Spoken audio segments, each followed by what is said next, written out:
Chapter 3360. Let's go and take a look. Mu Qingya gritted her teeth and said in a low voice, but she still smiled obsequiously and nodded politely to the ladies. "Excuse me, ladies and gentlemen." The ladies were all noble ladies from noble families, so they naturally knew that there were always some troublesome matters in such a big family that were inconvenient to let the guests know. Since Madame Mu wanted to avoid them to deal with the family affairs, they naturally wouldn't drag her to continue chatting. They all nodded politely at Mu Qingya and watched her leave in a hurry with her personal maid. The ladies looked at each other and felt that there seemed to be a lot of things going on at Old Master Mu's birthday banquet today. Arbor glanced at Madame Mu's departing figure, pursed her lips, and tugged at Emollien's sleeve. Emollien looked back and couldn't help but whisper to her with a smile, "I'll have someone follow her and ask around." Not long after, someone flashed to Emollien's side and whispered a few words in her ear. Emollien raised her eyebrows and pinched the girl's fingers. Qiaomu looked at him curiously, only to hear him say in a low voice, "Two people came to the Pink Pavilion, and eldest Madame Mu went to negotiate with them." Arbor blinked and nodded without saying anything. She couldn't be bothered with things that had nothing to do with her, as long as they weren't secretly plotting against her Jojo. "Ladies and gentlemen, it's almost time. Please take your seats." The old madam smiled and beckoned the ladies to enter the banquet.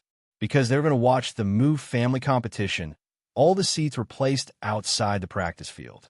Although the male and female guests were seated separately, there was only a carved screen between them, so they were quite close to each other. Old Master Mu and the Crown Prince were naturally invited to sit at the main table. Arbor sat down with the old madam. The second madam, Madame Chiu, sat with her daughter, Mu Ruian, on the other side of the old madam with a smile. After the fifth madam, Madame Hua, and the fourth madam, Mu Rochin, Mu Dongni, and the others took their seats, there were 2 empty seats for Madame Mu and eldest Miss Mu Rochuan. The rest of the concubines' daughters and the concubines' mothers of the other branches were arranged to sit at separate tables. The Mu family side branches were arranged to be further away. After everyone took their seats, Grandpa Mu stood up with a smile. As usual, he gave a speech first, however. He had only spoken a few words when everyone was congratulating him with laughter. Suddenly, he was interrupted by a voice. "Old Master, thisly from the Pink House, came uninvited. Please excuse me." The person who walked in from outside the main courtyard was a thin, middle-aged man, wearing a long robe with green stripes. His face was somewhat gloomy. Beside him was a man with a scar on his face. At this moment, his arms were crossed, and his slanted eyebrows were slanted. His gaze swept across everyone. "Manager Li, don't go too far." Mu Qingya followed him in with a livid expression, followed by Tsong Lu. She had rushed out just now to negotiate with this middle-aged man. However, the opponent was slippery and slippery like a loach. She couldn't get rid of him no matter what she did.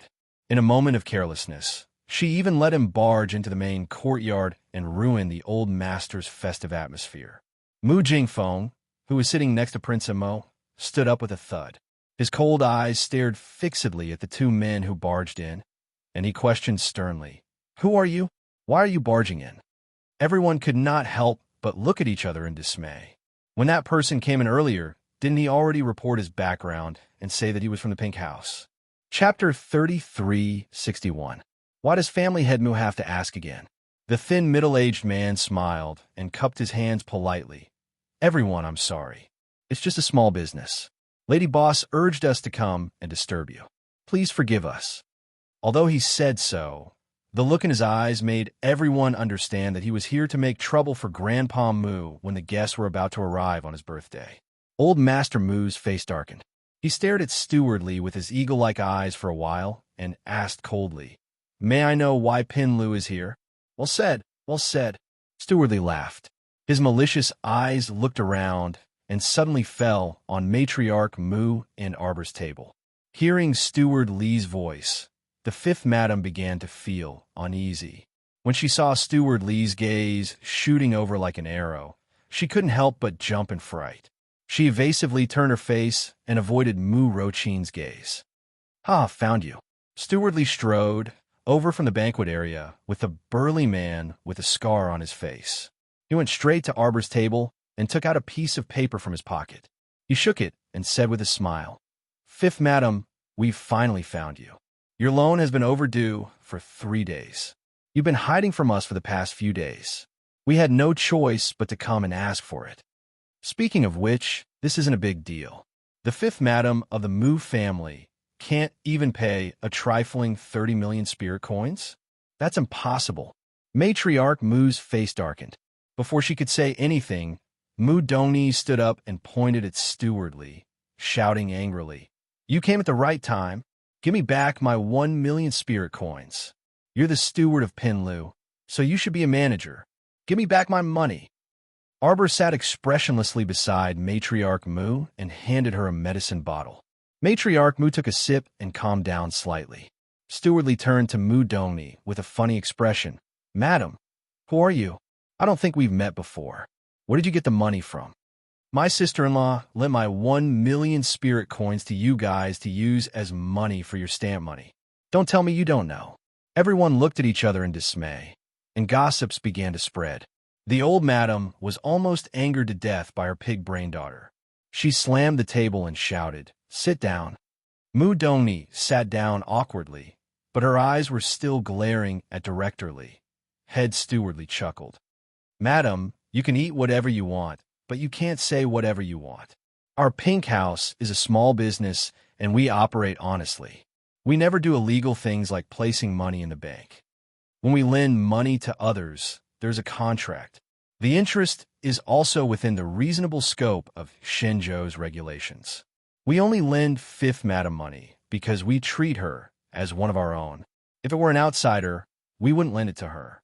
"Fifth sister-in-law, what's wrong with you?" Mu Dongni shouted. "Didn't you say that you lent my money to Finlu?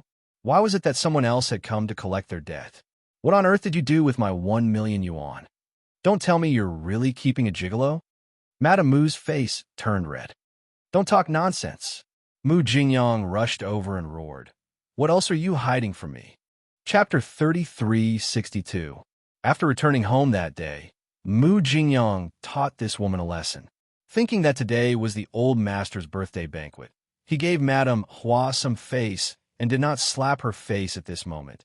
He was extremely regretful. If he had known this would happen, he would have smashed her face and made her stay in the house. That way, she would not have embarrassed the family in front of so many people and made him lose so much face. "Fifth sister-in-law, are you still not telling the truth?" Mu Dongni scolded. "Where did you take my 1 million yuan?" Madame Hua covered her face and sobbed, looking somewhat pitiful. Mu Dongni angrily pounded the table and pursed her lips, whispering, "What are you crying for? Can crying help? Hurry up and explain everything clearly. Why did the steward of the pink house say that you owe someone money? How much do you owe?" I, Madame Hua stammered as she explained the matter. It turned out that the 2 brats of the 5th branch owed someone hundreds of thousands of spirit coins while drinking wine at the pink house. When the 5th branch's wife, who was already struggling to make ends meet, learned of this matter, it was as if a thunderbolt had struck her on a sunny day in order to pay off the debt. She gritted her teeth and tightened her belt to pay off half of it. But in the end, she could not pay off the other half. If she also paid off the other half, the 5th branch could only starve for half a year thus, without any other choice. Madame Hua gritted her teeth and borrowed money from the pink house to pay off the previous debt and slowly pay off the new one. As a result, the interest accumulated like a snowball. The principal and interest rolled bigger and bigger until the hole could not be filled. Mu Jingyang was dumbfounded. He turned his head and glared fiercely at his 2 timid sons. So the root of this disaster was with these 2 bastards? Because the 5th branch's wife had no children of her own, she had always raised these 2 bastards as her own. Madame Hua had always doted on her children, so when something happened, her first reaction was not to find Mu Jingyang to solve it, but to think of a way to fill the hole that the 2 children had made. No wonder those 2 bastards were crying like that while hugging their mother yesterday. It turned out that it was because of their guilt. Mu Jingyang also felt a little guilty. When he hid his wife yesterday, he did not show any mercy, but now he regretted it. These 2 rascals, see if I don't beat them to death. Seeing that Mu Jingyang was about to explode, Huasher hurriedly went forward to pull him back. Mu Jingyang shook off Huasher's hand and rushed to the two brats, wanting to give them a good beating. Mu Wuzi hugged his younger brother, who was 1 year younger than him. The two of them tried to hide under the table. Old Master Mu was speechless as he watched the farce. He couldn't help but yell, "Stop it!" At this moment, Madame Hua hurriedly stepped forward and grabbed Mu Jingyang's hand. She whispered, "Husband, don't hit the child here." Steward Lee of the Pink House laughed twice and said with a smile, "That's right, that's right. Fifth Lord, if you want to teach the child a lesson, you can do it when you go back. But for now, let's settle the debt first, lest we make things difficult for the little ones." Arbor looked at Huasher as if he was looking at a weirdo. Could it be that the money for the horse that day was borrowed from his pink house? Huasher nodded with a sullen face. If she didn't borrow it, where would she get the money to pay the little crown princess? Mu Dongni's 1 million spirit coins was only a fraction of the total. Stewardly came to collect the 30 million spirit coins, but she wasn't sure if that was all. Chapter 3363. The young crown princess nods and turns to Manager Lee. "Are you here to collect the debt?" Manager Lee sees her luxurious clothes and exquisite face, so he doesn't dare to act rashly. He quickly smiles and nods. "We've made a fool of ourselves. The main thing is that it's only the beginning of the year and business isn't good. Our pink house is also in urgent need of cash flow." The young crown princess nods to express her understanding, then says expressionlessly, "But you brought people here to cause a ruckus at the old man's birthday banquet. That's not right."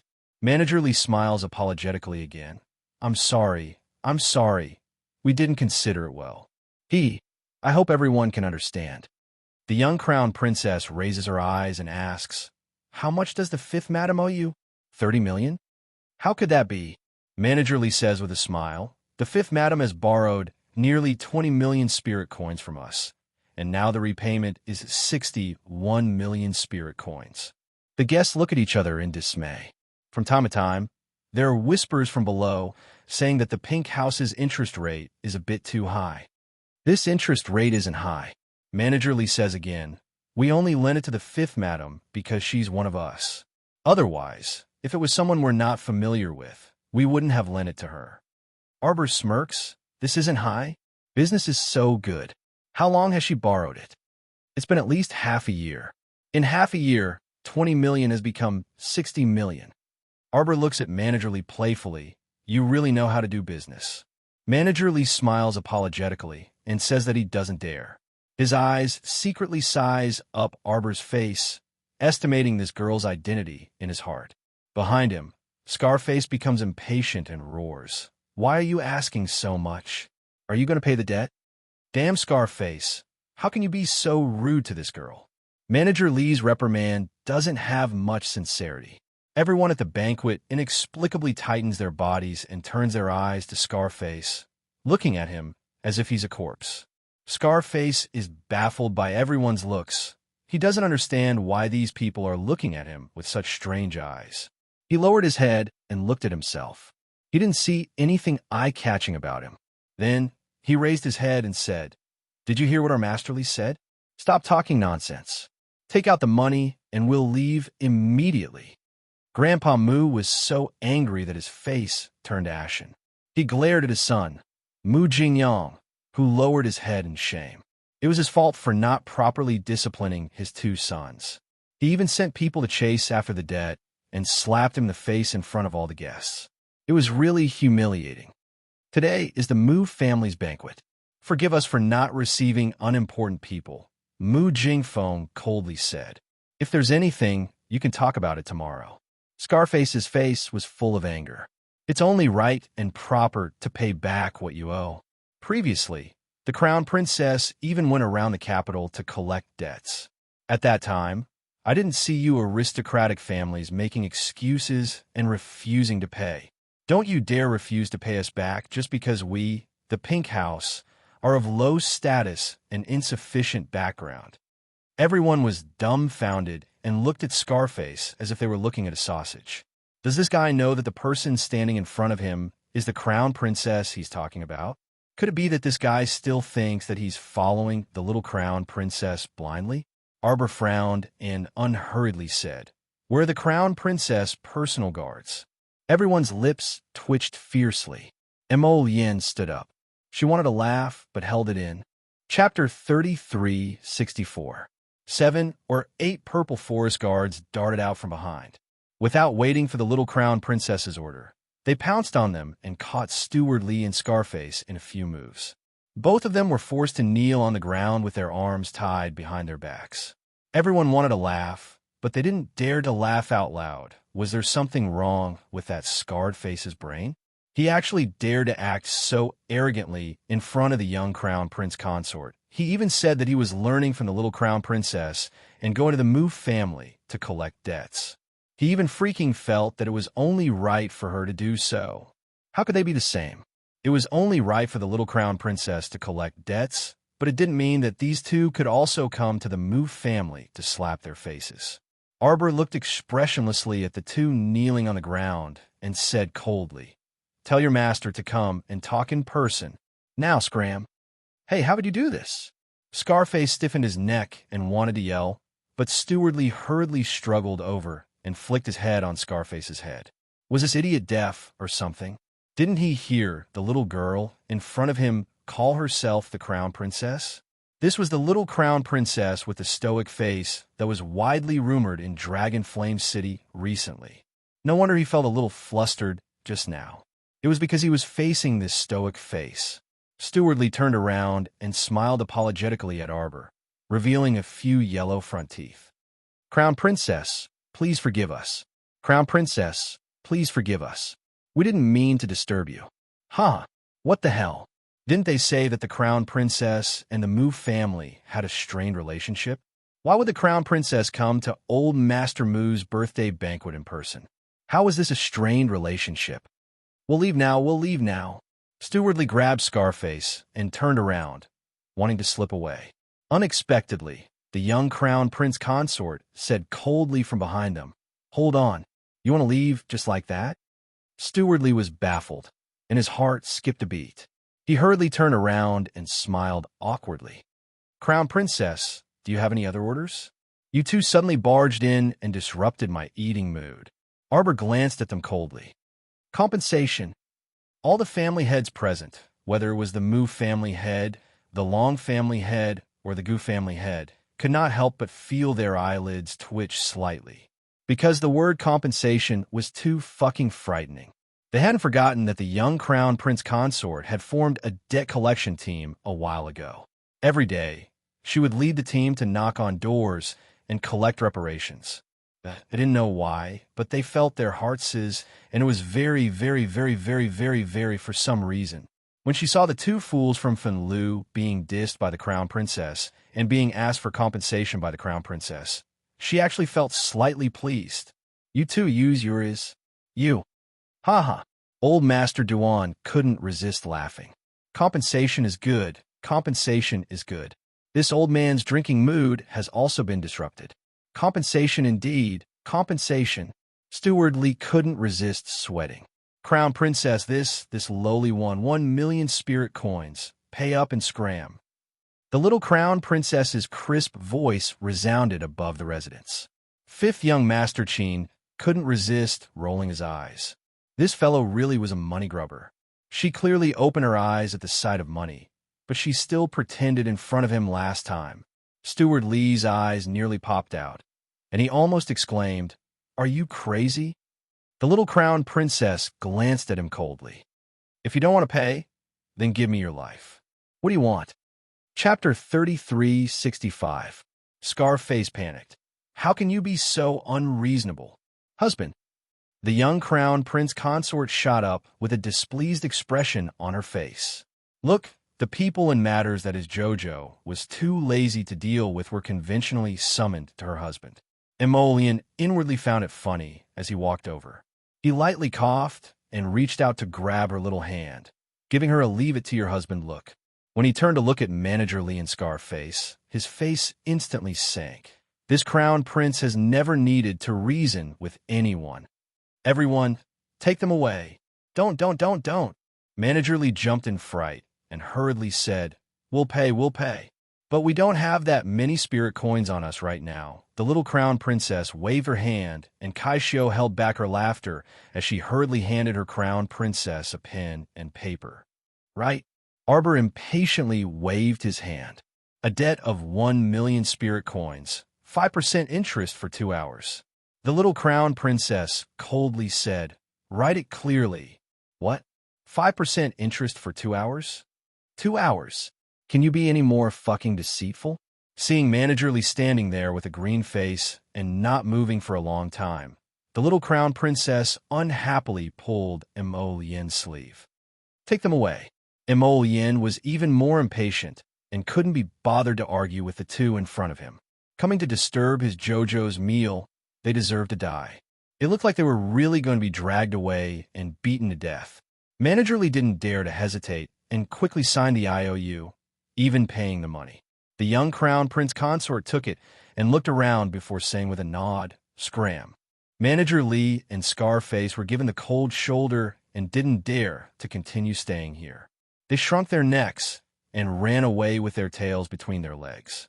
Arbor indifferently glanced at the purple forest guard behind him. Go guard outside. I don't want to see anyone from Pink House for 5 days. Everyone was dumbfounded.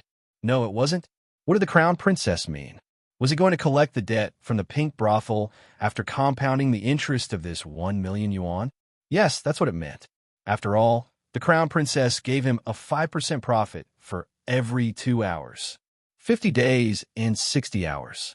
That would be pushing Fen Lu to the brink of death. Blood pit, everyone looked at the little crown princess in shock. Then they silently picked up the bowls in front of them and pretended that they were eating happily. Grandpa Mu coughs and repeats his opening speech. Then he asks everyone to pick up their chopsticks. As the sound of cups and plates rang out, the originally deathly silent atmosphere began to slowly recover as if spring had returned to the earth. Madame Hua of the Fifth Branch hung her head like a defeated rooster. She ate absent-mindedly. After toasting for a while, the atmosphere finally became lively again. Gradually, people began to joke and chat with each other. The MC hosting the banquet trembled in fear for a while. Now, he finally regained some of his smile and remembered that he was about to start the process. Thus, he said, the descendants will come forward to present their gifts. This was basically the same process every year. It was also the time for the branches to display their strength and wealth. But this time, the crown prince and his wife were present. Naturally, according to etiquette, the crown prince and his wife were the first to present their gifts. The two stood up from their seats and walked to a corner. They bowed to Grandpa Mu and said, I wish Grandpa Mu happiness and longevity. The little crown princess casually took out an exquisite palm-sized box from her inner world and handed it over. What kind of gift can such a small box contain? Mu Royan muttered and pursed her lips. Chapter 3366. However, she didn't dare to say it out loud and only mumbled it in her throat. The others naturally craned their necks to look curiously. They all wanted to see what was inside the small box that the crown princess presented. The noble ladies, who had experienced several calamities in succession, were all very well behaved at this moment. None of them dared to make a sound or make up stories, but there was a hint of curiosity in their eyes. What kind of rare treasure could such a small box contain? Old Master Mu chuckled as he reached out to take the small box. This small box was tightly sealed. From the outside, nothing could be seen. Not even a trace of smell leaked out. Old Master Mu held the box in his hand and appeared very happy. He nodded repeatedly and said, Good, good. You're considerate. Before he could finish his sentence, Mu Rochuan quickly walked up and bowed. Grandfather, granddaughter presents a mechanism diagram of hundreds and thousands of children and grandchildren. This diagram contains 3 different formations that can withstand a fatal attack at a critical moment. After saying that, she clapped her hands. Immediately, someone carried a mechanism diagram that looked like a screen over and placed it on the ground. A complete mechanism diagram appeared in front of everyone. Many young boys and girls were drawn on the formation diagram. Every one of them had different expressions, and their eyes shone brightly. At first glance, it looked densely packed and somewhat terrifying. Arbor took 2 steps back and grabbed Emollien's finger. Emollien also grabbed her little hand and nodded at Old Master Mu. He held his little wife's hand and wanted to return to the banquet. Unexpectedly, Mu Rochuan turned to look at them and said indifferently, "Since it's a gift, we naturally have to present it to everyone. For example, the 5th branch's Jade Buddha hand." Mu Rochuan pointed at the Jade Buddha hand that the 5th branch's madam ordered people to bring up, then pointed at the gift from the other branches. And our mechanism diagram. Those are all things that everyone can admire. The 5th branch's madam stood there awkwardly and didn't make a sound. In order to buy this Jade Buddha hand, she had borrowed money from Fenlu. It really wasn't worth praising. Arbor frowned and looked up at Mu Rochuan. Mu Xingqian had already stepped forward and glanced at Mu Rochuan with an unperturbed expression. Rochuan stepped back. Mu Rochuan stood in front of the guests with a cold expression and did not retreat. She said with an indifferent expression, "How can people appreciate something in a box?" Mu Jingshua, who was ordering people to carry a box that was as tall as a person forward, let out a few muffled coughs. He swept a glance at Mu Rochuan and snapped, "You're meddling too much. Why do you care what other people give you? You can leave after you're done. My gift is also in a box. Who made the rule that gifts must be opened in public?" "Bah!" Mu Rochuan curled her lips coldly. "You don't dare to open in a box? How could he let everyone appreciate it? 6th uncle, do you think I'm wrong? Then give me a reason to convince me." Mu Jingzhuang was fuming. He waved his fan carelessly and sneered, "I'm your 6th uncle. Don't be rude. Back off." Mu Rochuan did not move a single step. Old Master Mu couldn't help but frown. Just as he was about to mediate, he heard Mu Rochuan say, "Come, open the gift." This time, Mu Jingzhuang jumped up. He watched as 2 or 3 servants ran up to him and began to open his big box. He angrily pointed his folding fan at Mu Rochuan and angrily said, You. Chapter 3367. Was there something wrong with Mu Rochuan? In the past, she was well-educated, well-mannered, gentle, and elegant. She looked like a well-bred young miss from a wealthy family and looked pretty good in every way. But looking at her today, she simply looked repulsive and crazy. Why did she open his box for no reason? What did this have to do with her? Mu Jingzhuang's face was ashen. He wanted to chase those servants away, but was unexpectedly stopped by Mu Rochuan. 6th uncle, don't be anxious. It'll be quick, Mu Rochuan said mildly. Mu Jingzhuang was simply furious. Who said it would be quick? He didn't want anyone to touch his gift box at all right? The more he looked at her, the more she looked like someone with something wrong with her head. Mu Jingzhuang forcefully pushed Mu Rochuan away and said angrily, "Get out of my way. Don't block the way." Mu Rochuan looked at him coldly and blocked his path from beginning to end. Meanwhile, those nimble servants had already opened Mu Jingzhuang's big box. Everyone thought they would see some peerless treasure, but in the end it was still a box. Mu Jingzhuang's expression became slightly unnatural, but the others didn't notice. They only felt that this 6th Master Mu was really considerate. The packaging was so good, and he actually made a double-layered box. Everyone's originally craned necks moved slightly, and they all sat up properly. Those servants who were opening the gift box were also stunned, and they immediately turned to look in eldest Mrs. direction. Mu Rochuan nodded at them again, and the servants nimbly started to open the box again. Mu Rochuan, don't go overboard. Mu Jingzhuang looked at her angrily, and he couldn't help but feel anxious inwardly. In the past, when the old master received gifts, he would directly order people to lock them up in the storeroom. Who would have thought that this would happen today? Those disciples from the branch families also looked at each other with slightly flustered expressions, inwardly blaming Mu Rochuan, this willful eldest miss, for being meddlesome. Why did she choose to open the gift box in front of all the guests? Although everyone would do their best to prepare gifts for the old master's birthday every year to please him, the branch families weren't strong enough. Naturally, they weren't as wealthy as the direct descendants. Everyone was well aware of these matters. As long as the intention was there, it was done, In the past, most of the gifts were kept in boxes, and there was never any mention of opening the boxes in public. This made most of the disciples of the cadet branches, who were short on money and wanted to put on a front, think of a good idea. He spent a small sum of money to buy a box that looked very exquisite. As for the gift, he didn't care. After all, the old man didn't lack anything. She would decorate the store nicely and store everything in the storeroom. The old man probably wouldn't even bother to open the boxes. This had been a tradition for many years, and it had never failed. Moreover, the old man's birthday banquet was held once a year. If they had to spend a lot of money to prepare gifts every time, then they would become poorer year by year, unable to maintain his composure. Mu Jingzhuang bellowed, "Get out of my way, Mu Rochuan." He now had the urge to beat Mu Rochuan to death. This woman was such a busybody.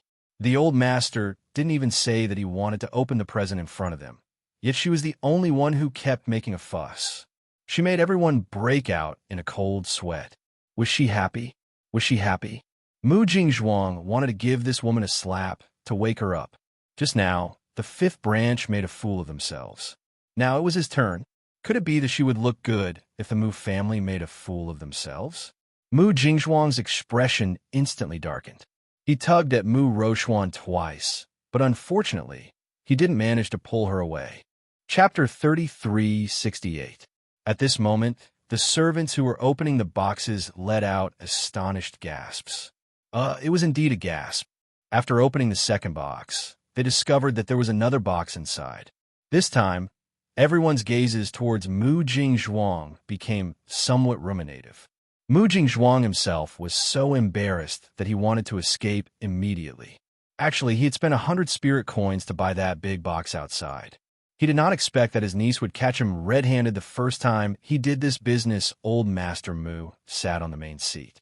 Although he did not say anything, the corners of his mouth twitched harshly twice. Mu Jingfeng coughed uncomfortably and said, "Father, I think it's getting late. We can start the family competition now." Right. Family competition. Let's start the family competition. Mu Jingzhuang hastily agreed, truly wanting Mu Rochuan to stop. Mu Rochuan, however, was unrelenting.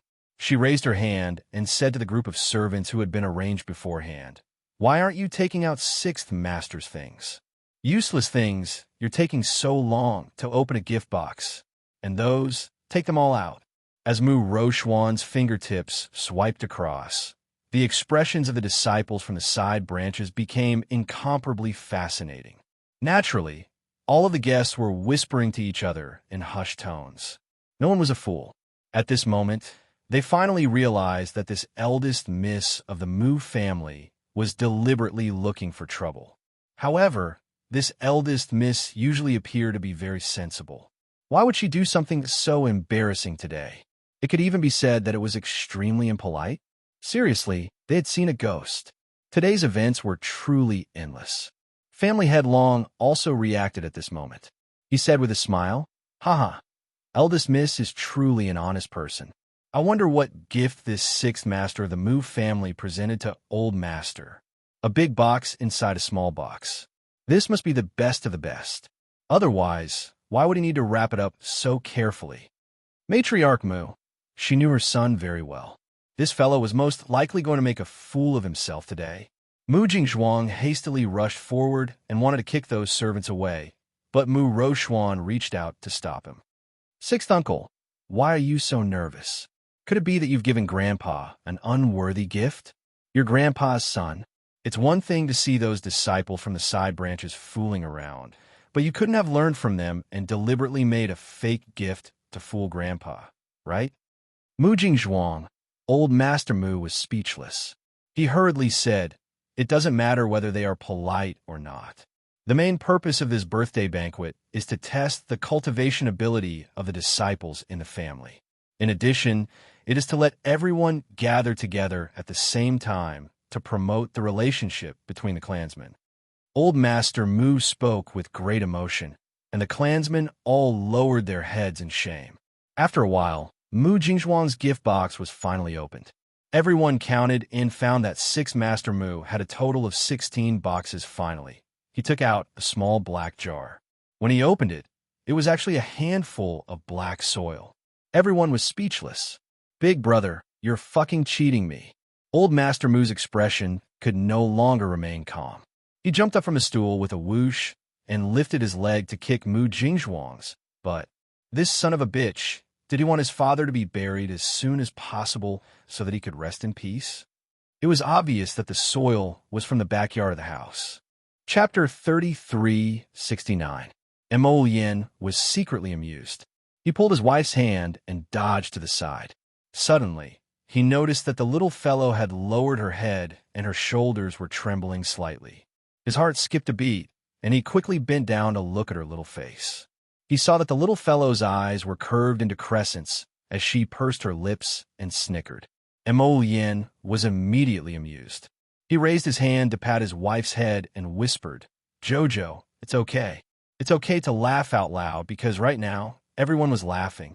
Mu Jingshua swiftly dodged his father's kicks and made a series of escape movements in one go. When old Master Mu looked up again, the son of a bitch had already run into the crowd and was out of reach. "You're too much of a scammer.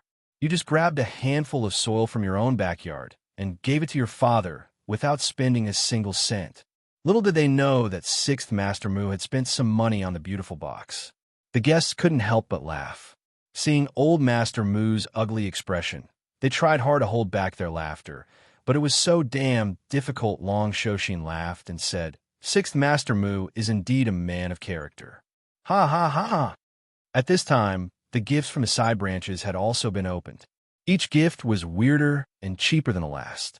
Someone actually gave old Master Mu a cheap silver bracelet. They were sure that old Master Mu would throw the gifts into the storage room every year and never count them. Old Master Mu sighed and said, "I used to tell you not to give gifts. In the end, all of you said that I can't do that. How can I not give gifts on my birthday?" Old Master Mu sounded a little helpless. "In the end, you put on a facade every year. You didn't give me gifts to celebrate my birthday, but in fact, it became a competition between all of you. I thought about it. Since that's the case, I might as well treat all of you equally. I won't open the gifts and put them in the storage room first. When you need them after you get married, I'll open the storage room and return them to you." Fortunately, none of the descendants in the family had gotten married in the past 2 years, right? Otherwise, the old man would have fainted on the spot from anger if he had opened the box and found all these crooked pieces of trash. Now, in order to save money and keep up appearances, all of you have learned to work hard on the gift boxes. It must have taken a lot of effort to find all these exquisite and beautiful boxes, right? Maybe you have to pay for it? Grandpa Mu's eyes widened. Everyone was speechless, not knowing what to say. The sour feeling of being exposed in public was really indescribable. It was one thing for her to feel guilty towards her grandfather, but she also hated Mu Rochuan to the core. This Mu family's eldest miss was indeed a good-for-nothing. It's fine if you're otherworldly, but now you're trying to ruin our show. If you can't stand the side branches deceiving the old master, can't you secretly warn them? Why do you have to do this when the house was full of guests? Now that things had turned out like this, everyone's faces had been tarnished. Was this young miss in a good mood? Mu Qingya was a smart girl. She knew that her daughter had offended everyone in the clan with what she did today. How could he not understand the ways of the world? She tightened her grip on the handkerchief in her hand and was about to walk forward when she heard Mu Rochuan say, "There's still a box that hasn't been opened." Everyone's gaze followed her finger and landed on old Master Mu's hand. It was the small brocade box that the crown princess had handed over. Everyone silently glanced at eldest Miss Mu and secretly shook their heads. Chapter 3370. This Missy really couldn't keep her cool. Missy had done so much, but her target was actually the crown princess, right?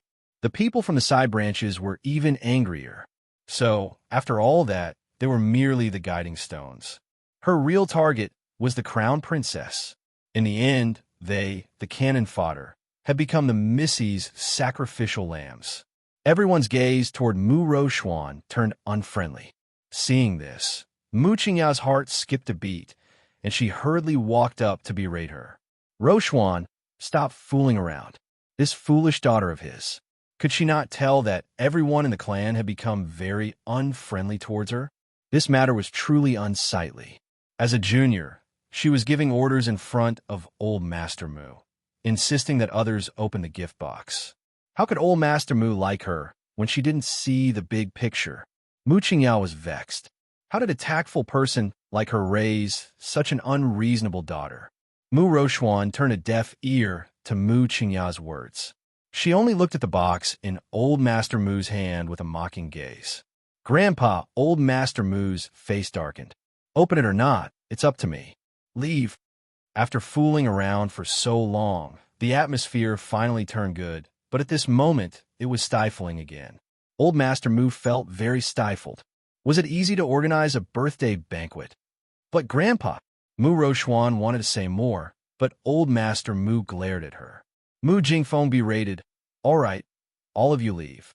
Those who passed the preliminaries yesterday, go prepare for the clan competition." Mu Rochuan clenched her fists and resentfully took a step back, her gaze fixed on Arbor. Arbor casually glanced back at her and suddenly said, "You want to see what I gave Old Master so much?" Mu Rochuan pursed her lips and didn't say anything, looking at him provocatively. Xiao Mu sized her up. "Let's make a bet." Old Master Moo's eyelids twitched inexplicably. He was about to remind Mu Rochuan, this pitiful granddaughter of his, when he heard her speak. Bet on what? I bet that my gift is the most valuable present. No amount of money could buy it, and it wasn't sold on the black market either. If I win, you have to give me your spatial ring. If you win, you can name any conditions you want. Arbor tilted his head and said indifferently. Mu Rochuan's gaze instantly became incomparably sharp. All right, Rochuan, don't mess around. Mu Qingya interrupted her daughter and turned to smile at Arbor. She said gently, Crown Princess, Rochuan doesn't know any better. Don't hold it against her. The items that the Crown Princess sold were naturally peerless and priceless. I hope that the Crown Princess will not joke with Rochuan. The little Crown Princess stared at Mu Qingya coldly for a long time until Mu Qingya lowered her head. Then, she slowly said, You can't afford to play? Anger flashed in Mu Rochuan's eyes. Just as she was about to take a step forward to speak, she felt her fingers tighten. Looking down, she saw that her mother was holding her hand tightly. Humph! The little Crown Princess snorted coldly, and her gaze circled Mu Qingya. With this sly woman around, she wouldn't be able to trick her daughter today. If you can't afford to play, then don't talk nonsense. Arbor turned and walked back to his seat, showing no intention of revealing the item in the brocade box. Chapter 3371. Fine, I'll bet with you. She hadn't even taken 2 steps when she heard Mu Rochuan shout from behind. Mu Rochuan retracted her hand and forcefully pushed Mu Qingya away. She used so much force that Mu Qingya almost fell to the ground. Fortunately, Song Lu reacted quickly and supported First Madam.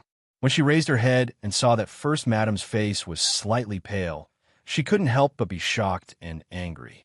Eldest Miss, how can you treat First Madam like this? Arbor turned around, and his gaze indifferently fell on Mu Rochuan. He raised a finger and lightly shook it. Don't regret it. Mu Rochuan sneered. Such a small box. I'm guessing it's a pill. Even if this girl knew how to refine pills since she was in her mother's womb, she probably couldn't refine any exceptional pills at such a young age. Since that was the case, how could a mere pill compare to the mechanism diagram she presented? It's a pill. Arbor nodded. You guessed correctly. Sir, before you open the box, you should set up a defensive barrier first. Xiao Mu reminded faintly. Mu Tsong had no choice but to sigh and glance at Mu Rochuan before flipping his hand to open the small brocade box. In an instant, a beam of light rushed out from the brocade box, followed by a round pill. It seemed to be alive as it jumped out with a whoosh and fled in a panic. A trace of excitement flitted through the old man's eyes. When this pill jumped out, a strange fragrance filled the air and instantly covered the entire banquet area. It was too inconceivable. Fortunately, he listened to his granddaughter's words and laid down a defensive barrier in advance. Otherwise, this pill would have flown away. The old man laughed heartily and stretched out his hand to pinch that pill with 2 fingers. That pill moved slightly in his hand, then immediately stilled and surrendered. Ha ha ha ha! The old man's sonorous laughter jolted everyone back to their senses. Family head Chin jumped up, his voice trembling with excitement. He widened his eyes in disbelief. Black vein pill. It's a black veined longevity pill. The crowd was in an uproar. Even if they had never eaten a black vein medicinal pill before, they were still people from large aristocratic families. They still had this bit of knowledge. A black vein medicinal pill was a top-grade medicinal pill. Its quality was incomparably excellent, and it was truly rare in this world. It was hard to find, even with 10,000 gold. Everyone turned their heads to look at the red-faced Mu Rochuan and couldn't help but sigh in their hearts. The eldest Mrs. Competitive Nature caused her to be completely embarrassed. The clansmen who had been tricked by Mu Rochuan before couldn't help but mock her now. Eldest young Miss Lost, just because you don't have the foresight, you think that others can't bring out anything good. Wouldn't everything be fine if I had listened to First Madam's advice? At this moment, family head Chin had already walked over quickly. Can I have a look? Under everyone's watchful eyes, the old man wasn't afraid that family head Chin would rob him. He smiled as he placed the elixir into the brocade box and handed it over to family head Chin. Family head Chin held it in his hand and praised it repeatedly. As expected, it's a supreme-grade medicinal pill, a divine grade one. Divine level top grade longevity pill. His eyes couldn't help but emit a strange light. In recent years, a supreme-grade longevity pill of such excellent quality was truly rare. Today, it had truly opened his eyes. Everyone from the Chin estate swarmed forward. At this moment, they all wished that they could snatch the pill from family head Chin's hands. Chapter 3372. Fifth young Master Chin glanced at the little girl in amazement. You concocted this? The little girl threw him a dull look. It was this Sundara attitude. When he had asked her to treat his illness, he had suffered quite a bit at her hands. This girl was clearly so rich and didn't lack money at all. So why was she so obsessed with money? She wasn't even willing to let go of her own older sister's spatial ring? Impossible, impossible. Mu Rochuan shook her head repeatedly, disbelief written all over her face. She didn't believe it. How could a girl who wasn't much older than her possibly concoct a divine rank medicinal pill? She was a divine rank alchemist? Impossible. If she was a divine rank alchemist, she would have long been famous in the 3 provinces, all right? After all, the birth of such a young divine rank alchemist would definitely cause a sensation in the world. However, she had never heard of a divine rank alchemist like her. Never. Liar. She was definitely a liar. You're lying. Mu Rochuan berated angrily. It's impossible for you to concoct a divine rank medicinal pill. This is definitely a medicinal pill that you bought from a divine rank alchemist. Arbor coldly swept her glance. Is there a difference? That's right. Was there a difference? Their bet was that the crown princess's gift was the best among all the gifts. It was something that couldn't be bought with money and couldn't be bought on the black market, right? Right now, the crown princess had already won. What did Mu Rochuan mean by this? She wasn't willing to admit that she had lost the bet, but what was the point of this? With so many people watching, if she wanted to renege on the bet, she would have to be truly shameless. Mu Qingyao's face had already darkened, and she berated, Rochuan, you must accept your loss. Don't let all the uncles here look down on you. Hand over the item. Mu Rochuan retreated a step. She looked at her mother in disbelief, her expression looking very disappointed and incomprehensible. Her mother was the first to stand up and berate her again. When she looked at her, her gaze was so cold, as if she was merely a stranger to her. How could it be like this? Since when did she, Mu Rochuan, end up in such a situation where she was deserted by everyone? Mu Jingfeng furrowed his brows. It was rare for him to find his conscience and say, Crown Princess, you and Rochuan are sisters. This interspatial ring isn't a big deal to you. Don't force her over such a small matter. Would Arbor give Mu Jingfeng face? Naturally, the answer was no. She did not even look at Mu Jingfeng. It was as if he was a dirty thing that could not enter her eyes at all. Such an attitude immediately stimulated Mu family head's self-esteem.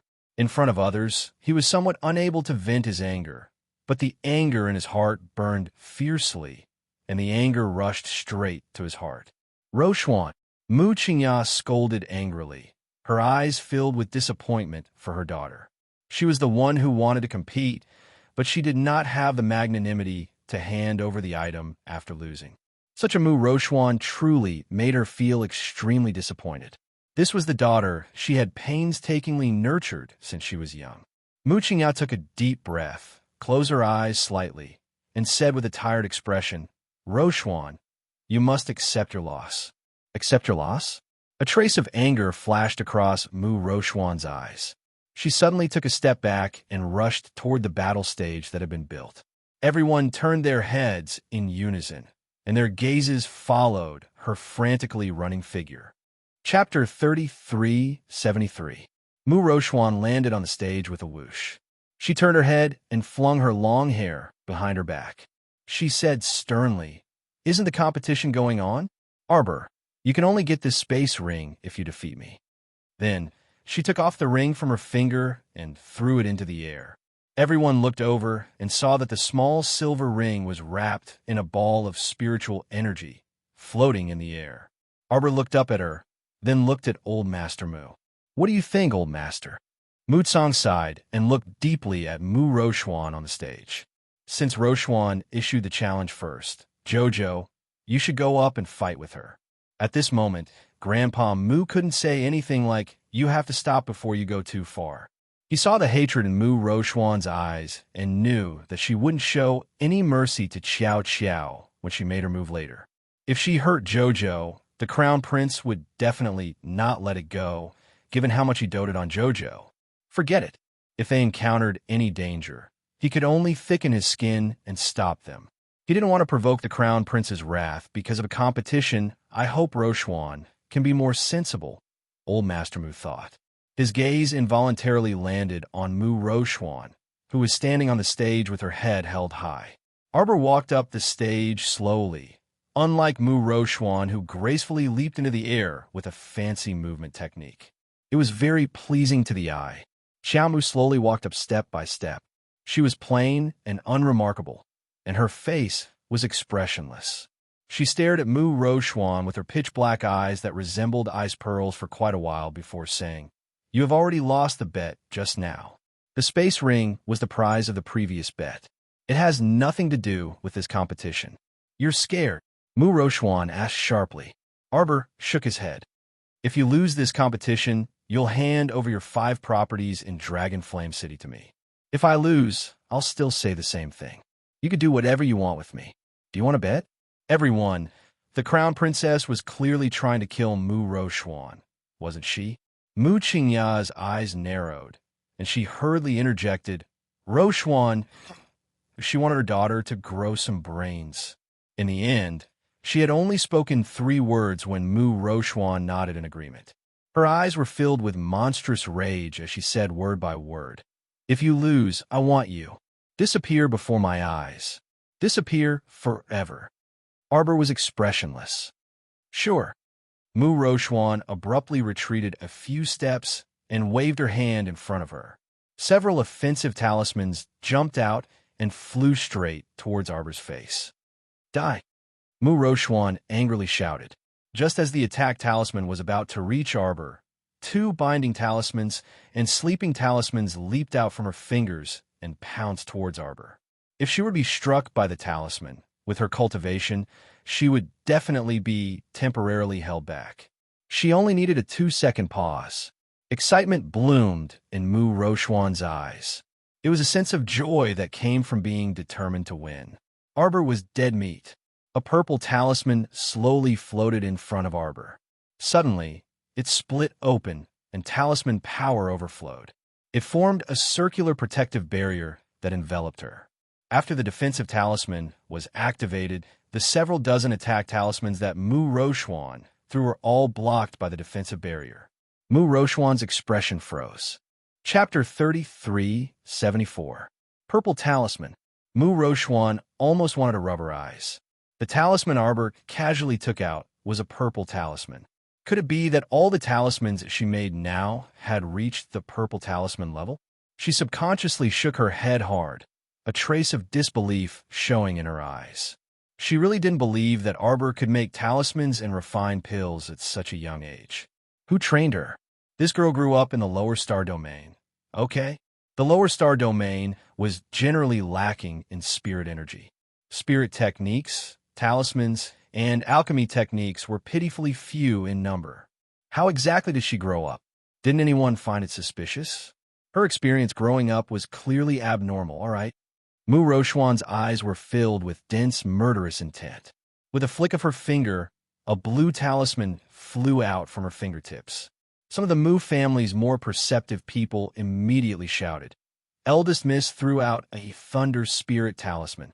The Thunder Spirit Talisman Eldest Miss made can release 6 bolts of spirit lightning.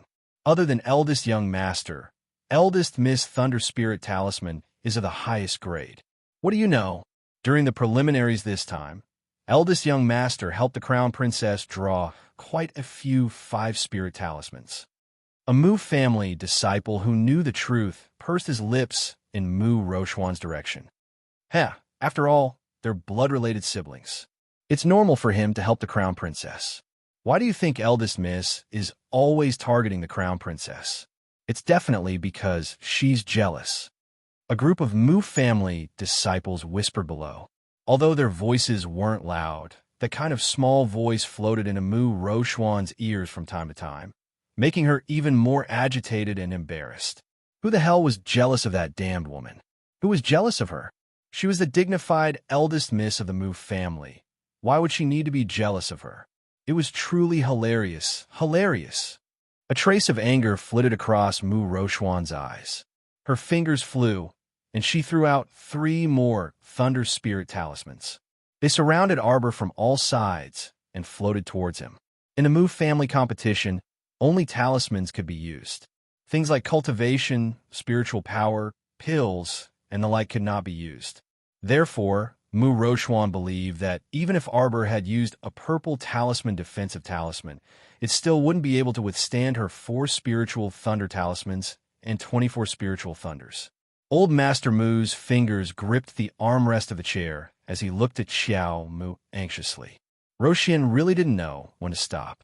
Originally, in the clan competition, they would stop after a certain point, but when it came to her, it had become a fight to the death. Would Jojo's defensive talisman be able to withstand 24 bolts of lightning? Just as the elderly patriarch was hesitating on whether he should intervene, he suddenly saw Xiao Mu also fling out several defensive talismans with a flick of her sleeve, erecting 4 layers of defensive barriers around her. The high walls towered over her, protecting her properly. Several bolts of spiritual lightning struck the outer layer of the defensive barrier, but were unable to break through it. A trace of anger flashed across Mu Rochuan's eyes. Mu Rochuan was very familiar with those blue defensive talismans. They were the talismans her brother drew. Sure enough, her brother was biased to the heavens. Now, he only knew how to help Arbor bully her and didn't care about their past relationship at all. Mu Rochuan's face was incomparably gloomy. At this time, Arbor was standing inside the defensive wall and took out a talisman glowing with purple light from his small waist pouch. You should also try my Thunder Spirit Talisman. Be careful, Miss Qiao said expressionlessly. Chapter 3375. In the blink of an eye, Arbor flicked the purple talisman in his hand out. Everyone only saw a streak of light streak across the sky before the talisman suddenly exploded in front of Mu Rochuan. It was so fast that it was almost too much for the eyes to take in. Rumbling thunder and lightning streamed down from the sky. Mu Rochuan didn't panic either. With a calm expression, she also built 4 defensive walls around herself. After the defensive talisman was activated, her entire body was wrapped in the defensive walls. Even a strand of her hair was wrapped in it. She gazed coldly at Xiao Mu across from her through the transparent defensive wall, a sneer on her lips. Could it be that a small lightning talisman was delusional enough to think it could break through her defensive walls? What a joke. The lightning talisman she made couldn't break through the defensive talisman her big brother drew because her big brother was helping Arbor. Taking 10,000 steps back, the lightning talisman Arbor threw out should have been drawn with her big brother's help. Her big brother only had 2 more lightning talismans than her, so he might not be able to break through her defensive talisman. Moreover, there was only 1 lightning talisman. Mu Rochuan's lips curled into a cold sneer. Arbor, so what if Big Brother helps you? At most, we're equal in strength. I can't do anything to you, but you can't do anything to me? Mu Rochuan's line of sight seemed to be filled with dazzling purple-red lightning. A strange scene appeared in front of her. As the first lightning bolt fell, more and more lightning bolts seemed to crazily squeeze out of the void and smash toward her body. Mu Rochuan had already sensed that something was amiss when the spiritual lightning landed on her body. This lightning bolt was really a bit fierce. He smashed his head against his own defensive wall, creating a large hole in the transparent defensive wall in front of him. Terrifying lightning bolts desperately squeezed in through the crack. As soon as they touched her body, the electricity surged into her body, making her hands and feet feel cold. She once again experienced the painful feeling of being struck by lightning. Arbor, Mu Rochuan angrily roared, her eyes bursting with needle-like poisonous light. Yet Xiao Mu merely cast her a cold glance. She didn't budge from her spot and merely watched as that spiritual thunder talisman completely enveloped her body. At this moment, everyone present was shocked. Naturally, everyone had seen the purple lightning talisman that the little crown princess had thrown out. Even though it was a purple talisman, there was only 1 of it. Even though it was powerful, it probably wouldn't last for long. Moreover, eldest Miss Mu had several defensive talismans in front of her to protect her. She should be fine. Unexpectedly, after the purple talisman was activated, a lightning cloud floated above Mu Rochuan's head. Just like that, with the supreme power of lightning, it fiercely smashed down on her body. What was even more shocking was that eldest Miss Mu couldn't even withstand the little crown princess' first bolt of spiritual lightning. The defensive wall had clearly cracked. At the same time, Mu Rochuan had no other choice but to throw out a few more defensive talismans to fill the cracks in the defensive wall in front of her. However, what was shocking was that the second defensive wall that Mu Rochuan had just released actually crumbled into pieces under the crackling of the 2 bolts of spiritual lightning. In the blink of an eye, Mu Rochuan's pupils fiercely shrank. With a flick of her fingers, 5 defensive talismans flew out and built 5 transparent defensive walls in front of her. However, what made people despair was that the lightning talisman's power was fierce. Chapter 3376. Just as the defensive wall was about to be completed, a bolt of spirit lightning struck down and shattered it with a loud bang. 9 bolts of spiritual lightning. Mu Yuanyuan tightly grasped Mu Lixiang's small hand and cried out excitedly, 9 bolts of spiritual lightning. Mu Lixiang's eyes also emitted a strange light as she stared intently at the battle between the little crown princess and Mu Rochuan, her blood boiling. Heavens! Sure enough, the little crown princess's performance was unexpected yet also reasonable. She displayed her powerful talisman skills to everyone. She knew it. The little crown princess talisman skills were definitely superior to everyone in the Mu family. Her talisman crafting technique was obviously not on the same level as the talisman crafting techniques of all the Mu clan disciples. If the little crown princess was willing to give her a few pointers, she believed that her talisman skills would definitely advance by leaps and bounds. 9 bolts of spiritual lightning. No, it was already 10 bolts of spiritual lightning. After being bombarded by 10 bolts of spiritual lightning, the defensive wall on Mu Rochuan's body completely crumbled. Although Mu Rochuan was frightened, her expression was still very calm. The defensive talismans she drew in yesterday's preliminaries were nearly used up. She could only activate a speed talisman on her body and madly dashed on the stage to avoid the spiritual lightning that came crashing down. Mu Jingfeng's eyes had already narrowed into slits at this time. He stared at the small figure on the stage with shock and some greed, his eyes gazing longingly at the spiritual lightning hovering in the air. What kind of talisman inheritance was this? Throughout their entire Mu family, there had never been such a powerful talisman skill, right? At this very moment, everyone in the Mu family was very shocked as they watched this battle. The little crown princess seemed to be suppressing eldest young Miss Mu with an absolute advantage. Eldest young Miss's current appearance was extremely wretched. She quickly moved around the contest ring to avoid the thundercloud above her. However, no matter how fast she ran, there was only so much space. No matter where she ran, the thunderclouds would follow her like gangrene.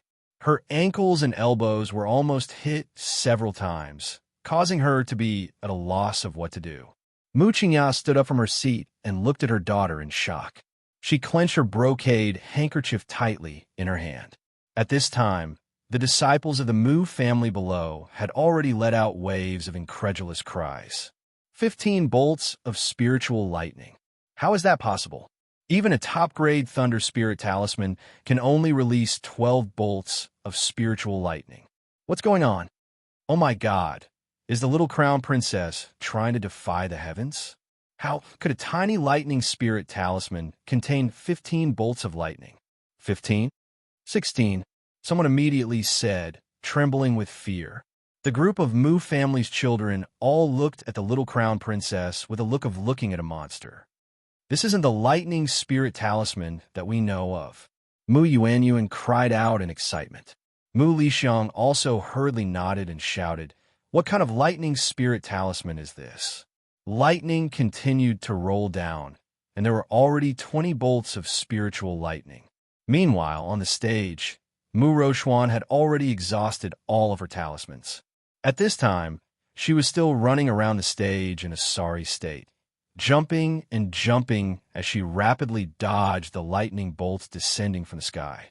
Chapter 3377. Moreover, she had already broken the rules. While activating her defensive spiritual weapon, she began to use her spiritual power to escape the bombardment of the lightning bolts. She couldn't care so much now and felt that preserving her life was more important. It wasn't that she didn't try to escape from the stage earlier. It was just that the lightning bolts had built a high wall around the stage. If she wanted to pass through, she was bound to be struck twice by the lightning bolts. For the sake of her life, she didn't dare to act blindly without thinking. Mu Rochuan's expression was incomparably dark at this moment. She couldn't figure out why the lightning talisman that Arbor threw out actually had such offensive power. Why didn't it show any signs of stopping after more than 20 bolts of lightning? How many bolts of lightning could there be? This was also the question in Elder Mu, Mu Jingfeng, and the rest's hearts. At this moment, all the Mu family members were looking at the little crown princess on the stage in shock. If it was said that they were just giving it a try in the beginning, leisurely watching the competition between the two juniors, they didn't take it seriously. But now, they were practically sizing them up with rapt attention, paying attention to their every move. Especially the little crown princess, who was standing alone on the stage without moving an inch. Everyone's gaze fell on her. It seemed that this was the only way to clearly see what kind of energy this little fellow's body was filled with to actually be able to draw a lightning talisman that defied the laws of heaven. Boom! Mu Rochuan's footsteps slowed by half a beat, and a bolt of lightning immediately struck her back. The defensive barrier on her body instantly broke, and the defensive spiritual weapon in her hand also dimmed and fell to the ground with a clatter. Mu Qingya immediately shouted, "Rochuan, what are you still hesitating for? Hurry and admit defeat." Admitting defeat wasn't shameful. This was originally a family competition, and losing to someone of the same age wasn't a big deal. No one could guarantee that they wouldn't lose in this lifetime. Mu Rochuan also understood this logic, but she just couldn't accept it emotionally. She would lose to Arbor in front of everyone and all her uncles. Therefore, she didn't want to admit defeat. She didn't want to admit defeat at all. What kind of talisman is this? Mu Rochuan spat out a mouthful of blood. She turned her head and glared fiercely at Arbor, as if she wanted to burn a hole in her face. She hated the girl in front of her. Because of her appearance, she broke the legend of her high and mighty young miss, causing her to fall from a genius to the bottom of the valley in an instant and become an ordinary person. Because of her sharp edge, she, the genius Miss Moo of the Moo family, was overshadowed and completely lost the halo of the past. After this battle, when people mentioned the Moo family's young lady in the future, they would only take delight in talking about how amazing the young crown princess was.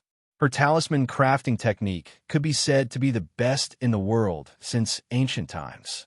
How hateful! Moo Rochuan felt a sharp pain in her abdomen.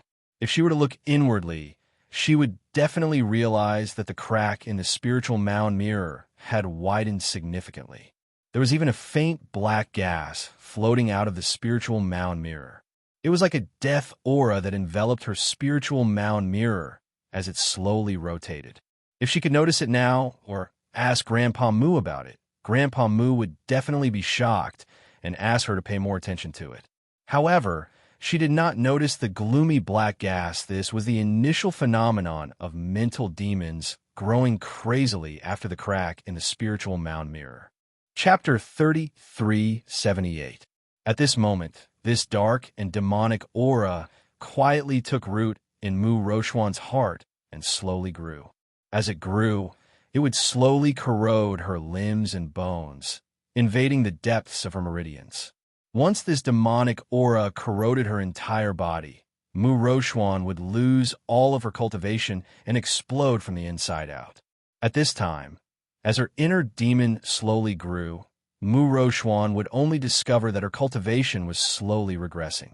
If she didn't take this seriously, the consequences would be unthinkable. What kind of talisman is this? Another bolt of lightning struck Moo Rochuan's body. She only felt the power of the lightning slipping into her damaged meridians. It was running amok in all the meridians in her body, making her feel very uncomfortable. Arbor coldly glanced at her and said indifferently, "Third-level top-grade lightning talisman." What was a third-level top-grade lightning talisman? None of the Moo family disciples present had heard of it before. However, they weren't all fools. Just by hearing the name and combining it with the current situation on the stage, a portion of them were instantly enlightened. Third level? It can't be that there are 36 bolts of lightning, right? A Moo family disciple cried out in shock. Meanwhile, Moo Yuan was already dumbfounded and subconsciously grabbed Moo Lixiang's hand. Li Lixiang, did you hear that? Moo Lixiang nodded heavily, her eyes shining with excitement. As expected, wanting to befriend the crown princess from the start was absolutely correct. If she had the chance, she would definitely ask the little crown princess for guidance.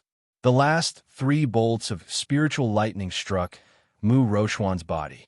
Moo Rochuan couldn't withstand it and was directly smashed to the ground by the lightning bolts.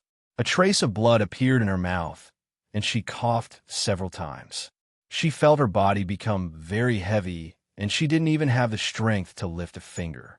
Xiao Mu glanced at Moo Rochuan before turning around to walk down the martial arts stage. She merely threw out the words, "You've lost." It was unknown if this sentence provoked Moo Rochuan, but she suddenly struggled to get up from the ground. She reached out to wipe the blood from the corner of her mouth and suddenly laughed with a hoarse voice. "You think you've won?" Moo Rochuan's voice instantly became extremely cold. Arbor turned to look at her and saw that her eyes were glowing with a strange light. Her expression was focused and somewhat distorted as she looked at her. "Did you win?" she shouted harshly. Mu Qingya's heart skipped a beat. She wanted to rush up and drag her troublesome daughter off the stage. However, just as her body moved slightly, the old madam reached out and pressed the back of her hand. She shook her head at her. "The competition is still going on. It's futile for you to go up." Based on Moo Rochuan's current situation, even if her father, Mu Jingfeng, went up with Rochuan's competitive nature, she probably wouldn't listen to her father's words and obediently step down from the stage, much less Mu Qingya, who was an ordinary person. The old madam sighed, feeling sorry for her granddaughter. She used to be such an obedient and sensible child. How could she have been blinded by jealousy and become so extremely terrifying?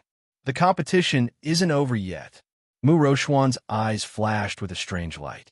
She suddenly flung out several talismans shrouded in black aura from her sleeves and instantly pounced on Arbor's back. Mu Xingqian immediately stood up from his seat. Rochuan, what are you doing? Chapter 3379. Mu Rochuan's mind was already muddled by her desire to win. So how could she still hear Mu Xingqian's reprimand? Moreover, even if she heard Mu Xingqian's reprimand, she probably wouldn't take it to heart. In her heart, this big brother had already switched sides and completely stood on Arbor's side. They were no longer on the same path. Arbor slightly turned his head and frowned as he stared at the several talismans emitting dense black aura that Mu Rochuan threw over. It's a mystic Een talisman. A Mu family elder couldn't help but jump up and shout with a grave expression. How can eldest young miss use talismans? What was a mystic Een talisman? Everyone in the Mu family knew about it. It was a talisman filled with evil Een energy drawn by a talisman master. The mystic Een talisman was the most basic offensive talisman among the forbidden talisman arts. A powerful talisman master could draw the evil Een energy between heaven and earth and make it enter the human body, controlling and even wantonly destroying the body. A person who was hit by a mystic Een talisman usually didn't know that they had been cursed. The power of this talisman could perhaps lie dormant in a person's body for 3 to 5 years. Once it erupted, the person would either be manipulated into a puppet or die without a burial ground. It was no joke that everyone hated talisman masters. At least in the 3 continents, no one welcomed a dark existence like talisman masters. The Mu family's patriarch, Mu Jingfeng, stared at his daughter with an unsightly expression, inwardly cursing Mu Rochuan's brain. You secretly grasp talisman arts. If you only used them in secret, no one would be able to catch you. But now, you use this kind of sinister talisman in front of everyone's eyes. How could it not arouse everyone's disgust? At this time, there were already several Mu family elders sitting in the elders' seats. The originally silent Mu family elders were frowning slightly as they coldly looked at Mu Rochuan. Many Mu family disciples in the crowd also shouted, "Eldest young miss actually knows such a vicious talisman art like the mystic Een talisman. Heavens, is she still a disciple of our divine province's Mu family?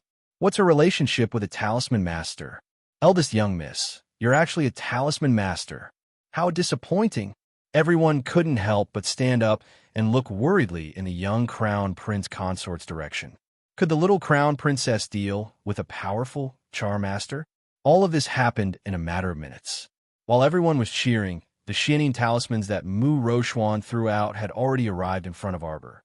Seeing these mystic Een talismans split open in front of Qiao Mu's face, and wisps of turbid Een energy swarmed out from within, everyone couldn't help but break out in a cold sweat for the young crown prince consort. Old Master Mu jumped up from his seat and dashed toward the ring. Roxian really had no sense of propriety. With such a dense wave of Een energy, the little crown princess, huh? Everyone was flabbergasted when they discovered that the seemingly dense mass of Een energy froze in place when it was 3 inches away from the little crown princess. It wasn't willing to take even half a step forward. That mass of Een energy seemed to be extremely afraid of the little crown princess's body. After hesitating for a few seconds, it turned around with a whoosh and rushed directly in Mu Rochuan's direction. Everyone stared blankly at the scene before them, unable to understand what was going on. What was with this Een energy?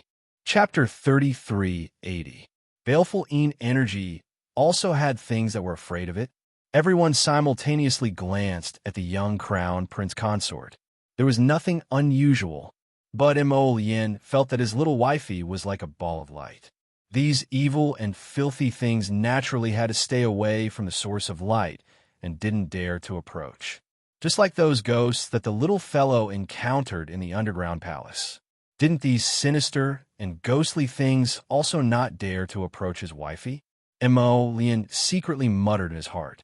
The more he thought about it, the more he felt that his conjecture was very reasonable. His wifey was definitely a ball of light. Arbor expressionlessly looked at the baleful Een energy that had retreated back and was rushing towards Mu Rochuan. Blinking her eyes, She looked down at her little hand in confusion. Just now, she was already prepared to throw out an Earth-grade defensive talisman to break these baleful energy. But they were actually very perceptive and didn't come over. Since that was the case, she also didn't have the leisure to chase after these sinister and ghostly things. And at this very moment, Mu Rochuan was in big trouble. The baleful energy that she had released had actually turned around and wrapped around her. At this moment, Mu Rochuan's face was shrouded in a black fog. Her entire body was immersed in the black fog as she crazily swung her hands and kicked around while shouting, "Scram! All of you scram! Scram!" No one knew what she saw. People who were trapped by the baleful energy would naturally see all kinds of strange illusions. At this moment, an elderly elder of the Mu family's elder council stood up and said with a frosty expression, "Mu Rochuan lost." Before using the profound talisman, she had already used her own cultivation and spiritual power, as well as borrowed external force to activate her spirit artifact to create a defensive barrier. Even so, she still lost. That elder said with a straight face. She even used the profound talisman, this kind of sinister and ghostly thing. This old man feels that Mu Rochuan must be severely punished. She should be locked up in the dungeon for the time being and wait for the elder council to discuss with a family head, an old family head, before deciding on how to deal with her. The moment he said those words, the surroundings instantly became silent. This Mu family elder's surname was Dao, and he was famous for being straightforward. After he emphasized this matter, Mu Rochuan felt even more embarrassed. Mu Qingya hurriedly stood up. Just as she opened her mouth to defend her daughter, she heard Mu Jingfeng's stiff voice. Elder Dao's words are very reasonable. Guards, Mu Rochuan has violated the family's rules and practiced the forbidden talisman technique without permission. Lock her up in the dungeon first and deal with her later. The guests couldn't help but look at each other. Today's events really came one after another. At this moment, the Mu family actually locked up their family's genius eldest miss in jail, however. When they thought about how this young miss actually practiced the forbidden talisman technique, everyone looked at her with hostility.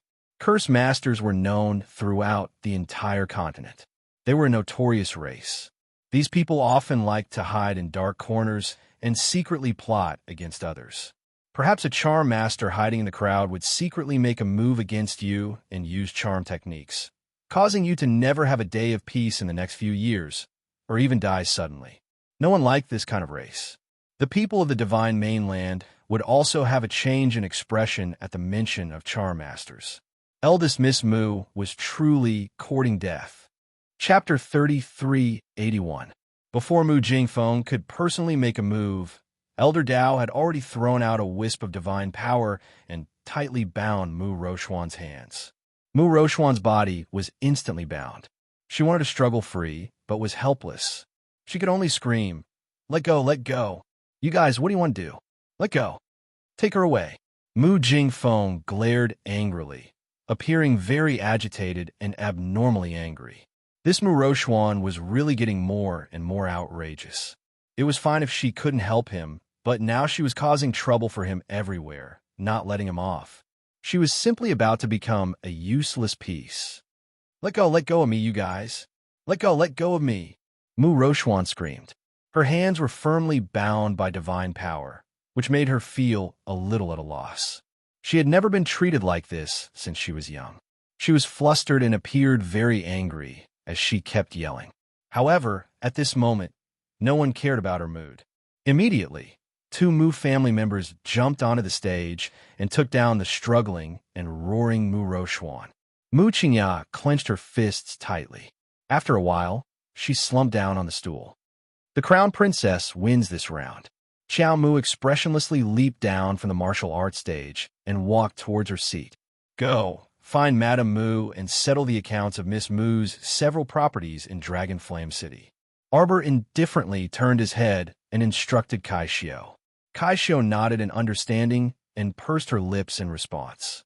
She quickly walked to Mu Qingya's side and whispered a few words to her. Although Arbor didn't show it on his face, He was secretly carefully observing Mu Qingya's expression. He saw her nodding at Kai Xiao with a gentle and indifferent expression and whispering a few words to Kai Xiao. Her behavior was very appropriate and magnanimous, without the slightest trace of anger. Arbor couldn't help but frown. He immediately retracted his gaze and reached out to pick up the spoon with an indifferent expression. Was Madame Mu really able to keep her composure, or was she really friendly to her? Was he being too paranoid? Arbor thought. He put down the spoon and looked at Mu Qingya again. However, she saw that First Madam had turned her head and met her gaze. First Madam smiled faintly and nodded. There was not a trace of dissatisfaction in her expression. Kai Xiao walked to her side and whispered. First Madam said that after the banquet, she will send someone to deliver the land deeds that eldest Miss owes the Crown Princess. Oh. The young Crown Prince Consort nodded indifferently as she turned her gaze to the tournament stage. At this time, the second round of the Mu clan's disciple competition had already begun. Both sides' talisman techniques were a bit on par. However, after witnessing the wonderful talisman technique battle between the eldest Miss and the Crown Princess, everyone felt as if they were chewing wax and didn't know what to eat. Even eldest Miss Mu couldn't compare to the talisman skills of these two, let alone the Crown Princess. Everyone drank while enjoying the Mu family competition. For a moment, the atmosphere was harmonious. Mu Tsang raised his cup and smiled at family head Qin, who came to propose a toast. The two whispered a few words. Suddenly, a hearty laugh sounded in the air. Ha ha, I'm not late, am I? Today, I heard that the talisman patrician families of the Divine Prefecture are holding a grand family competition. Disciple Qi Fong is passing by and would like to ask the brothers of the Mu clan for advice on talisman techniques. Chapter 3382. Song Prefecture's Phoenix, the Arch City, Qi Fong, disciple of a talisman patrician family, is here to pay a visit to old Master Mu. I wonder which brother from the Mu clan is interested and dares to compete with me. As his voice fell, everyone saw several figures sitting on the back of a large flying spirit beast, flying kite, swiftly arriving at the venue. Several people descended from the sky, beaming from ear to ear. The young man, called Qi Fong, leaped up with a vigorous posture and landed on the battle stage with a so sound. At this moment, there were two Mu clan disciples competing on the stage. After Qi Fong intervened, a burning fire talisman appeared in each of his hands, and he instantly threw them at the two Mu clan disciples. Those two were caught off guard and happened to be caught off guard. The two burning fire talismans sprang up with a rub on their bodies, and the intensity of the fire instantly soared high into the sky. Mu Jingrue's expression darkened. His hand moved, and he rapidly shot out two water spirit talismans, instantly extinguishing the flames on those two people. Everyone focused their eyes and saw that those two brats' faces were blackened by the fire spirit talismans, and there were already many burn wounds on their bodies. The men who came with Qi Fong all turned to look at Mu Jingrue. One of them said with a smile, "Black-grade water spirit talismans? I believe this must be 7th Master Mu." Mu Jingrue coldly swept a glance at that person. "Who are you people? Are you here to cause trouble?" That young man named Qi Fong just now didn't control his strength and threw out two black-grade fire spirit talismans at once. Currently, there were two advanced stage talisman masters competing on the stage. How could they possibly withstand something like a black-grade fire spirit talisman? It was inevitable that they would be burned, but this young man's actions made people very unhappy. He suddenly appeared and interfered in the competition of other clans' disciples. If it was someone with a bit of common sense, they naturally wouldn't do such a disrespectful thing. Sigh, 7th Master Mu is too serious. The middle-aged man who spoke smiled and pointed to the young man on the stage. This is our Qi clan's young Master Fong. I am Old Zhong, a servant of the Qi clan. We are from the talisman patrician family of Song Prefecture's Phoenix, the Arch City. The Mu family's disciples all looked at the Qi family's people who suddenly appeared with unkind eyes. Needless to say, these people from the Qi family were definitely here to mess things up. Otherwise, why would she show up at Grandpa Mu's birthday party? Why would she come to the stage, uninvited, and throw out 2 dark level fire talismans at the 2 disciples who were in the middle of the competition? Young Master Fong is the 33rd talisman master in our Qi family's younger generation. I'm 28 years old this year. Old Zhong chuckled as he explained. It would have been fine if he hadn't said anything, but once he did, everyone's expressions became a little strange, especially the guests. They looked at the 2 Mu clan disciples on the battle stage, their faces blackened from the burns, and then looked at young Master Fong. Who won and who lost was immediately revealed. This young Master Fong was only 28 years old, yet he was able to subdue 2 talisman masters of the Mu family in one move. As for the 2 Mu clan disciples on the martial arts stage, it was obvious that they were much older than young Master Fong. Although the faces of the 2 Mu family disciples were burnt black, it could be seen from the expression on their faces that other than embarrassment, there was also a trace of shame. They had disgraced the Mu family. This young Master Fong had subdued them in one move, and they didn't even have the slightest ability to fight back. Chapter 3383. The Qi family's young master was only 28 years old, and he was only ranked 33rd among the Qi family's younger generation. With this ranking, he was able to suppress 2 Mu family disciples with one move. The 2 of them were so embarrassed that they could not lift their heads. This was truly shameful. If not for 7th Master's help just now, they might have been seriously injured by the other party's fire spirit talisman. The 2 of them drooped their heads and lowered them. Moving their feet, they ran down the stage dejectedly. And at this moment, only Qi Fong alone was standing on the enormous battling platform. This youth stood with his hands behind his back, looking like a talisman grandmaster and rather arrogant. This little brother has specially come to seek guidance from the Mu family disciples. I wonder which brother Mu is willing to come on stage and compete with this little brother? When Qi Fong's words fell, the entire venue was silent. The group of Mu clan disciples looked at each other, and all of them were at a loss of what to do. They were not fools. Anyone could see that this Qi Fong dared to challenge the Mu family alone, so he must have something extraordinary about him. The competition venue was in the Mu family.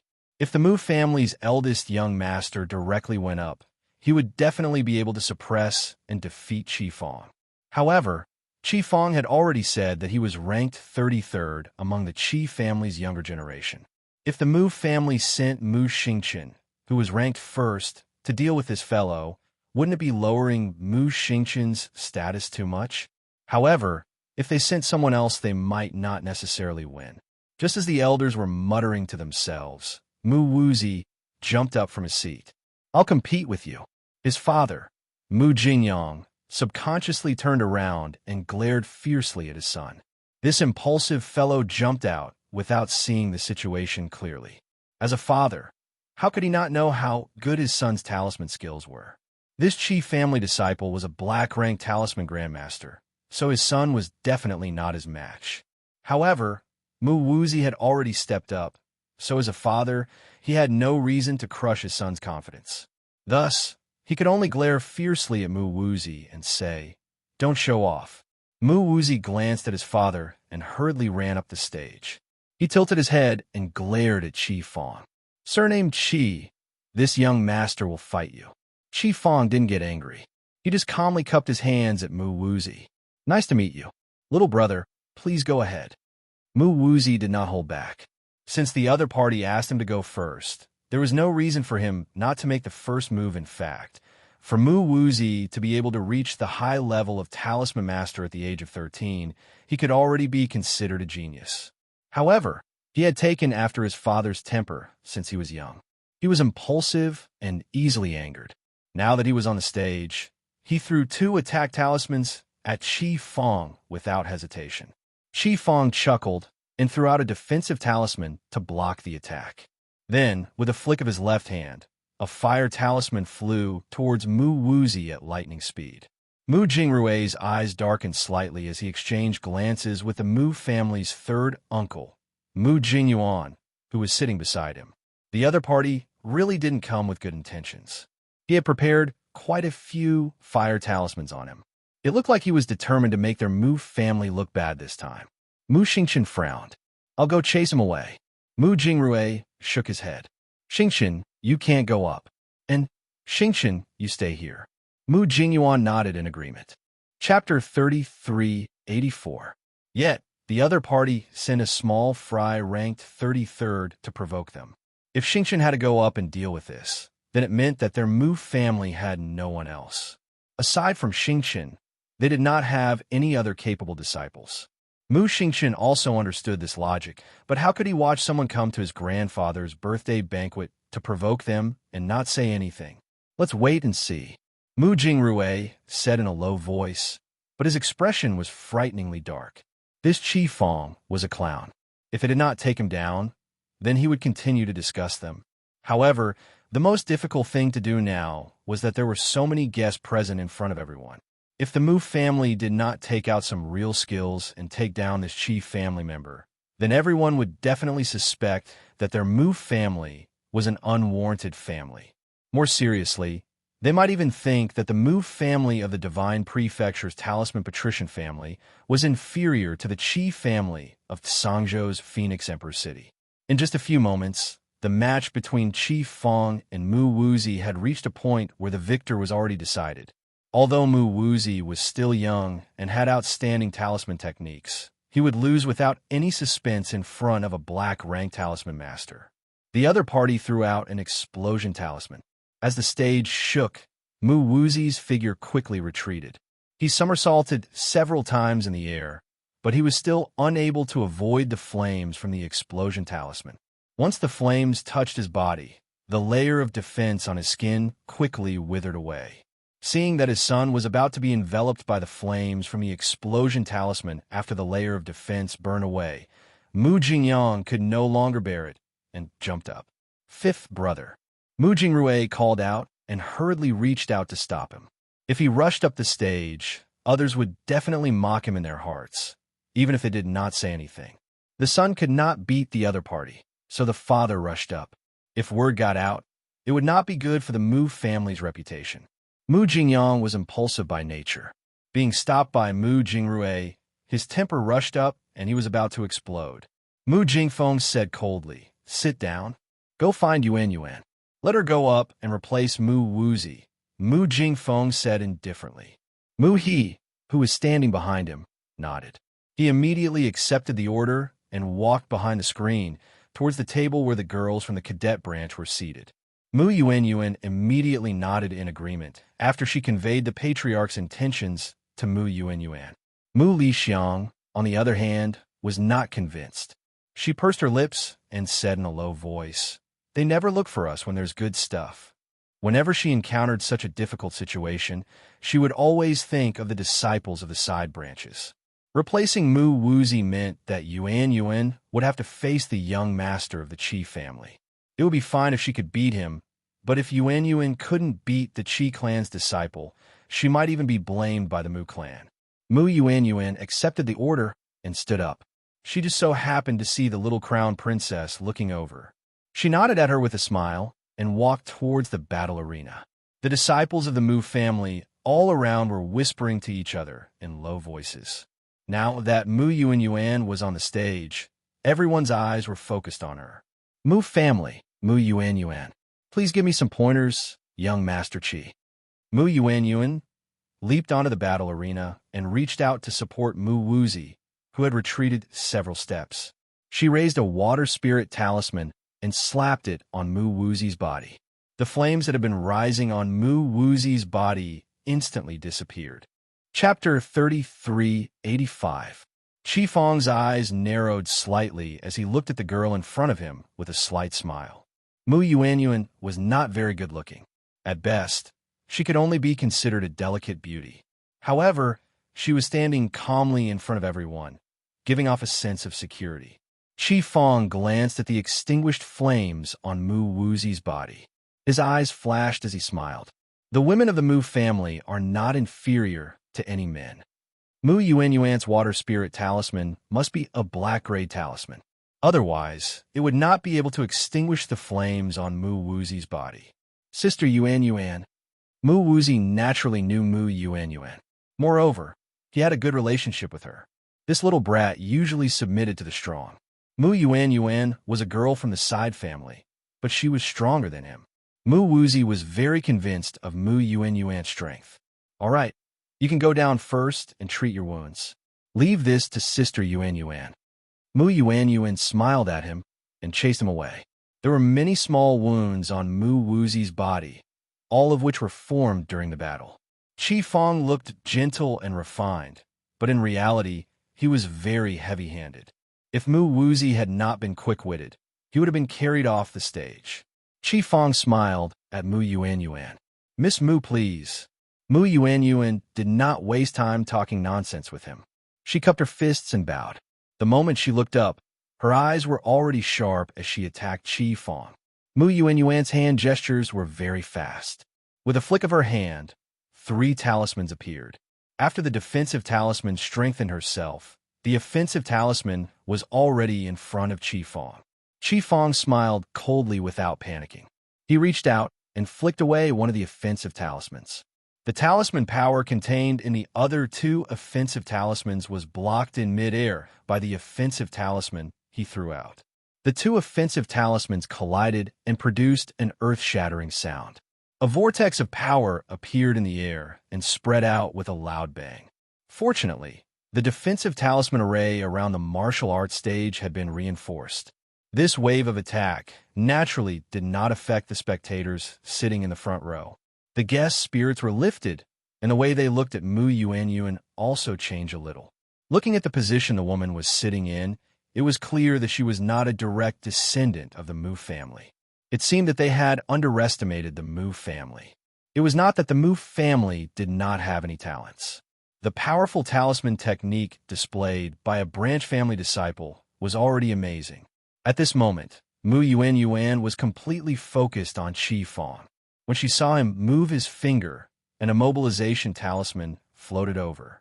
She hurriedly turned around to dodge, but the body-securing talisman seemed to have a tracking function as it chased after her slender figure. No matter how many times Mu Yuan Yuan tried to dodge, she couldn't avoid it. Mu Yuan Yuan frowned. She took out 2 defensive talismans from her inner world and quickly opened them, erecting 2 defensive walls around her. The body-securing talisman suddenly pounced over and exploded in front of her eyes. Mu Yuan Yuan felt a strong binding of talisman power. She was actually frozen in place. Of course, being immobilized only lasted for an instant. Mu Yuan Yuan immediately used the adversity-dispelling talisman to break free from the immobilization talisman. In the eyes of an outsider, this was only a matter of 1 or 2 seconds. Of course, some juniors with poor eyesight didn't even notice that Mu Yuan Yuan had been immobilized for 1 or 2 seconds. But it was precisely this 1 or 2 seconds of immobilization. Qi Fong took the opportunity to throw out an explosion talisman, which exploded on Mu Yuan Yuan's body. Chapter 3386. Following a loud bang, the ground shook violently.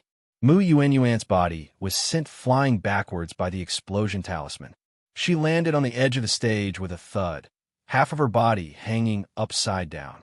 She spat out a large amount of blood, evidently severely injured. Good. At this very moment, someone suddenly cheered and clapped his hands together, producing a resounding slap. All the guests looked at each other in dismay before turning their gazes to that Qi family's old servant. This guy actually slapped them in the face and even shouted the word good so loudly. Sure enough, when the word good fell, the faces of all the Mu family disciples, including Old Master Mu, changed at the same time. All the Mu family disciples glared at that old fellow. There were even hot-blooded youths who jumped up from their seats and cursed. "What's so good about you, old fellow?" Old servant didn't get angry. He squinted his eyes and said with a chuckle, "Ah, it was a slip of the tongue. I only praise my family's young master because his explosion talismans were thrown with great skill. I didn't expect to empathize with everyone's feelings." "Ha ha!" Old servant laughed as he spoke. His sarcastic remarks angered everyone in the Mu family so much that their chests hurt. Qi Fong confidently stood on the stage with his hands behind his back, assuming the demeanor of a talisman grandmaster. "Everyone, I hope everyone won't patronize me. Sending a woman up to compete with me. Isn't this a bit an insult to my Qi Fong? At this moment, Mu Lixiang had already led people to the side of the stage and reached out to help Mu Yuan, who was half hanging on the stage, down. A hint of bitterness appeared on Mu Yuan's lips as she smiled at her. She only managed to say, "I'm fine," before she spat out another mouthful of blood. It was obvious that the explosion talisman that had exploded on her body had injured her internal organs. Yuan, Mu Lixiang almost cried out. Yuan's current appearance was too frightening. Her small face was deathly pale, as if she would stop breathing in the next moment. The blood from her mouth and nose couldn't be stopped. Mu Jingrui also hurried over at this moment and took out a healing pill for Mu Yuan to consume. He turned to glare at Qi Fong with fury and said, "You were too heavy-handed. How can you beat someone up like this in a sparring session?" Sorry. Qi Fong hurriedly explained with a smile. "I was the one who acted inappropriately. I have a healing pill here. I hope that after Miss takes it, your body will feel slightly better." When Mu Lixiang saw this lowly man's chuckle as he handed over a black pill, she was immediately enraged. She reached out and slapped Qi Fong's hand. "Who wants your medicinal pills?" Scram! Old Zhong's face darkened as he mocked. "What's wrong? Is the Mu family a sore loser? After losing, you flew into a rage out of humiliation and threw a tantrum at our young master, didn't you?" Without waiting for Mu Lixiang to shout, Old Zhong interrupted her and continued, "In a martial arts competition, there's always a question of how much strength to use. Our young master didn't know that your family's young Mrs. Body was so weak. How could he have expected that a mere explosion talisman would be able to beat her to such a state? If you guys had said earlier that this young Mrs. Body was delicate and weak, we wouldn't have fought with her." The reprimand caused the Mu family disciples' faces to turn green, white, and red. Mu Jingrui also felt a lump of resentment in his chest that couldn't go up or down. It was extremely uncomfortable to hold it in. Chapter 3387. Mu Xingqian stood up and coldly said, "Since young Master Qi is so formidable, I, Mu Xingqian, am willing to experience young Master Qi's brilliant moves." Qi Fong's eyes flickered. Who in the 3 provinces didn't know of Mu Xingqian's great name? He was the Mu family's most outstanding genius eldest young master. Compared to Mu Rochuan, he was in no way inferior. Rumor had it that this eldest young master Mu was already a black stage talisman master. Moreover, his cultivation had already broken through to the divine realm, so he was also a very formidable cultivator. Qi Fong naturally had no confidence in defeating such a person. Old Zhong chuckled. You flatter me. Our young Master Qi is only ranked 33rd in the Qi family. Since young Master Mu wants to give him pointers, then we can only accept." Mu Jingfeng and the rest's expressions turned very ugly when they heard this. This fellow had repeatedly emphasized that Qi Fong was only ranked 33rd. Even if Mu Xingqian wanted to make a move on him, with eldest young Master Mu's status, even if he won, it would be considered an unfair victory. If eldest young Master Mu lost, then that would be called losing face all the way to the sea of forgetfulness. Put her down. A cold voice came from behind Mu Lixiang. Mu Lixiang turned to see the young crown princess standing expressionlessly behind them. She didn't know when she had walked over. She was currently frowning as she looked at Mu Yuan, whose nose and mouth were still bleeding, and pointed at the empty space at the side. Mu Lixiang didn't understand, but when she saw Mu Jingrui quickly nod at her, she obeyed and helped Mu Yuan to the side. Arbor stepped forward and squatted down. She took out her needle bag and inserted 2 needles into Mu Yuan's body. Then, she took out a bottle of medicinal liquid and fed her a mouthful. She placed the medicinal liquid in Mu Lixiang's hand. "Feed her another mouthful tonight, tomorrow, and the day after, once in the morning and once in the evening. 3 days later, her internal injuries will be healed." Mu Lixiang looked at her in shock. She lowered her head to glance at Mu Yuan and saw that her complexion had indeed become much rosier. She was immediately overjoyed and repeatedly thanked her. "Thank you, Crown Princess, for your treatment." The little crown princess was indeed skilled in medicine. Yuan Yuan's complexion was much better after 2 simple injections and a sip of the medicine. Old Zhong looked at the medicine bottle in Mu Lixiang's hand. His eyes flashed, and he suddenly said, "Miss, can the medicine bottle in your hand?" Mu Lixiang looked at him warily, then put the bottle into her inner world. Then, he ignored Old Zhong and directly called for someone to lift Mu Yuanyuan up. The group of people then carried Mu Yuanyuan out of the banquet. Old Zhong's expression darkened. His hawk-like eyes stared coldly in the direction Mu Lixiang and the others had left, and he let out a cold snort. Following which, his gaze landed on the young crown Prince Consort in a good mood. This is... Arbor was too lazy to bother with him. His body flashed, and he was already standing on the contest ring. His eyes flashed like cold lightning. "I will compete with you on behalf of my big brother." Qi Fong looked at the little girl in front of him, who was like a jade sculpture, and sparks flashed through his eyes. "Little girl, your body is delicate and weak. Don't cry when you lose." Qi Fong had just finished his teasing when a jade talisman leaped out with a whoosh and flew straight toward him. The powerful binding talisman power seemed to form a spiderweb that suddenly enveloped his entire body, causing Qi Fong's expression to instantly change. Chapter 3388. What? Qi Fong reacted abruptly and wanted to retreat.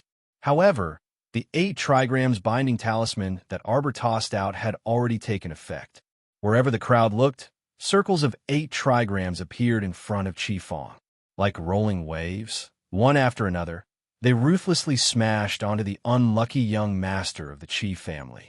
Qi Fong roared angrily, and a strong defensive light burst out from his body. 4 defensive talismans cracked simultaneously, forming 4 defensive walls around him. However, it was of no use. The 8 trigrams binding talisman that was tossed out was still like waves, constantly smashing onto Qi Fong's body. At first, Qi Fong could still barely use his cultivation to resist the first few waves. After being smashed by the 8 trigrams binding talisman a dozen times, he suddenly felt that his limbs and bones from his hands to his feet were all bound. He was actually bound on the spot by the 8 trigrams binding talisman. Although everyone's eyes could not see it, he felt as if he was trapped in a huge spider web, unable to move an inch. At this moment, Qi Fong stood dumbfounded on the battle stage, unable to move even half a step. Although the others also saw the 8 trigrams binding talisman landing on Qi Fong's body like waves, the 8 trigrams binding talisman only appeared for a moment before disappearing. When they looked at Qi Fong now, they only saw that he was left on the battle stage like a block of wood. Clearly, his sorry state was somewhat laughable. Arbor's gaze landed coldly on this person. He raised his hand, and a jade talisman jumped in front of him and slowly flew up, hanging high above Qi Fong's head. "So what if she's a woman? Are women inferior to you?" Arbor swept a cold glance at Qi Fong. Qi Fong was completely bound by the 8 trigrams binding talisman at this moment. Other than his eyeballs that could move slightly, he could not move at all.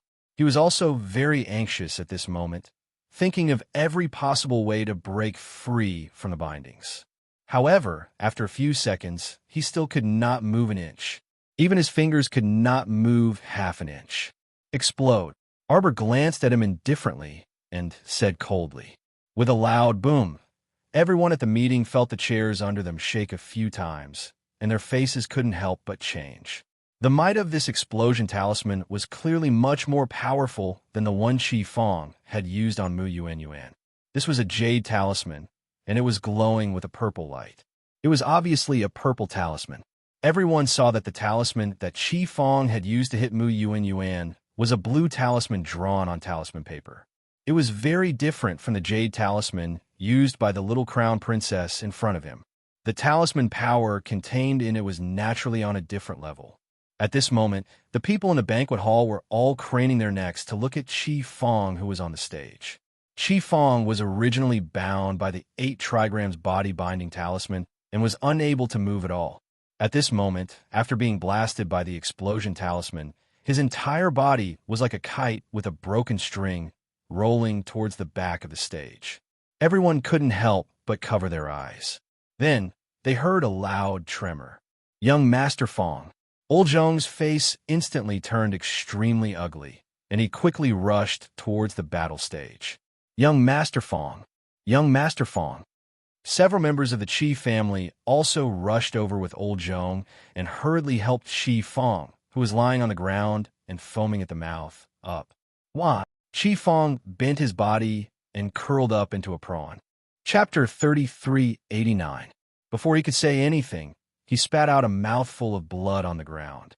Following that, he coughed out blood and leaned on Old Zhong's body in a dispirited manner. He gasped for breath and made a noise in his throat, but he couldn't say anything. Qi Fong's eyes were currently glaring at the young crown princess in front of him with resentment and fear.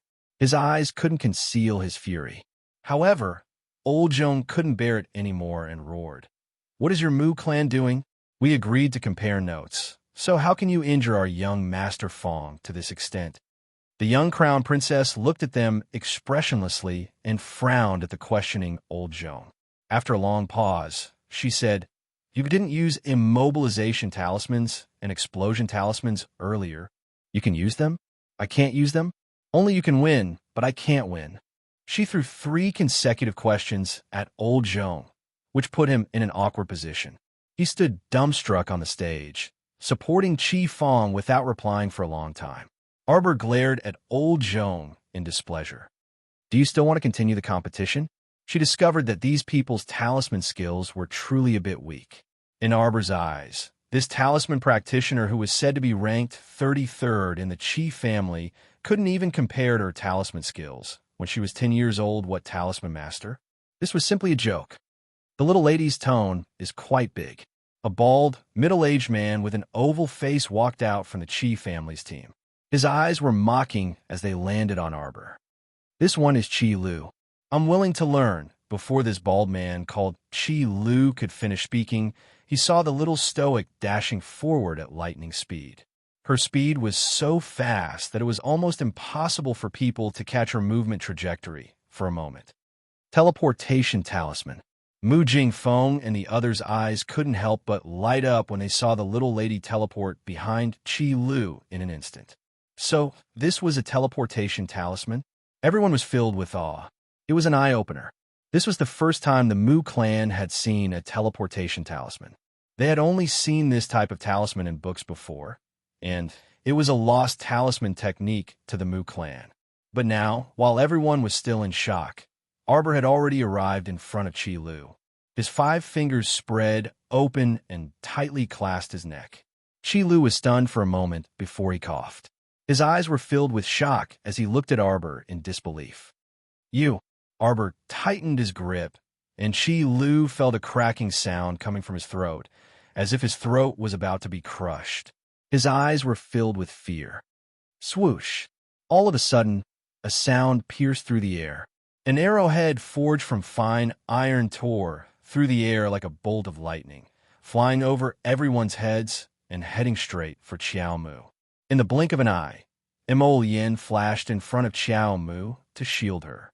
A fire's spiritual energy circled around his palm, firmly stabilizing the arrowhead that was shooting toward them in midair as it let out a clanging hum.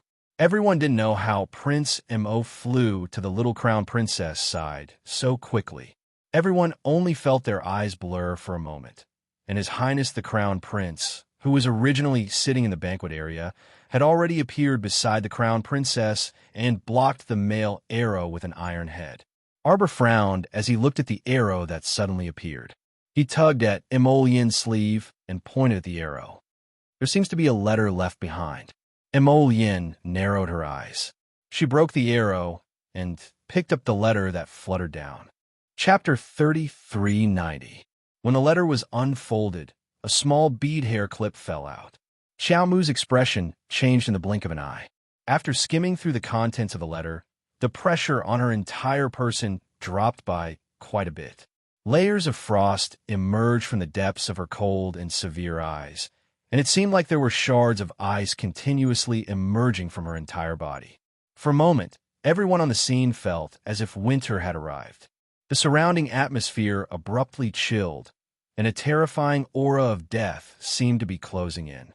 Huifeng, assemble the purple forest guards. Prince Imo left with the little crown princess in large strides, leaving only this one sentence. Although the two of them didn't say anything, everyone knew that something big must have happened just by looking at their expressions. The old man was a bit stifled. He exchanged glances with his eldest son, then stood up with an exhausted expression. Many things happened today, and I've tired everyone out. Now that something has happened to the crown princess, this old man's birthday banquet will end here.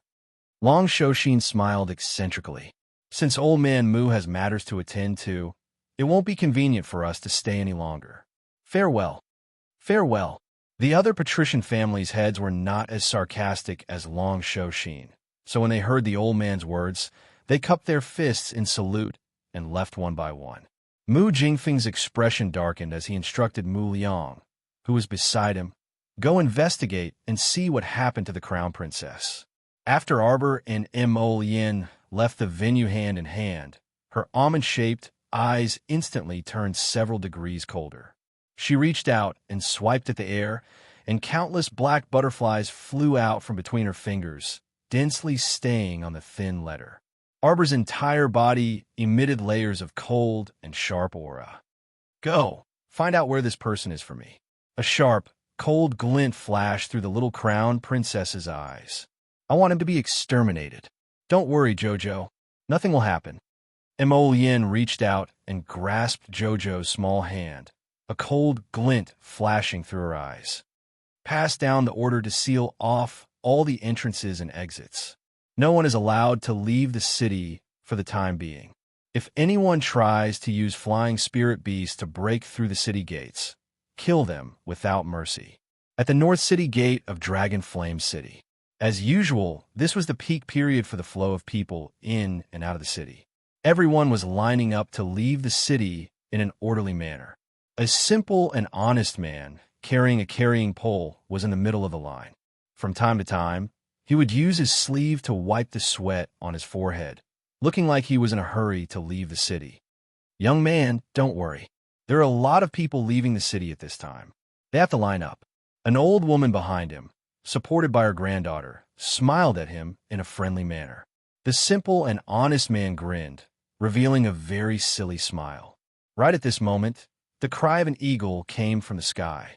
The commoners looked up and saw a goshawk flying high in the sky. It flapped its wings and swooped down. Everyone let out a small cry in unison, subconsciously shrinking their heads and retreating a few steps. The goshawk landed accurately on the ground and did not hurt anyone. A young man in black jumped down from the goshawk's back. With a cold expression, he reached into his pocket and took out a token, saying loudly, "Pass down the crown prince's verbal order. Temporarily seal the city gates. No one is allowed to enter or leave the city gates. Pass down the crown prince's verbal order." The soldier guarding the city gate was shocked.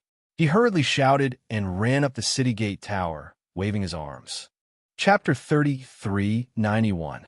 What? A small commotion immediately broke out among the queuing commoners. That simple and honest man shouted with a face full of annoyance. How? How can you close the city gates? We are in a hurry to leave the city and go home. That's right, that's right. Hearing a shout, everyone followed suit and shouted one after another. I'm in a hurry to leave the city to exchange things with people. How can you close the city gates? What's the matter? Everyone whispered to each other and shouted with dissatisfaction. The black-clothed youth coldly swept a glance over them. It won't take long, at most an hour. Even if you can't wait, you still have to wait. Everyone looked at each other in dismay. You look at me, I look at you. Their mouths muttered a few words, but in the end, they still didn't dare to confront His Highness the Crown Prince. The simple and honest man seemed to be in a hurry to leave the city, carrying his shoulder pole and squeezing his way to the front of the crowd. His shoulder pole swayed back and forth, bumping into many people. The crowd started to become a little chaotic. Many people cursed and shouted, and there were even some who couldn't help but start fighting because of some small friction. That simple and honest man squeezed his way to the front of the crowd, shouting loudly at the people around him. "How can you not let people leave the city? We are all in a hurry. Everyone, let's charge out together. We'll talk after we rush out." Several hot-blooded youths were spurred on by his words and immediately rushed towards the city gates. With this surge, even those who originally didn't want to cause trouble in the crowd were all pushed towards the gates.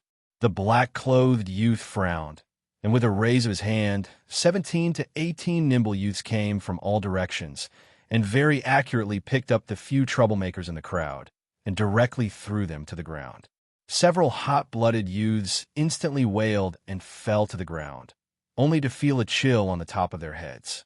When they looked up again, the blade was already pressed against their necks. This movement was really fast. Several people trembled one after another. Who dares to cause trouble at the northern city gates?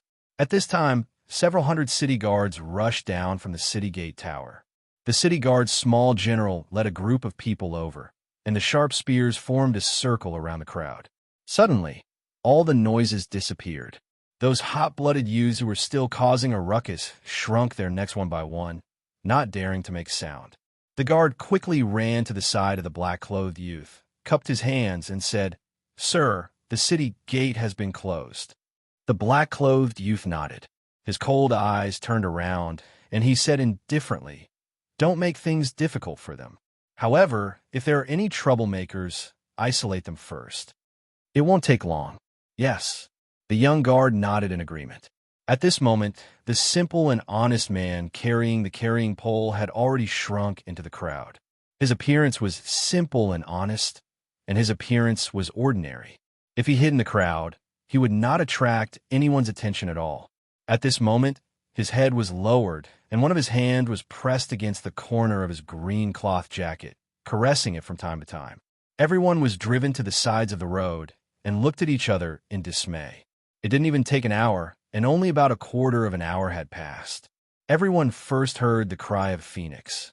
When they looked up, they saw a fiery phoenix that seemed to be burning with blood in the depths of their eyes.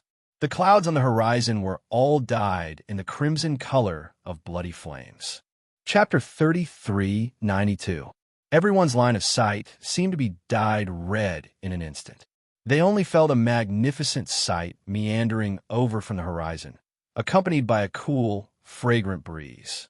It was so beautiful that it made one's heart tremble with fear. When they arrived above the northern city gate, Emolien reached out to grab Arbor's body. The two of them didn't wait for the fire phoenix to descend and jumped down first. They landed lightly on the ground and swept their chilly gazes over everyone in front of them.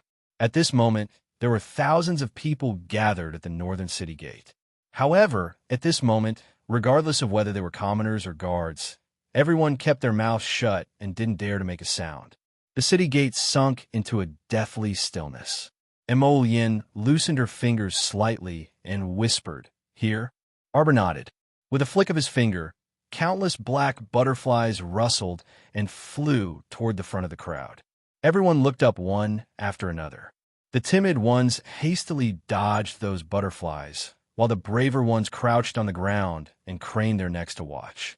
A 5- or 6-year-old child widened her round eyes and suddenly reached out to grab a butterfly that flew past her eyes. Unexpectedly, her mother's expression changed, and she hastily slapped the child's soft hand. She pulled her over and whispered, "Don't touch." The child's fingers hurt, and she opened her mouth to cry. That young mother was so frightened that her face turned pale. She hastily covered the child's small mouth with her hand and repeatedly shouted into her ear, "Don't make a sound." Arbor's gaze landed on the mother and daughter. He creased his brows and pattered toward that young mother. That young woman's pupils contracted in fright. Just as she was about to kneel down in terror, she suddenly felt her arm tighten, and someone pulled her hand away. "Wah!"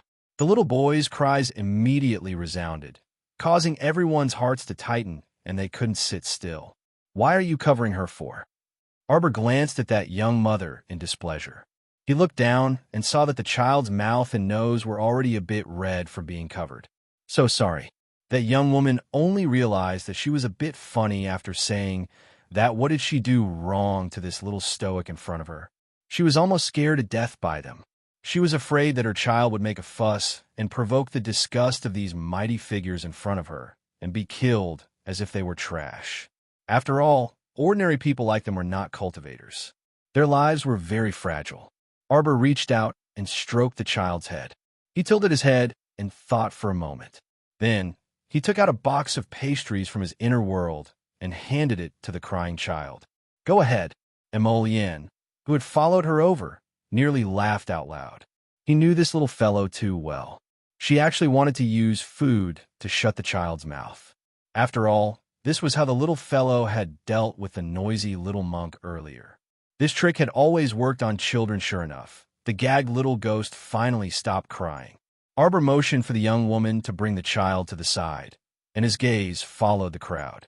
In this short period of time, the crowd at the north gate began to disperse to the left and right. There was no other reason. That flock of small black butterflies was circling around a man in clusters. When the others saw this, although they didn't understand what was going on, they still very perceptibly retreated.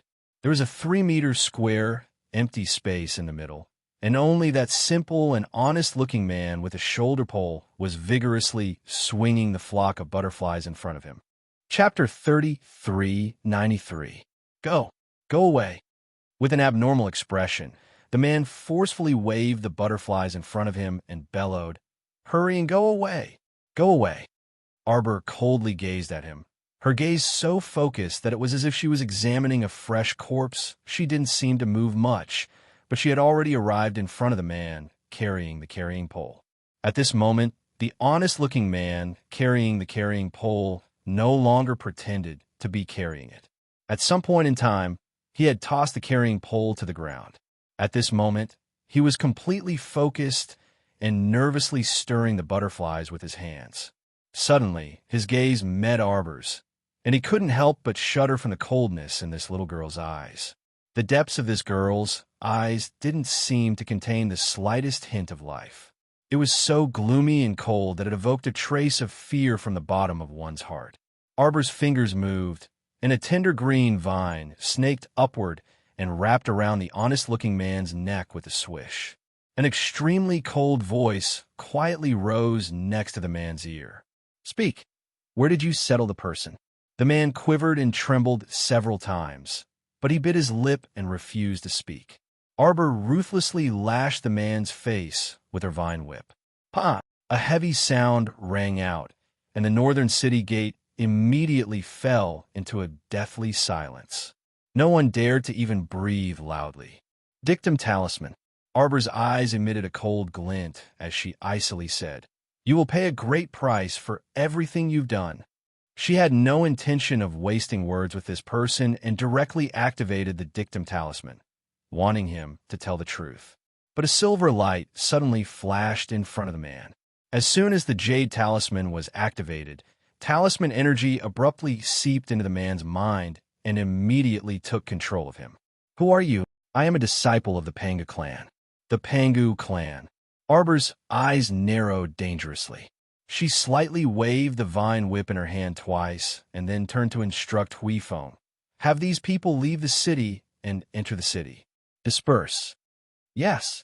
Huifeng waved his hand, and the young city guard immediately understood. He hastily bowed and hastily arranged for people to open the city gates. The city gates opened very quickly. Everyone was like birds startled by the twang of a bow. Now that they were allowed to leave, who wouldn't hurry and run? They immediately exited the city and left like a swarm of bees.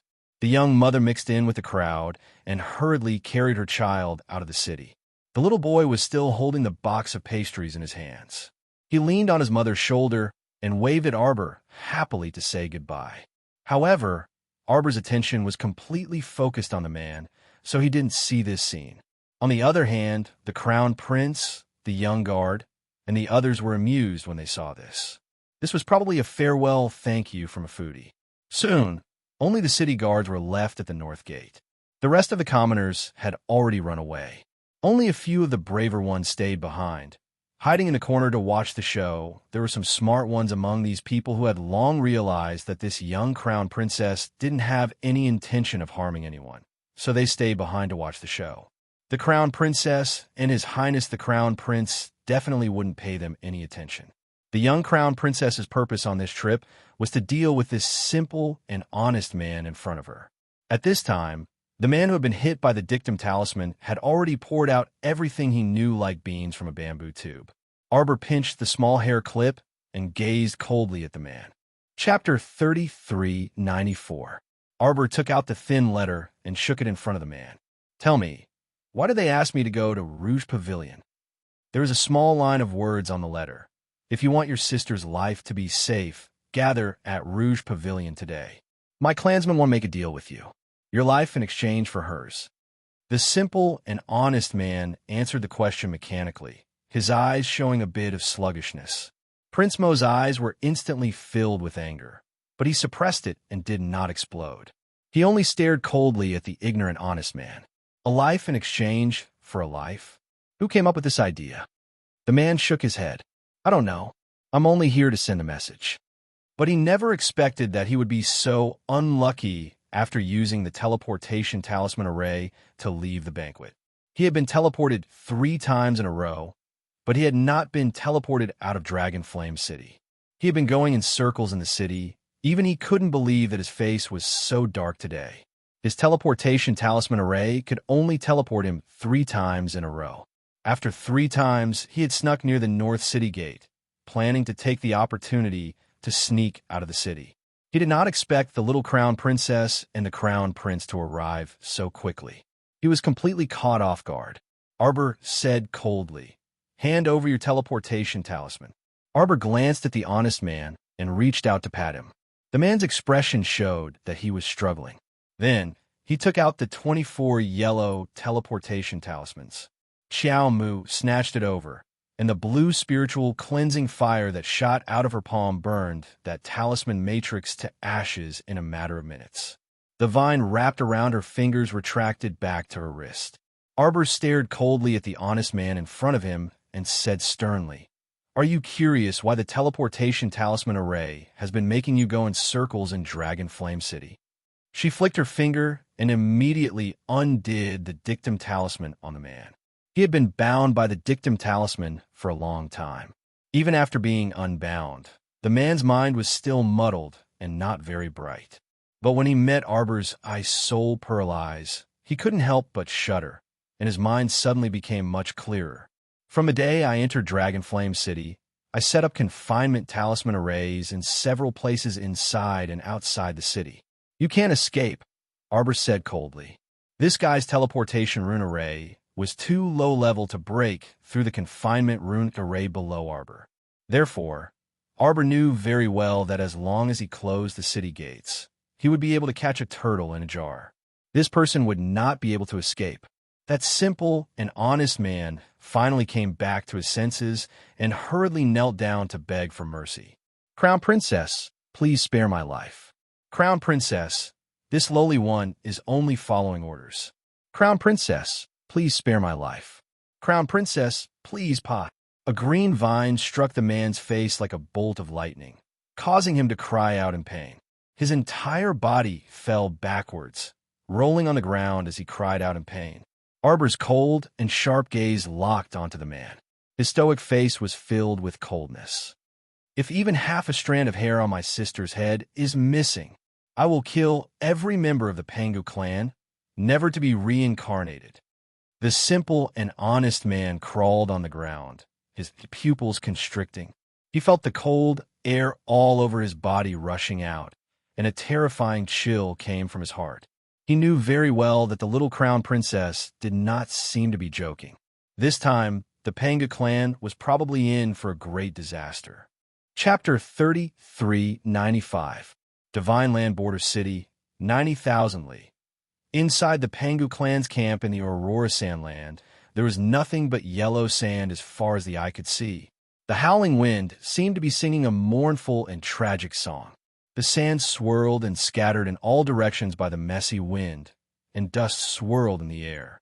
Jing Minyao held a horsewhip and forcefully lifted the curtain, looking darkly at the little girl tied to the pillar in the middle of the tent. The little girl was about 12 years old. She was wearing a fine satin dress, but at this moment, It was so dirty that its original color couldn't be seen. Her black eyes were fiercely glaring at Jing Minyao in front of her, and she coldly said, "Kill me if you have the guts. I still respect you as a person, but I really look down on you for being so hesitant and indecisive. Bitch!" Jing Minyao suddenly swung the whip in her hand at the little girl's face. "If I lose a single strand of hair, my sister will definitely take the lives of your entire family. Your entire clan will fall into eternal damnation, never to be reincarnated." The little girl hysterically roared. "Jing Minyao!" An iron lock drilled in from outside the curtain and instantly entangled the horsewhip that Jing Minyao swung over. With a little force, the horsewhip in Jing Minyao's hand was rolled and pulled, flying out of her hand and hanging on the screen next to her with a whoosh. Jing Minyao rushed in with large strides, and without any explanation, a heavy slap landed on Jing Minyao's face. "You beast, what did you do?" 2 days ago, she found out that her third sister had caught a little girl from somewhere and locked her up in a tent. At first, she didn't think much of it. After all, with her third sister's brutal temperament, whenever she saw a little girl who was more beautiful than her on the road, she would capture her and bring her back to cripple and kill her. This kind of thing had happened too many times in the past. She, Jing Linyao, was not a saint and couldn't meddle in everything. Therefore, she didn't even inquire about it before. Today, she accidentally learned from the conversation between 2 servants that the little girl who was captured was actually captured from the Seacombe planet in the Lower Star region. At that time, her heart slightly thumped, and she hurriedly sent someone to investigate. When she found out the little girl's identity, she felt as if she had been struck by lightning. She could hardly believe her ears. Jing Minyao, this idiot, actually captured Arbor's sister? Although this sister was not related to her by blood and was only a child of her adoptive parents, she had long known that Arbor did not have a good relationship with the Mu family. On the contrary, she was very close to her adoptive parents. This idiot did kidnap someone's sister. He was going to roast the entire Pangu clan on the grill, wasn't he? Let him go. Jing Linyao shouted angrily. Jing Minyao's eyes flashed with a trace of hatred. She slapped her sister with the back of her hand. "Get lost. Do I need you to tell me what to do? Are you trying to bury the entire Pangu clan because of your stupidity?" Heh! Although Arbor was the crown princess of Shenzhou, this child had nothing to do with the imperial family of Shenzhou. Do you think that the Emperor of the Divine Land will attack the Pangu clan for the village girls in the lower space zone? Huh. Don't joke around. How can a mere Arbor annihilate 200,000 people of the Pangu clan? What nonsense are you talking about? Jing Linyao raised her hand and wanted to slap her again. But this time, Jing Minyao was prepared. Chapter 3396. She grabbed Jing Linyao's hand, her eyes flashing with ruthless anger. "Jing Linyao, with your current cultivation level, do you still think you can order me around?" Jing Minyao forcefully shook off her hand. Because she used too much strength, Jing Linyao actually staggered and her eyes narrowed dangerously. This third sister of hers was quite capable now. Ever since she used a special method to enter the level 3 Divine Master Realm, her courage had increased by quite a bit. Jing Minyao shook off Jing Linyao's hand and fiercely glared at her. "I don't need you to meddle in my affairs. Father is away from home. I'm your eldest sister, so I can meddle in your improper behavior," Jing Linyao coldly said. Who would have thought that as soon as she finished speaking, Jing Minyao would reach out and clap her hands twice. A large number of guards immediately swarmed into the tent and surrounded Jing Linyao. "Invite our Pangu clan's Princess Jing to leave." Jing Minyao's eyes were filled with mockery as she said, "For the next 2 days, ask her to stay in her tent and not come out again." Jing Linyao turned to look at the guards and revealed a bitter and sarcastic smile. "I didn't expect that father would hand over the guards of the outstanding talents camp to you. How much did her father favor this youngest daughter of his?" "Eldest sister, I advise you not to resist," Jing Minyao coldly said. "Otherwise, who knows what will happen." "Yo, what's going on here?" Jing Qiao walked into the tent in a brocade robe and was slightly startled when she saw the scene in front of her.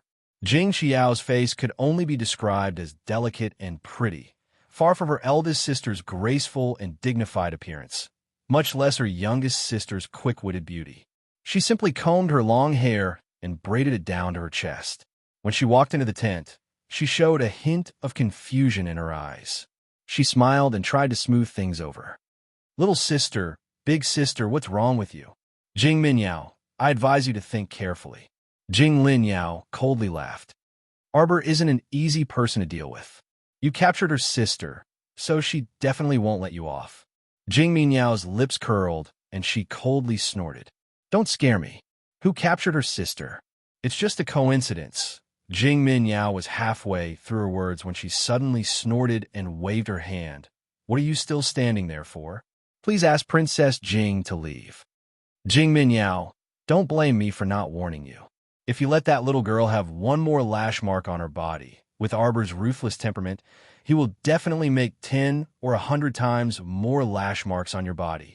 Although Jing Minyao watched Jing Linyao leave with cold eyes, her heart trembled slightly for no reason. When she turned around and met Jolin's angry big eyes, Jing Minyao felt a wave of nausea in her heart. She waved her hand and said, "Watch her carefully." Then he strode out of the tent. Jing Xiao turned around and looked at Jolin curiously before following him out. "Third sister, where did you catch this kid? It's none of your business." Jing Minyao flew into a rage out of humiliation and left. On the other side, Jing Linyao was escorted to a tent by several guards. "Princess, please." Jing Linyao coldly stared at the guards in front of her, her face full of resentment. "Do you think this is being loyal to your duty? Father didn't give you to her to do as she pleases. You're accomplices to a villain, helping her mess around. In the end, you'll only harm the lives of your entire clan." The guards looked at each other in dismay. Chapter 3397. "Why aren't you telling us what's going on?" "Third Miss wasn't the one who caught the girl," one of the guards said. 2 days ago, when Third Miss went for a walk in the Haga district, a black-clothed man suddenly appeared and threw the girl to Third Mississippi. That man also said that he ran into someone sent by Captain Jing to investigate on Seekong Planet in the lower star zone. The men sent by Guard Commander Jing have all been killed. The guard spilled the beans like a bamboo tube. He made a prompt decision to capture the Crown Princess' younger sister. That's why he was able to escape in such a dangerous situation. We also felt that this matter was very strange. However, when Third Miss heard that the girl was the younger sister of the Crown Princess of the Divine Province, she insisted on doing it and didn't listen to anyone's advice at all. Our spies in the imperial capital of the Divine Province should have already made their move. What move? Jing Linyao suddenly had a bad premonition and her entire body tensed up.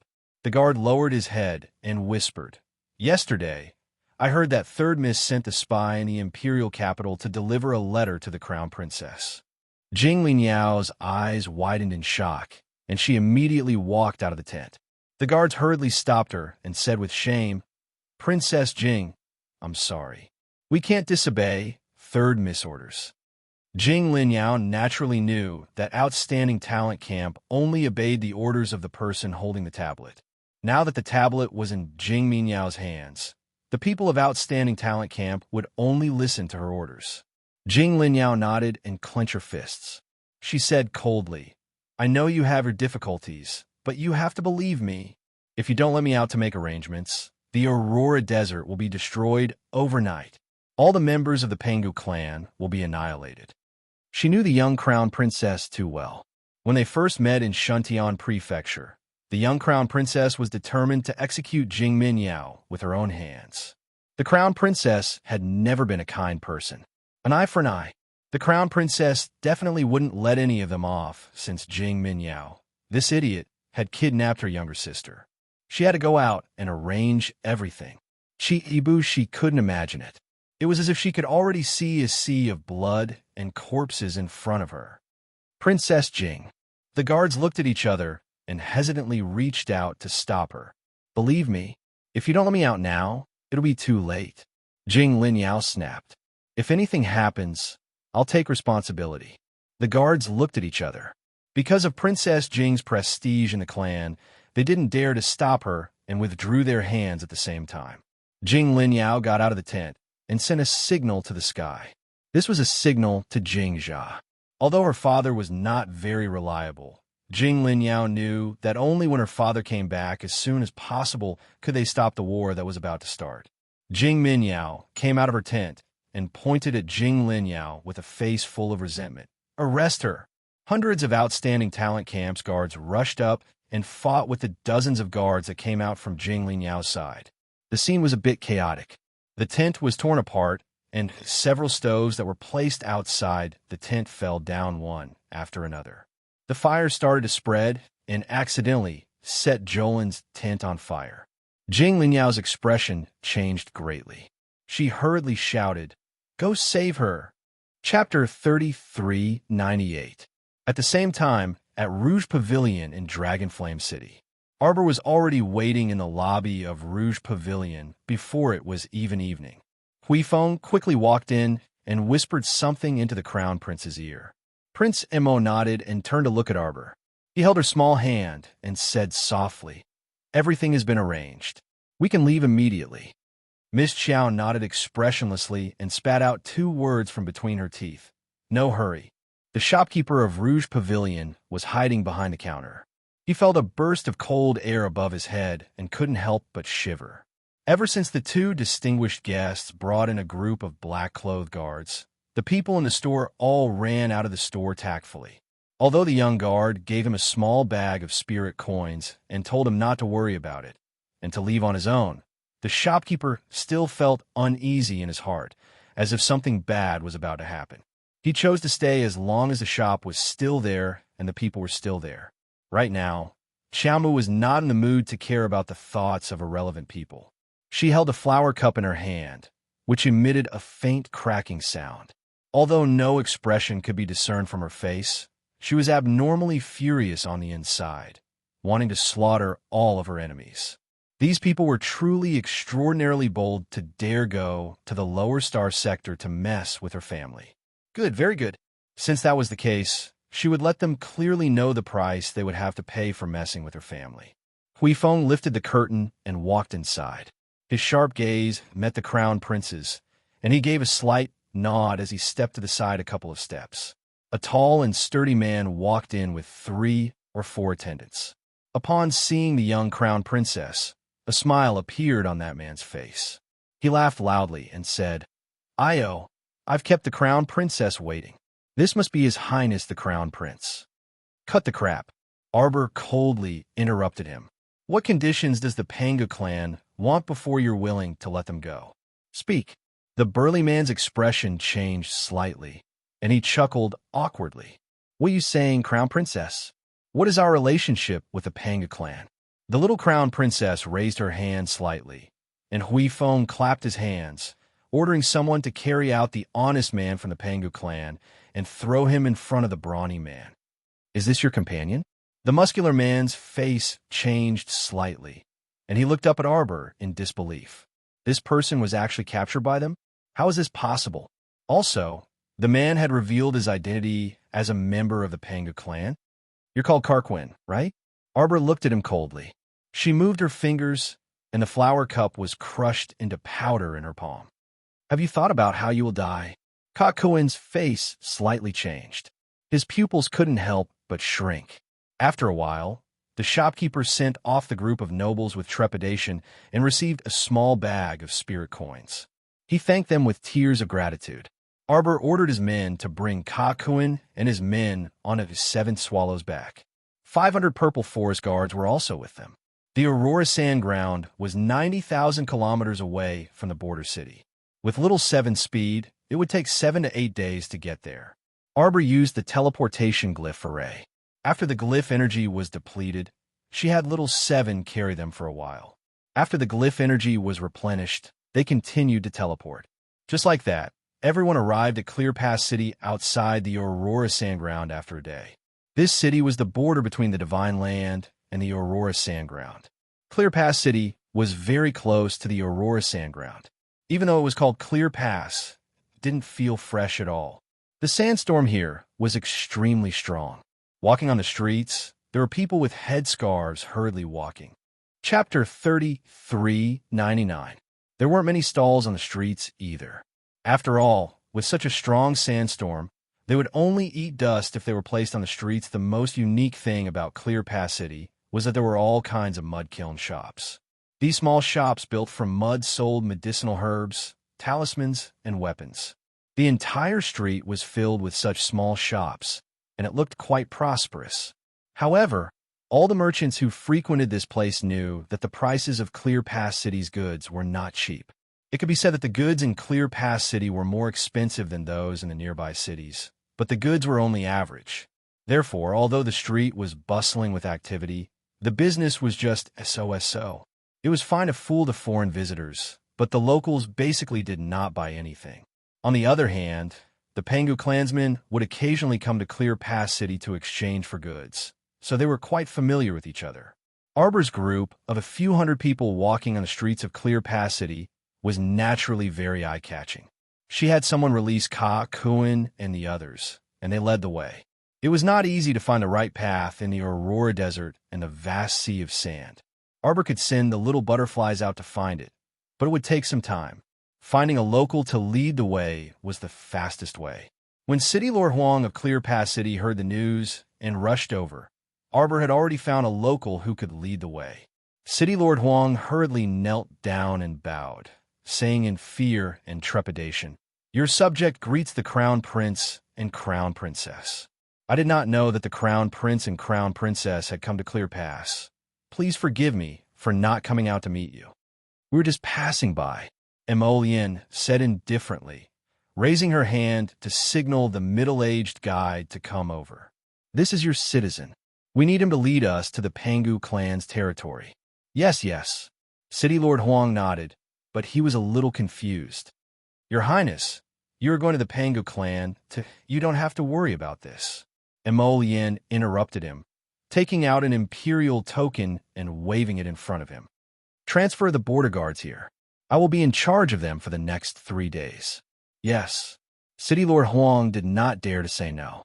He nodded and hurriedly ordered his men to do it. Arbor turned to look at Emolian and tugged at his sleeve. "Then I'll take them away first." Emolian nodded and stroked her hair. Although he knew that there wouldn't be any danger on this trip, he still reminded her, "Be careful. If you encounter any unforeseen circumstances, just wait for me to come and deal with it." "All right," Arbor nodded. He raised his hand to summon his fire phoenix, and the 500 purple forest guards leapt onto it. At this time, Kakuin's face was already ashen, extremely defeated.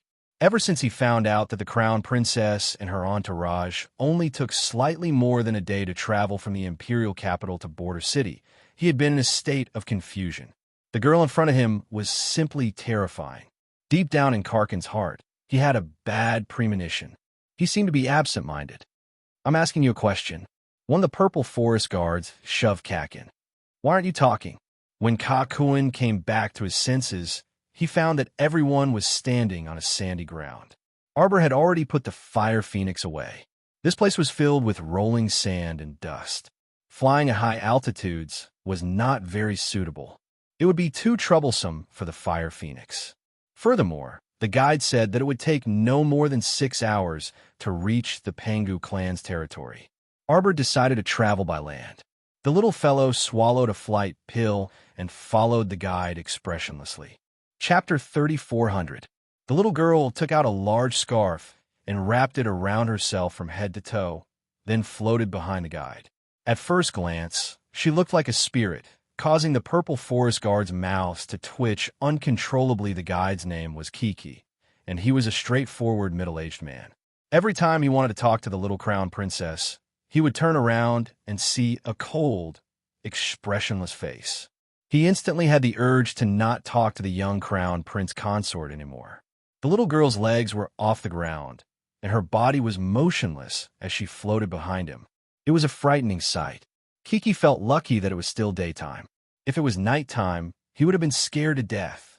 The purple forest guards all put on thin armor and followed behind the little crown princess.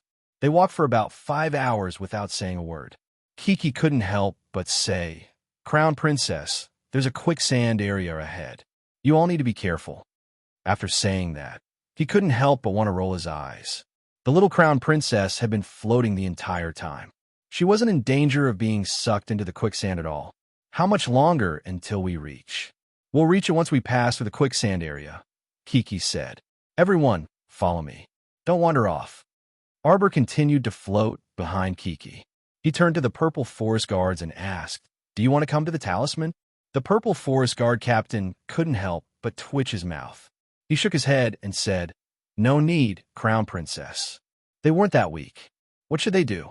The little Crown Princess was always worried that they would die, so she kept trying to hide them in the talisman. Arbor said, "Oh." He floated for a while, then lowered his head and said to Kiki, "Uncle Kiki, I'll put you in a storage talisman later. Don't worry, we'll let you out once we're done with the Panga clan." Kiki didn't quite understand, but he still nodded. Along the way, Kiki had some understanding of the little crown princess mystique. When Xiao Mu saw the continuous stretch of tents in the distance, she narrowed her eyes and gazed at the thick wall of sand outside the camp. The wall of sand was piled up by 100 years of wind and sand. It was about 10 meters tall and surrounded the entire territory of the Panga clan. On one hand, it could fend off the sandstorm, and on the other hand, it could fend off some beasts in the sand. It was just that this kind of living environment, compared to Clear Pass City, was still very unsightly. Jing Linyao had always wanted to enter the Divine Prefecture. It was also because of the continuous sinking of the desert in recent years. Chances were that, in a few years, the entire Aurora Desert would collapse. By then, the Panga clan would not even have a place to live. Kiki was very experienced.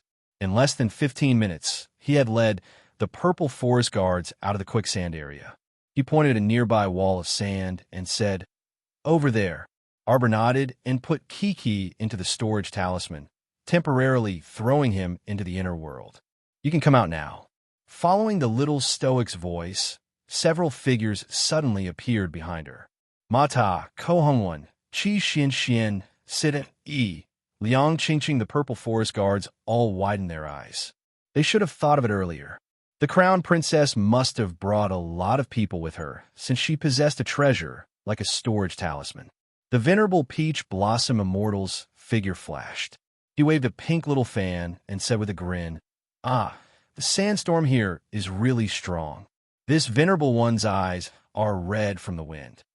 Chapter 34:01. As he spoke, the venerable Peach Blossom Immortal tugged at the little stoic's scarf. "Jojo, why are you wrapping yourself up so tightly? I can't even see the little stoic's face anymore. Come quickly, lend me a small piece to cover my face." Because the sandstorm was unbearably strong, Arbor then covered her small face with 2 or 3 scarves, revealing a pair of bright, rolling eyes that were as cold as ice. The more the venerable Peach Blossom Immortal looked at her, the more interested he found her. He couldn't resist teasing this little girl. After snatching a scarf to cover his face, the venerable Peach Blossom Immortal quietly asked, "Jojo, are we going to charge in and fight now?" Arbor shook her small head and solemnly gazed at the camp behind the sand wall. "Why are we still wasting words with them? Let's charge in and capture the main culprit and give her a death by 1,000 cuts. I'm sure she'll be willing to hand over Jojo's younger sister." The peony fairy flipped a strand of her hair flirtatiously and slandered with a chuckle. Arbor raised her hand and expressionlessly blocked this group of fellows who wanted to charge into the camp. She raised her hand slightly, and countless light gray little sand scorpions abruptly flowed out from between her fingers. They rustled as they crawled in the sand. Little by little, they accumulated into an ocean, and gradually, they densely covered the sky and earth like a sea of scorpions, enclosing half of the entire camp. The peony fairy's scalp tingled as she watched. She reflexively took a small step back and coughed. Fuck, charging in to capture people and beat them to death was a more humane method of punishment. Right, Jojo, this guy, didn't want to do anything at all? He first surrounded them with sand scorpions, then he would definitely take the next step. He was angry. Sir Jojo must be very angry right now. Everyone took a small step back in unison. Only the venerable peach blossom immortal moved 2 inches closer to Chiao Mu while waving his pink little red fan. He winked and said with a smile, "People will definitely flee outside in a while. Let's use vines to circle around the sand wall." Arbor had the same idea. She turned to look at him and nodded vigorously. Ma Ying-chun raised her hand, and a wood spirit shot out, landing on the towering sand wall in front of her.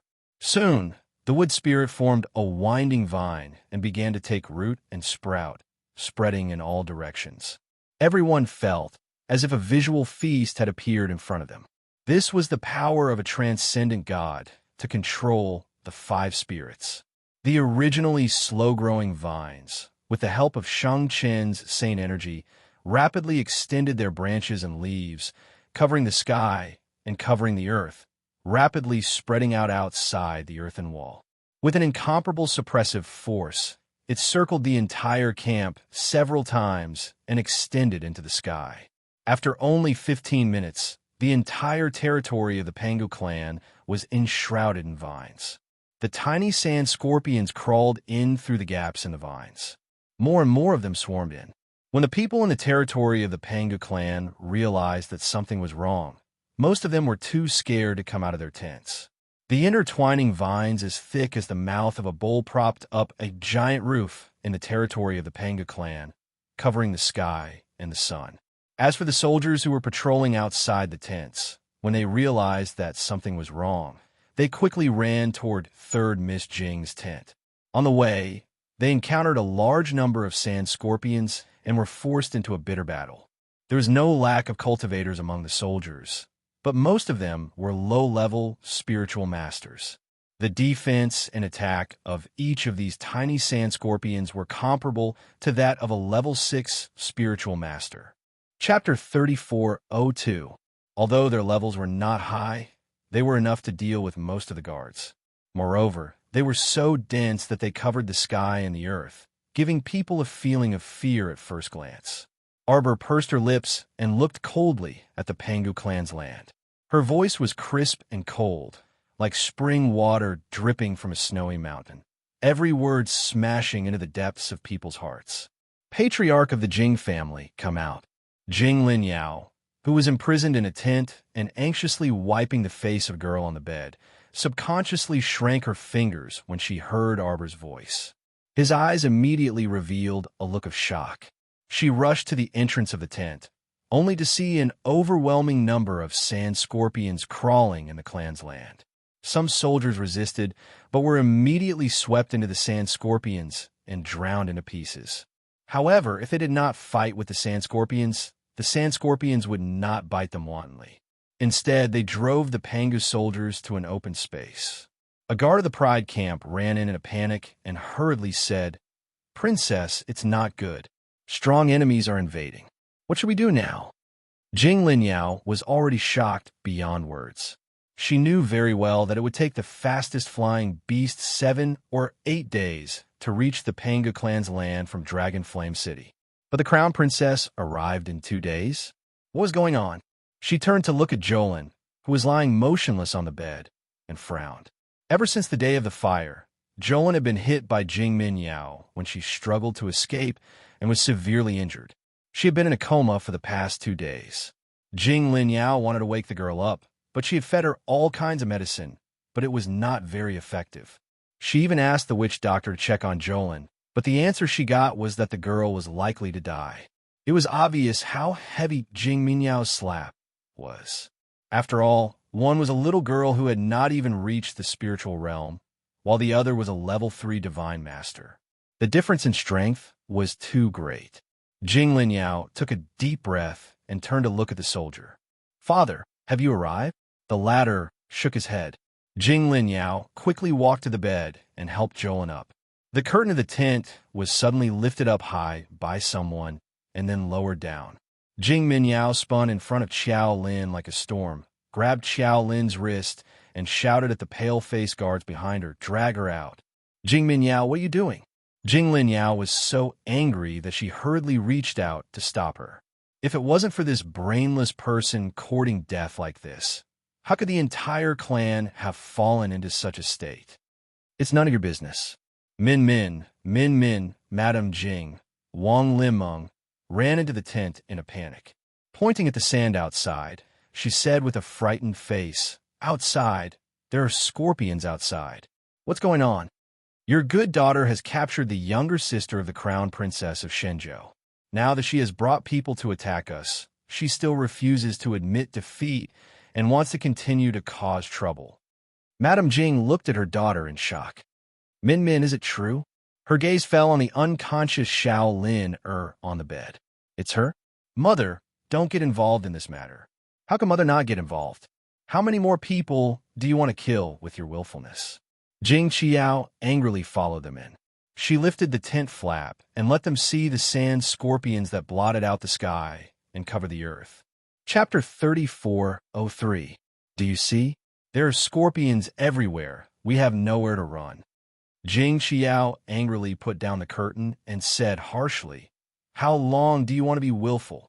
Do you want the whole clan to pay with their lives because of your willfulness?" "Qiao," Wang Limeng angrily shouted, "how can you talk to your sister like that?" Wang Limeng loved her youngest daughter the most. Of course, she couldn't bear to see other people scold her beloved. Jing Minyao was also very angry. She couldn't help but take 2 steps forward, pointing at Jing Qiao and reprimanding, "How dare you? Don't say you're a member of the Pangu clan's Jing family when you go out. Father's face is about to be lost because of you." "You!" Jing Qiao angrily glared. Jing Minyao continued to scold. "Why are you panicking? Of course I have a plan. I've already sent 2 consecrators to deal with it.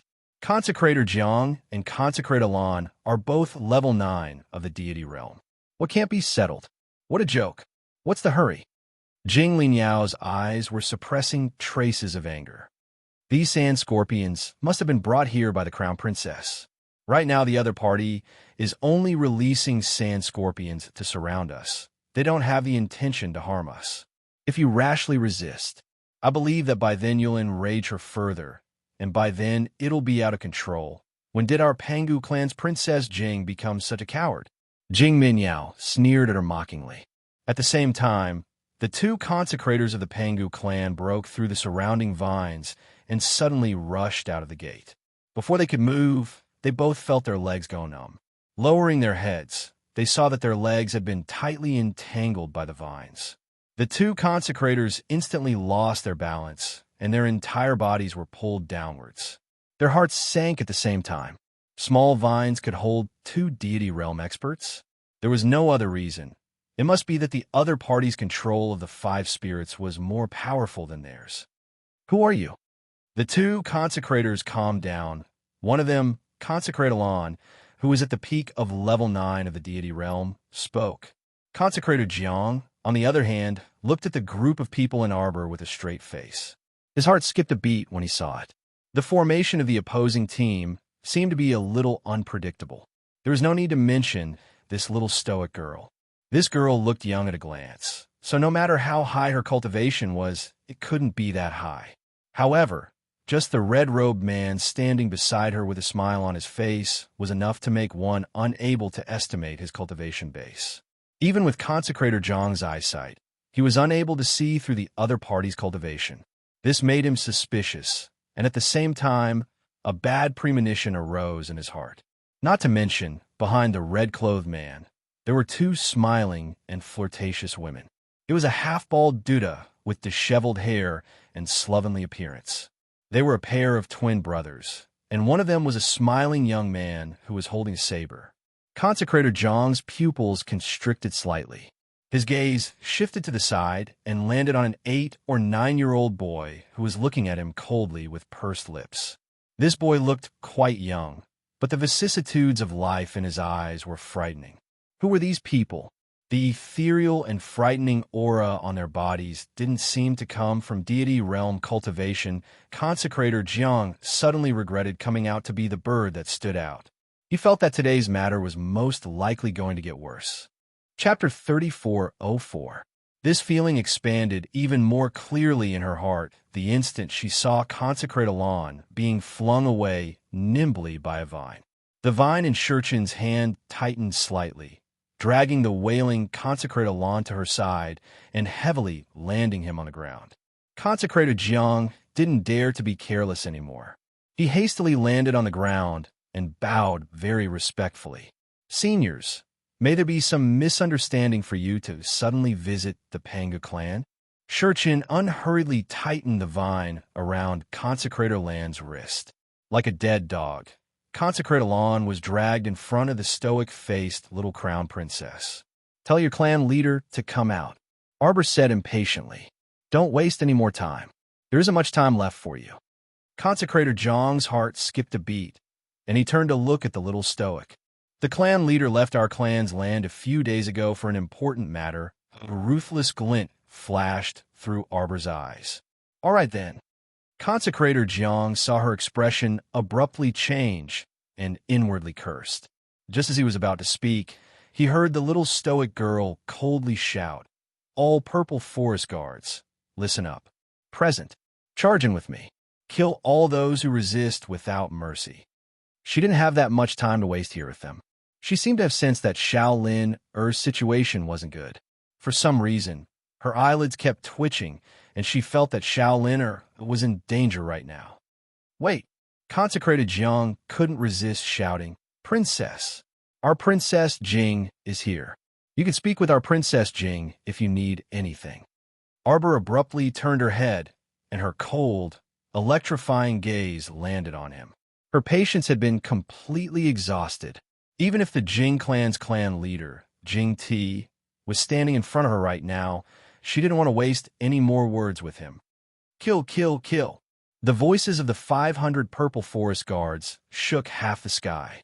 Consecrator Jiang only felt his heart tremble slightly, and he hastily shouted, "No, wait a moment. Our clan's land still has a lot of the people inside. Listen up. I don't want to kill the innocent. If you stay in the tent obediently, I can spare your lives. Anyone who leaves the tent to resist will be treated as an enemy of this crown princess. Kill them all." Arbor opened his hand, and a large number of fiery, evil mosquitoes swarmed out of the 100-Poison Valley. They flapped their wings and buzzed as they flew towards the camp.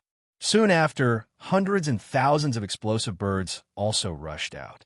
They let out a series of cries and flew through the gaps between the vines like a swarm of bees, besieging the soldiers of the Proud Heroes Battalion who were desperately resisting the sand scorpions. Bang, bang, bang. These suicidal little things instantly exploded in the barracks, causing waves of miserable howls. More than half of the members of the Panga clan were hiding in their tents, not even having the courage to extend their heads out. All he could hear were the sounds of soldiers struggling to put up a desperate struggle, as well as the screams of agony. Sounds of phoenix chirping could be heard. Qing Wan and Hua Feng were the first to enter through the broken vines. He opened his mouth, and a stream of fire and ice beads shot towards the soldiers of the Proud Arrogance Battalion. The soldiers of the Proud Heroes Battalion who were struggling to resist the sand scorpions under their feet, a swarm of fiery, evil mosquitoes and explosive birds, were caught off guard and hit by the attack. Arbor led the crowd to kill their way in. As long as they saw anyone who blocked their way, they would cripple them regardless of the consequences. Chapter 34:05. She didn't have the time to waste on these miscellaneous people right now. She was simply burning with worry. The fury in her heart was about to completely engulf this place. She increasingly felt that Shaolin Er's breathing was weakening. It wasn't a misconception. Shaolin was definitely in trouble. On the other side, Jing Minyao saw that the situation wasn't right and immediately pulled up Shaolin, who was lying on the bed, out of the tent, running towards the sandy slope behind the barracks. Upon seeing this, Wang Liming and Jing Qiao also followed after her. Meanwhile, Jing Linyao was so anxious that she stomped her feet and charged out with 100 personal guards. Her heart ached incessantly when she saw the corpses of the Proud Pride Camp's soldiers lying around. This was all Jing Minyao, this brainless woman's fault. How many innocent soldiers had died because of her momentary willfulness? What right did she have to be so willful and reckless, making the innocent pay such a painful price for her willfulness? The more Jing Linyao thought about it, the angrier she became. She charged out of the tent with 100 personal guards and did her best to confront the swarm of evil, fiery, poisonous mosquitoes. Seeing her personal guards die one by one in the suicidal explosions of the explosive birds, Jing Linyao shouted angrily, "Arbor! Arbor! Get out here!" After she finished roaring out a string of curses, she turned around. Her face and body were covered in blood, and her eyes furiously met the little stoic's expressionless and cold face. She was standing far away on the other side of the sandy slope, staring at her with a cold expression. Her expression was like an ice-cold jade sculpture, without the slightest bit of human emotion. No, that wasn't it. It should be said that she didn't have the slightest bit of emotion towards strangers like them. She stood there like a jade sculpture, staring at others as if she was looking at corpses. Perhaps right now, she was looking at a mountain of corpses and a sea of blood. Other than the people beside her, everyone else was her enemy. Stop. Stop. What did they do wrong? They were only following orders. The person who truly captured your younger sister is Jing Minyao. She's already running towards the sandy slope behind the barracks. It's useless even if you kill them all. Over half of the Proud Pride camp's 10,000 soldiers were dead or injured. Jing Linyao looked at the tragic scene in front of her and painfully closed her eyes. What right or wrong can there be in a war between two armies? Xiao Mu gazed icily at Jing Linyao, and she remarked indifferently from across the sandy ground, "You still claim to be the invincible and victorious Princess Jing in vain. When you were 12 years old, you led your clansmen to defeat the 300,000-strong giant demon clan army. Didn't you kill anyone? Our positions are different. Why are you talking to me about right and wrong? Because it is your people who are dying right now. They are the heroes that the Pangu clan raised after all the trouble. So, you feel sorry for them, don't you?" Xiao Mu's icy voice landed on Jing Linyao's heart word by word, causing her to involuntarily shudder all over. That seemed to be the case. But to be said so mercilessly like this, it was really irritating. With a wry smile, Jing Linyao summoned a long sword from her sense pool and said coldly, "Jing Linyao, please fight with the crown princess of the divine land." Arbor's eyes narrowed. With a swipe of her left hand, a thunderbolt sword that was flickering with purple light fell into her hand. Her fair little hand stroked the tip of the sword and gently flicked it. With a boom, it seemed to shatter everyone's ears. Even the swarm of fiery, evil mosquitoes flying in the air couldn't help but retreat. Chapter 3406. A few days ago, her Spirit Division Record's Soul Chapter had advanced to the 9th level, and her Spirit Meridians had formed a 9th branch meridian. As for the Technique Chapter, she specifically practiced swordsmanship in order to complement the Thunderclap sword. Today, it just so happened that she was going to test out this extremely powerful Jing Linyao. Jing Linyao was a peak level, 15 spiritual master with a level 8 spiritual fire. In the Divine Province, she could be considered a rather outstanding genius among women. However, the person she wanted to challenge today was Arbor, a little monster whose talent was close to monstrous. Jing Linyao took a deep breath, and the spirit sword in her hand was enveloped in a layer of fire. Her body suddenly moved, and she swept toward Arbor like a bolt of lightning. Bam! The two swords heavily collided. An enormous force radiated from Jing Linyao's arm. Jichen raised her brows slightly. On the side, Dao Wuji couldn't resist applauding and cheering. Good, good. Princess Jing's move is like splitting mountains and breaking seas. It's immensely powerful. Everyone simultaneously turned to glare at him. Which country was this dunce from? Dao Wuji rubbed his nose and glanced at Jichen ingratiatingly. Peach Blossom, I just feel that Princess Jing is evenly matched with the little crown princess. Cough. She's worthy of being the little crown princess's opponent. Everyone chuckled at him, then turned their heads to look at the field. In the billowing sandstorm in the barracks, two slender figures flew up and down, one on the left and one on the right. They had already exchanged over 100 moves. After exchanging blows with the little stoic, the more Jing Linyao fought, the more apprehensive she felt. This little stoic was young, but her attacks were very shrewd and ruthless. She didn't have any openings from head to toe. Moreover, she had only been using her sword up until now and hadn't used any other assistance. Although her cultivation was inferior to Jing Linyao's, her actual combat strength far surpassed Jing Linyao's. Jing Linyao involuntarily chuckled bitterly, thinking that she had already lost. However, people were like this. The moment before admitting defeat, Jing Linyao still wanted to fight one more time. Crown Princess, if Jing Linyao defeats you, are you willing to agree to my withdrawal? Arbor glanced at her coldly. What's so difficult about that? Jing Linyao was secretly delighted. Without another word, she summoned a fire spirit and pointed in Arbor's direction. Go! The tip of her sword suddenly spat out a tongue of flame, like a wriggling giant snake suddenly opening its mouth and biting towards Arbor. Arbor's eyes flickered. Suddenly, he raised the Thundercrash sword in his hand and activated the incantation. The first move of the Thundercrash technique of the Ninth Heaven fell. Hundreds of lightning bolts suddenly exploded at the same time, forming a dazzling reddish-purple wheel in front of him.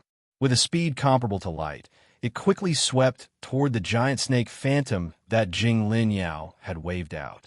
The giant snake suddenly shattered into pieces inside the wheel. The wheel carried the terrifying power of thunder and lightning as it smashed towards Jing Linyao, who was slightly opening her mouth in front of her.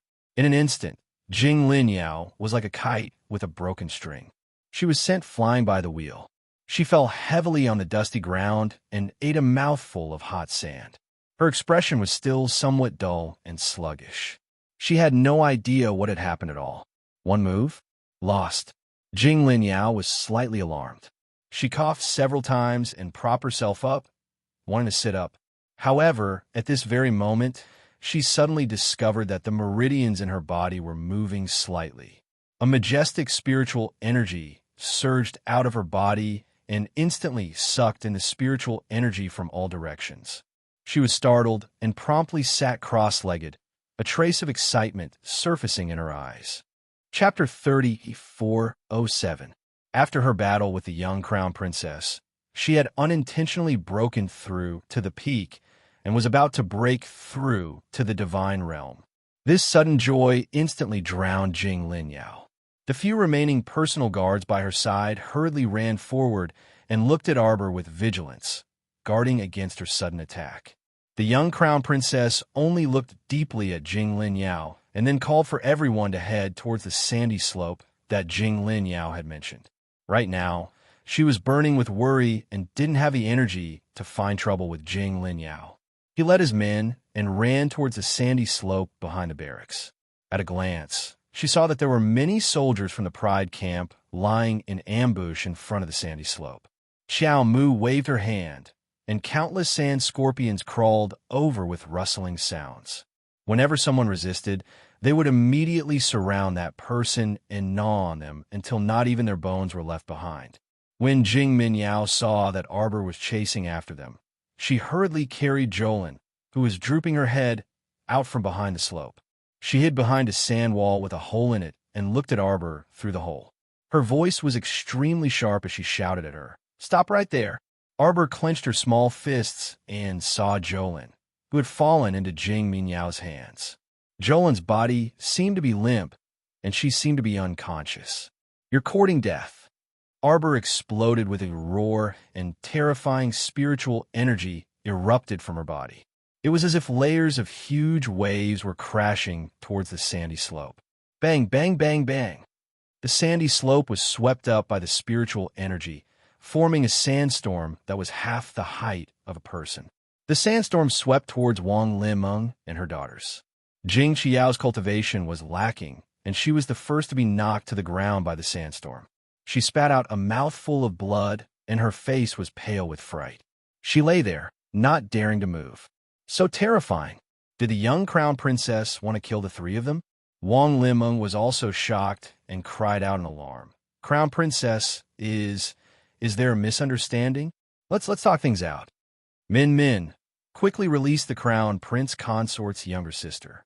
"You didn't capture her in the first place. Wang Limeng was badly frightened and hurriedly reminded her daughter. She had personally seen the young crown princess ruthlessly execute her daughter back then.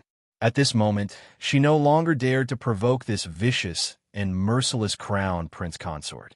She was afraid that today's matter wouldn't end peacefully. Her Wang Limeng's face darkened and her palms were sweating. She hoped that her master Jing Ming's return quickly. Master had a transcendent god realm cultivator by his side. That was their Jing clan's ancestor-level figure.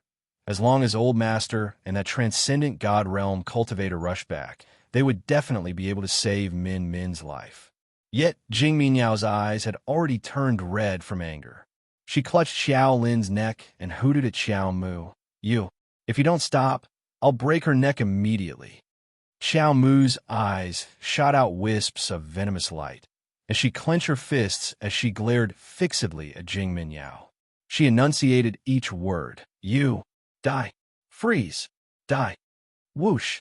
A stream of light flashed through the air and everyone felt their vision blur. When Jing Minyao looked up again, she was horrified to find that Arbor, who was originally far away, was now standing right in front of her. She was only 3 inches away from her. She placed a small hand on her arm, causing Jing Minyao to tremble. Chapter 34:08. It was as if an ice-cold, venomous snake had crawled up her arm. That hand was as hard and firm as jade. It was ice-cold and emitted a chill. Jing Minyao opened her mouth slightly and let out a suppressed cry. She felt as if the little crown princess' 5 fingers that were squeezing her arm were about to crush her bones. Those 5 fingers that were as hard as iron clamped down on her arm, forcing her to let go of Jolin's neck inch by inch. Then, she was forced to raise her arm inch by inch. Wang Limeng's frightened scream sounded in her ears. Jing Minyao discovered that her hand was uncontrollably bent in the opposite direction until it was stretched to an angle that could not be stretched any further. A crisp crack sounded in her ears. The bones in her arm were broken. A piercing pain spread to her brain, causing Jing Minyao to let out a blood-curdling scream. Min. Wang Limeng was about to rush forward. However, the peony fairy quickly walked over and tapped her to the ground. Big sister, you're wrong. Our Jojo is having a one-on-one duel with your daughter. How can you interfere and disregard the rules of the pugilistic world and come up to mess things up? Wang Limeng looked at Jing Minyao, who had fallen into Arbor's hands, in horror. She kept praying in her heart that her master would come back soon. Come back soon. Come back soon. Bam! Arbor ruthlessly punched Jing Minyao's nose. Wang Limeng's eyes shrank in fear. She could clearly hear the sound of bones breaking coming from her daughter's face. Arbor reached out to take the limp Jolin and quickly checked her pulse. A trace of fury surged in her eyes. She stared coldly at Jing Minyao and coldly ordered, "Tie her up." Then, she ignored her and directly carried Xiao Lin, to the other side of the pit. She reached out and plucked a lustrous red bloodshed vermilion fruit from Paradise Planet. She took out a tray of holy water and placed the bloodshed vermilion fruit in it. Then, she took out a small knife that was as thin as a cicada's wing and cut open the very thin vermilion fruit with extreme speed and technique. He dug out half of the fruit and tore it open to feed Xiao Lin. After that, he had her eat half a fruit and gave her a small bottle of healing medicine. Then, he reached out and massaged her chest and back for a while. He took out some silver needles and inserted them into several acupuncture points. Sister Peony, go ahead, Jojo. The peony fairy ran to Arbor's side and looked at her with a smile. Help me look after my sister. In another 4 hours, remember to feed the other half of the fruit to her for consumption. Let her eat the core when she wakes up. All right. The peony fairy nodded vigorously. Then she picked up Xiao Lin, and ran back to the ginkgo fairy and the others. With Peony and Ginkgo looking after Xiao Lin, Arbor naturally felt at ease. Her cold eyes turned to Jing Minyao, who was tied to the side, and she shouted, "Guards of the Crown Princess, listen up. Yes, gather all the members of the Panga clan. Drag Jing Minyao into their camp. This Crown Princess wants to do it in front of everyone in the Panga clan. Deal with her personally." Yes. Wang Limon got up from the ground with great difficulty and shouted, "You dare! Do you think I dare?" Arbor looked at Wang Limon coldly. Then, she waved her arm and shouted, "Tie her up." The purple forest guards swarmed forward and dragged Jing Minyao into the barracks like dragging a dead dog. Chapter 3409. Let go of me. Jing Minyao was dragged for a while. She turned around and saw the two consecrators who were tied up by vines and thrown to the side. Her eyes met Consecrator Zhang's, and she was so angry that her lungs were about to explode. Useless, all useless things. How could they not even beat Arbor? Consecrator Jiang was truly furious now. He now knew that such a big matter was caused by Jing Minyao's ignorance. If she hadn't captured his sister first, they wouldn't have been so bored as to come knocking on their door. Wasn't this entirely her own fault? Jing Minyao still had the face to glare at others now. Unrepentant, Consecrator Jiang also glared at Jing Minyao with a stern expression, his eyes so wide that they almost popped out of their sockets. "Arbor, I'm telling you, don't mess around," Jing Minyao angrily reprimanded. "My father will be back soon. If he sees you treat me like this, he definitely won't let you off. What are you doing? Don't you understand what I'm saying?" Jing Minyao glared at the two purple forest guards. "You still want to fight? Why don't you first consider whether you have the ability to withstand my father's anger before acting?" "Ah, slap." One of the purple forest guards couldn't take it anymore and gave Jing Minyao a backhand slap, successfully shutting her up. "You still dare to talk nonsense when you're about to die." The purple forest guard coldly glanced at her, then dragged her to a pillar and tied her up firmly, completely ignoring Jing Minyao's clamor. Jing Minyao was stunned for a few seconds by the purple forest guard slap. Then she screamed again, "Arbor, I won't accept it. Do you hear me? I won't accept it. I won't accept it. You must have used some kind of witchcraft just now. That's why you caught me off guard. I want to compete with you again. Let go of me. Do you dare to let go of me?" "Arbor." Jing Minyao felt that Arbor must have used some kind of powerful divine weapon to assist her. Otherwise, how could she appear in front of her in an instant, catching her off guard and subduing her? A thin vine as thick as a thumb shot out from Arbor's wrist, with thorns on it. Wang Liming was so frightened that her hair stood on end. She hurriedly took a few steps forward and knelt on the ground, crying and begging. "Crown Princess, please spare me." "The Crown Princess. It's Min Min's fault for not being sensible. It's my fault for not disciplining her properly. That's why Min Min is so willful. But now, your sister hasn't been hurt too much. Could you please ask the Crown Princess for my sake?" "Ah." Xiao Mu swung her vine whip at her face with a backhand grip. Wang Liming rolled on the ground. Although her face avoided being hit by the vines, her shoulder was still hit. She felt the thorns tearing at her tender flesh, and she grimaced in pain. "Madam Jing, you don't know how to teach your daughter. This Crown Princess will help you." Xiao Mu berated expressionlessly. She then raised her wrist and lashed out several vine whips at Jing Minyao. Ah! Jing Minyao almost doubted life after being whipped by the barbed vine whip. She felt unbearable pain all over her body. From top to bottom, from head to toe, she couldn't help but tremble and twitch. "Papa!" Xiao Mu didn't stop there, continuously lashing out several dozen vine whips at Jing Minyao. "Who gave you the guts to touch my sister? When you kidnapped my sister, you didn't think this day would come, did you?" Chapter 3410. Jing Minyao, I seem to have warned you before. I told you not to have any crooked thoughts and to stay away from me. I told you to know your place and behave yourself. You've turned a deaf ear to what I've said. Arbor whipped Jing Minyao's chest with her vine, causing the latter to let out a shrill scream. Arbor raised her vine whip slightly and lifted her chin. Her pair of beautiful eyes coldly stared at her, and she said indifferently, "Can you die a second time? Do you think you can come back from the dead this time?" Arbor leaned close to her ear and whispered, "I seem to have asked you before. Do you want to die again? It seems that you've answered me perfectly with your actions." Jing Minyao shuddered slightly and looked at the expressionless little girl in front of her with a face full of fear. Her expression didn't change much from beginning to end, but in the bottom of her pair of eyes that were as black as a deep pool, terrifying saber light and sword shadows floated. "People of the Panga clan, Listen up. Arbor's cold voice was raised in the sky above the rolling sand and clearly fell into everyone's ears. Today, it was your Pangu clan's third miss who captured this crown princess sister.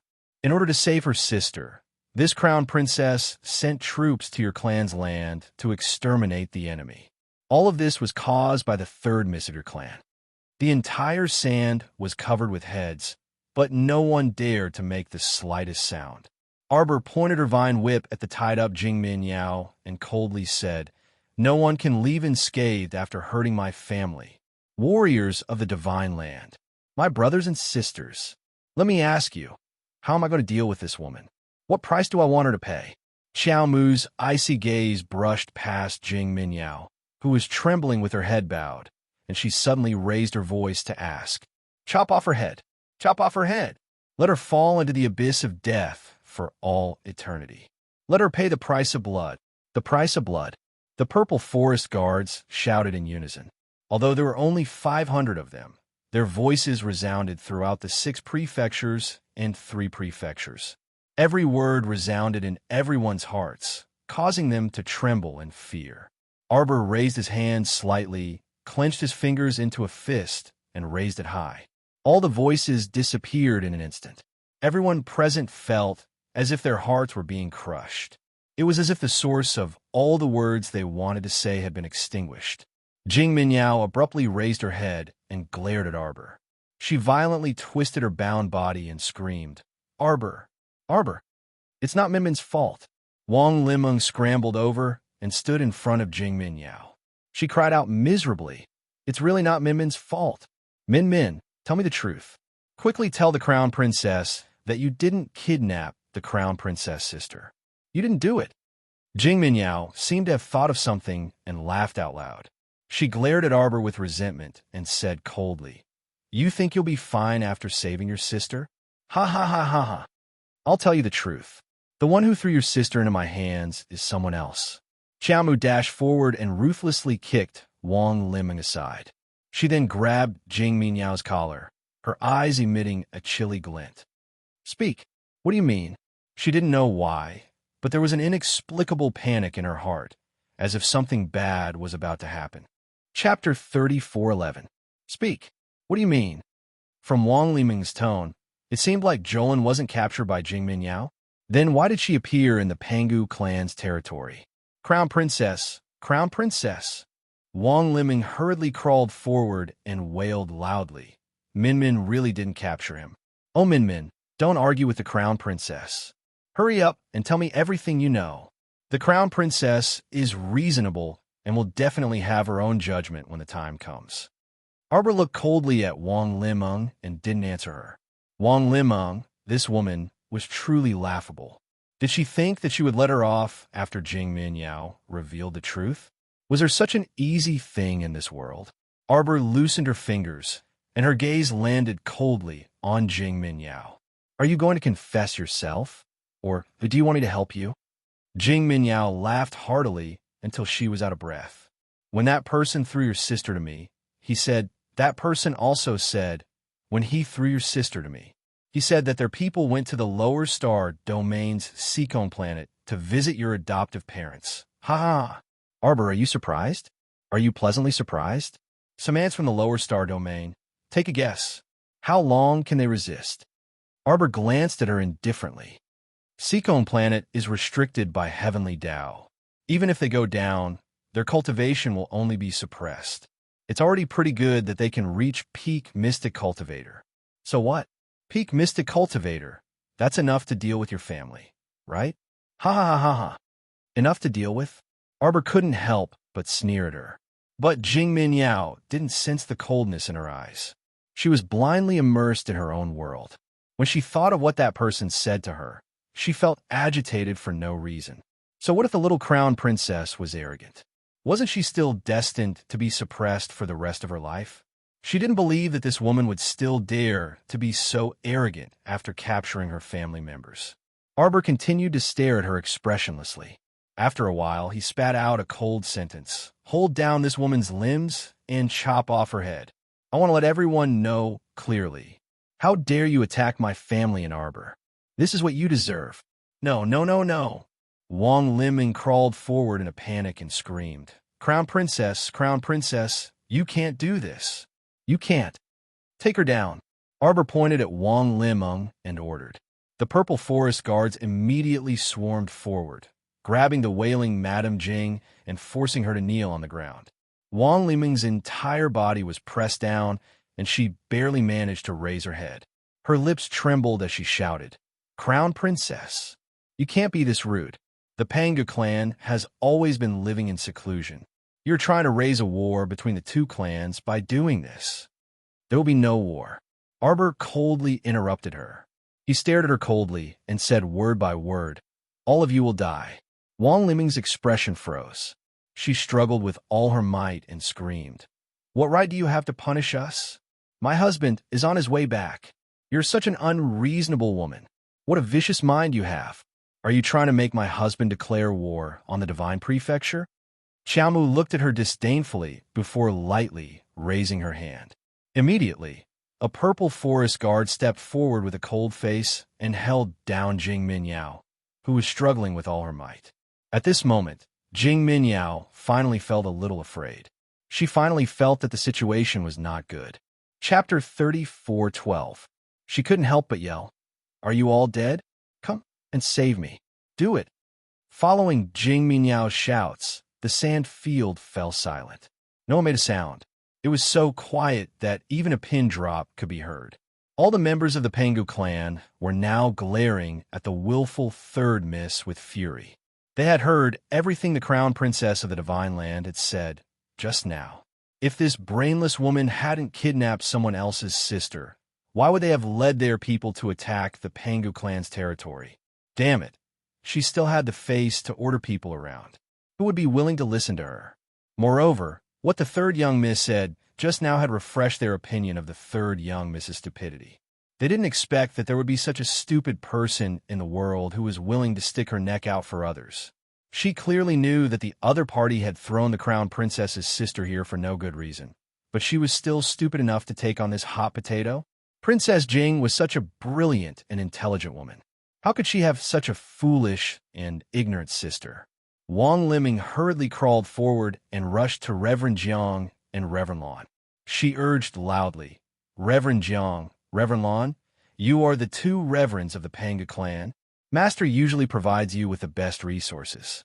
Now that Minyao's life is at stake, you can't just stand by and watch. Reverend Jiang turned a deaf ear to Wang Liming's words. He even glanced at her and gave her a cold smile. Reverend Lan was a kinder person. He couldn't help but sigh. He signaled Wang Liming to look at their tied-up bodies. He smiled bitterly and said, It's useless, Madame Jing. Don't waste your time on us brothers. We are no match for the crown princess and her people. If you have the time, why don't you listen to your daughter's last words? Who are those people? The two old brothers simply couldn't see through the realms of the handsome red-clothed man and his companions beside the crown prince consort. With such a great disparity in strength, there was no way they could win. Madame Jing was really indulging in fantasy. As he spoke, Jing Minyao was already pinned to the ground by two purple forest guards. One of them drew a sword from his waist and looked at her coldly. Without saying a word, he slashed towards her head. Spare him. A deep voice came from the sky. Everybody raised their eyes, only to see Jing Ti, the chief of the Pangu clan, returning with an old man whose hair and beard were all white. Jing Minyao was pressed to the ground and was trembling. When she saw the two of them, her eyes couldn't help but light up. Father, Grandpa Zhu, help me. Help me kill this little bitch, ah? A purple forest guard viciously smacked her on the head, causing her to fall heavily onto the sandy ground.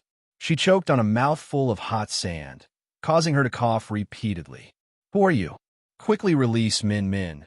That elderly man that Jing Minyao called Grandpa Zhu berated with a cold frown and a furious glare.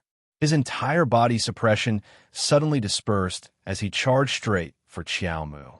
Ma Shi-chun, who had been waving her small fan and watching the show with a smile, suddenly turned cold. In a flash, she arrived at Arbor's side. She opened her fan and lightly waved it. A sharp, cold light shot towards the old man.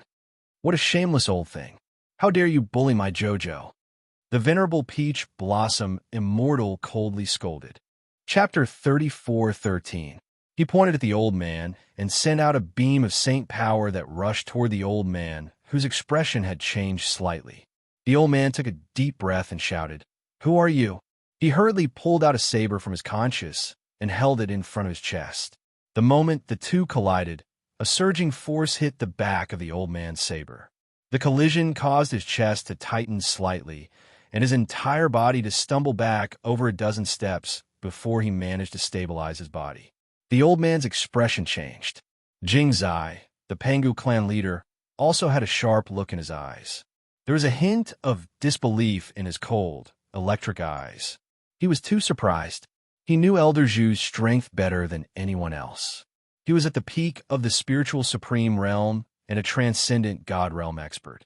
But now, this young man, who looked to be in his early 20s, had pushed back a few steps with one finger?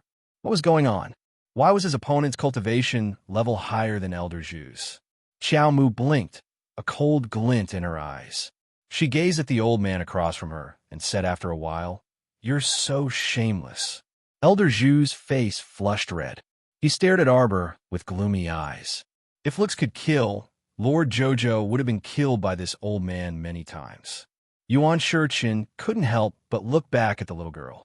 He raised his hand and patted her little head. "Jojo, how do you think we should deal with this old man?" Arbor said expressionlessly, "He's a hindrance." "Then let me kill him." The venerable peach blossom immortal laughed. He moved his finger, and a natal divine sword appeared in his palm. Without a word, he waved a beam of sword light at Elder Zhu.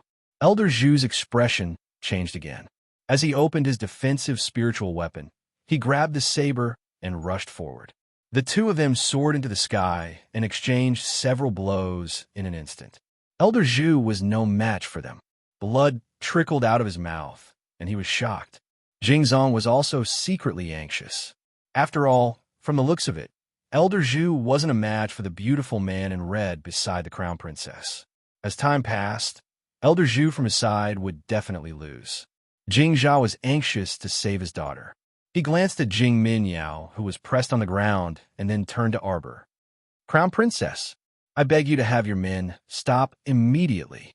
The 100,000 soldiers that I brought back with me have already surrounded this place. You can release your spiritual sense and take a good look to see if I'm lying to you or not." Little Tai Sui's body moved, and in the blink of an eye, he was in front of Jing Zha. He leaped up and grabbed Jing Zha's neck. While Jing Ting was retreating, countless bodyguards around him rushed forward to protect him. Little Tai Sui smacked several people in a row, and in just a few minutes, it had arrived in front of Jing Ting. "Even if I, Jing Ting, am captured by you, I will fight until the last moment. Even if there is only one soldier left, without my order, the 100,000 soldiers of the Pangu clan will fight you to the death." Xiao Mu coldly stared at clan head Jing Ting and snorted. "You probably aren't a fool, are you?" As he spoke, roars of fighting could be heard from outside the camp. Jing Ting's expression changed. He tried his best to calm his mind. Just as he was about to use his spiritual sense to check what was happening outside, he heard an extremely cold voice. "Clan leader Jing, let me give you a piece of advice. Tell them to surrender immediately. Otherwise die." Chapter 34:14. At this moment, all the hot blood in Jing Zhui's heart receded. The blood in his body almost turned into ice and snow, as if it was about to freeze inside his body. He was so cold that his teeth were chattering. He really didn't expect this at all. The crown prince of the divine province had also rushed over, and from the looks of it, he had brought an army. Jing Zhui closed his eyes slightly. The thought of exhausting the little crown princess with the advantage of numbers suddenly disappeared without a trace. "Clan leader Jing, are you going to sacrifice so many of our clansmen for your daughter?" A Panga woman couldn't help but stand up and scream at Jing Zhui. "Jing Minyao is such a jinx. How many people is she going to kill?" "Kill Jing Minyao! Kill Jing Minyao! Kill Jing Minyao!" A voice rang out. The Panga clansmen all said the same thing at the same time. Their voices soared into the sky and stretched for thousands of miles. Wang Limeng waved her hands with a pale face and roared at the crowd. Are you even human? You can't be so selfish. You can't let my daughter die just to appease the crown princess's anger. Kill Jing Minyao! Kill Jing Minyao! The roars rose and fell one after another without any intention of stopping. Some of the Pangu clansmen were even about to rush forward with knives, wanting to kill Jing Minyao on the spot to claim the credit. Jing Jue signaled with his eyes, and two guards immediately ran over and beat the two Pangu clansmen who wanted to attack Jing Minyao to the ground. Wang Liming's face grew paler and paler. She hurriedly turned back to look at clan leader Jing. Master, what should we do? Jing Jue's heart was also cold. He didn't expect that the first to betray him would be his clansmen. They must have been scared to death by the little crown princess, right? That was why they wanted to use Jing Minyao's death to end this war. It wasn't that they were wrong, but Jing Jue felt extremely indignant. Since when had he, Jing Mao, been forced into such a state? Clan leader Jing, do you want to continue fighting or execute your daughter to protect yourself and your people? You have to choose quickly. Arbor said coldly. Your people outside can't wait for your decision. The sounds of fighting outside the camp grew louder and louder. Jing Ting held his breath as he heard a series of arrows being fired. A lot of members of the Pangu clan must have been killed or wounded outside. Bang! The door of the camp that was wrapped in vines was kicked open by someone. Everyone looked up and saw a handsome man clad in pitch-black divine armor. He kicked open the door of the two corpses beside him and walked in quickly with a frosty expression on his face. He raised his phoenix eyes and looked coldly at Jing Jia. His words were clear and cold. Does clan leader Jing want to fight with his crown prince? The blood sea of hell is waiting for you to cross it. Mo Yin stared at him coldly. Her voice was emotionless and cold. The bones on the ground are your future. Jing Jue couldn't help but cry out, Your Highness, the Pangu clan has no intention of being the enemy of the divine land. I'm willing to hand over my daughter and the culprit. You can punish her however you want. Bang! Elder Zhu fell from the sky, but he didn't land safely. Instead, he was kicked down from the sky and hit the ground hard. His head was bleeding. Chapter 34:15. Jing Minyao's eyes widened as she turned to her father in disbelief. These words actually came from her father, who had always doted on her? Why? How did the situation turn out like this? Shouldn't her father be here to save her? Even Elder Zhu, who was at the Transcendent Realm, was knocked to the ground. Seeing him climb up with a defeated expression, Jing Minyao felt a bone-chilling coldness in her chest. Was she being abandoned by her father? No, this couldn't be real. She must still be in a dream and hadn't fully woken up. Jing Minyao's eyes were bloodshot as she looked anxiously at her father, Jing Jue. She screamed, Father, father, father, you can't do this. Master. Madame Jing also cried as she rushed over. She knelt at Jing Jue's feet and gripped his robe tightly as she cried, Master, master, I beg you. Mimin was just confused for a moment and made such a mistake. She knows her mistake now. She knows her mistake, master. Please give her one more chance. Just give her one more chance. Madame Jing cried out in a heart-wrenching manner. Jing Jue looked at his daughter, who was covered in blood and was in a sorry state. Naturally, he felt very uncomfortable. This daughter used to be the daughter that he valued and loved the most. Compared to his coldness and sternness towards his eldest daughter, Jing Jue was completely devoted to his youngest daughter. He was really afraid that she would fall in his hands and melt in his mouth. Usually, he would give her whatever she wanted and dote on her with all his might. However, in the end, was he going to personally send her to her death? Now, facing the Crown Prince's army in the Aurora Desert and facing the Crown Princess aggression, Jing Jue was helpless. He turned to look at Arbor and saw the latter looking at him coldly. There was no room for negotiation. Jing Jue sighed and lowered his head to Madame Jing. Madam, let go. No, I won't let go. I won't let go. Madame Jing screamed. Mimin is my daughter. I won't leave her to die. Jing Jue, she's your daughter too. Are you willing to send your own daughter to her death just to appease the Crown Princess? He couldn't accept it. Jing Jia's eyes turned red too. But what could he do if he didn't want to? Can you change the current situation just because you're unwilling? He could either execute Jing Minyao or drag the entire clan down with him. These were the two paths before him. No matter what choice he made, he still felt extremely uncomfortable. Old Master, Madame Jing screamed and turned to glare at Arbor. Crown Princess, your sister is completely fine right now. Why do you have to be so overbearing and want my Min Min to die? Xiao Mu gazed coldly at this unreasonable woman in front of her and ruthlessly slapped her across the face from a distance. My sister is fine now, but it's not because you were merciful to her. It's because she was lucky, Arbor said coldly. Furthermore, was Shaolin really all right? She was hit in the chest, and her organs were injured. If she hadn't appeared in time to help, it would have been worse. Even if she was cured in the future, there would be repercussions.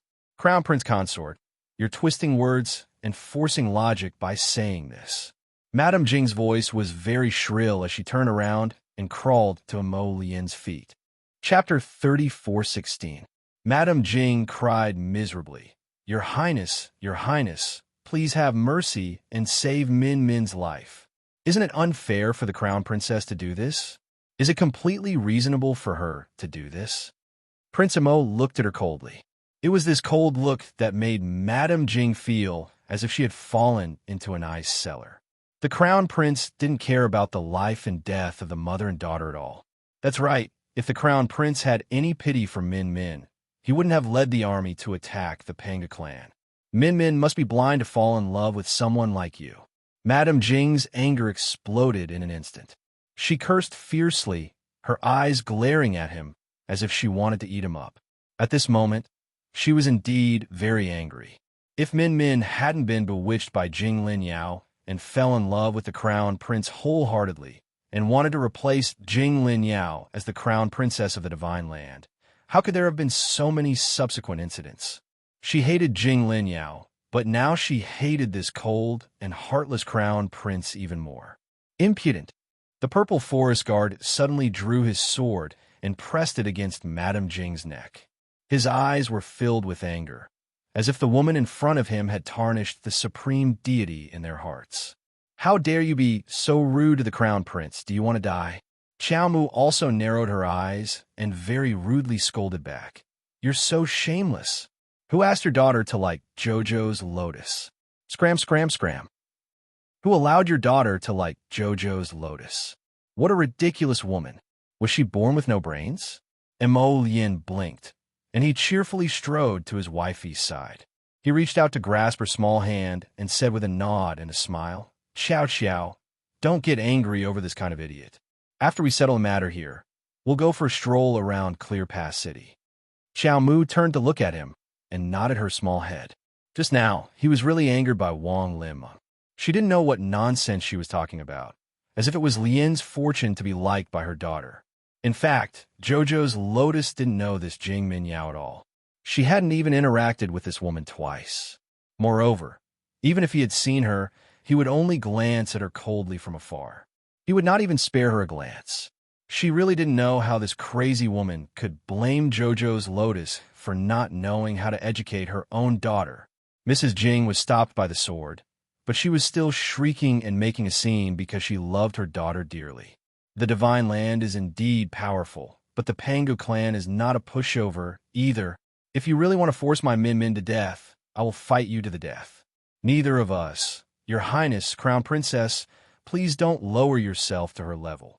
Jing interrupted Madame Jing's words.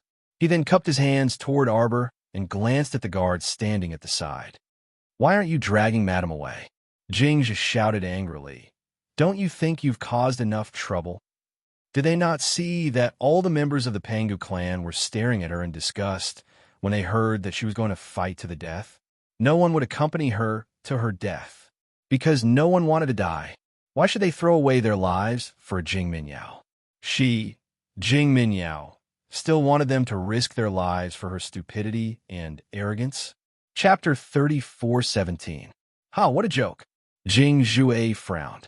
He glanced at the unfriendly faces of his clansmen and sighed heavily in his heart. If his wife continued to be so willful, even he, the clan leader, would lose a lot of people's support. By then, it would be even more difficult to win back the hearts of his clansmen. Let go! Let go of me! Madame Jing screamed and struggled with all her might. She turned around and glared at her husband viciously. She couldn't help but curse. Jing Jue, you useless man! You don't even care about your own wife and daughter. Jing Jue, Jing Jue, don't forget what you promised me back then. You promised me that you would take good care of Minmin and me. Jing Jue, Jing Jue. Clan leader Jing narrowed his eyes and looked at Madame Jing coldly. He didn't say anything for a long time. He just watched indifferently as his clansmen tied up Madame Jing and dragged her away. Madame Jing's screams echoed in the air and lingered for a long time. She was like a plucked pheasant that let out a series of sharp screams before it died. Xiao Mu reflexively furrowed her brows. Her screams had clearly pierced her ears and made her feel very uncomfortable. Clan leader Jing. Mo Yin looked back at Jing Jia and asked coldly, "You can start dealing with her now, right?" Jing Jue's 5 fingers clenched tightly. His heart felt like it was being squeezed by an invisible hand. It was so heavy that he couldn't speak. "Father! Father!" Jing Minyao screamed anxiously. Her eyes were filled with a strong desire to live. She knew fear now.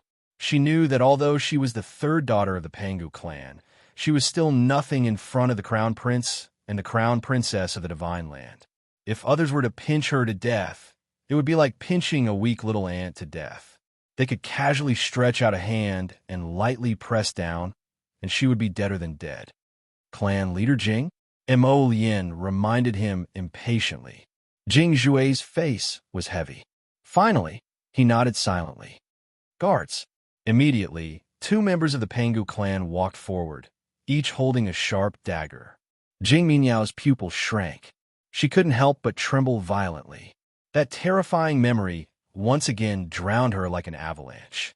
She couldn't help but tremble. She remembered the day Arbor had cut her neck with a dagger.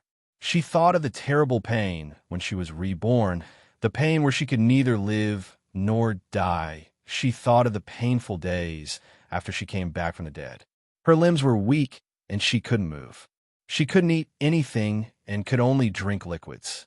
She also thought about how she had tried her best to grow and strengthen herself, but it had been so difficult. She had finally used a secret technique to raise herself to a level 3 God-tier master. But in the eyes of others, she was still just an ant. She hated it. He hated them so much that he couldn't extricate himself. He hated them so much that he wanted to devour everyone in front of him. They were her father, her mother, her sisters, and her clansmen. However, none of them stood by her side, and none of them were willing to help her. Jing Minyao let out a shrill scream. She was forced to kneel on the ground. Her eyes were red. She shook her head and cried bitterly. Father, Father, I know I was wrong. Don't kill me, Father. Father. Chapter 34:18. Jing's eye naturally closed his eyes in extreme pain, but the hatred in his heart towards the young couple in front of him could not be stopped. If there was a chance in the future, Jing Jue secretly suppressed the hatred in his heart and turned his head to look into the distance. He could not bear to look at his daughter again. Seeing her father like this, Jing Minyao knew that this coward had completely given up on her. To put it nicely, he was doing it for the lives of the entire clan. To put it bluntly, he was doing it for his own future in life. In his eyes, no one was more important than her. Jing Minyao gritted her teeth in hatred. She suddenly raised her head and slapped a clansman in the abdomen, sending him flying. The dagger also fell to the ground with a clang. Jing Jue suddenly turned his face to look at her. His eyes were cold. Just as he was about to explode, he heard a clansman cry out in horror. Not good. The Earth Tornado is coming. The Earth Tornado was the most fatal disaster in the Aurora Desert. Looking from afar, the entire desert was blown up by a gust of wind, raising a tornado that went straight between the sky and the earth.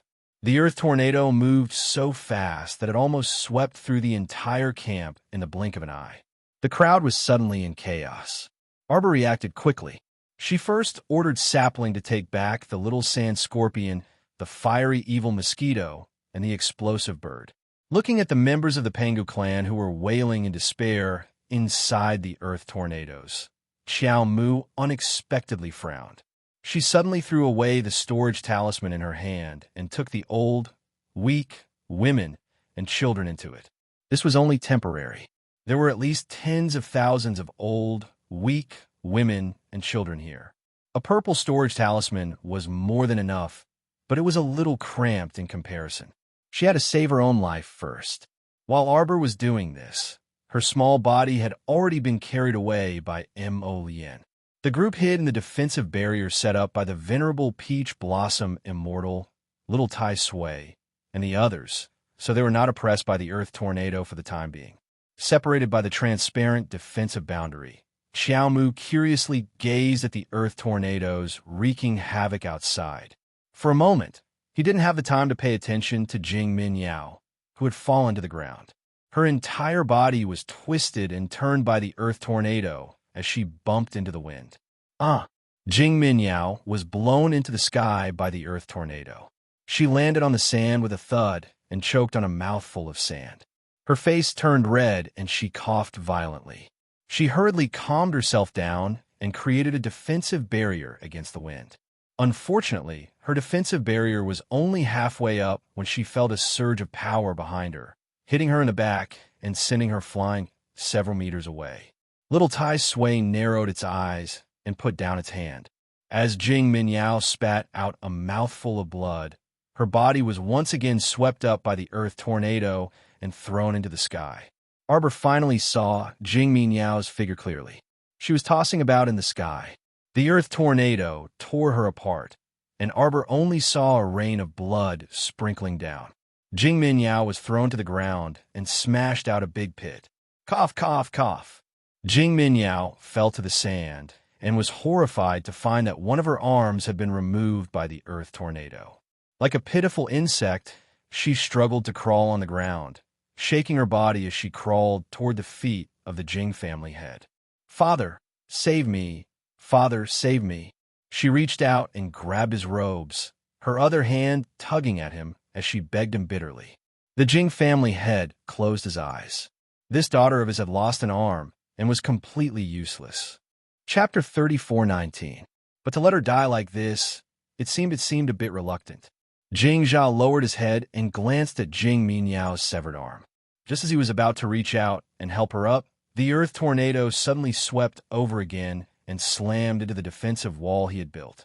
Jing Jia had no choice but to use his hand to push Jing Minyao away and quickly stabilize himself. At the same time, Jing Minyao was once again swept up by the violent Earth Tornado, flying high into the sky with a whoosh. Jing Minyao's eyes bulged as she cried out in alarm, "Father!" The Earth Tornado seemed to have gone crazy, rolling Jing Minyao up and down in the sky, constantly jolting her up and down. It kept tossing her around until she wished she could lower her head and vomit. But she was in the air and had just been hit by someone else. Not only was her internal energy in a mess, she couldn't even generate the strength to open her defensive barrier. Arbor turned his head to look at Little Tai Sui. That child's movements were too fast. He slapped Jing Minyao's back and immediately slapped her into the Earth Tornado. Then he turned around as if nothing had happened, but this time, Jing Minyao could only blame her bad luck for being swept into the Earth Tornado. Little Tai Sui didn't attack her again. It was as if the Earth Tornado had its eyes on her and wanted to sweep her up into the sky, but it made sense. On this sandy land, besides Jojo's group, there were only Jing Minyao, clan head Jing, and other personal guards. The rest of the old, weak, women, and children had all been thrown into the storage talisman by Arbor. Jing Minyao was now wandering in the sky, tossed up and down by the Earth Tornado again and again. Several times, it seemed like she was going to fall, but in the end, she didn't fall.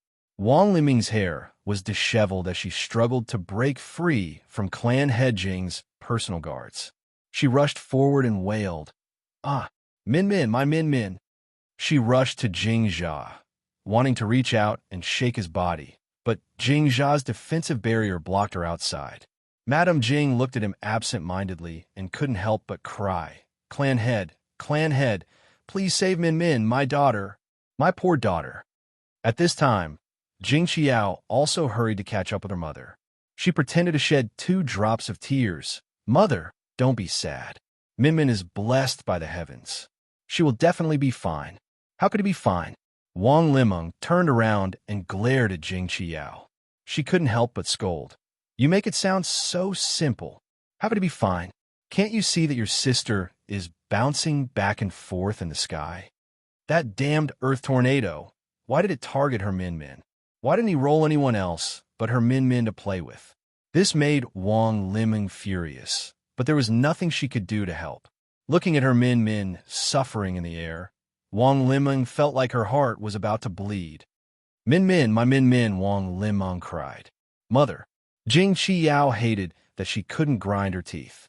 They were both her mother's biological daughters, but her mother treated her so differently. Usually, she was only good to Min Min and never cared about her biological daughter. It was fine if her mother wasn't close to her eldest sister. After all, her eldest sister wasn't her biological daughter. But she was different from her eldest sister. She was also her mother's biological daughter. Okay? Why was it that ever since she was born, she had always been despised by her mother? Chapter 34:20. But Min Min had always been doted on by her mother. The anger in Jing Qiao's heart had already reached its peak. She could not help but shake off Wang Limeng's hand and raise her voice. Mother, why do you only have Min Min in your heart? I'm your daughter too. Aren't you worried that I'll be swept up into the sky by the earth tornado? Wang Limeng was furious. She raised her hand and slapped Jing Qiao's face. Evil daughter, the one being swept up into the sky by the earth tornado is Min Min. The one suffering is Min Min, not you. Why are you shouting at your mother? You want Min Min to die so badly, don't you? Wang Limeng glared angrily at her eldest daughter. She did not hide the disappointment and hatred in her eyes. Jing Qiao suddenly couldn't stand still. She did not expect her mother to hate her so much. They were both her biological daughters. Why was there such a difference? How could Wang Limeng care about Jing Qiao's feelings? She pushed her away with a look of disdain and said coldly, Get out of my way, master. She turned around, wanting to break Jing Zha's defense barrier. But when she turned around, she met Jing Zha's merciless eyes. That's right, old master had already given up on Min Min. At this moment, why would he risk his life for Min Min's sake? She was the only one who could save Min Min. She was the only one who could save her daughter. Wang Limeng chased after the earth tornado with flying steps, screaming for her daughter at the top of her lungs. Xiao Mu couldn't resist, taking a few more glances at her affectionate motherly face. The feelings of every mother in the world were probably the same. If the one swept up by the earth tornado at this moment was him, his mother, Wei Ziqin, would probably also be so anxious that she wanted to cry, but had no tears. Arbor was stunned. She tilted her head and thought for a while. The earth tornado had already swept Jing Min Yao far away. The venerable peach blossom immortal and the rest removed the defense barrier around them. The little fellow tilted her head and stared blankly into the distance without saying a word. I Chen frowned and couldn't help but flick her head. What are you thinking about, Jojo? What's there to think about this kind of woman who's too kind and spoils her son? Spoiling a child is like killing a child. This kind of woman is not desirable. Ma Shiqin snorted and said, That's right. If it wasn't for Wang Limeng spoiling her daughter so much, causing Jing Minyao to be domineering and arrogant, thinking that she was invincible and unparalleled in the world, the situation wouldn't be like this today. Mo Yin understood this little fellow, who was letting her imagination run wild, too well. He knew what she was thinking right now, so he whispered in her ear, Mother is not a woman like Wang Limeng. Mother has taught you and Shaolin her so well. She's knowledgeable, gentle, and kind. She's different from them. Everyone was speechless. Your Highness, don't you feel guilty saying this? After Mo Lien finished speaking, she realized that there was only silence around her. She turned her head to look at Hu Jiechin and the others, who had a faint smile on their faces, and glared at them. What are you doing? Did she say something wrong? Was Jojo not good? Jojo was so good. None of them were allowed to laugh at Jojo. Cough. Let's go and take a look. Hu Jiechin coughed to hide the smile at the corner of his mouth. After saying that, he stepped forward and chased in the direction of the earth tornado. Arbor asked in confusion. She's already been dealt with by the heavens. Why are you still chasing after her? Chapter 34:21. In any case, the earth tornado had already swept her far away. After a few rounds of torment, she probably wouldn't be alive. She couldn't be bothered to chase after her. She just wanted to see what would happen to this woman. She really had no interest in Jing Minyao's life or death. Mo Lien rubbed her small head, his eyes overflowing with gentleness.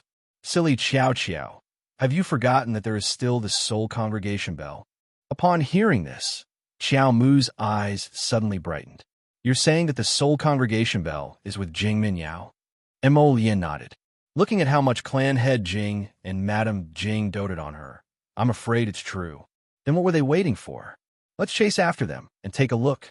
Arbor hurriedly tugged at her husband's sleeve and ran after the venerable Peach Blossom Immortal. The venerable Peach Blossom Immortal had already drifted some distance away.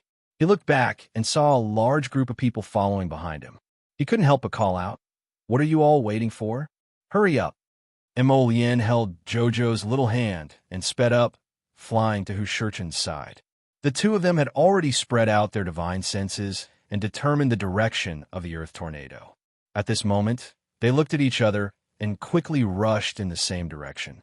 The group was very fast and caught up with Wang Liming's group in a flash. Wang Liming had already taken off her outer robe and was wearing a tight-fitting black shirt. Jing Minyao was lying not far away from her. She was half sprawled on the ground, gasping for breath. Wang Liming took out an elixir from her space ring. She was about to feed her daughter when she turned back and saw Mo Lien and the others chasing after them. Alarm bells rang in her heart. She hurriedly grabbed her daughter and ran away. However, at this moment, the earth tornado that had gone far away suddenly swept over from afar like a mischievous child. Arbor and the others were dumbfounded. After all, this earth tornado was a little strange. It had previously wreaked havoc and left after torturing Jing Minyao to the brink of death. But now it suddenly turned around and swept over again. Coincidentally, Wang Liming saw Arbor and the others and was in a hurry to escape with her daughter. As a result, the mother and daughter came face to face with the earth tornado. All of a sudden, they were swept up by the earth tornado and thrown into the sky again. Arbor looked at Mo Lien, Yuan Shichun, and the others speechlessly. What happened? Hee, could it be that this earth tornado knows Jojo? Everlasting Blade could not help but ridicule. Just now, when the earth tornado rushed over, anyone with eyes could clearly see that it was deliberately avoiding Jojo thus. Strictly speaking, from the very beginning, this earth tornado didn't even collide with the defensive barriers set up by Jichun and the others. This earth tornado was created by Heavenly Tao. Everyone couldn't resist asking curiously as they looked at Arbor oddly. Lady Si Qiao could not help but lower her head to look at herself. Her gaze swept up and down her body, but she did not find anything wrong with her. I don't recognize it. When Mo Lien heard this, she couldn't resist bursting out in laughter. Jojo, this little oddball, was too comical. What did he mean by, I don't recognize it? Who could be that earth tornado's relative? Yuan Shichun chuckled and couldn't resist rubbing the little stoic's head with an icy expression. Heavenly Tao is definitely your relative. Chapter 34:22. That's right, it must be Jojo's relative. Otherwise, why would it always avoid Sir Jojo so harmoniously whenever there was a crisis? It must be because Sir Jojo was Heavenly Tao's relative, and he was a close relative. Arbor looked at the people in front of him in a daze, thinking that their thinking was a little weird. Who could be relatives with the illusory Heavenly Tao? How ridiculous! While everyone was talking, Wang Liming had already been spat out by the earth tornado and landed on the ground with a bang. That earth tornado seemed to despise Wang Liming very much and liked to toss around Jing Minyao alone. Wang Liming looked up at her daughter, who was floating up and down in the earth tornado and screaming miserably from time to time. Her eyes were red from the pain, and she couldn't stop screaming. Damn heavens. Come at me if you have anything. Let go of my Min. Bam. Jing Minyao was thrown down from the sky like a lump of rotten meat by the earth tornado and landed heavily on the ground. Wang Liming crawled over with tears in her eyes and carefully reached out to hold her daughter's head. She reached out to check her daughter's breathing and couldn't help but wail miserably. "Minmin, my Minmin. Minmin." She wasn't breathing? Arbor blinked and then seemed to think of something and said softly, "Could it be that because Jing Minyao came back from the dead and went against the heavens, Heavenly Tao finally thought of taking care of her? So it did this? Maybe it was because Heavenly Tao didn't have time before." Sir Jojo said with a straight face. "Jojo, what you said makes so much sense." Qi Xian and the rest looked at her, not knowing whether to laugh or cry. Seeing her serious expression and that she deliberately lowered her voice to speak to them mysteriously, they couldn't help but have the urge to burst out laughing. Yes. Heavenly Tao's memory isn't very good." The corner of Yuan Shichen's mouth twitched as she said, "Previously, it forgot to take care of Jingmin Yao. Now, taking advantage of this earth tornado, it suddenly remembered to take care of her." Arbor, originally, he didn't think that he was exaggerating, but after Yuan Shichen described it so vividly, why did it feel like he was a little brainless idiot? Bah! Arbor retracted his gaze. His face was tense as he suddenly pointed forward. "What's that in her hand?" Wang Limeng laid on her daughter's body and cried for a while. Then, she took out a small bell the size of a thumb from her ring. After the small bell appeared in her palm, it immediately jumped into the air. Following a series of crisp bell chimes, the bell grew larger with each chime. It wasn't until it became several zhang large that its shadow was able to completely cover Jing Minyao, who was lying on the ground. Only then did it let out a crisp sound and stopped moving in midair. Arbor suddenly jumped up like a little leopard that had been released from its cage.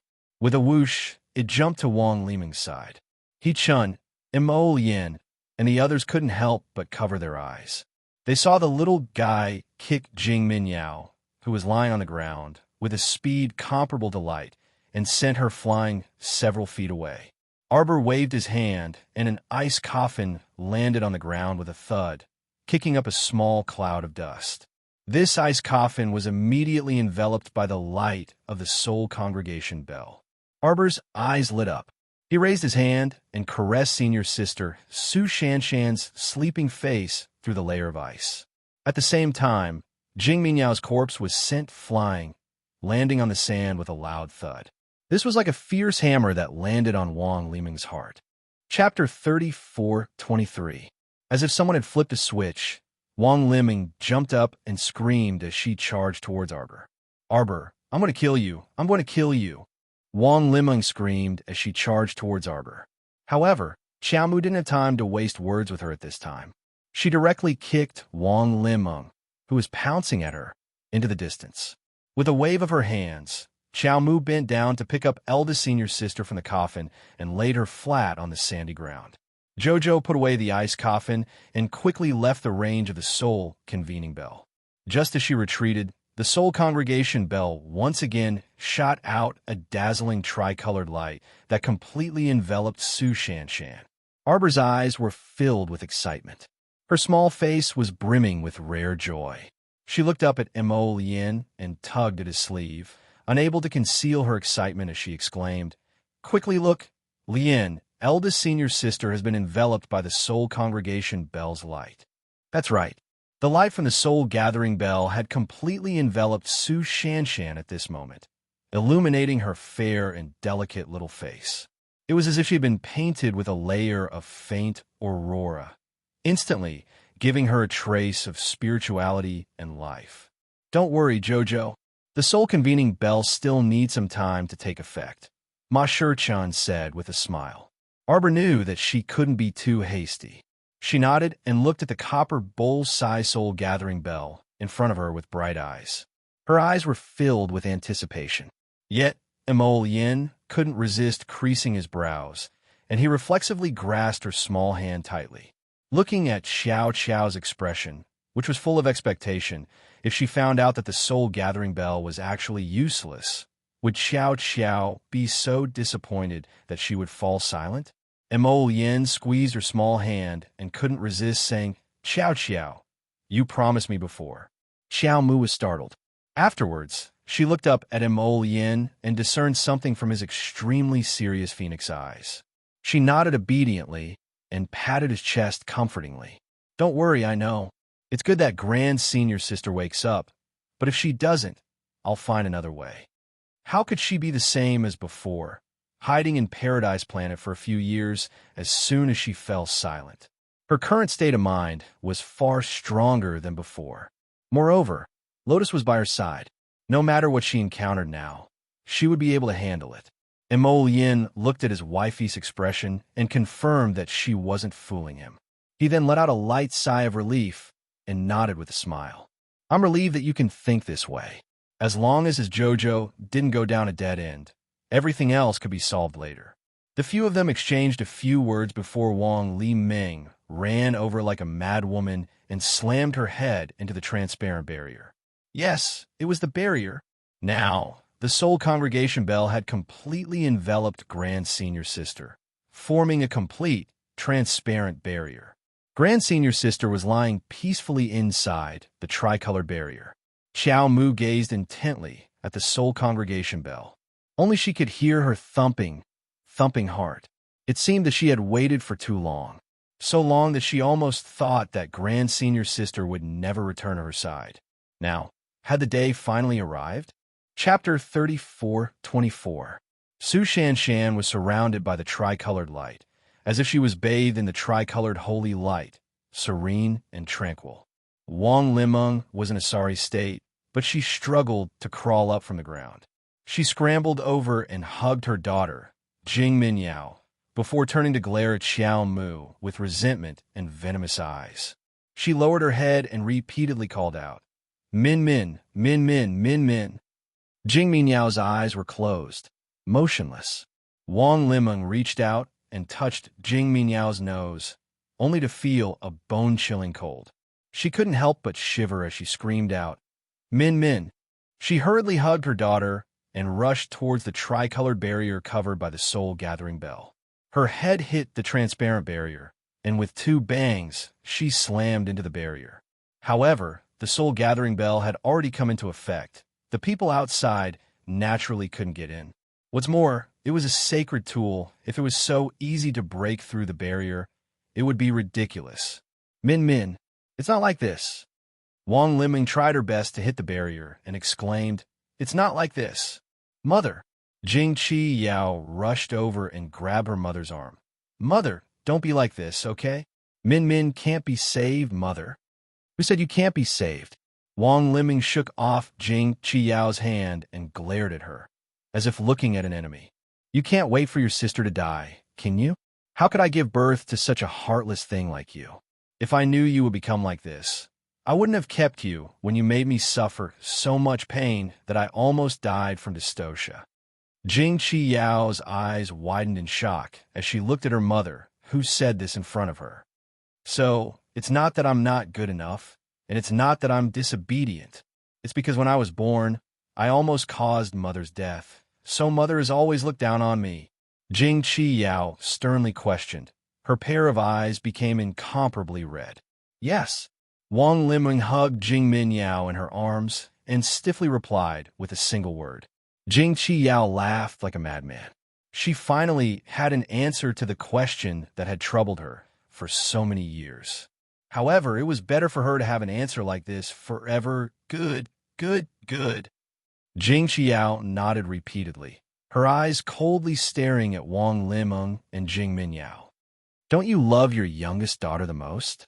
Don't you only have Min Min all day long? Jing Qiao suddenly pounced over and grabbed Jing Minyao's legs, forcefully pulling her to her side. What are you doing? What are you doing? Jing Qiao, are you crazy? Wang Limeng screamed and rushed forward to save her daughter. You're the crazy one. Look at your daughter, whom you dote on so much, and what kind of idiotic character she has become. Look at the sins you've committed. Shut up. Wang Limeng screamed and interrupted Jing Qiao's words. She glared at Jing Qiao coldly and snapped. I told you to shut up, shut up, shut up. Jing Qiao snatched Jing Minyao's body and choked Jing Minyao's neck, forcing her to raise that lifeless face.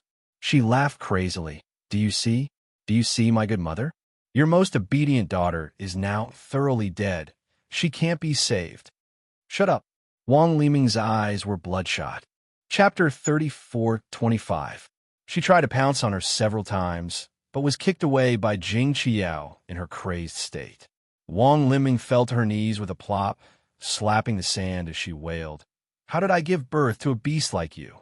Beast, beast. You won't even let off your own sister. What sin have I? Wang Liming committed. Her husband was unreliable. Her most beloved daughter couldn't be saved, and her second daughter, who was usually like an invisible person, was actually going against her like a madwoman at this time. She hated these people in front of her. She hated every single one of them. Wang Liming took out a spirit breakthrough pill from her ring and swallowed it. Her aura began to rise steadily. Jing Qiao's heart jumped. She grabbed Jing Minyao's neck and retreated a few steps. She stared vigilantly at her mother, and her voice became sharper as she shouted, Mother, do you still not understand? Minmin can't be saved. Minmin has already used the Soul Congregation bell once. She can't use it a second time. I'll kill you, you beast. Wang Liming's eyes were red as she pounced on Jing Minyao, slapping her fair cheek. Arbor looked at this scene in astonishment. She opened her mouth slightly, as if wanting to say something, but she didn't say anything and just tightly pursed her lips. Emolian looked down at her and reached out to pull her into her arms. She patted her lightly and said in a low voice, See, I already said that this woman isn't our mother. Look at her selfish appearance. If it wasn't for her, how could the two daughters have ended up in such a situation where they were trying to kill each other? Arbor slowly nodded. Her mother, Wei Ziqin, clearly knew that she wasn't her biological daughter, but she treated her as if she was her own for many years. Just like the third madam, Hua Shi, who didn't give birth to her two concubine sons, but still treated them like her own.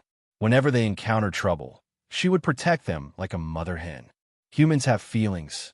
Even though they're not your biological children, they're still better than your biological children. If you treat your children well, it is impossible for you not to reciprocate at all. Although the madam of the third branch was a little ignorant, and it wasn't a good thing to spoil her son like this, Arbor could vaguely see a bit of his mother's shadow in this madam. Furthermore, Madame Hua was not like Wang Liming, who spoiled her child excessively. So on the day of the birthday banquet, she had spoken out to help Madame Hua. This was the reason. They're both your daughters, but your heart is so biased. Arbor shook his head speechlessly. This Wang Liming could be considered a weirdo. She had been holding a grudge against her for so many years just because she couldn't give birth to the child on the day she gave birth, watching the mother and daughter exchange a few moves back and forth. Everyone felt a little speechless. Jing Minyao's body was now thrown to the ground by them. After taking the medicine, Wang Liming's power had greatly improved. Naturally, Jing Qiao could not deal with her. Not long after, she was pressed under Wang Liming's body and slapped on the back of her head again and again. Jing Qiao was thrown to the ground, her head and face covered in blood. She couldn't help but scream. Gradually, her voice grew weaker. Wang Liming was really ruthless. Slap after slap, her eyes were red as if she had gone mad. She slapped the back of her daughter's head again and again. Chapter 34:26. Only when Jing Qiao's screams could no longer be heard did Wang Liming come back to her senses. She screamed and looked at her bloodstained hands. Her hands trembled slightly. After shaking for a long time, she finally flipped Jing Qiao over. All of a sudden, she met Jing Qiao's angry eyes. She screamed and jumped up. She took a few steps back and sat on the ground. Arbor looked at this mother coldly. From the beginning to the end, they just stood by and watched. She didn't even care about her own daughter. Why should others care about her? What a joke. Wang Liming was obviously crazy. She kicked away Jing Qiao's body and staggered to get up. Holding Jing Minyao's cold body, she rushed toward the soul-gathering bell's tricolored barrier. Her head hit the barrier again and again. Wang Liming screamed like a madwoman. The soul-gathering bell is my daughter's. Give it back to us. Soul-gathering bell. Before she could make another move, she was swept by a fierce gust of wind. Hugging Jing Minyao's body, She stumbled and fell to the ground. Are you done being crazy? Mo Yin frowned and indifferently retracted her right hand. She looked at her coldly and said, Your other daughter was right. Jing Minyao has already used the soul-gathering bell once. Even if you give her another chance, it will still be useless. Who said it's useless? If you say it's useless, then it's useless. Wang Limeng was obviously crazy. Hugging Jing Minyao, she slammed into the barrier and screamed like a madwoman. I don't care. This soul-gathering bell originally belonged to the Panga clan. It should be used by us. Bang! Before she could crash into that isolation barrier, Mo Yin had flipped her over and sent her tumbling backwards. Wang Limeng's face, hands, and body were all covered in blood. It was unknown whether it was from killing Jing Qiao or from her own blood. She slowly got up from the ground with a twisted expression. Suddenly, she threw away Jing Minyao in her hand and rushed in the direction of Arbor. I want you all to die. The venerable Peach Blossom Immortal's figure flashed and released several beams of saint power. Thousands of vines wriggled upwards and wrapped around Wang Limeng's body. At the same time, the swirling air around Wang Limeng's body filled the entire area. The venerable Peach Blossom Immortal narrowed his eyes and enveloped her in his defensive shield. Immediately, everyone heard a loud boom. Wang Limeng's entire body was instantly minced into pieces. Pieces of her body fell from the top of her head. Blood rained down from the sky. Xiaomu reflexively hid in Mo Yin's arms. She creased her small brows and turned her small head away in disdain. This Wang Limeng was like a lunatic. She actually wanted to use self-destruction to drag them down to hell with her? How could this be possible? Why didn't she think that there were so many transcendent realms present? How could they let her, a spirit master, self-destruct? It was simply a meaningless self-destruction. When Arbor turned his head to look again, Wang Limeng's figure was already gone. Mo Yin flicked her finger and a cluster of black flames landed on the corpse on the ground. It burned her until there were no bones left. Burn Jing Minyao and Jing Qiao, too. Arbor looked at Jing Qiao, who was facing the sky with her eyes wide open as if she was questioning God, why she was treated like this. He could not help but shake his head. Chapter 34:27. Wang Limeng was truly interesting.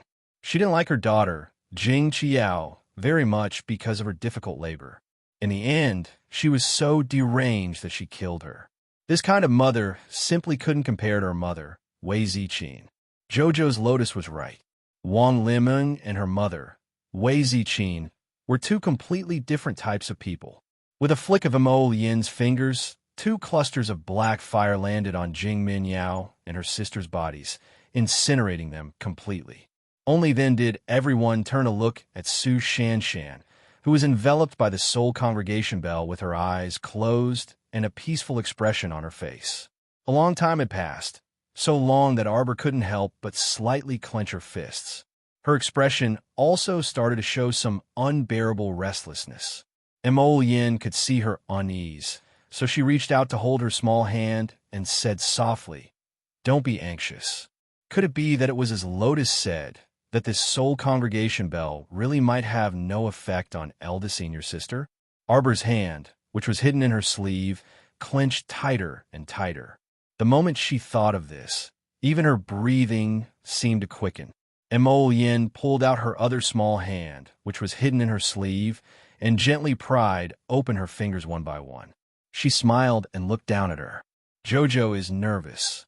Arbor nodded, her pair of black eyes staring unblinkingly at the man in front of her. Although she had already prepared herself for the worst, she still had great expectations and hopes in her heart. She wanted eldest senior sister to come back to life. She wanted eldest senior sister to return to the Holy Water sect. She had been lying alone in the ice coffin for so many years. It had been long enough.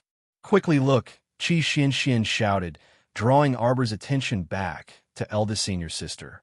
The three beams of light shot out by the soul-gathering bell had already disappeared, and the whole bell was shrinking in the air. Then, it suddenly broke into pieces and fell to the ground. Mo Yin's reaction was the fastest. With a turn of his body, he had already arrived at Su Shanshan's side. With a move of his finger, A thin piece of white brocade unfolded and floated in the air, catching many of the fragments. The white cloth and a handful of shards fell into Mo Lien's hands. Mo Lien lifted a corner of the white satin and nodded in satisfaction. He then turned to smile at Xiao Mu, who had hurried to his side. Although this sacred weapon is useless now, its fragments can still be reused.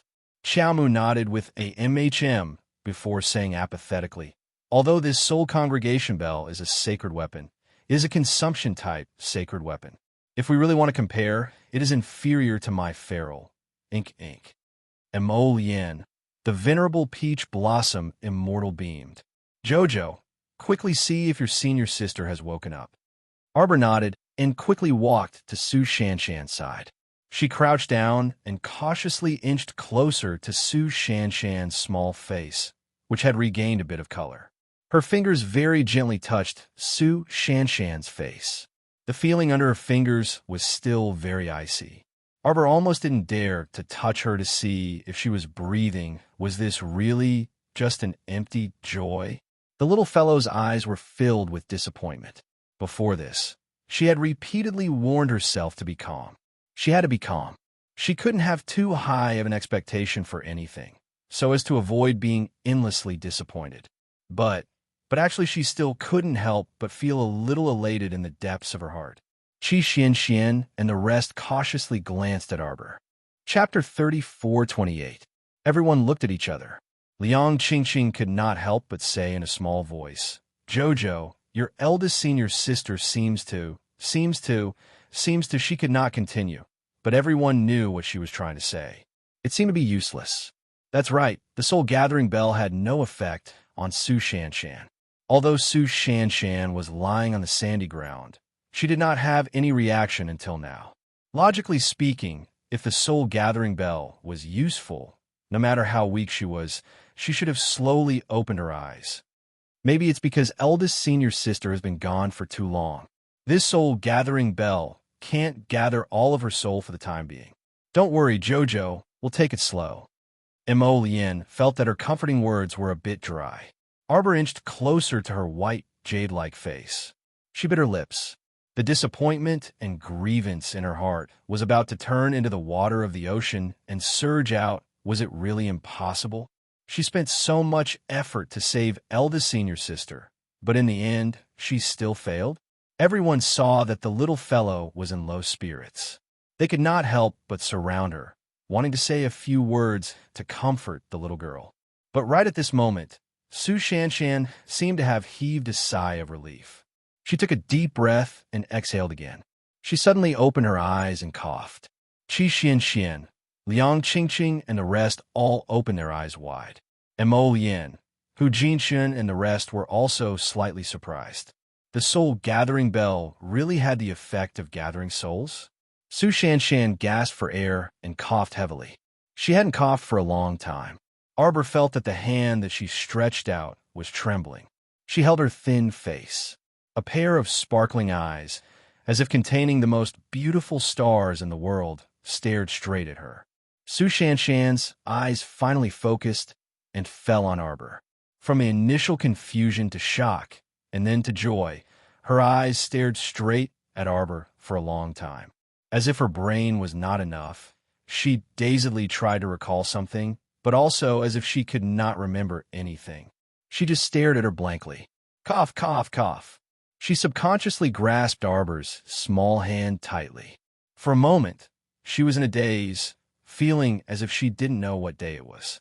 The junior sister in front of her had become even more exquisite, as if she was a few years older than her 12-year-old self. Big liar. Arbor bit his lips and spat out 3 words. His eyes were glowing with a faint red light as he stared at Su Shanshan without blinking. It was as if he wanted to freeze time at this moment. Su Shanshan's dazed eyes gradually became clearer. She wanted to speak, but she was choked by the air in her throat. She coughed violently, and Xiao Mu helped her up as she struggled. Little junior sister. Su Shanshan's voice startled even herself. That voice sounded like it had been crushed by countless wheels. It was so hoarse and dark that it made her feel a little apprehensive. Little junior sister, What's wrong with me? Su Shanshan looked confused. Big liar. Arbor looked at her with an aggrieved expression and wanted to punch her, but she decided against it. Eldest senior sister had just woken up, so her body should be very weak. You are all liars, Jojo said. When we were in Qingatown, you said you would accompany me in the future and wouldn't let me be alone. Chapter 34:29. But later I hugged third Martial Aunt's head and placed her by her side. I called you eldest senior sister, and I called third Martial Aunt, but neither of you paid any attention to me. As Arbor spoke, she felt that she was really strange. Why did it seem like transparent water droplets were falling from her eyes again? Su Shanshan's heart tightened. She felt that some of her memories seemed to be a bit jumbled up.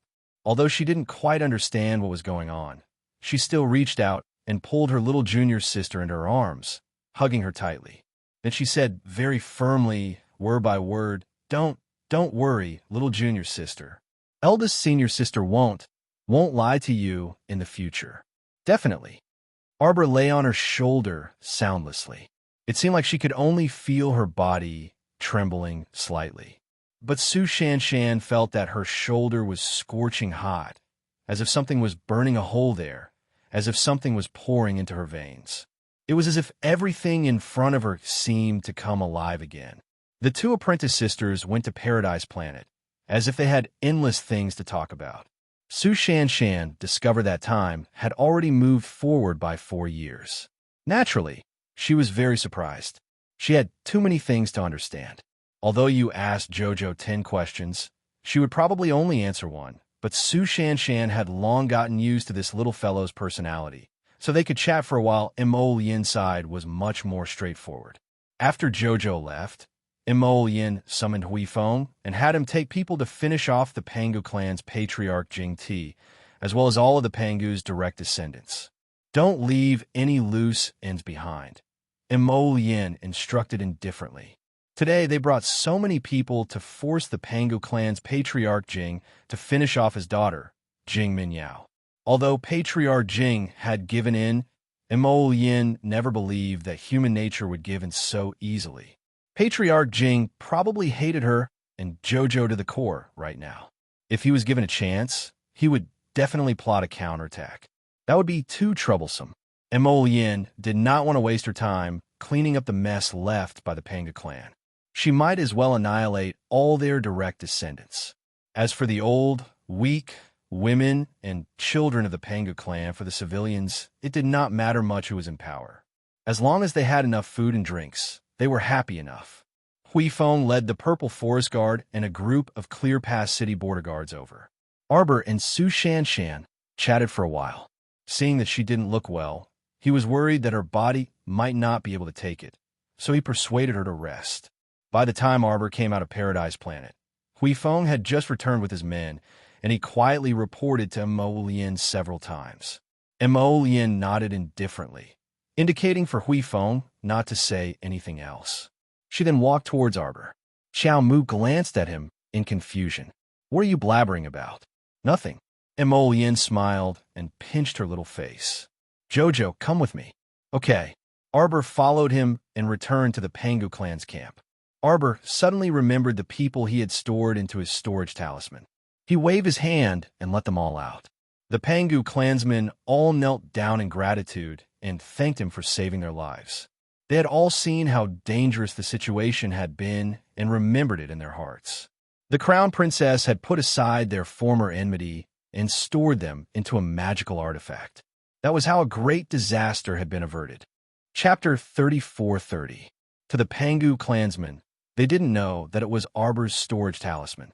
They only thought it was a spatial artifact. In any case, no matter what, the Crown Princess was so magnanimous that she didn't vent her anger on the Pangu clansmen and saved their lives regardless of the gains and losses. Everyone was grateful and respectfully knelt on the ground to express their gratitude. Mo Yin had Hui Feng make arrangements for these people. Before Arbor left, he heard Hui Feng say in a clear voice, "Your clan leader was obliterated by the heavenly Tao in this earth tornado. As for your madam and the 2 young misses, they were also executed by our crown prince for disobeying his superiors. You don't have a leader now. You should first elect a new leader and then talk to our crown prince. Arbor looked up at Mo Lien curiously. Jing Jia is dead? Mo Lien smiled and nodded. Yes, you sent someone to do it. She remembered that Jing Jia was still alive and well before they left the camp. Mo Lien didn't deny it. He nodded and held her hand. Jojo, don't be afraid. Arbor was speechless. What's there to be afraid of? Mo Lien blinked and looked down at her. Don't you think I'm scary? Miss Chow shook her head and hugged his waist. Everything you do is for me. Why would I think you're scary? Plus, you're so beautiful. Nothing you do is scary at all. Sir Jojo rolled his eyes and looked away. Huh? What was Jojo thinking just now? His expression was a bit cute.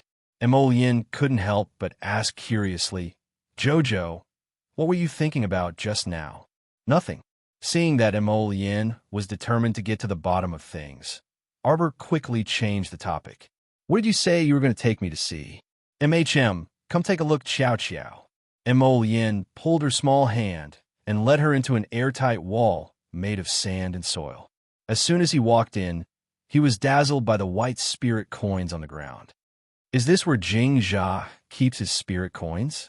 Arbor grabbed a handful of spirit coins and found many jade stones buried underneath. She took out a piece and looked at it. A rare smile appeared in her eyes. This jade is not bad. Get someone to take it out and polish it. Make more blank jade talismans for me. All right. Mo Lien naturally agreed happily.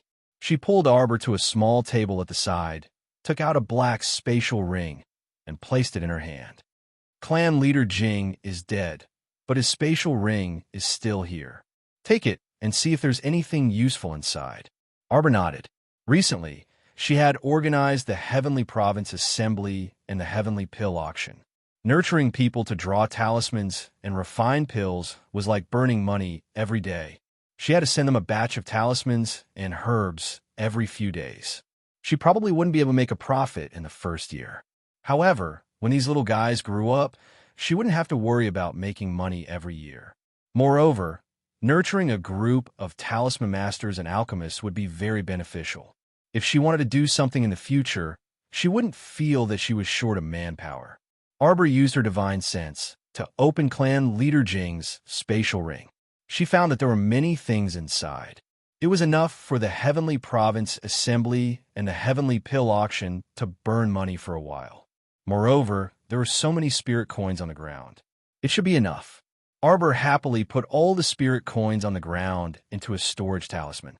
Then, she followed Mo Lien out. Your Highness. Chapter 34-31. Two purple forest guards pushed a bearded, doddering old man over. They shoved him to the ground and used their feet to stop him from struggling. Your Highness, this person is sneaking around here. Who is he? Speak. Who are you? Mo Lien looked at him coldly, a cold glint flashing through her eyes. This person was hiding here sneakily. He was most likely a servant of the Jing clan's direct line of descent. Was he waiting for an opportunity to take revenge? She had to see if she was cut out for it. The Divine Province's Crown Prince and Crown Princess sure aren't impressive. Slap! Before the old servant could finish, the purple forest guard slapped him across the face. His face tilted slightly to the side, and his hair fell messily to the ground. His wrinkled, old face suddenly showed a trace of twisted hatred. You bunch of bandits. Not only did you steal our clan's treasure, the Soul Congregation Bell, you even instigated those spineless shrimp clansmen to submit to you. And now, you even killed the clan head and madam. Oh, Arbor sized up the old servant from head to toe, then asked coolly, who are you to the Jing clan head? You don't need to know. Slap. The purple forest guard slapped him again in anger at his arrogant attitude. How dare you speak like that? The purple forest guard glared at him, then turned to the young crown princess. Crown princess, this subordinate must deal with this person. Arbor glanced at him and nodded. Since you're so loyal, go accompany your clan head and madam. Fear flashed through the old man's eyes. Then he put on a fierce front and angrily rebuked, Wait. Xiao Mu turned her head to look at him with a spurious smile. If you really are a loyal old servant, then where were you when I killed your clan leader just now? Why didn't you jump out to protect your master? You're afraid of death, aren't you, old man? Since you're just a sneaky villain, can you stop trying to flatter yourself? The purple forest guard glanced at the old man with disdain. He grabbed the old man's arm, pinned him behind his back, and pushed him. Let's go. He was an eyesore. He was really annoying their little crown princess.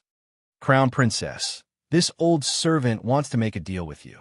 The old servant suddenly became anxious and shouted while twisting his body. Since it's a deal, then show your sincerity. Why do you have to be so pretentious? Arbor looked at him coldly. This old man had been secretly hiding here and sneakily looking around. He had originally been waiting for her and the crown prince. He had even put on a disgusting expression of loyalty to protect his master. Who exactly was he trying to show?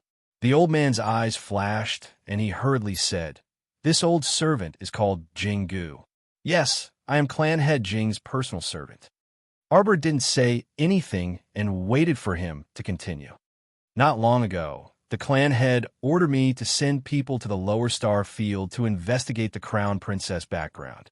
When the second miss was brutally slaughtered by the crown princess and was carried back to the Soul Congregation Bell to gather her soul, clan head Jing ordered this old servant to send people to investigate. Arbor looked at the old man expressionlessly, a burning flame dancing in her eyes. Seeing that she didn't say anything, the old man could only continue. After that, this old servant sent a group of people to the Lower Star Field. The first few times we went, we were blocked outside by a large shielding formation. The old man carefully glanced at Arbor's expression. Chapter 34-32. There were also a few times where they lost their lives in special passageways.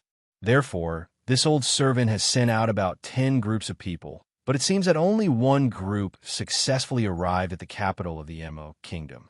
It's this group of people who arrived at the Mo Kingdom capital with great difficulty. They've sent back 2 messages to me, saying that another group of people also arrived at the Mo Kingdom capital at the same time. It seems like they also want to attack your family. However, it's very unfortunate that the group of people I sent later seem to have been annihilated by someone in the Mo Kingdom capital. They were like pebbles thrown into the sea, and no more news came back. After saying this, that old man glanced at the expressionless Qiao Mu again. He gritted his teeth and said, "This old man means I know that you want to say that Jing Minyao is merely taking the blame for someone else. The real culprit may still be hiding behind the scenes." Arbor said coldly. Jing Minyao also said that Jolin was thrown to her by a black-robed man. Who is this black-robed man? The old man's eyes flickered, and he shook his head and said, "This old servant does not know." Arbor shot him a cold glance. "What do you want by saying so much?" "Honorable Crown Princess." The old man suddenly changed into a rather flattering attitude, bowed and said, "This old servant is telling you all this because his eyes rolled," and he chuckled. "This old servant is also an old member of the Panga clan. Even if I don't know the Pangu clan's past like the back of my hand, I am still very get to the point." Arbor coldly interrupted him, looking at him with a mocking gaze. "Crown Princess, if you can hand over the Pangu clan to this old servant to manage." Then, as soon as he finished speaking, the thunderous cheers of the Pangu clan members came from the other side. The new clan leader candidate had probably been chosen. Arbor looked at him with a mocking gaze. "You heard it too. You don't have a chance." Jing Chu gritted his teeth unwillingly, but he still said with an obsequious smile, "In that case, Crown Princess, please agree to a small request of mine. I was originally the guardian of the Soul Convening Bell. I have an extraordinary sense of familiarity with the Soul Gathering Bell. Now that the Soul Gatherer Bell has been destroyed," he sighed and said, "then this old servant would like to request that the fragment of the Soul Congregation Bell be returned to this old servant for safekeeping, so that I can get rid of this thought. I have nothing else to ask for. Crown Princess, please grant this small request of yours." Arbor sized him up and then turned to Mo Lien. "Is there anything else other than the broken pieces of the Soul Gathering Bell?" When Jingu heard the little Crown Princess ask this question, although he tried his best to remain calm, his heart was like a huge wave rolling over and over. He wished he could pounce on the Crown Princess and bite her to death. This little girl was too smart.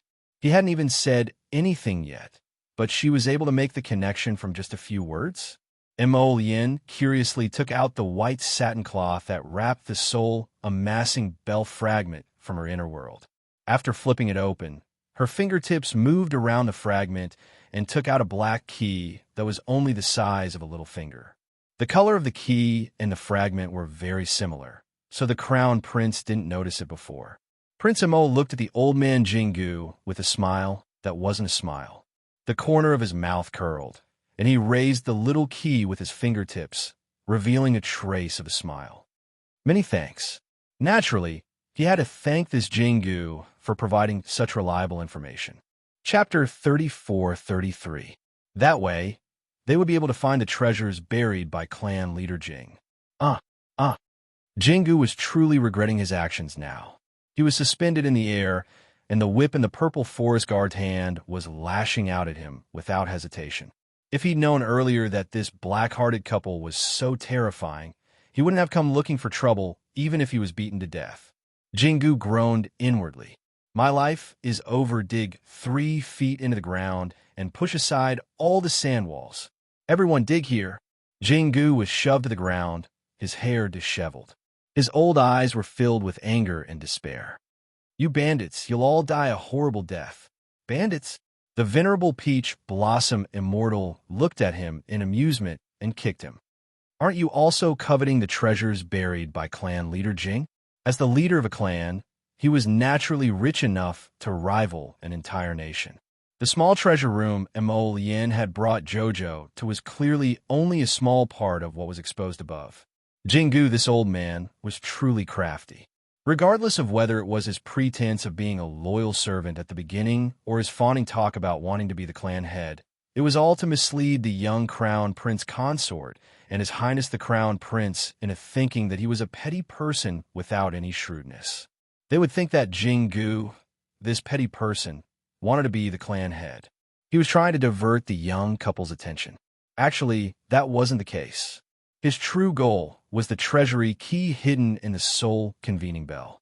With this treasure, it didn't matter if he became the Panga clan leader or not. He also didn't want to eat dust and drink dirt all day long in this desert. With wealth, he would naturally be able to fly far away.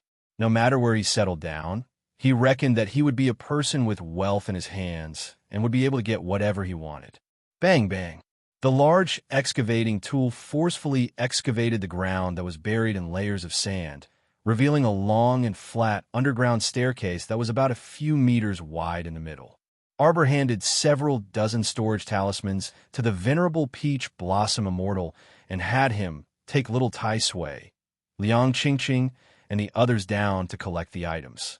They busied themselves until night fell. After the group of people came up, Qi Xianqian's small face was flushed red. She pulled Arbor and chattered nonstop.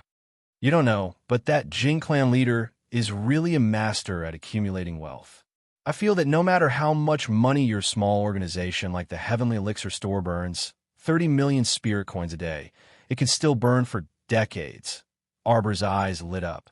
He took the pile of storage talismans from the venerable peach blossom immortal and checked them one by one. His eyes lit up even more. I'm rich. Everyone looked at her amused expression and couldn't help but want to laugh. Jing Ting of the Pangu clan was indeed a hidden magnate, as Xianxian said. What do you want? Arbor asked his companions. Everyone shook their heads. They usually ate and lived on Paradise Planet, so they didn't really need anything else besides. Jojo had left all the treasures in Paradise Planet's treasure vault. If they needed anything, they could just call him and go get it. Arbor blinked, nodded, and said to Qi Xianxian, This time, the Mu clan won against me. Later, we can go to their Morning Sun pavilion to play. I'll take you there. In other words, it was better to go back and scam the Mu clan. Everyone, the Mu clan was really unlucky to have provoked a little devil like you. Chapter 34-34. Seeing that everyone was speechless, Sir Jojo turned his head and said, All right, the matter here is over. Let's, Crown Princess, Crown Prince, the new leader of the Pangu clan requests an audience. Prince Amon nodded calmly and gestured for the guards to let him in. The new leader of the Pangu clan was a rather young man. After seeing the crown prince and crown princess, he bowed. Li Zhuang greets the crown prince and crown princess. Mo Yin glanced at him coldly. What are your plans for the future? The Pangu clan is a clan that loves peace the most. Li Zhuang placed one hand across his chest and swore solemnly. From tomorrow onwards, I will lead my people into the depths of the desert and search for the existence of an oasis. The Aurora Desert is so vast and boundless. It can't be all sand, can it? Li Zhuang said. Arbor glanced at him and suddenly said, Then you can search in the southeast direction. Her origin of Holywood allowed her to clearly sense the existence of an oasis thousands of miles to the southeast. It was a very large oasis. If the Pangu clan built their residence there, they would be able to survive well in the future. They would not have to give up their land and rely on the emperor of the divine land. Of course, without the Pangu clan as a hidden danger, the emperor of the divine land would not have to be so paranoid. He felt that the Pangu clan, who was so close to Qingwei City, might one day start a rebellion for the sake of survival. In this way, both sides would benefit from it. Li Zhuang's eyes lit up. Obviously, he trusted the young crown princess very much. Of course, this was also because the crown princess' benevolence at the moment of the Earth Tornado's attack had completely convinced the young leader of the Pangu clan. He nodded and said, Thank you for the reminder, Crown Princess. The members of the Pangu clan will always remember your help. Right? Princess Jing. Shi Li Zhuang looked at Arbor and Mo Lien hesitantly. As a matter of fact, although Chief Jing's family was not very reliable, Princess Jing, who had been protecting a member of the Pangu clan and had made great military achievements, was indeed respected by all her people. However, after the Earth Tornado struck, they had never seen the princess again. They did not know how she was doing now. Xiao Mu creased her brows. She had also remembered. In the previous battle with Jing Linyao, she seemed to have coincidentally advanced to the divine realm. She just didn't know if the advancement would go smoothly. Because of the violent Earth tornadoes, Arbor's attention didn't leave her at all. If she was at the critical moment of her advancement, she would be affected more or less. Jing Linyao was probably doomed. If Jing Linyao comes back, will your words still count as the clan leader? Mo Yin looked coldly at the young leader in front of her. Even a fool could see the threat in her eyes. He didn't want Jing Linyao to instigate and fool them, and they would turn around and deal with his Qiao Qiao. If these people were still troublesome, Prince Mo would not be merciful to them. The Pangu clan can swear to the heavens that they will never betray the crown princess. Li Zhuang hurriedly explained with one hand across his chest. Very good. Mo Yin glanced at him coldly. Remember what you said today. Chapter 34-35. Go back to your oasis obediently and live a good life. Don't do anything unnecessary. Yes, Li Zhuang, will remember what your highness said today. Li Zhuang bowed respectfully. When he turned to leave, the cold sweat on his forehead was already dripping down. The crown prince's eyes were too cold. What he meant was that he had to hold the position of clan leader and not let Jing Linyao take it away from him again. If Jing Linyao and the members of the Pangu clan were up to some trouble to deal with the crown prince's wife, the crown prince would certainly not tolerate them anymore. Clan leader. At this time, several Pangu clan members walked over with a woman who was screaming desperately and an average-looking young man. Li Zhuang glanced at them and sighed. Concubine Shui, young master, I'm really sorry. What are you doing? Li Zhuang. What are you doing, Li Zhuang? Li Zhuang.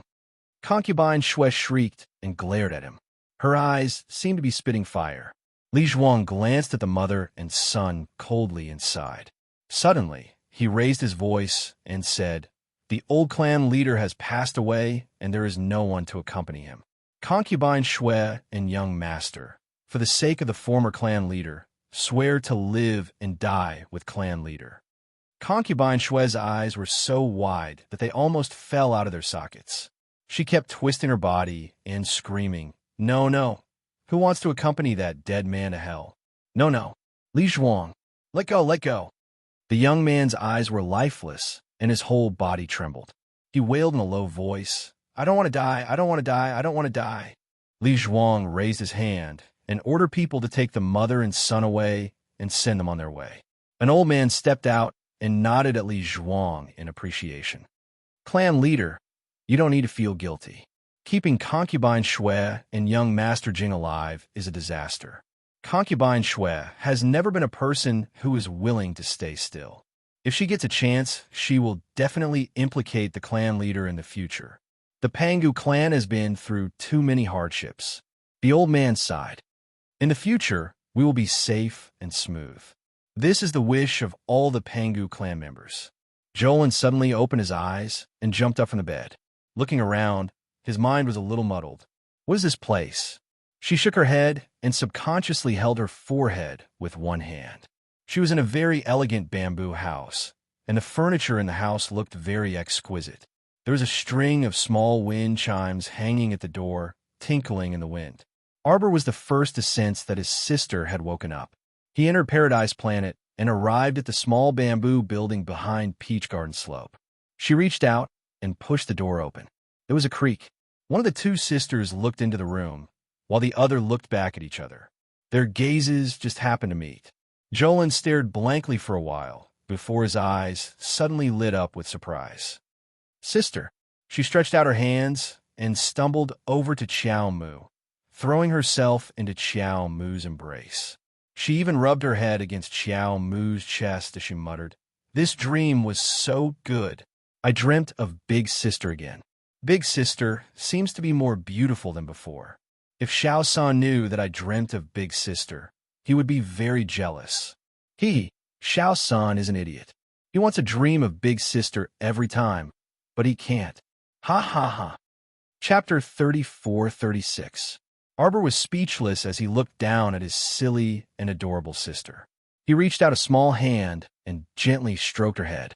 Little Lin, Jolin's head rubbed left and right against her neck with a blissful expression on her face. Big Sister, did you bring me something delicious? Arbor was speechless. Our family has never mistreated you, right, sister? Why is it that the moment you see sister, you want to eat cough? Arbor reached out and pulled little Lin Er's head away a little. He looked at her with a serious expression and said, "It's not a dream. It's not a dream." Jolin repeated her words. Her eyes curved into crescents as she raised her little neck and stared at her blankly for a long while. Then, her eyes suddenly widened, and a high-pitched cry broke through the little bamboo house. I'm not dreaming. Arbor could not help but raise his hand to his forehead. He got up and brought his sister to the table to sit down. He poured her a cup of fragrant tea and placed it in her palm. Sister is sitting right beside you. You're not dreaming. Jolin put down the cup in her hand. Suddenly, she reached out and pinched Arbor's little face. It doesn't hurt. Arbor stared at his stupid sister speechlessly. You pinch me. Of course it doesn't hurt. Your sister, why is she doing the same thing as the little monk? If Arbor had a beard, he would definitely be blowing his beard and glaring at her right now. Jolin looked at her embarrassedly. Benefactress, benefactress, benefactress. Jolin chuckled. Why am I hallucinating? Did you hear Kongkong's voice? No hallucinating. Arbor got up and walked to the door. He reached out and opened the door. He saw the little monk with a shiny bald head running in with small steps. It's Kong Kong. Arbor turned and said to little Lin. Jolin's eyes widened instantly, and she jumped up from the stool. Kong Kong. Qiao Lin pounced over and hugged the chubby little monk. She raised her hand and heavily slapped his butt. You little rascal, you really worried me to death. Kong Kong hurriedly covered her buttocks with her hands and cried out in panic. Dada, dada, how dare you? How dare you, benefactress's younger sister? You, how dare you? Men and women shouldn't touch each other. How can you spank this little monk's butt? He stuttered. His chubby little face even had a look of horror on it. It was hilarious. The corner of Arbor's mouth twitched, and he raised his hand to his forehead speechlessly. Shaolin on the other hand, was all smiles. She hugged the little monk lovingly and said, my chatterbox is really so noisy and empty. I missed you so much. Come, let me give you a kiss. What nonsense are you spouting? No kissing. The little monk pressed his hand against Jolin's mouth and said with a serious expression, "This little monk is never talkative or noisy. This little monk is just a little talkative sometimes." Jolin laughed loudly. She turned and ran to Arbor's side with Kong Kong in her arms. She placed Kong Kong on the seat beside her and reached out to hug Arbor. She rubbed her big head against her neck. "Sister, sister, sister." Arbor's heart melted into a mess from her rubbing. A faint smile appeared on her lips. She reached out and stroked her fluffy little head. She sighed softly and said, "Little Lin, you're almost a big girl. If Mother sees you like this, she'll scold you again." "Mother?" Jolin was startled. She remembered something important and quickly put on a serious expression. Chapter 34-37. Grasping Arbor's hand, Xiao Lin said anxiously, "Sister, sister, let's hurry back. Hurry back to Seacombe Planet. Many people have barged into the Mo Kingdom capital and made a beeline for our home. Wanted to deal with us. However, due to the various talisman arrays you set up in the sky above our home, these people can't completely break in for the time being. But they've already started using the lives of the city's citizens to threaten us. The old great king of the Mo Kingdom is at his wit's end. We don't be anxious, speak slowly."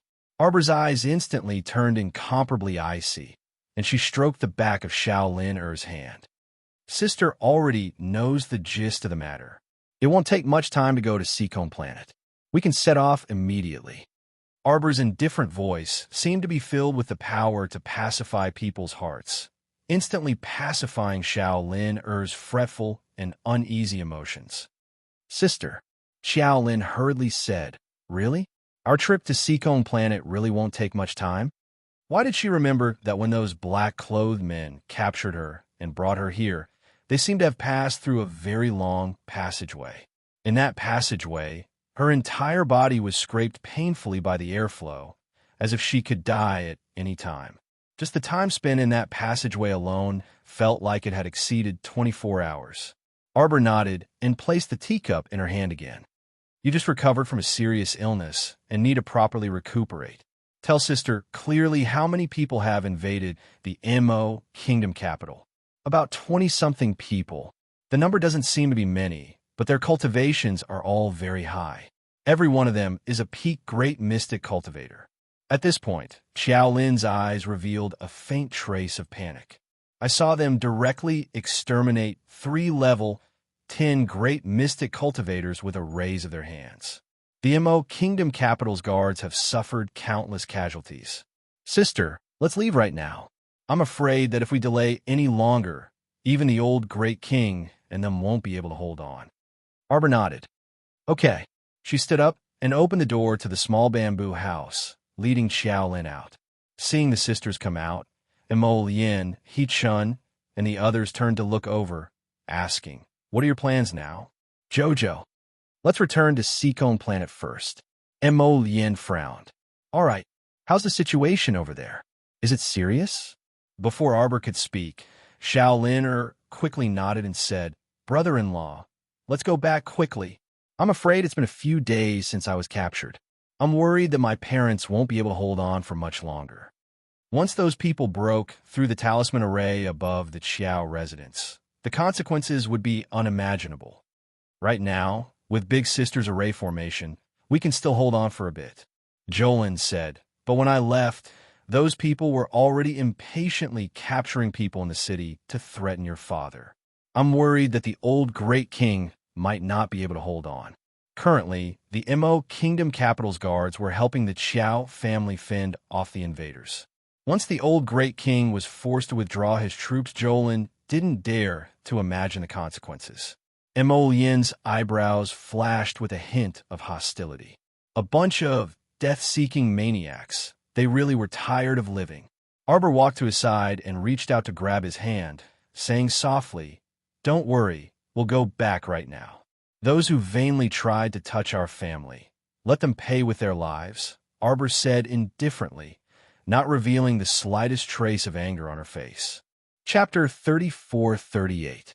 Xiao Lin, who boarded the Crimson Nimbus Blue Wave ship for the first time, found everything very novel and couldn't resist wandering around the ship. Unexpectedly, it only took a short hour to return to Seekong Planet from the Divine Province. The Crimson Nimbus Blue Wave ship wandered through the Sea of Stars for no more than a few seconds before arriving at the passageway. When it passed through the passageway, Xiao Lin didn't feel anything at all. It was completely unlike when she first arrived, when her entire body suffered from the intense pain of being sliced apart by the airflow.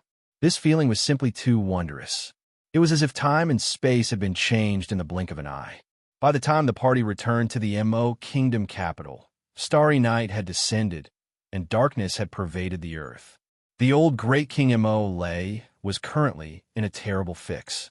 Gong Chang strode in on his short, chubby legs as he reported loudly, Great King, bad news, His 12th Highness has brought people to the Chiao family. What? Mo Lei couldn't resist slapping his forehead. He abruptly turned to look at the elderly man who was currently sitting on the main seat and coldly looking at him. At this moment, a trace of cold sweat had appeared on the old Great King's forehead.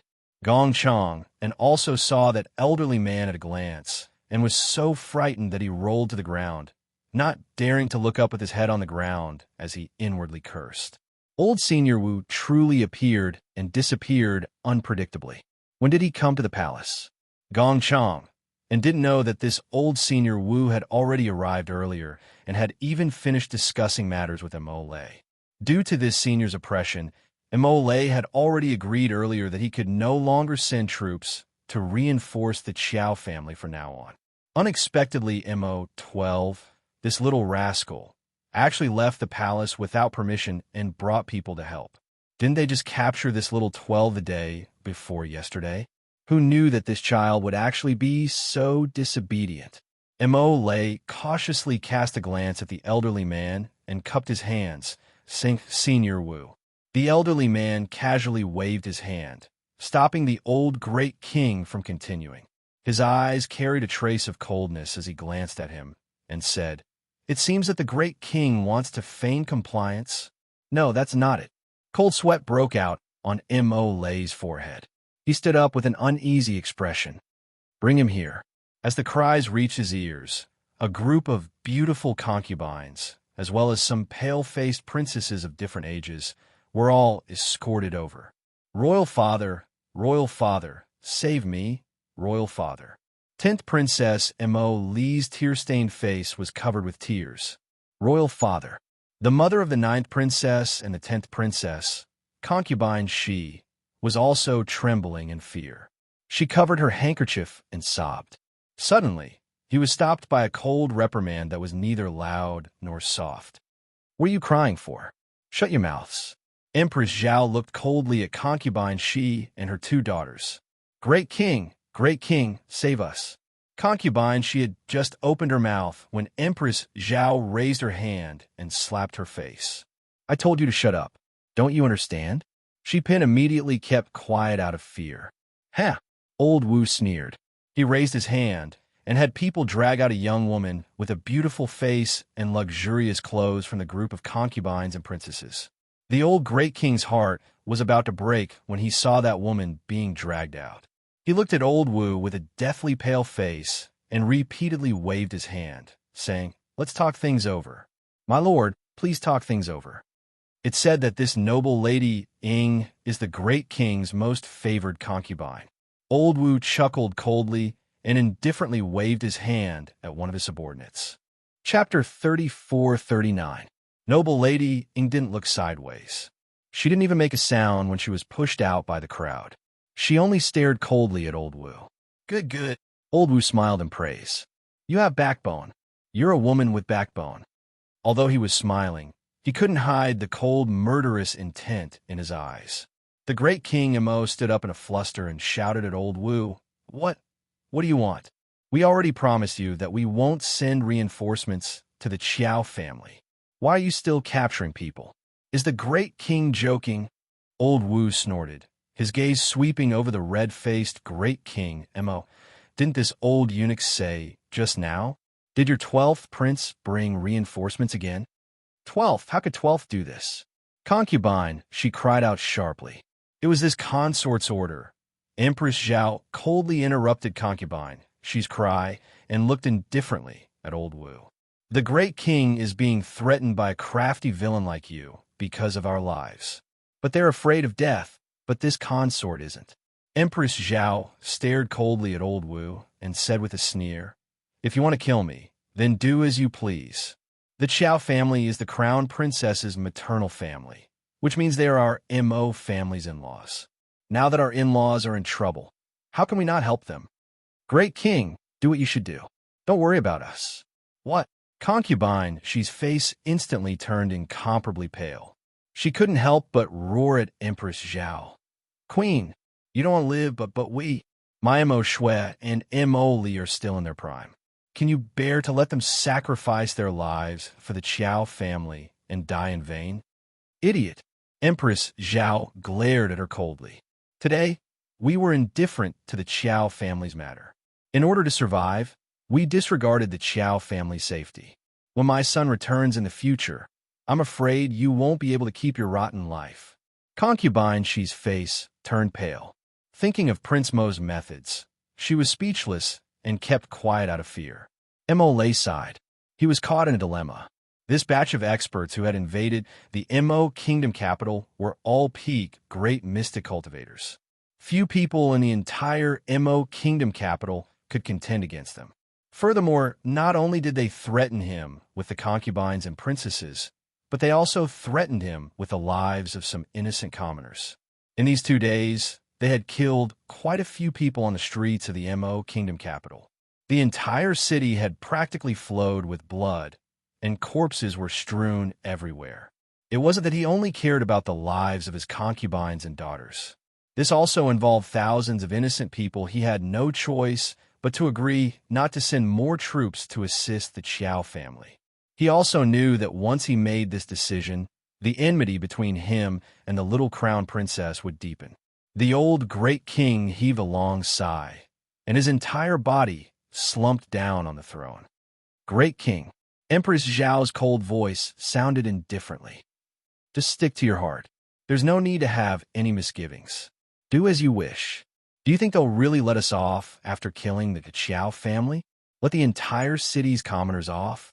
Empress Zhao said apathetically. "They came from the upper realm with the intention of destroying the Qiao family or abducting their entire family.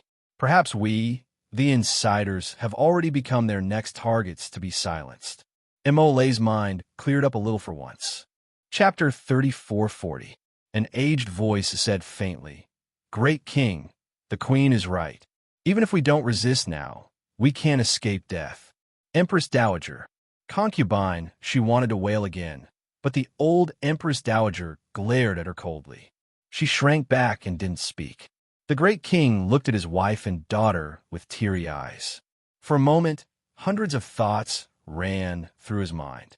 Noble Lady Ying, who had been pushed to the ground by old Wu's subordinates, also said faintly, "Great king, everyone will eventually die.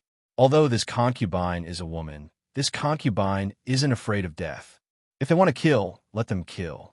The great king doesn't have to change his mind for this concubine." "Aha!" Old Wu looked at the people present with gloomy eyes and said coldly, "Their bones are quite tough. I just don't know if the great king's daughters are all as tough as noble Lady Ying." After saying that, he signaled with his eyes and called for people to drag the 10th princess, Mo Li, out. "Ah!" Mo Li let out a high-pitched scream, as if she was a sheep that was about to be sent to the slaughterhouse. Her eyes revealed infinite fear. The great king looked at his wives and daughters with a mournful face. The bitterness in his heart was about to overflow.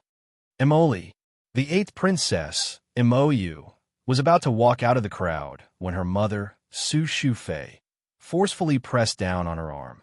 Su Shufei turned her head and gently shook it at her, indicating that she shouldn't be impulsive first. "Emoli, my daughter." Concubine, she wailed, but she stood in place and didn't rush over to save her daughter. Old Wu's subordinate, who had dragged Emoli out, used the tip of his knife to pry open Emoli's outer robe. However, Emoli's outer layer of clothing had already been stripped off with a flip of her body. Her eyes were filled with fear as she let out an cry of alarm. Her long hair fluttered along with that person's knife. She hurriedly reached out to cover the front of her robe. She was frightened like a frightened rabbit and screamed, "Royal Father! Royal Father!" The great king of Mo slammed his palm on the chair with a bang. "Stop it! The great king should immediately give the order to bring the imperial army to the Qiao family's courtyard and help our people break into the Qiao family's residence." Mo gritted his teeth.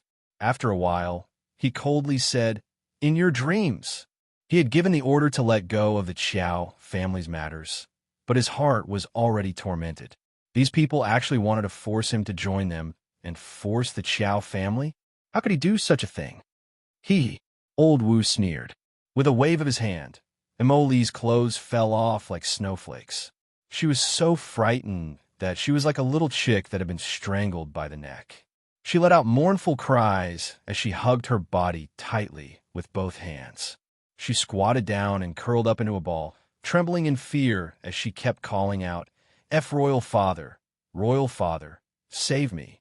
The old great king glared at the evildoer in front of him and roared angrily, "Stop, stop, stop."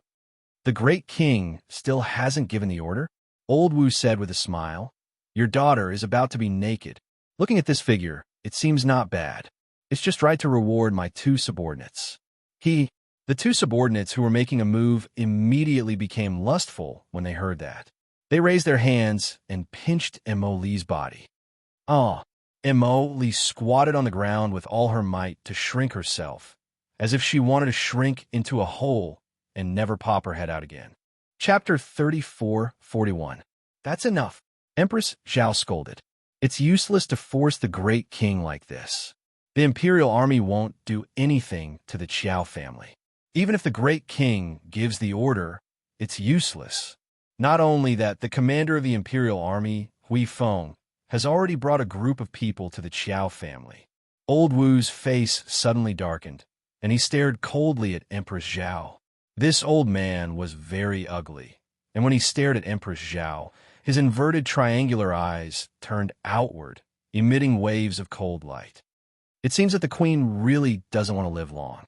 Seeing two subordinates boldly reaching out to grab the queen, the Empress Dowager suddenly flashed and slapped out with her palm. This slap landed on Old Wu's subordinate unexpectedly, and he was shaken back a few steps. That person immediately flew into a rage out of humiliation. With a backhand, he forcefully swept his palm across and landed on the Empress Dowager's shoulder. The Empress Dowager was knocked back several steps. With a bang, her back hit the lattice door frame. "Empress Dowager," Mou cried out. Empress Dowager Meng suddenly coughed up blood, and the great king was frightened and rushed over. Together with Empress Zhao, he quickly reached out to support the Empress Dowager. "Mother!" The two of them called out in unison and looked at the Empress Dowager worriedly. It's all right." Empress Dowager Meng waved her hand and looked angrily at Old Wu. "You don't have to threaten His Majesty anymore. The Queen is right. The commander of the Imperial Army, Hui Feng, will definitely choose to protect the Qiao family in the face of a great enemy. Commander Hui only listens to the Crown Prince. Even if you threaten the great king, it's useless. Then let the people of the North Battalion come in. Before dawn tomorrow, I want you to break the defense array of the Qiao family's outer courtyard." "Ha ha ha!" Empress Dowager Meng couldn't help but laugh out loud, and then her eyes turned cold. "Nonsense." A middle-aged man with a gloomy face walked in. He nodded at Old Wu and said, "There's no need to talk to them. The Mo Kingdom's royal family doesn't know what's good for them. Just kill a few of them and throw them up on the city wall. Those who resist should learn their lesson." "No, don't kill me, don't kill me." Emoli's clothes were barely covering her body. At this moment, her eyes were already in a mess. When she heard the word kill, she scrambled toward the crowd. However, someone stepped on his back forcefully. One of Elder Wu's subordinates cruelly pulled Emoli's scalp, forcing her to raise her chin. "Let's start with our beautiful little princess. Ha ha ha. It's a pity that such a beautiful body didn't even have the chance to taste a man before she died." As the man spoke, his eyes suddenly flashed, and he suddenly reached out to pick her up. No, let me go, let me go, let me go." What are you doing? Mo Lay's eyes were bloodshot. He picked up an inkstone and threw it at the man's back. You beast, let go of my daughter. Umph. Old man Wu's subordinate sneered. He tilted his head and easily dodged the attack. He carried Mo Lee and walked towards the side hall. He laughed arrogantly. Since she's going to die anyway, why not let her enjoy herself before she dies? Isn't that better? Empress Zhao clenched her jade-like hands in her sleeves and shouted angrily, Do it! Pung pung! Sounds suddenly came from the doors and windows. Countless figures rushed in through the doors and windows, charging towards Elder Wu and the others. Chapter 3442. That gloomy middle-aged man harumphed coldly before laughing out loud. What use is the counterattack of ants? With a flick of his sleeve, he flung a dozen royal guards flying out and heavily flung them against the doors and windows. With several booms, even the gorgeous wall on one side of the palace was pushed down. The group of royal guards were smashed until their heads bled, but they still managed to prop themselves up and pounce at Elder Wu and that gloomy middle-aged man again. Elder Wu's two subordinates were also forced to join the fray. They didn't seem to exert much strength, but a group of low-level minor mystic cultivators was knocked down. Everyone fell to the ground with their heads bleeding, but no one uttered a sound. Queen Dowager Meng and Empress Zhao also immediately joined the battle. Even with Queen Dowager Meng's peak level, 14 cultivation, she still wasn't Elder Wu's match. Thus, it could be said that the addition of Empress Zhao and the others was truly only a drop in the bucket. A bunch of ants actually dared to resist. That gloomy middle-aged man sneered. He lifted a royal guard and snapped his neck with one hand before flinging him out heavily. The corpse crashed at the feet of concubine Shi and the others, eliciting terrified sobs and howls. At this time, noble Lady Ying had already crawled up from the ground. She forcefully shoved a delicate royal concubine beside her and coldly said, What's the use of crying? Wipe your tears and watch carefully. You didn't work hard enough, so you're being slaughtered like ants. Royal father, royal father, royal mother, this son has come too late to save you. Two uneven shouts came from outside the palace, accompanied by the shouts of the soldiers. Mo Lay's complexion paled. Noble Consort Lin, who had originally been maintaining her composure, also couldn't help but cry. Stupid son, what are you doing here? Third Prince Mo Tong and Second Prince Mo Lu simultaneously kicked away some of the rubble in front of the palace gates and quickly walked in with a group of soldiers. Lu Fei, who was on the verge of collapse, nearly fainted. She had the same idea as noble Consort Lin. It was good that her son wasn't in the palace and hadn't been captured. It would be best if her son was quick-witted enough to escape as far as possible. It would be best if he could escape the Mo kingdom capital and never return. From the looks of it, the Mo family would not be able to escape this calamity for the next 2 days. But now, Imperial Mother, Mo Lu hurriedly reached out to support his mother. The fourth princess, Mo Shuang at the side, also stopped making a fuss today. She cried out while weeping, Second brother, what are you doing here? Aren't you sending a sheep to the tiger's den by coming here?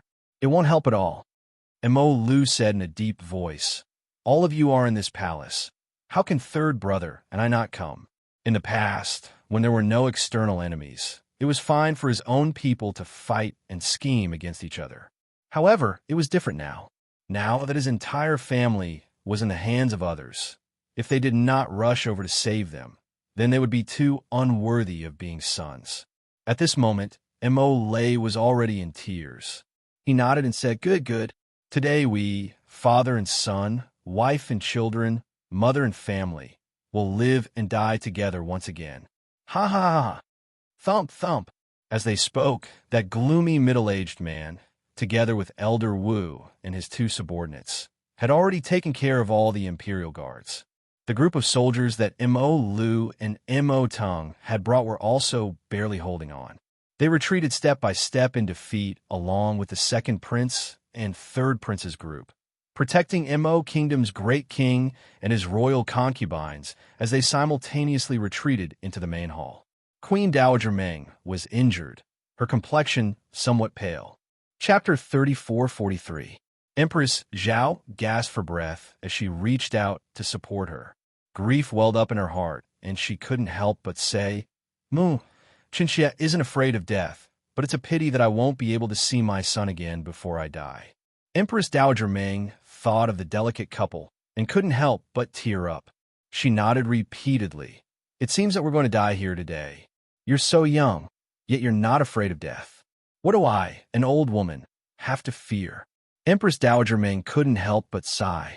At the same time, Mou had already seized an opportunity to drag back the unconscious Mo Li, who was rolling on the ground.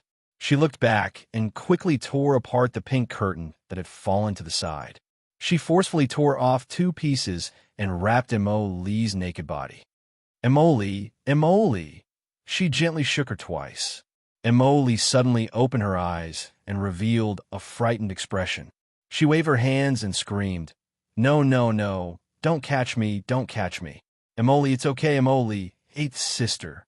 Emoli couldn't help but burst into tears when she saw that it was Mou who was holding her. "You've been wronged." Mou bit her lips and tightly hugged her trembling body.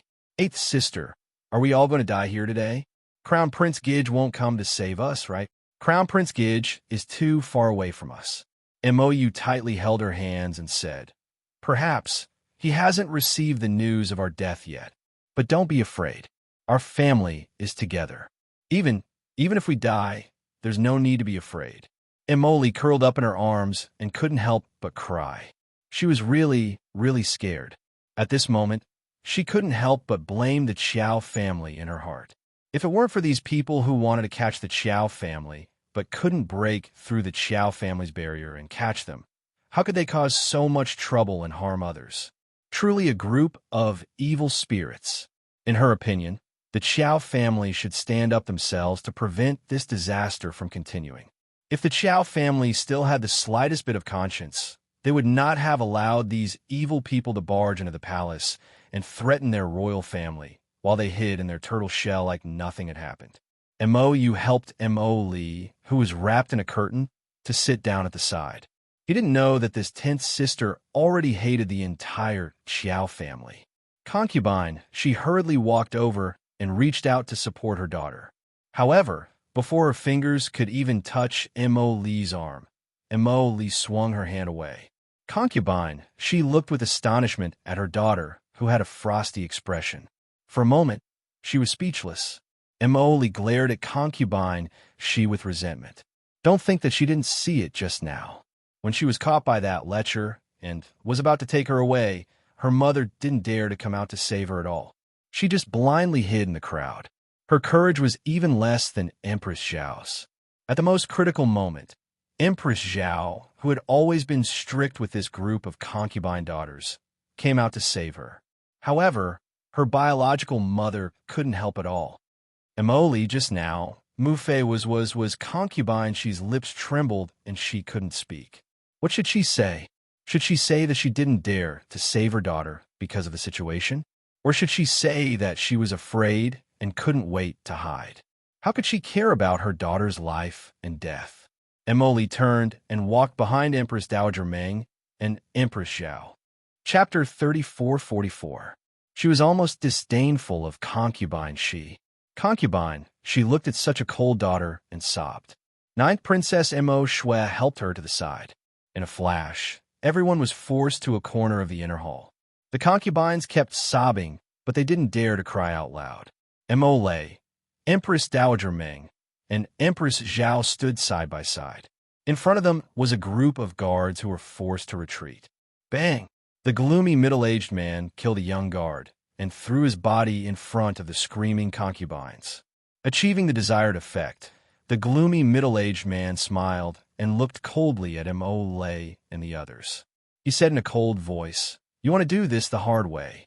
Since you were so stubborn," then he reached out and grabbed Empress Zhao's neck with his fingers spread open. Mo Lei's expression changed, and he cried out, "Queen!" Just as he reached out to resist, he was swatted away by the other's palm. His body fell back crookedly. Empress Dowager Ming reached out to support him.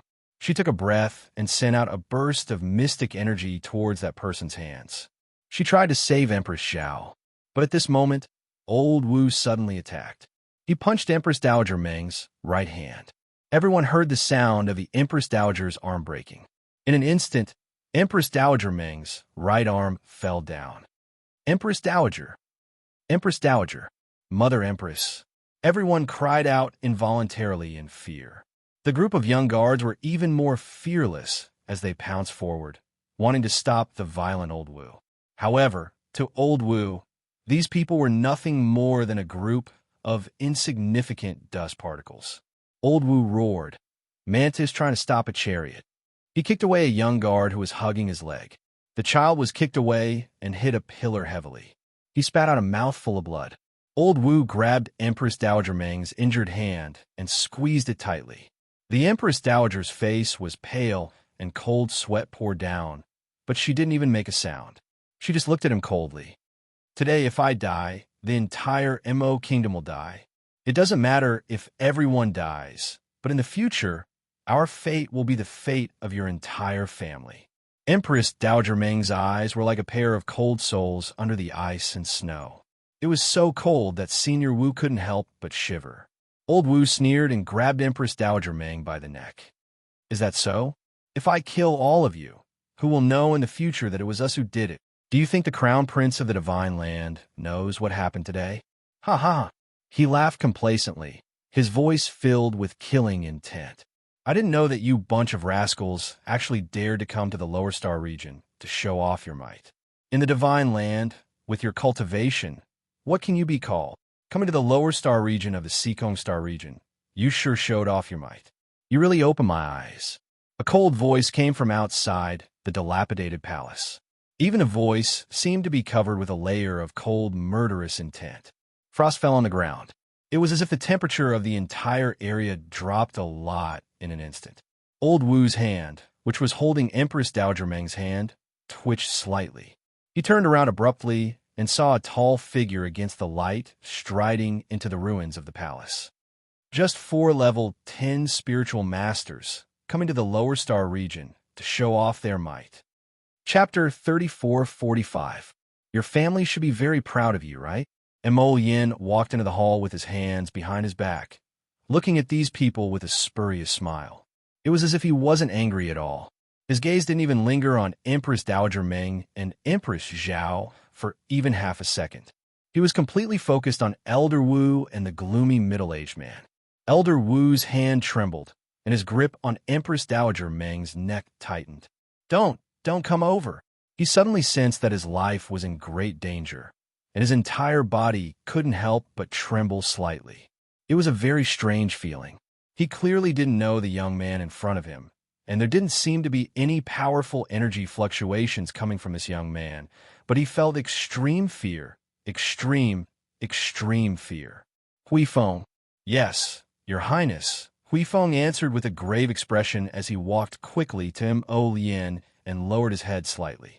He had served the Crown Prince for many years and had long sensed the Crown Prince's current mood fluctuations. Although the Crown Prince was still smiling like a spring breeze on the surface, he already had thoughts of killing people in a fit of rage. How could His Highness the Crown Prince not be enraged when he saw this scene of devastation? I want them alive. Yes, Hui Feng responded forcefully. With a raise of his hand, 7 to 8 figures instantly appeared behind His Highness the Crown Prince and abruptly dashed forward at lightning speed. 2 against 1, like eagles catching chicks, they instantly rescued Empress Xiao and Empress Dowager Meng from the enemy's hands. They then twisted the arms of Elder Wu and the others behind their backs and ruthlessly kicked them to their knees. Elder Wu's face was filled with terror, and he didn't even have time to react before he discovered that he had been subdued. Impossible! Elder Wu twisted his body and was about to unleash a vicious attack when Hui Feng pressed his head down and forcefully slapped him to the ground. With a crisp bang, Elder Wu discovered that his vision was covered in blood, and there was a bloody hole in his head. He was already feeling a bit dizzy. Very good, Mo Lien sneered. His voice wasn't very loud, but it was as if winter had descended. Darkness enveloped them, and a ruthless, low pressure pressed down on everyone's hearts. Take a guess. How do you think I will deal with you? As Prince Imo said this, he quickly walked forward and reached out to support Empress Dowager Ming. Grandmother, I'm late. Empress Dowager Ming raised her other uninjured arm and touched his cold cheek. She couldn't help crying. Before this, Prince Imo and Arbor had split up because they felt that the situation was quite dangerous. One went to the palace to rescue the emperor, and the other led people to the Qiao family. At the same time, the Qiao family was also struggling to hold on. Everyone in the Qiao family was currently sitting in the main hall, raising their heads to listen to the rumbling thunder coming from the roof. The group of people outside had climbed onto the roof and were wantonly destroying the defense array glyphs. This talisman array had already lasted for several days, and its talisman energy was being consumed at a terrifying speed. I'm afraid that this defense array will be broken in less than an hour, second Uncle Qiao, Zhongxing said with a dark expression. Qiao Zhongbong also nodded. He took out a talisman from his pocket and stuffed it into Wei Ziqin's hand. If the array is broken later, take Xiao Sun, Xiao Hu, Xiao Yao, and sister-in-law and leave first. Chapter 3446. Madame Ren immediately jumps up from the chair. No, I won't leave. Be good. Qiao Zhongxing sighs and pats the back of his wife's hand to comfort her. You and sister-in-law, take the children and leave first. Father, Qiao Hu anxiously calls out. Qiao Zhongxing glares at his son. You won't even listen to your father's words. No, father. Enough. Qiao Zhongxing lovingly looks at his son and pats him on the shoulder, saying, Your wife is pregnant, so it's inconvenient for her to move around. You have to take care of her nearby. Your uncle and I will be fine, don't worry. Bang! A loud sound comes from above, and Xiao, who seems to feel a burst of fine sand falling down in front of his eyes. The roof is about to be broken open. Bang! Suddenly, a human face appears above the roof. It shakes slightly and then disappears. Everyone heard the sound of arrows flying in the air from outside. Ding, ding, dong, dong. Many of the arrows even nailed to their doors and windows. Uncle Qiao, are you okay? The 12th prince is here. Wei Ziqin slightly tightens her hand holding her youngest son, and the expression in her eyes suddenly changes as she looks at Qiao Zhongbong. Qiao Zhongbong also hurriedly shouts, 12th prince, why are you here again? Didn't I tell you to go back to the palace? Quickly go back to the palace. Mo Yu laughs brightly. Uncle Qiao, I promised my big brother that I would protect you well. Now that the Qiao family is in danger, how can I just stand by and watch? Qiao Zhongbong feels even more anxious. Just as he is about to speak, he suddenly hears Mo Yu laugh. It seems that a friend is here. Uncle Qiao, don't worry, we can still hold on for the time being. Even if they can hold on, they can't. They are hiding in this room, but they let the 12th prince, a 14-year-old boy, lead people to risk their lives for them. How can their Qiao family do such a thing? Qiao Zhongbong and Qiao Zhongxing look at each other and nod in unison. Qiao Zhongbong firmly grasps his wife Wei Ziqin's hand. I know that if I want you to leave now, you definitely won't be willing. But you have to promise me that in times of danger, you have to take them away. Xiao Sun, Xiao Hu, as well as my unborn grandson, I'll have to rely on you and sister-in-law to protect them. Qiao Zhongbong gripped his wife's hand with a heavy tone and exerted a lot of force. Qiao Zhongxing opened the door of the main hall from the inside. Then, he strode out of the room with his family members in tow. The Qiao family's courtyard, which was originally in good condition, was now devastated and in a complete mess. The perfectly manicured courtyard was now a scene of withering flowers and trees. Wei Ziqin gritted her teeth as she looked at the scene in front of her with heartache. Mother, I'm scared. Qiao Sun held his mother's hand tightly, his black eyes wide open. Who are they? Bandits. Wei Ziqin looked coldly at the dozen or so strangers who appeared in front of them. It was these dozen or so people who had turned the entire marquee of Jiyuan's residence into a mess. Ah, Marquis Qiao, Madam Qiao, you are finally willing to show yourselves. The 12th prince ran over with a group of guards, shielding Qiao Zhongbong's group behind him. He wiped his sweat and said, Why did you come out? Xiao Zhongbong chuckled bitterly. How can we let you all stay outside and bitterly endure for us while you do nothing? Don't worry. Commander Hui brought several thousand people outside. If it really doesn't work, we will use the human wave tactic. Chapter 34-47. No, Wei Ziqin sternly interrupted the 12th prince. We can't implicate our friends any further. This is our old Qiao family's matter to begin with. We are well aware of what these people want. Don't they just want to capture us and use us to threaten my daughter? Ah. Wei Ziqin sneered.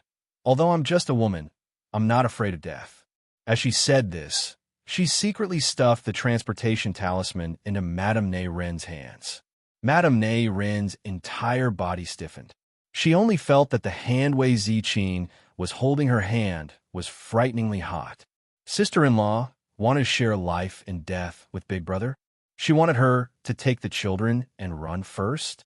We don't need to know who you are.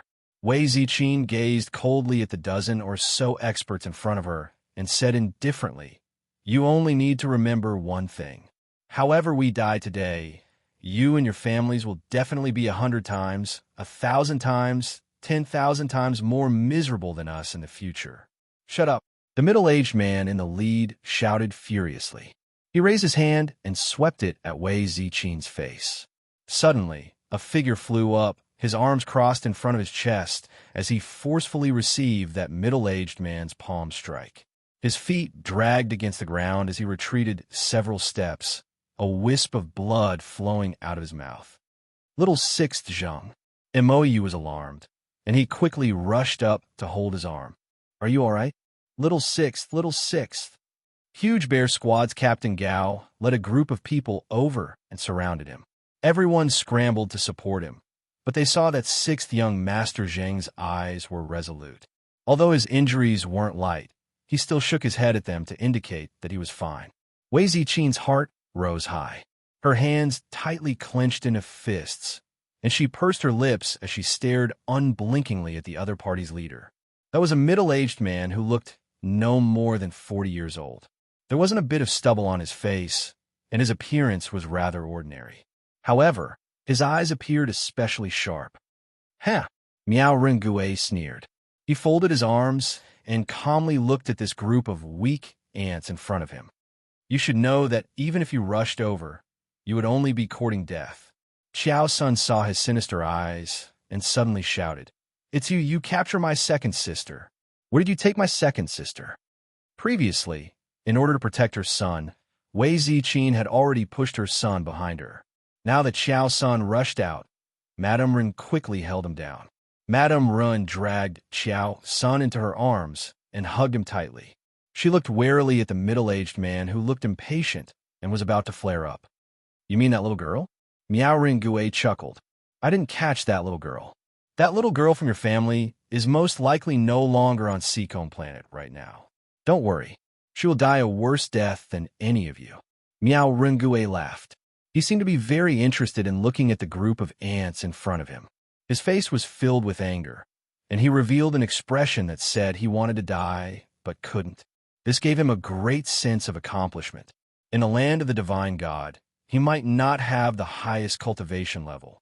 When he saw the various divine masters, he could only bow his head and bow his head. But it was different in this place. Here, he was a level 12 great spiritual cultivator. Although he was suppressed to the peak of level 15 great mystic cultivator realm, but... Chapter 34-48. Dealing with these ants in front of him was a piece of cake. It was definitely more than enough to deal with them. Moreover, he had a spirit beast. With a wave of his hand, Miao Rengue released a giant dog emitting hot flames all over its body. As soon as this thing was released, it bared its eerie fangs at the Qiao family and let out a loud roar. Qiao Sun widened his dark eyes in horror, and he abruptly buried his head in second Aunt Ren's embrace. Madame Ren also subconsciously hugged him tightly, her eyes quietly suffused with horror, and she tightened her grip on the transportation talisman in her hand. The instant this blazing hound appeared, it occupied half of the Qiao family's courtyard. Its enormous body was like a giant mountain filling this courtyard. Its pair of awe-inspiring beady eyes flitted past the Chow family and ultimately landed on the huge bear squad. Captain Gao placed one hand in front of the squad members and led them back several steps. The colossus in front of them truly exceeded everyone's expectations. Roar! That giant hound bellowed and suddenly jumped up with great speed, charging in little Six Zhang's direction to bite him. Qiao Zhongbang shouted, "You dare!" He and Qiao Zhongxing flew forward and slashed at that giant dog's tail with their swords. There was a crisp clang. The long sword in Qiao Zhongbang's hand almost flew out of his hand. The other party was a level 8 spirit beast, while they were a level 11 mystic cultivator and a level 9 body cultivator. The difference between them was simply like heaven and earth. That giant dog swept its thick tail at Qiao Zhongxing. Second brother. Qiao Zhongbang bellowed with reddened eyes.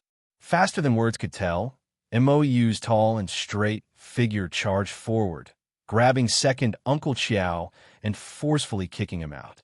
Following which, he held the sword in front of his chest with both hands and used all his strength to block the large dog's tail that swept over him. Moyu borrowed the force of that blazing hound's attack and flew back a dozen steps. He kicked the wall behind him before stabilizing himself and blocking that giant dog's tail. He lowered his head and saw that the sword in his hand seemed to have cracked.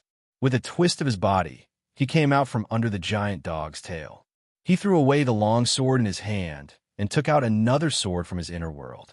The sword light flashed and cut off a piece of broken wood in front of him. Meow narrowed his eyes and stared greedily at the sword in his hand. Oh, a mere great mystic cultivator actually had more than one spirit tool in his inner world, as expected of the rich prince of the Mo kingdom. Moyu ignored his sarcastic taunts and turned to look at little Six Zhong, only to see that the members of the huge bear squad were struggling to cope with the dog's paws. "Captain, take them away," little Six Zhong roared. "If you want to leave, then leave." "I'm not leaving." Huagu strode forward, nimbly dodging to the side of the dog's paw, and roared provocatively at the Inferno Hound. "Come on, come and get me." Roar. As if enraged by Huagu, the Inferno Hound moved and pressed down on this plump woman. Huagu turned around to dodge and shouted at a young man with a bamboo figure, i.e., "Take Mr. Zhong and leave first. You haven't even seen the crown princess, so there's no need to risk your life. You said she's a member of the huge bear squad, so she's my teammate." Chapter 3449. The young man called Ai, without turning his head, suddenly reached out to block the raging flame hound's front paw. When his hand touched the flaming hound's paw, his skin made a sizzling sound. It was obvious that he was burned by the fire spirit on the raging flame hound, but he didn't even frown and calmly held the dog's paw. Suddenly, a withered vine drilled out from under his sleeve and wrapped around the raging flame hound's paw, wrapping around it. Moyu turned around to glance at the young man called Ai, and there was some surprise on her face. He was actually a demonic cultivator. Demonic cultivators didn't have a good reputation among the common people, but the demonic cultivator in front of him seemed to be somewhat different. "Hey, big brothers and sisters, after this fight, you'll be my friends. If we're lucky enough to survive, we'll find a place to drink together." Black Jade laughed heartily, and his laughter shook the sky. "Okay." Captain Gao also laughed and shouted. Black Jade stopped laughing and looked serious. He clenched his fist and said softly, "Come out, my friends." Roar.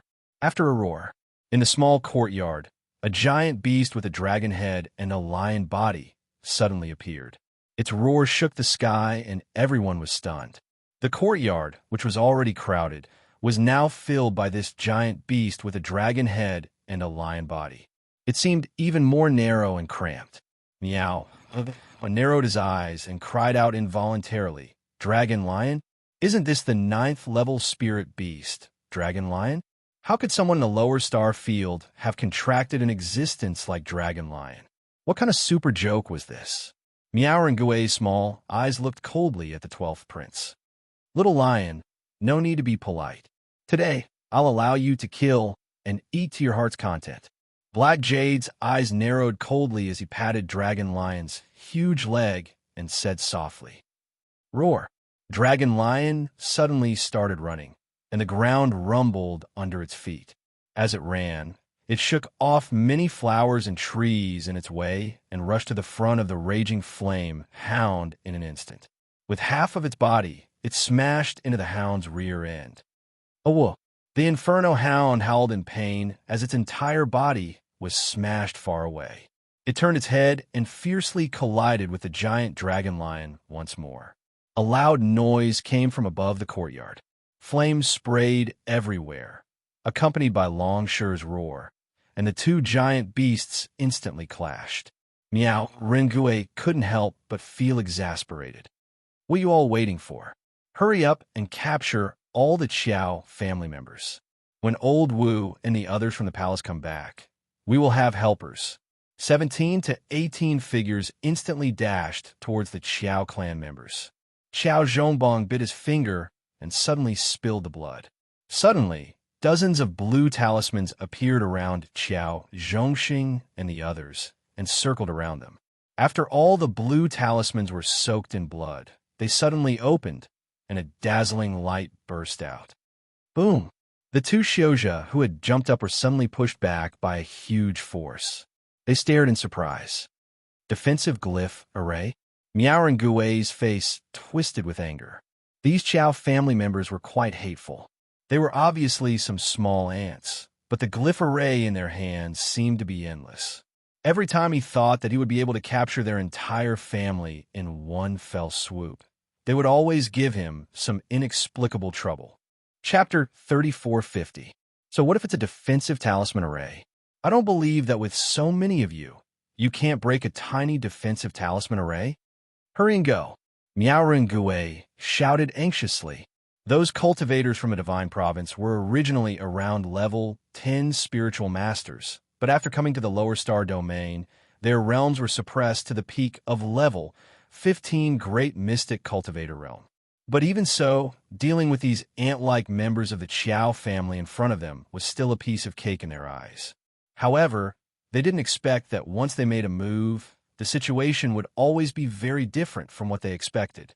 To be honest, MO12 gave them an unexpected surprise.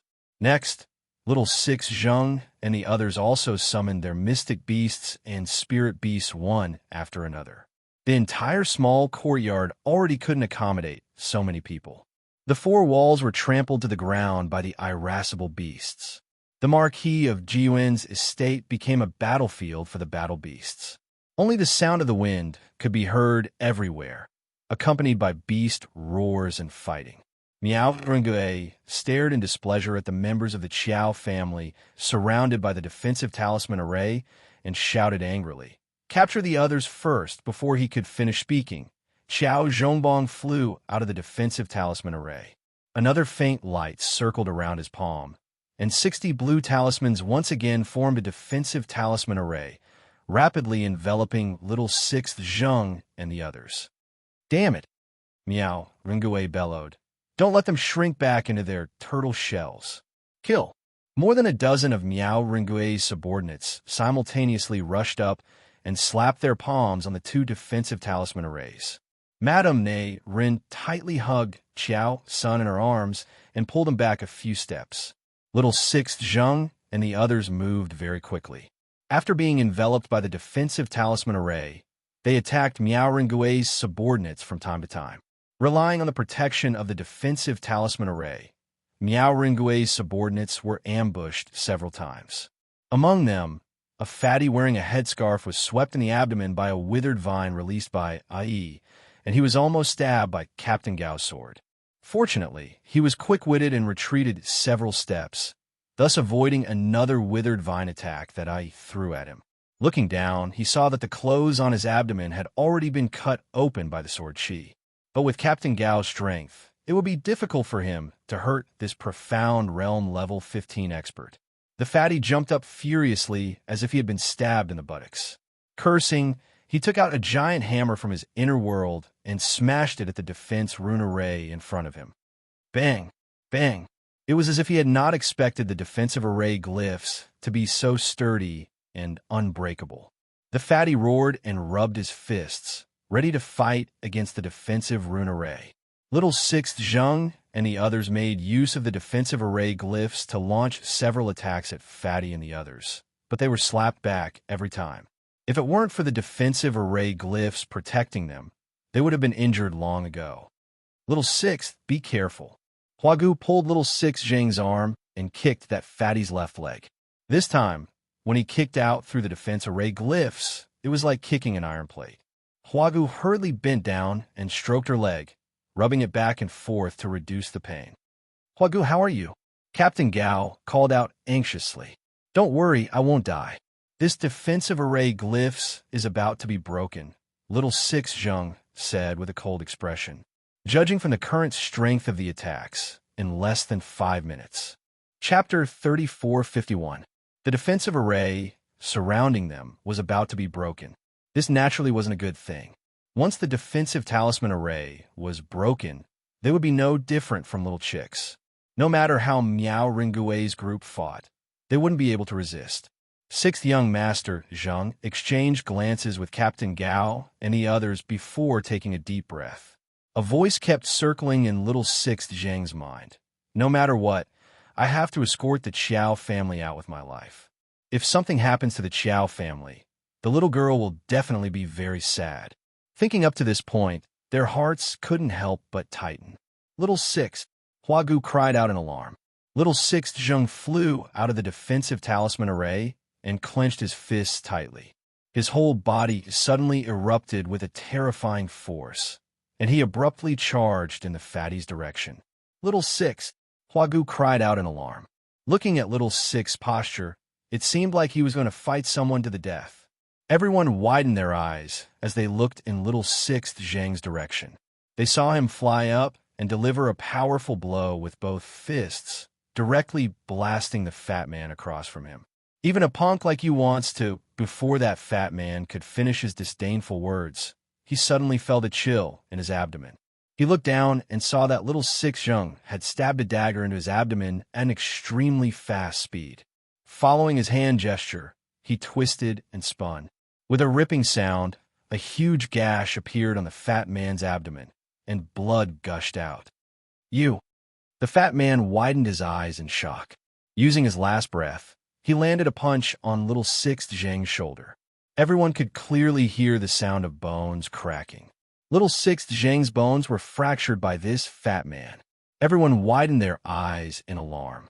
Little Six's cultivation was the highest among them, having already reached level 14 as a great mystic cultivator. But now, his shoulder bone was also fractured by that fat man's punch. Even so, the fat man was still furious. He felt that it was simply the biggest joke in the world for his abdomen to be injured by a weak ant in front of him. As a result, Little Six Zheng was beaten up violently like a torrential storm. This attracted the attention of many of his companions. Little Six, Huagu, and the others dashed out of the defensive talisman array one after another when they saw Little Six Zheng being beaten up by the fat man. Unexpectedly, Little Six Zheng turned around and waved his hand at them, indicating for them to leave first. He only watched as that fat man grabbed Little Six Zheng's arm and fiercely twisted it before kicking him. How could the rest of the people just sit by and watch? It was even more impossible for them to abandon their companions and flee. Bah! Little Six Zheng spat a mouthful of blood on the fat man's face and said with a sneer, "You regard us as ants, but in the eyes of others in the Divine Province, you people are perhaps inferior to ants." What did you say? That fat man was truly infuriated by Sixth Young Master Zheng. He covered his bleeding abdomen with one hand and hurriedly took out a healing pill from his inner world and swallowed it. He gloomily stared at the Sixth Young Master, who was covered in blood and whose original color could no longer be discerned from his white robe. He sneered and said, "Stinking brat, today I'll use you as an offering to my saber." After saying this, amidst the jeers of his companions, he put Little Sixth on the ground in a few moves. Then, he raised his fan-sized palm and punched Little Six Zheng's head. If this hit landed squarely, Little Six's head would definitely bleed, and he would lose his life. Chapter 3452. Miao Ringue looked at his subordinates who were watching the show and said gloomily, "Why aren't you guys making a move? Why are you only watching the show? Boss, don't be anxious. In any case, none of these people can escape today. Let's see how the fatty beats that punk until he cries for his parents first. Isn't that punk arrogant? Let's see how he can still be arrogant now. Even if he doesn't kill that punk with this punch, he'll at least turn him into an idiot. Ha! I wonder what kind of scene it will be if this gigolo turns into an idiot." A burst of taunting laughter spread among them. Miao and Gui's subordinates all looked engrossed in watching little sixth Zheng suffer a setback. Some even crossed their arms in front of their chests, assuming a lofty and contemptuous posture. Hua Gu and the others dashed over and yelled "Stop!", their eyes nearly popping out of their sockets. However, with their skills, it was very difficult for them to rescue their companion from that peak mystic cultivator's hands. In the blink of an eye, that fatty's fist, which was the size of a copper bowl, was about to land on little sixth Zheng's head. Suddenly, a green vine, which was as thick as a person's wrist, shot over from afar and fiercely tugged at that fatty's hand.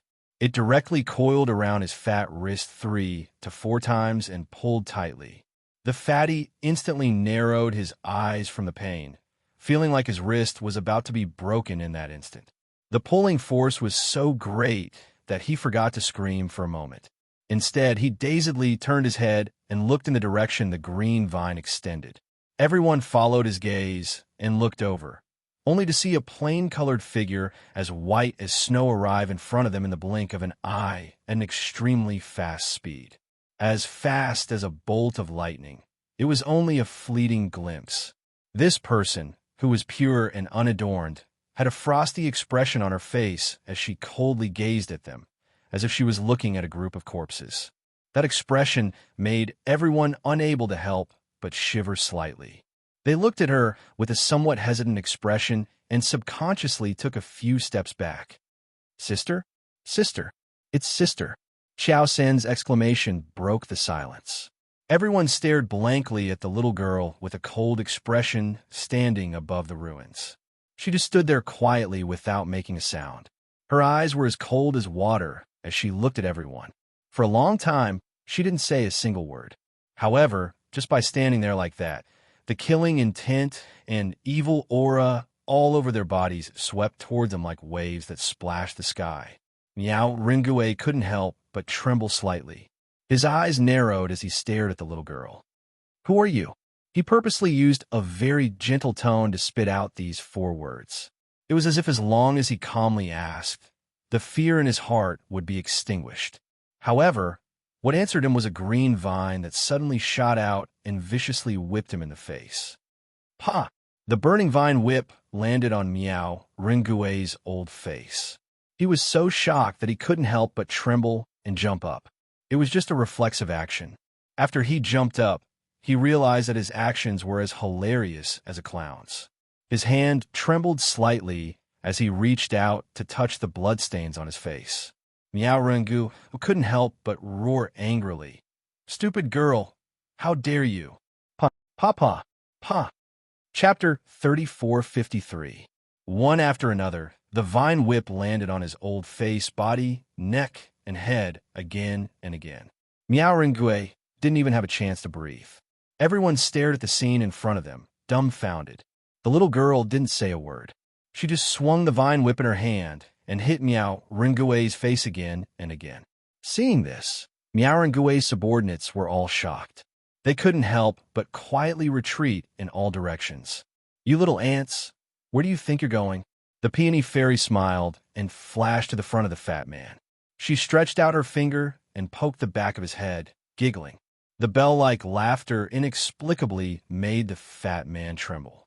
He couldn't help but feel a little scared. Even though the woman before him appeared to be in the prime of her youth, possessed a voluptuous and graceful body that would make one drool, and her face was also extremely beautiful. But he didn't know why, but he just felt that she was dangerous, dangerous, dangerous. "Stupid man, why are you staring at me like that?" The peony fairy smiled and poked the back of the fat man's head again with her finger. This poke made the fat man suddenly feel a sharp pain in the back of his head. Reaching out to touch the back of his head, He immediately felt blood on his hand. His eyes immediately widened. "Oh, I'm so sorry. I used a little too much strength." The peony fairy twisted the fat man's arm with a smile. The fat man suddenly cried out. Cold sweat rolled down his head. His eyes were wide open, and his face was distorted by the erosion of pain. He felt that his arm was already broken. The appearance of this arm didn't change, but the bones inside were probably broken. And it was the kind that was broken into pieces when touched. It was as soft as noodles. He could even hear the sound of bones inside, which was very terrifying. Xiao Mu's apricot eyes coldly swept an indifferent glance at that shrieking fatty. The moment she glanced at him coldly, the peony fairy suddenly turned hostile. She slapped the fat man's face and couldn't help scolding him angrily. "You're a big man. Why are you screaming? My little girl doesn't like to hear such a terrible scream." That slap immediately knocked the fat man's chin down. The fat man tilted his face in pain. After his chin fell, saliva dripped down his clothes. Seeing this, the peony fairy gave him a look of disgust. She kicked him back to Dao Wuji's side, as if he was a piece of trash. She waved her hand and said, "Go and deal with him. He's so dirty that I don't even want to touch him." When Dao Wuji heard this, he couldn't help but roll his eyes. He immediately grabbed the fat man like he was grabbing a chicken and directly threw him into the pile of ruins behind him. The pile of rubble was originally a wall, but now half of it had collapsed. The fat man was hanging there like a dead dog, unable to free himself for a long time. The rest of Miao Ringue's men were so frightened that they didn't even dare to breathe loudly. The venerable peach blossom immortal looked at them and nodded with a smile. "Do you want to go over and sit by yourselves? Or do you need us to send you over?" He pointed at the pile of rubble where the fat man was standing with a smile on his face. It was like a spring breeze, looking very warm. Miao Ringue's men all shuddered. They quickly shrank their bodies and moved their feet slightly. Chapter 3454. One of the men, who was a few years younger than the rest, took a few steps back, turned around abruptly, and flew out of the courtyard wall. Looking at his posture, he wanted to abandon his companions and escape. Moreover, he also thought that he could definitely escape under the eyes of the venerable peach blossom immortal and the others if he was caught off guard. Escape. Escape. Escape. He had to escape. Zhichin narrowed his eyes. His powerful divine sense turned into a bolt of lightning and struck the man's back. The invisible pressure was like an insurmountable mountain. It hit the man so hard that he fell to the ground. He rolled twice on the ground, gasping for breath, and coughed violently. The young man felt as if his shoulder had been cut open by a heavy long knife. All the bones in his body seemed to have been completely shattered by this blow. He did not know what was going on. The rest of the people's expressions changed abruptly. They looked at Ji Chan in horror. They had seen it very clearly just now. This person did not move at all. He did not even move a finger. It was definitely just a wisp of divine sense. After releasing it, he beat the man to the ground. What did this mean? It meant that this person's divine sense was far above all of them. It was like an insurmountable mountain. It was too high to reach. How could they endure this? Want to escape? How would you be able to escape when someone else's divine sense enveloped you? Miao Ringue turned to look at the young man who was groaning on the ground and could not get up. The rest of Miao Ringue's subordinates all trembled and walked sensibly toward the ruins where the fat man was. They lowered their heads like roosters that had been defeated in a fight. How could they still be in high spirits and at ease? When they looked at their leader, Miao Ringue, they could not bear to look at him directly. The fat man and the others could not help but tremble secretly when they saw such a miserable state. The leader had been hit by countless vine whips all over his body. He was on the verge of death. He breathed in less than he breathed out. Would Arbor let him die so easily? The answer was obviously impossible. She put away the vine whip and stared coldly at Miao Ringue in front of her. She looked at this guy who was lying on the ground like a dead dog, not moving at all, as if he was dead. Xiao Mu shot him a chilly glance, and Boundless Blade immediately ran up. He jerked his buttocks and dragged Miao Ringue over like trash, ruthlessly tossing him at her feet. Xiao Mu glanced at the man who was paralyzed on the ground and stepped over him, walking toward her parents and family without consulting anyone. Don't let him die. Her cold voice was like a bit of frost spreading from the depths of winter, so cold that it made people keep quiet out of fear. Xiao Zhongbong and Wei Ziqin recovered from their shock and rubbed their eyes. They could not believe that Jojo was standing right in front of them. Joe! Xiao Xiao! The whole family hurriedly withdrew the defense array glyphs and ran out, surrounding her in an instant. Arbor secretly clenched her fists. She thought of the dangerous scene just now. If she had come a step later, something might have really happened. Jojo, quick, come and take a look at young Master Zheng's injuries. Wei Ziqin was very careful. She did not have time to chat with her daughter. She hurriedly grabbed her daughter's hand and pulled her to little Sixth Zheng's side. Arbor crouched down next to little Sixth Zheng. She could not help but exude a cold aura when she saw that he was covered in blood. Chapter 3455. This guy's shoulder bones were fractured, and his arms were also broken in several places. Most importantly, he suffered a brutal beating from that fat man. Not only was his body riddled with scars, but his internal organs also suffered very serious internal injuries. He truly looked too wretched, and Arbor couldn't help but feel pain for him. Does it hurt? Little Sixth Zheng shook his head with feigned ease. Don't worry. If it weren't for the fact that he was injured, Arbor really wanted to give him a good knock on the head. How could she not worry? This guy's fighting style, just now, was simply too reckless.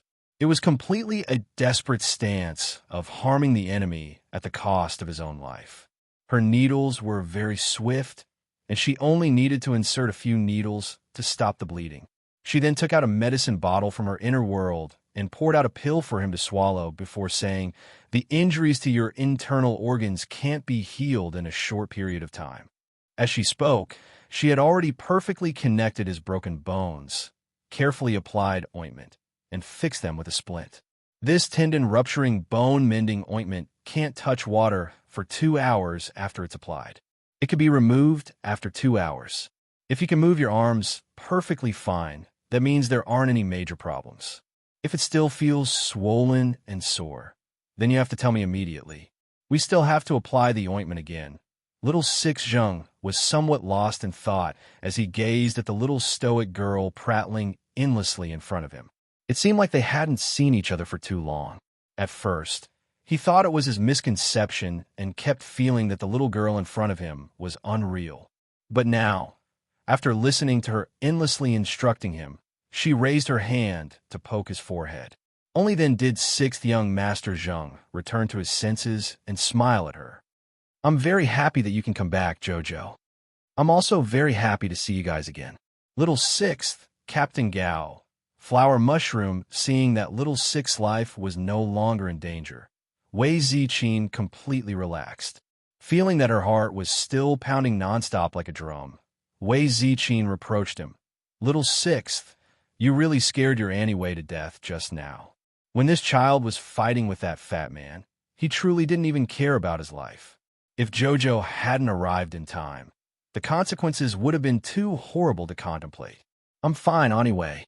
However, little Six Zheng was very clear that he hadn't gone crazy at all just now. His mind was even clearer than at any other time. He only followed his heart and did his best to protect the Qiao family. He didn't want to leave any regrets in his life. For example, disappointing Jojo, Captain Gao walked over excitedly and said, "Jojo, you came just in time." If Jojo had come a few minutes later, they probably wouldn't have been able to hold on.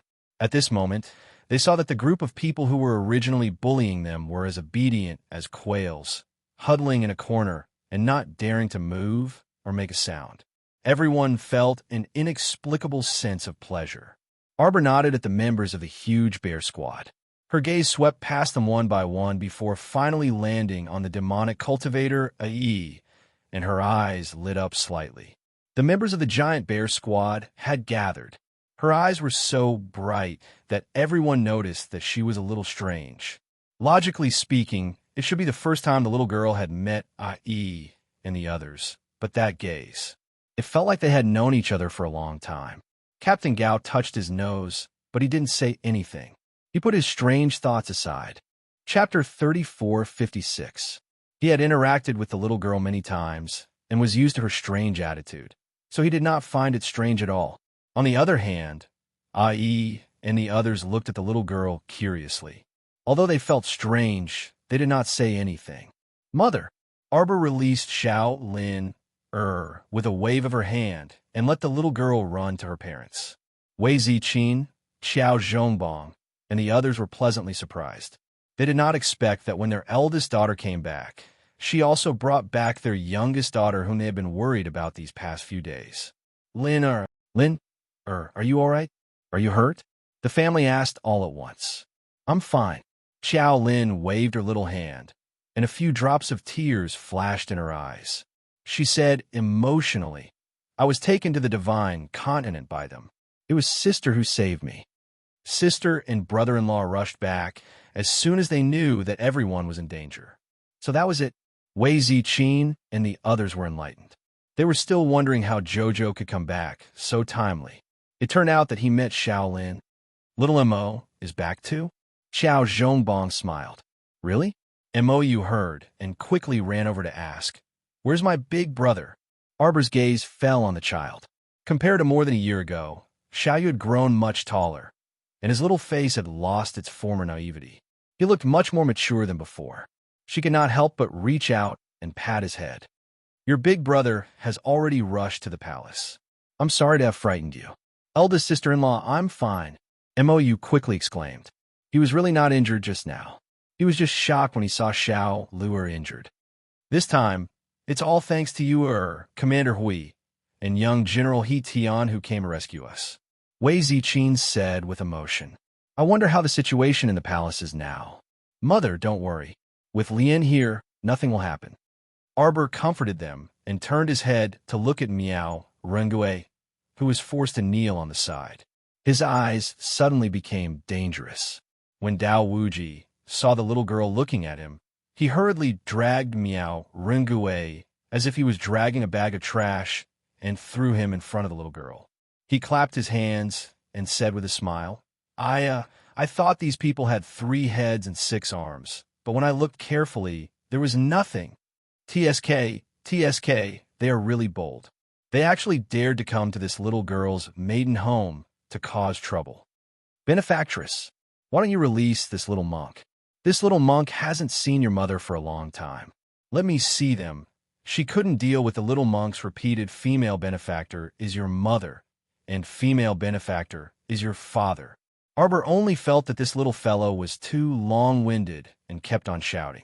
It was like a demonic sound piercing through his brain. Thus, he helplessly let him out.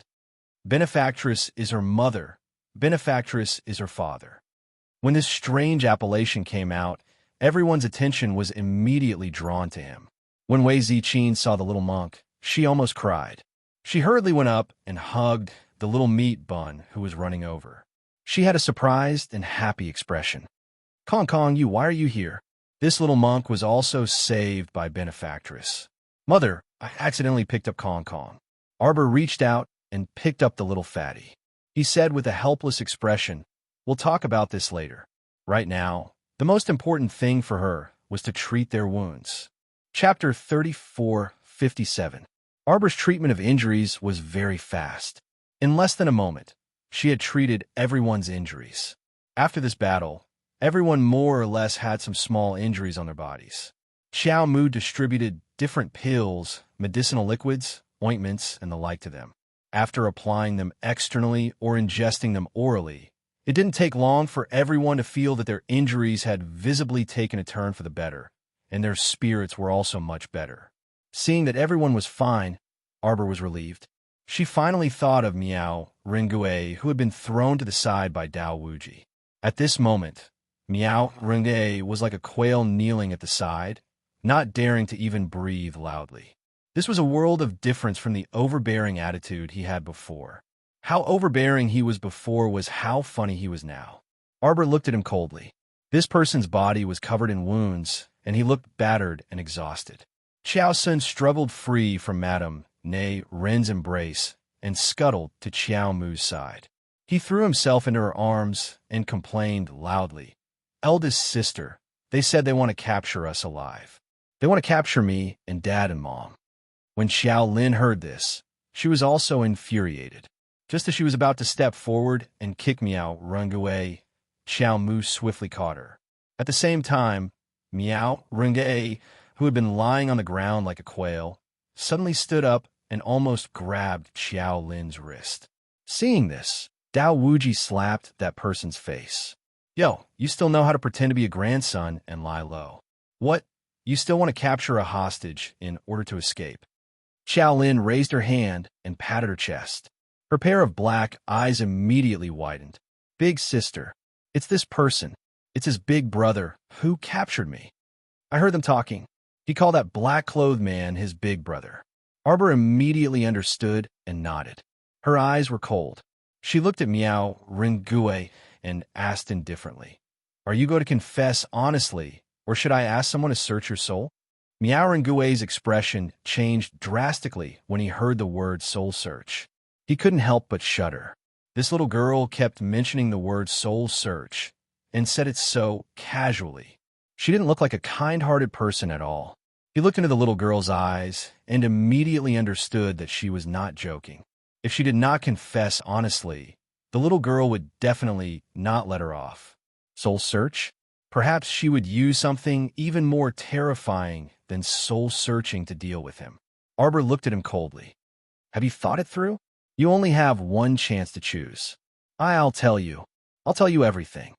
Miao Rengui was almost scared out of his wits. He quickly answered while trembling. Miss, if you have any questions, please ask. I will definitely tell you everything I know. Arbor ignored the man's flattery and asked directly, Who captured my sister? Miao Rengui looked at Xiao Lin with trembling eyes. Seeing this, Xiao Lin was furious. Thinking about how this person wanted to capture her as a hostage, she wanted to go up and kick him a few times. You're about to die. Why are you still stuttering? Xiao Lin shouted unhappily. I asked you something. Why are you looking at me? Miao Rengui was very flustered at this moment. He personally saw his big brother capture the little girl in front of him and said that he would bring her back to the Divine Lands. Now, this little girl appeared here unharmed. Chapter 3458. What did this mean? It meant that something might have happened to his big brother, Miao Shang. Otherwise, how could he have fallen into such a situation? Arbor raised his wrist and whipped him. What's there to consider? Just speak the truth. If you speak a single word of falsehood, Arbor gazed deeply at him. There will be no place for you in the deepest hell. Miao Rengui's heart constricted, and he hastily kowtowed in fright. He repeatedly said, I absolutely don't dare to deceive Mississippi. TT, that's my big brother. The one who captured your sister is my big brother, Miao Shang. You are not members of the Panga clan. Arbor's cold gaze swept over him. Speak, which clan do you belong to? Miao Rengui shrunk his neck and couldn't help but tremble. His eyeballs rolled uncontrollably as he hastily said, We are indeed members of the Pangu clan. A vine whip landed on his eye, directly whipping half of his eyeball into the air. Miao Rengui rolled on the ground in pain, wailing incessantly. His other eye glared at Arbor resentfully. Not a single word of truth. Arbor flew into a rage. His eyes glinted sharply as he stared at that person. He then turned to look at He Chun, who was standing leisurely on the side. Peach Blossom. The little stoic was impatient, revealing an expression that said, I don't want to talk to you anymore. The venerable Peach Blossom immortal couldn't resist rolling his eyes. He took a few steps forward and poked her forehead with a finger. I've said it many times, my name is not Peach Blossom. This venerable Peach Blossom immortal is called He Chun.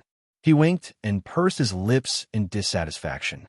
Without waiting for Miao Rengui, who was lying on the ground, to stand up, He Chun's bony palm abruptly pressed down on Miao Rengui's skull. Miao Rengui immediately let out a blood-curdling scream, as if he was experiencing the darkest and most terrifying thing in his life.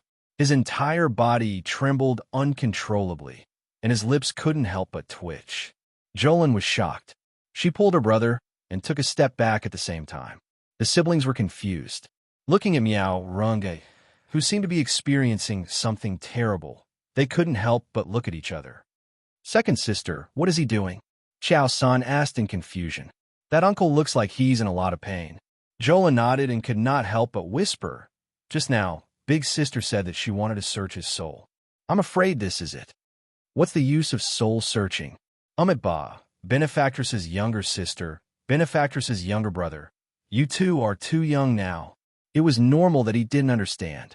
It was better to stay away from such dangerous and frightening matters, so as not to spoil your naive natures. Excellent, excellent. Jolin and Jolin looked at each other in confusion. What was going on? The two of them, brother and sister, were told by a 5-year-old monk, "Are you two still too young?"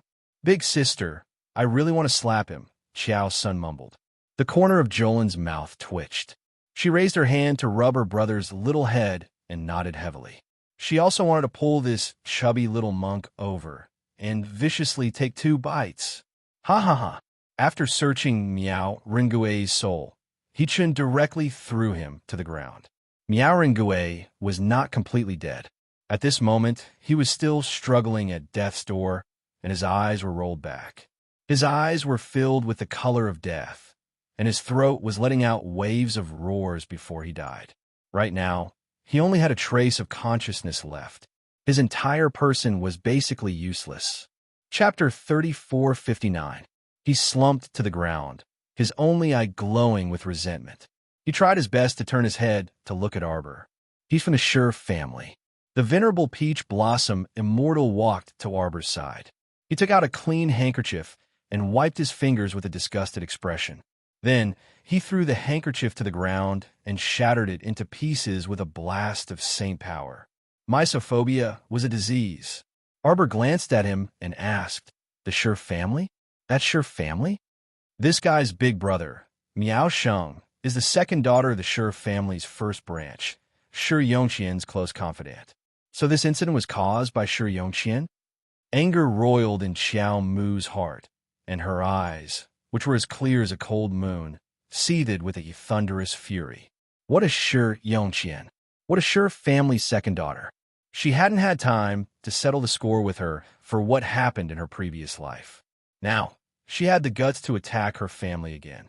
It was simply too wonderful for words. Arbor's eyes were filled with murderous intent. Sure, Yongqian, you've lived long enough. Miao Rengue's 8th-level spiritual beast, little Tai Sui, walked over with a shrunken blaze hound in his hand. Before he could say anything, he suddenly heard a series of barks. The 3 puppies that had been peacefully staying on Paradise Planet suddenly jumped out. One of them jumped onto little Tai Sui without a word and slapped the blaze hound to the ground with one paw. The other 2 puppies dashed forward and patted the head of the trembling flame hound from the left and right. The 2 puppies carefully rubbed the blaze hound's head with their paws, as if they were caressing something. However, the following actions and images were not as beautiful. One of the puppies used its sharp nails to cut open the blaze hound's head. Furry took out a spirit beast's crystal core and looked like it was in a difficult position. It looked like it was wronged as it swallowed the power inside the crystal core. Everyone was dumbfounded. They couldn't help but turn to glance at Arbor. Arbor didn't have the mind to pay attention to the 3 puppies. She was completely focused on the Sure family's attack on her. She had to get back at them for this. Since Sure Yongqian dared to send people to the lower star zone to make trouble for her, she should know the consequences of courting death. Arbor took a deep breath. She recalled how she had suffered at the hands of this woman in her previous life, and the coldness in her eyes deepened. Because of the blaze hound's death, Miao Rengue, who was already in a daze, suffered another heavy blow to his mind. He instantly collapsed to the ground while fresh blood gurgled out from his mouth, and his eyes were already extremely unfocused. His Highness the Crown Prince is here. Hui Feng's joyful voice sounded from outside the door. Greetings, Your Highness the Crown Prince. All the soldiers knelt down and saluted. Emolian strode over with a group of purple forest guards, followed by the Marquis of Stability, Zhao Sheng, and the others. Rise. Emolian waved her hand and had them rise. She quickly walked into the ruined Qiao estate courtyard. She couldn't help but frown. Judging from the extent of the destruction, it must have been a major battle. Fortunately, she and Jojo had arrived in time. Otherwise, the consequences would have been unthinkable. Emolian quickened her steps. She arrived at Arbor's side in the blink of an eye. "Jojo, are you all right?" "Greetings, Your Highness." Everyone hurriedly bowed respectfully. Chapter 3460. Emolian's gaze swept over them one by one, and she hastily said, "Everyone is Jojo's relatives and friends, so there's no need to be overly courteous." "Dad, Mom, we've startled you." Xiao Zhongbong and Wei Ziqin smiled with gratification. "Little Emo, you and Jojo came back just in time. It was a scare, but not a mishap. A scare, but not a mishap. How's the palace?" Arbor asked in a low voice. "Grandmother is injured. It's quite serious." Grandmother's injury is very serious." Emo was startled when she heard this, and she hastily ran to their side. "Eldest brother, where is grandmother injured?" "She injured her right hand.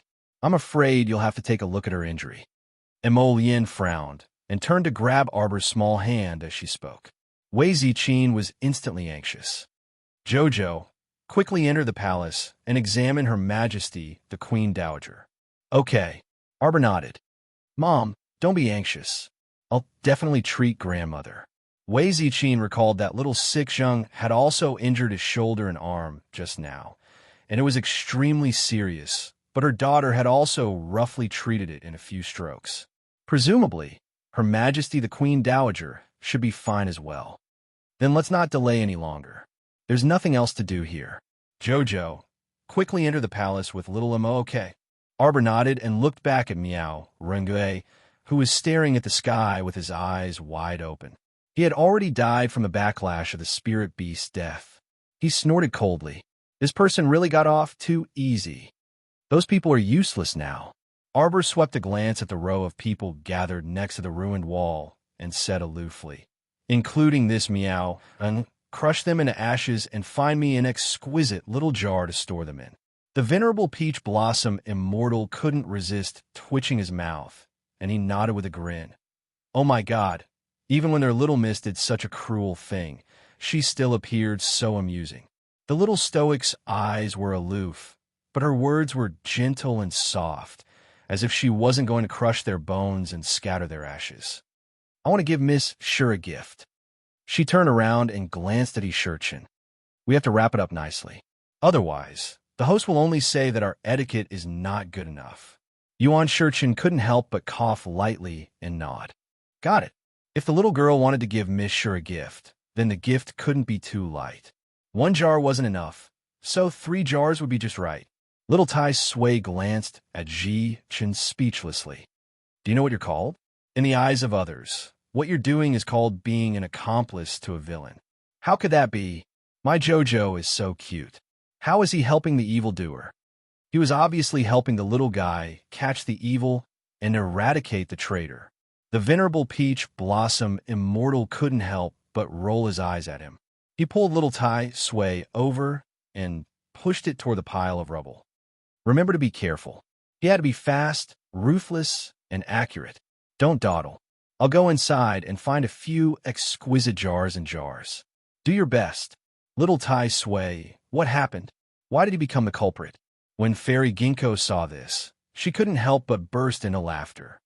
"Oh my God, little brother Tai Sui, do you want Big Sister to help you? I'll thank your whole family first." Little Tai Sui irritably rolled its eyes at Fairy Ginkgo before walking toward Miao Rengue's subordinates, who were already scared silly. Miao Rengue's dozen or so subordinates were all scared to death. From the venerable Peach Blossom Immortal and the others subduing them with thunderous methods, to soul-searching Miao Rengue and killing his 8th-level spirit beast. Chapter 3461. After this series of events, they had long since been scared out of their wits. How could they possibly think of resisting? When they saw little Tai Sui walk over, one of them hurriedly fell to the ground and cried tearfully, "Venerable Immortal, please spare my life." Before the suppression of cultivation realms, Luo Rengue was the one with the highest cultivation base among them. Now that Luo Rungue had been dealt with so easily, how could the remaining people not be afraid? Now, they were filled with regret. If they had known this would happen, they would never have followed Luo Rungue to the lower star region to show off their might. Now, they were in big trouble. They had to pay with their lives just to show off their might. This was obviously not a good deal. However, the situation had already been decided. No matter how much they kowtowed and begged for mercy, even if they kowtowed to death, no one would pay them any attention. Little Tai Sui glanced at them indifferently, then slapped the top of their heads with a backhand. At the same time, Arbor and Mo Lien rushed back to the palace at top speed. They hurriedly headed for the Empress Dowager's Longevity Palace. Along the way, Arbor couldn't help but frown when he saw the devastated state of the palace. Someone came to the palace to cause trouble. Yes, when I arrived, someone surnamed Wu brought 3 people and captured a large number of concubines to threaten father. When Mo Lien thought of her old father's frightened appearance, the anger in her heart couldn't help but overflow. Even though this adoptive father of his was muddle-headed and bad, the love he had for him did not contain any benefits, and there was no discount at all. Moreover, although this old man sometimes lost his wits due to lust, he still listened to his ministers. All these years, the entire Mo kingdom could be considered to have had good weather, and the people were in good health.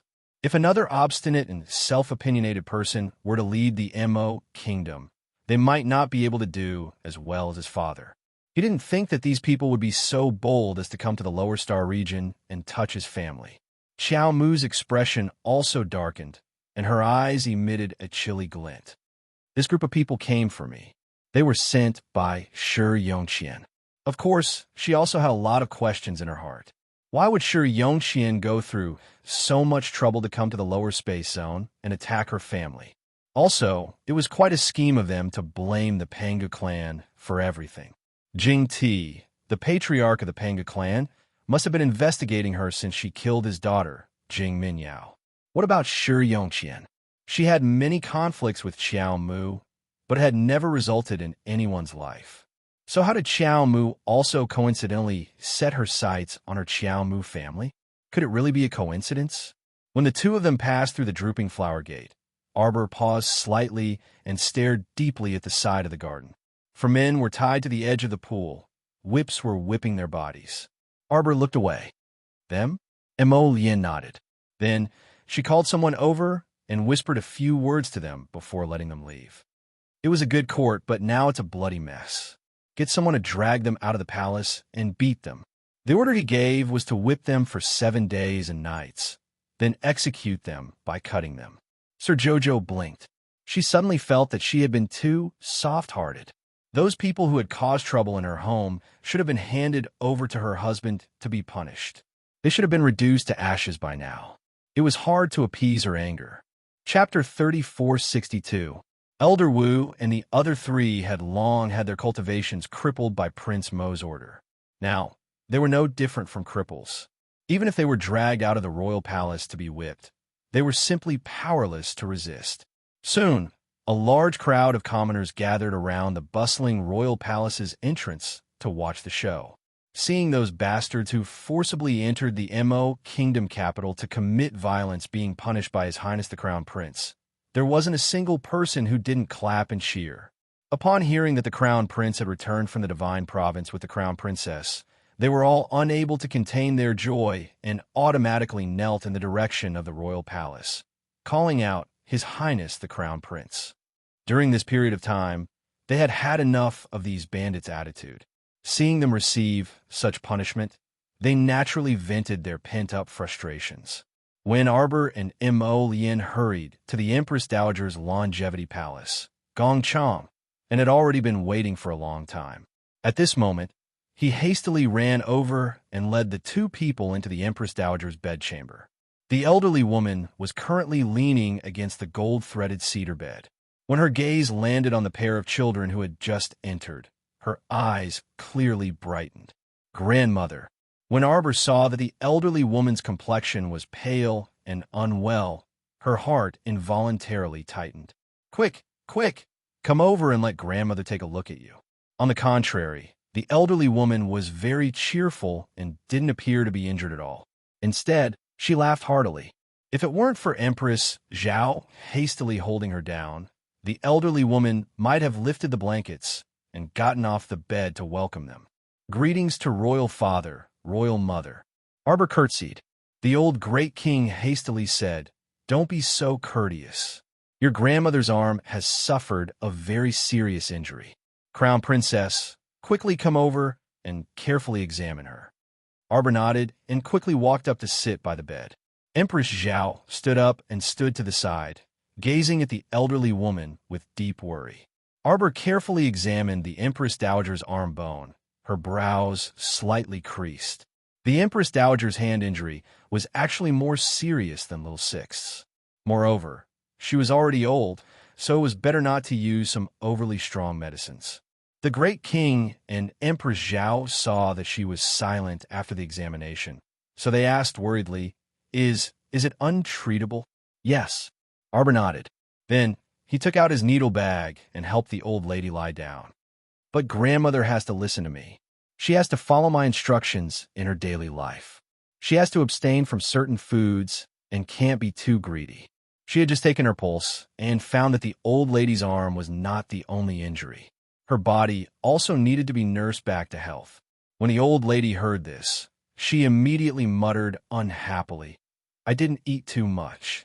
I only take 1 or 2 bites every time." Empress Zhao couldn't help but hold her forehead as she exchanged glances with the old great king. The Empress Dowager's personal old mama, Fenggu, smiled and said, "Crown Princess, you really have to talk to the Empress Dowager this time. Don't tell on me." Empress Dowager, Meng muttered. Suddenly, she felt a slight tingling in her arm. She looked down and saw that the little fellow had already taken out the silver needles from her arm. Apart from a slight tingling just now, he didn't feel anything wrong with it.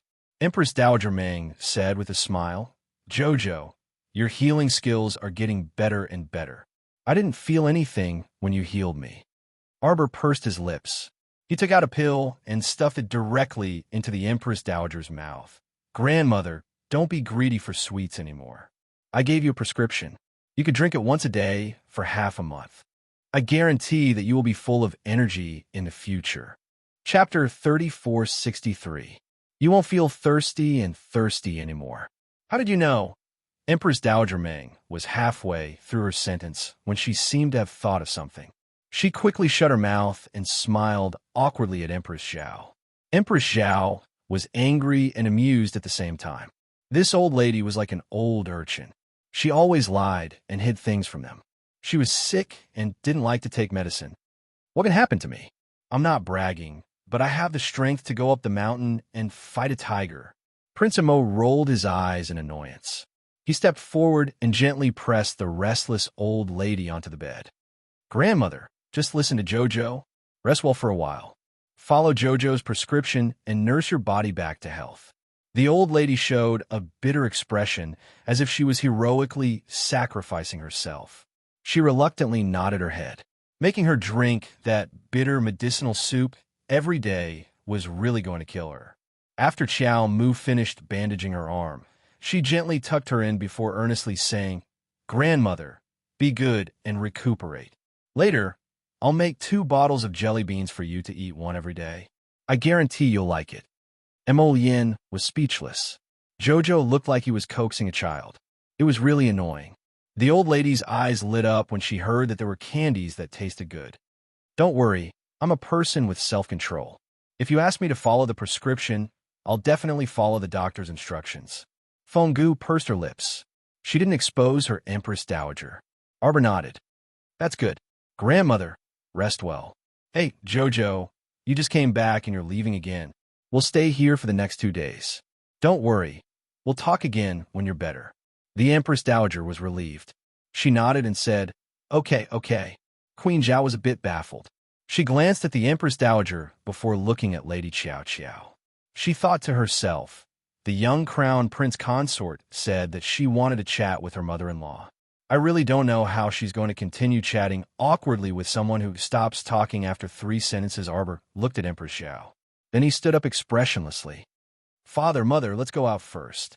The old great king saw that the Empress Dowager was fine. He nodded and hurriedly followed his son out of the Empress Dowager's bedroom. "Son, what's going on?" "It's a long story. Let's go to the study." The old king nodded upon hearing this and turned to the study with Mo Lien. Along the way, he asked worriedly, "Will these people come again in the future?" "Don't come again." Just one visit had almost cost him his life. What if those people from the Divine Prefecture could come to their small galaxy as they pleased? Wouldn't that be they would be unlucky once every 2 to 3 days? Mo Lien looked at the mess in the garden. Her face darkened. She shook her head and said, "It won't happen again. Father, don't worry." The old great king always knew that his son was very reliable. As long as it was something he said, the old king would believe it 1,000 times over. The father and son went to the study to discuss the matter. Arbor accompanied Empress Zhao to the garden and sat down. "Mother, let me see the bruise on your hand." Empress Zhao was stunned. She smiled and held out her hand. "Mother is fine." Arbor lifted her sleeve. As he applied medicine for her, he said in a low voice, "This happened because of me. I've implicated you." Chapter 3464. When Empress Zhao heard this, she involuntarily knitted her brows and said, "What silly things are you saying? Since we are a family, we naturally share blessings and misfortunes. What's there to implicate?" Arbor looked up at her and nodded. "Don't worry, this kind of thing will never happen again." Empress Zhao smiled at her and nodded. "Mother personally believes in you too." The two of them chatted for a while more. Seeing that the queen wasn't in good spirits, Arbor had someone send her back to the palace to rest. That night, Arbor drew several thousand different jade talismans on Fish Orchid Planet. Currently, most of the talismans she drew were purple talismans, so their effects naturally couldn't be mentioned in the same breath as the yellow and blue talismans from before. When the sky was about to brighten, Arbor followed Mo Lien to the gate tower on the outskirts of the Mo Kingdom capital. Looking up at the chilly starry sky, Arbor turned to meet Mo Lien's eyes. "You can start now, Jojo." Mo Lien nodded at her. Arbor then waved her hand, and several thousand jade talismans floated up around her. As if a whirlwind was blowing, they started spinning rapidly. Arbor looked at the wondrous scene in front of her without a change in expression. She extended her small hands and slowly fiddled with the jade talisman arrays. 10 sets of triple defense, confinement, and annihilation talisman arrays swiftly took shape in her hands. Even though Mo Lien was experienced and knowledgeable, she couldn't help but sigh softly. His Jojo could actually create so many purple talismans in a single night on Fish Orchid Planet, where the flow of time was 12 times faster. It was simply breathtaking to construct such a powerful attack, defense, and annihilation array. Dao Wuji, who was also watching the show from the gate tower until his eyeballs almost fell out, also couldn't help clicking his tongue in wonder. The little stoic is amazing as expected.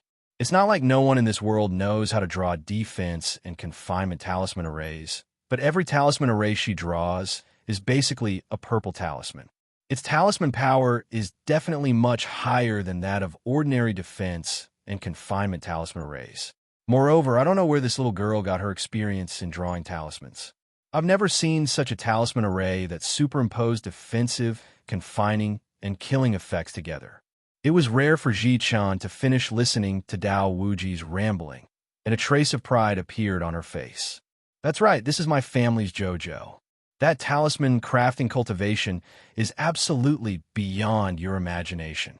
Dao Wuji couldn't help but snort. "What do you mean by yours?" "Spouting nonsense all the time." When the sky was about to brighten, some of the citizens of the Mo Kingdom capital who were still in a daze were awakened by the loud noises on the streets. Everyone put on their clothes, washed their faces, and went out of the door or looked out of the window. Everyone was shocked by what they saw. An astrolabe the size of a millstone appeared in the sky above the Mo Kingdom capital, enveloping the 4 cardinal directions of north, south, east, and west. Currently, the sky was covered by this astrolabe. Jade talismans emitting lustrous purple light could be seen circulating and swaying on the astrolabe, bobbing up and down. Everyone ran out of their rooms in a clamor and looked up at the sky, conversing with each other in bewilderment. "What is this, Mother?" the children asked, blinking their eyes in bewilderment. "I don't know whose handiwork it is to actually assemble countless talisman arrays into this. An elderly man who knew a little about talisman arts looked up at the sky in excitement. He muttered to himself for a while, but he actually couldn't find the right words to describe this large-scale talisman array in front of him. Chapter 3465. This kind of large-scale talisman formation was truly unheard of and unseen. The turbulent flow of talisman energy within was simply breathtaking. It seemed to be formed by absorbing the essence of the sun and moon, endlessly growing and multiplying. The talisman energy seemed to be immortal. Arbor was truly straining to operate this great astrolabe formation with her own strength. That's right, she had used heaven and earth as a medium and 8 directions as a medium to control the dozens of triple-layered talisman formations to form a great astrolabe formation. This great astrolabe formation was the highest level of talisman formations. Of course, with her current cultivation as an Earth-level talisman master, it was still very strenuous for her to barely operate this great astrolabe formation. If she had the support of the profound talisman energy of a heaven-level talisman master, it would be much easier to create this great astrolabe formation. However, she couldn't be bothered to think about such trivial matters at the moment. She was only trying her best to perfect this great astrolabe formation as much as possible. When this great astrolabe formation appeared, the entire court was shocked, both inside and outside. After receiving the news, the great king of the Mo kingdom, along with the queen and a group of courtiers, all rushed to the city gate tower to take a look. At this moment, the great astrolabe formation's operation was nearing its end. Everyone could only see that above their heads, countless flying talismans were rapidly flowing, forming streaks of light. Suddenly, an enormous purple dragon flew out of the talisman formation and roared towards the east, bearing its fangs and brandishing its claws. Everyone cried out in alarm. The Marquis of Stability, Zhao Sheng, exclaimed in pleasant surprise, "Ah! A formation spirit can be formed within the talisman formation, and a dragon-shaped one at that. The power of this formation must be extraordinary, extraordinary. The Crown Princess is so powerful. The Crown Princess, the Crown Princess, the Crown Princess." Loud shouts sounded from all directions, and everyone couldn't help but reveal a trace of joy on their faces. His Highness the Crown Prince's wife was truly extraordinary. Xiao Mu slightly clenched her hand into a fist, and with a slight retraction and release, the countless purple talismans originally hovering in the sky all gathered together. They whirled around with a whoosh before abruptly dissipating in the air. The only thing left in Arbor's hand was a white jade talisman that emitted a faint purple light. The crowd of commoners was simply stunned by the scene before them. They had never seen such a large talisman construct array. They cheered loudly and even applauded one after another. When Xiao Mu came back to her senses, she saw a group of people cheering with glowing faces like idiots. The little stoic expressionlessly glanced at them. The courtiers who were cheering enthusiastically suddenly felt that the little crown princess was looking at them, as if she was looking at a bunch of idiots. The Marquis of Stability, Zhao Sheng, coughed and stabilized his old face. He chuckled and said, "Congratulations to the Crown Princess, and congratulations to the Crown Princess for successfully setting up the array. The Crown Princess talisman crafting skills are becoming more and more exquisite. Her array formation skills are also far superior to ordinary people. Flattery won't get through." Zhao Sheng very energetically flattered the little stoic, loudly Prince Mo speechlessly glanced at him. His lips turned up slightly, and he led the little crown princess toward the old great king, who couldn't contain his joy. At this time, Imole was truly grinning from ear to ear. The more he looked at his daughter-in-law, the more pleasing she seemed to be to his eyes. Fortunately, his son had the foresight and foresight to strike first and gain the upper hand against such a great talisman practitioner, so he had long since decided to take her as his wife. As expected, his son was much better than him. Just his taste in picking a wife couldn't be mentioned in the same breath as his father's. Arbor glanced at the great king, who was grinning like the skin of an orange, with a stoic expression. Chapter 3466. The little stoic said expressionlessly, "Great king, this is the key to opening the great astrolabe formation. You can open and close it at will by dripping a drop of blood. The talisman energy in this great astrolabe formation is probably only enough to last for 10 years. If it isn't opened every day, it can last for about 20 years. When the time comes, I will naturally come back to replenish talisman energy." When the old great king heard this, he grinned from ear to ear.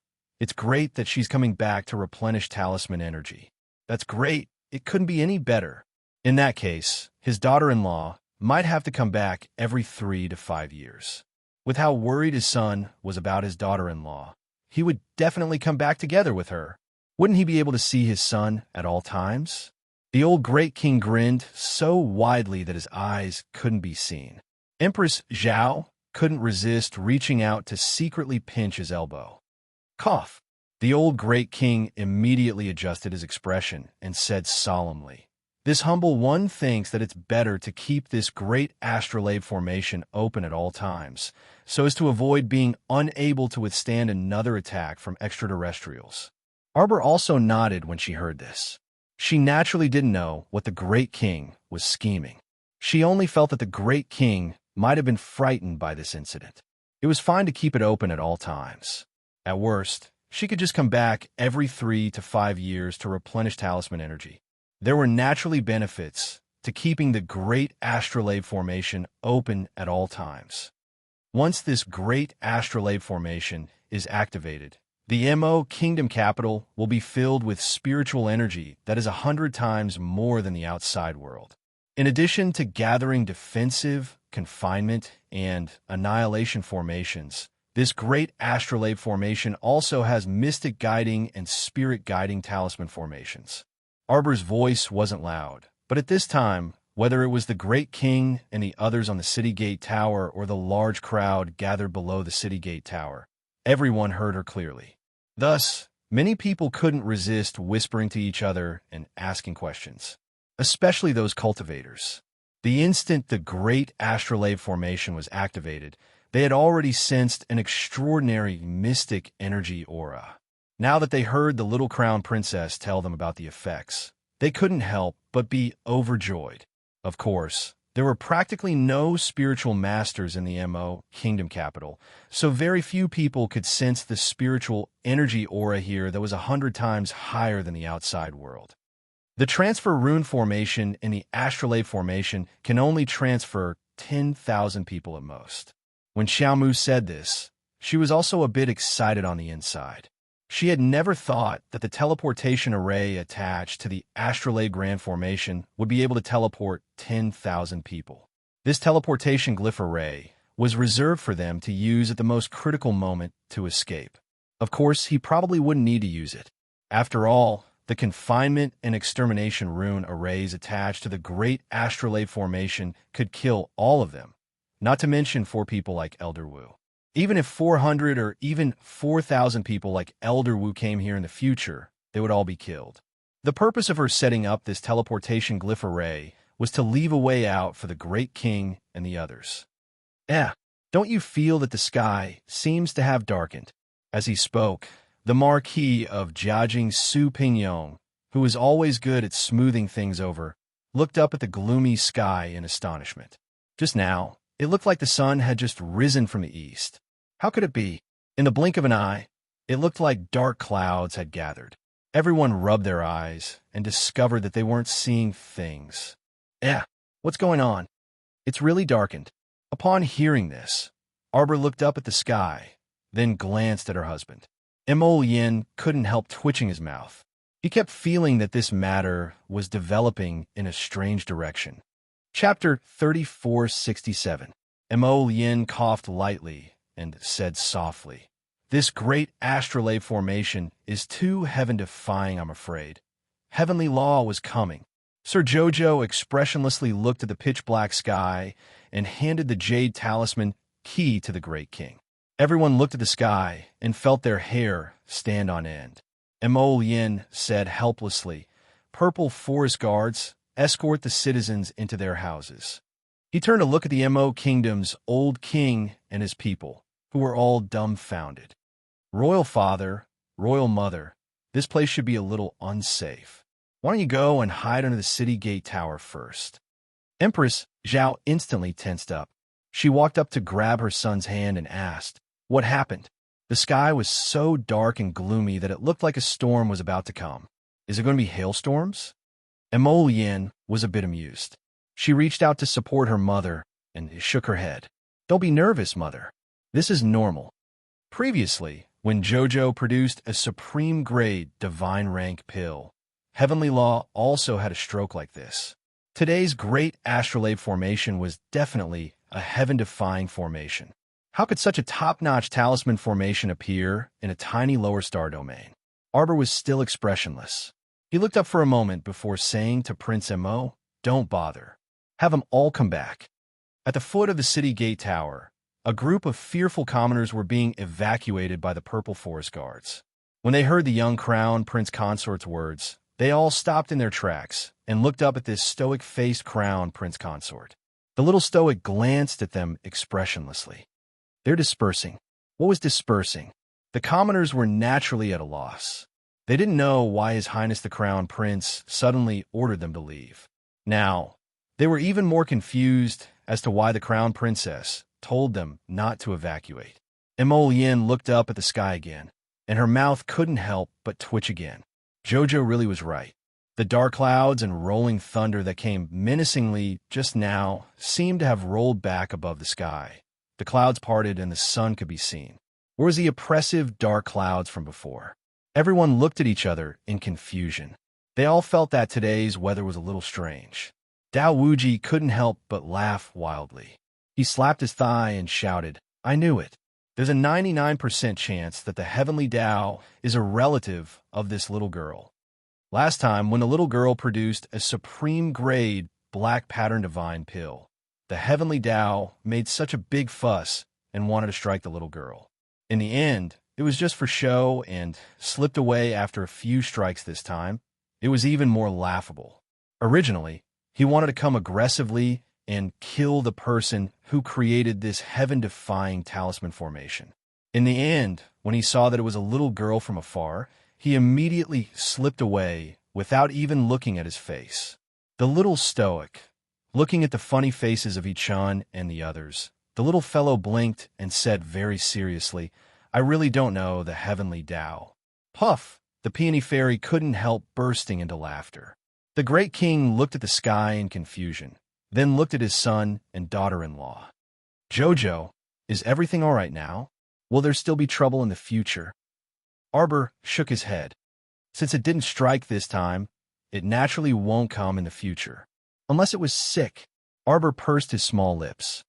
"Drip a drop of blood to open the astrolabe formation. You can also choose whether or not to have the formation spirit guard it every day." Yes, yes, yes. Of course it has to guard it every day," the great king hastily said. This way, he could naturally consume more talisman energy. Chapter 3468. The old great king's plan was brilliant.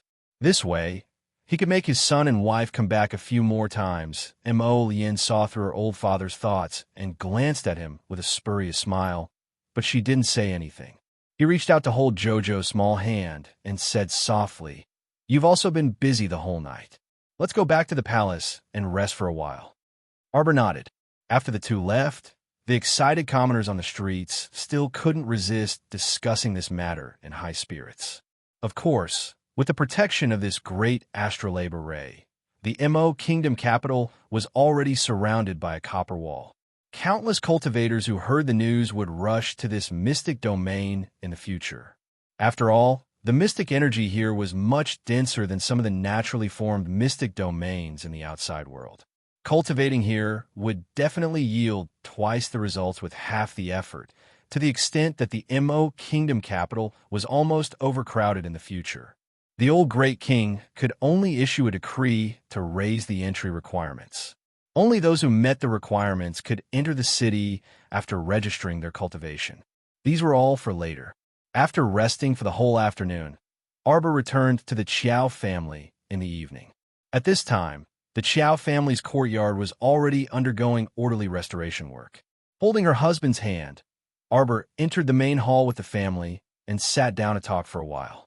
The way they spoke was basically Wei Ziqin, Madame Ne Run, and Xiao Yao chattering away, while the little crown princess listened from the side occasionally. She would interject, but after a few sentences, she would look up at her husband and ask him to add on. Mo Lien was secretly amused and couldn't resist saying, "Father, mother, second uncle, second aunt. Jojo means to bring everyone to the divine land this time. We'll let you all settle down in the divine land in the future." In Dragon Flame City, Jojo is now a rich woman and has purchased many properties. When the time comes, you can live wherever you want. When Xiao San heard that they were going to the divine land to play, he was the first to jump up and raise both hands and feet in agreement. Okay. Father, mother, second uncle, let's go to Shinjo with sister. You only know how to play every day. Wei Ziqin poked Xiao Sin's little head with her finger. Then he looked at Arbor hesitantly and said, "Jojo, if we follow you to China, will we be a burden to you in the future?" This was the last thing Wei Ziqin wanted to see. Today, because they were too weak, they almost became a burden to Jojo and his son-in-law. Jojo hopped off his stool and walked over to Wei Ziqin. He held her arm and said seriously, "Mother, you will never be a burden to Jojo. If there is a day when Lotus and I are able to conquer the 3 continents, what meaning is there in conquering the 3 continents if you are not by our side?" Wei Ziqin was touched and poked the little fellow's head with a funny finger. "You love to talk big and make your mother happy. Mother, Jojo is speaking the truth." Mo Lien nodded and said, "You should come with us to the divine land. One day, when the 2 of us conquer the 3 continents, we can celebrate together." Everyone, the crown prince was so confident. It was as if conquering the 3 continents was right in front of them. Prince Mo looked at everyone with a smile. "The spirit energy in the divine land is rich. This way we can settle down earlier and slowly expand our meridians. If we cultivate well, our cultivation will definitely improve a lot. We don't have to worry about our cultivation stagnating." Chapter 3469. Qiao Zhongbong and the others were somewhat tempted when they heard this, but their gazes all turned to their daughter, niece. "Jojo, will it really not affect you?" What they were most worried about was that they would become a burden to the little stoic. If that really happened, then it was fine if they didn't go to the China. So what if they had to stay in this small galaxy for the rest of their lives? Qiao was an existence that people could only look up to. From the very beginning, she was destined to soar into the sky. As her family, they must not block her path to growth and soar. Seeing their hesitant gazes, Arbor involuntarily pulled her father's hand and then her mother's. She looked at second uncle and second aunt and said, "I want our family to be together and never be separated again." Everyone's gazes shifted and yearning expressions appeared on their faces. Wei Ziqin looked at her daughter's serious expression and suddenly burst into laughter. She nodded and said, "Okay, mother has entered a demonic barrier. Daughter is right. A family is together, so it's good no matter where we go. We'll bear hardships together and enjoy blessings together. We can even eat chaff, eat radishes, and pickles together." Right. Madame Nayrin also nodded repeatedly with a smile. She then joked, "We've never traveled far in our lives, so we'll just treat this as a vacation." Our dear Qiao-san was the happiest. He really treated this as a vacation that he was about to leave immediately. He was so happy that he couldn't control himself and kept rolling around in Arbor's arms. "Okay, sister, are there any fun places in the China? When I go, will sister take me out to play?" Xiao Lin couldn't resist pouring cold water on him. "You have to study. You don't have time to stroll around at all. Qiao-san, The little monk couldn't resist chuckling. Benefactress's brother, when you come to the China in the future, we can also be companions. This little monk has to do morning prayers every day, so I'll wake you up to study then. Xiao Sun, thank you so much. How can you be so considerate? Everyone couldn't resist bursting into laughter and looked at Xiao Sun sympathetically. This little brat originally wanted to travel to Shenzhou, but unexpectedly, he was caught by the little monk and became a study companion. Jolin couldn't help but hold his stomach. Oh my God, Kong Kong, you're usually so eloquent and logical, but you don't forget to study when you're chanting scriptures? Hearing this, the little monk nodded and said seriously, this little monk thinks that studying and traveling thousands of miles are equally important. Even if a person travels thousands of miles, if he is illiterate and illiterate, in the end he is still uncultured. Arbor. Everyone was speechless.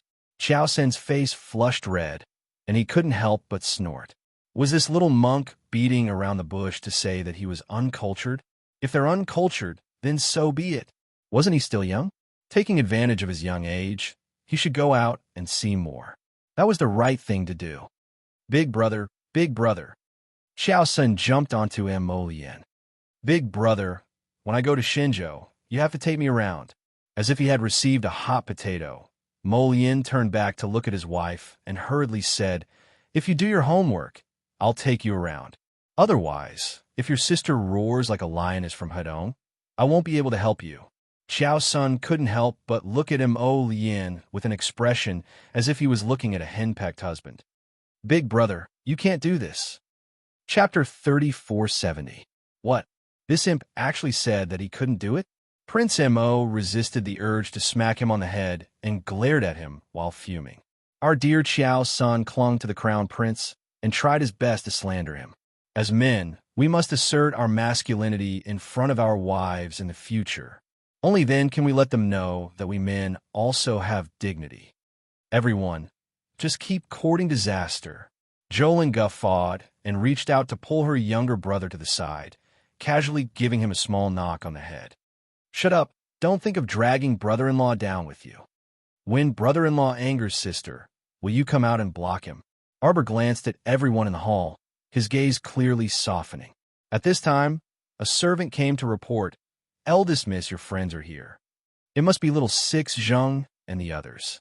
Arbor's eyes brightened, and he hastily said, quickly invite them in. Forget it, I'll go welcome them myself. With that, he pulled Mo Lien and walked out the door. His friend from Huge Bear Squad came to greet them and surrounded them, laughing and chatting merrily. Arbor invited everyone into the main hall. Xiao Zhongbong and company exchanged some pleasantries with little Six Zheng and the others before inviting them to take a seat. At this time, the main hall had just been set up. Laughably, there was only a row of chairs, and even the tables hadn't been properly set up yet. Everyone was unconcerned, however, and they chatted in the hall. Thus, Mo Lien opened his mouth to publicize Sir Qiao Qiao's intentions. He asked, Captain Gao, are you all willing to follow us to the Divine Province? Captain Gao and the others were startled. Then, they exchanged glances before finally focusing their gazes on little Six Zheng. Evidently, everyone basically regarded sixth young Master Zheng as their backbone now. Captain Gao especially relied heavily on little Six Zheng and had to listen to his opinion on any decision. Little Sixth Zheng muttered to himself before looking at Arbor and Mo Lien, saying softly, I think my personal opinion is that I want to pass through the upper six prefectures normally with my own strength before going to the Divine Land. Of course, this is just my personal opinion. Little Six Zheng looked at Captain Gao and the others. Everyone can have their own. Captain Gao waved his hand. We, the Giant Bear Squad, advance and retreat together. Since Little Six said so, you must have your reasons. Little Sixth Zheng nodded. Presently, Jojo has set up a large array in the Mo Kingdom capital, which is extremely beneficial to our cultivation. Our own realms are close to the spirit realm's critical point. If we can take the normal path to the six prefectures, our years of training and hard work will not be in vain. When Arbor heard this, his eyes lit up, and he nodded in agreement. I respect your opinions. If you want to go to the 6 prefectures and the upper 3 prefectures, I will definitely support you. After thinking about it, she took out a space ring from her inner world and handed it to little Six Zheng. However, don't reject the resources I'm giving you. Captain Gao and Hua Gu exchanged glances.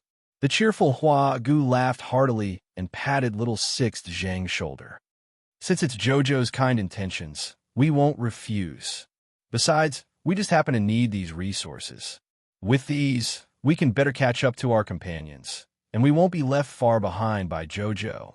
Everyone guffawed and nodded repeatedly. Little Sixth Zheng also smiled when he heard this, and he silently accepted the space ring that Xiao Mu gave him, firmly engraving this favor in his heart. Chapter 3471. Captain Gao, we're on the same team. Since I've gone to Shenzhou before you, I'll naturally wait for you in Shenzhou with peace of mind. I believe that with your strength, you'll definitely be able to meet me in Shenzhou in the future. Even if it took 3 to 5 years, or even longer, as long as it was the Giant Bear Squad's choice, she would unconditionally support it. This was the trust and friendship between friends. Pure friendship was just that simple. Sister Gu was so moved that she jumped up and went forward to hug Arbor. She choked with sobs and said, "Jojo, we'll miss you." Arbor reached out and patted her back. Looking at the little girl with a slightly dark face, he nodded and said, "Let's meet again in Shenzhou. Let's meet again in Shenzhou. Let's meet again in Shenzhou." Several pairs of palms overlapped.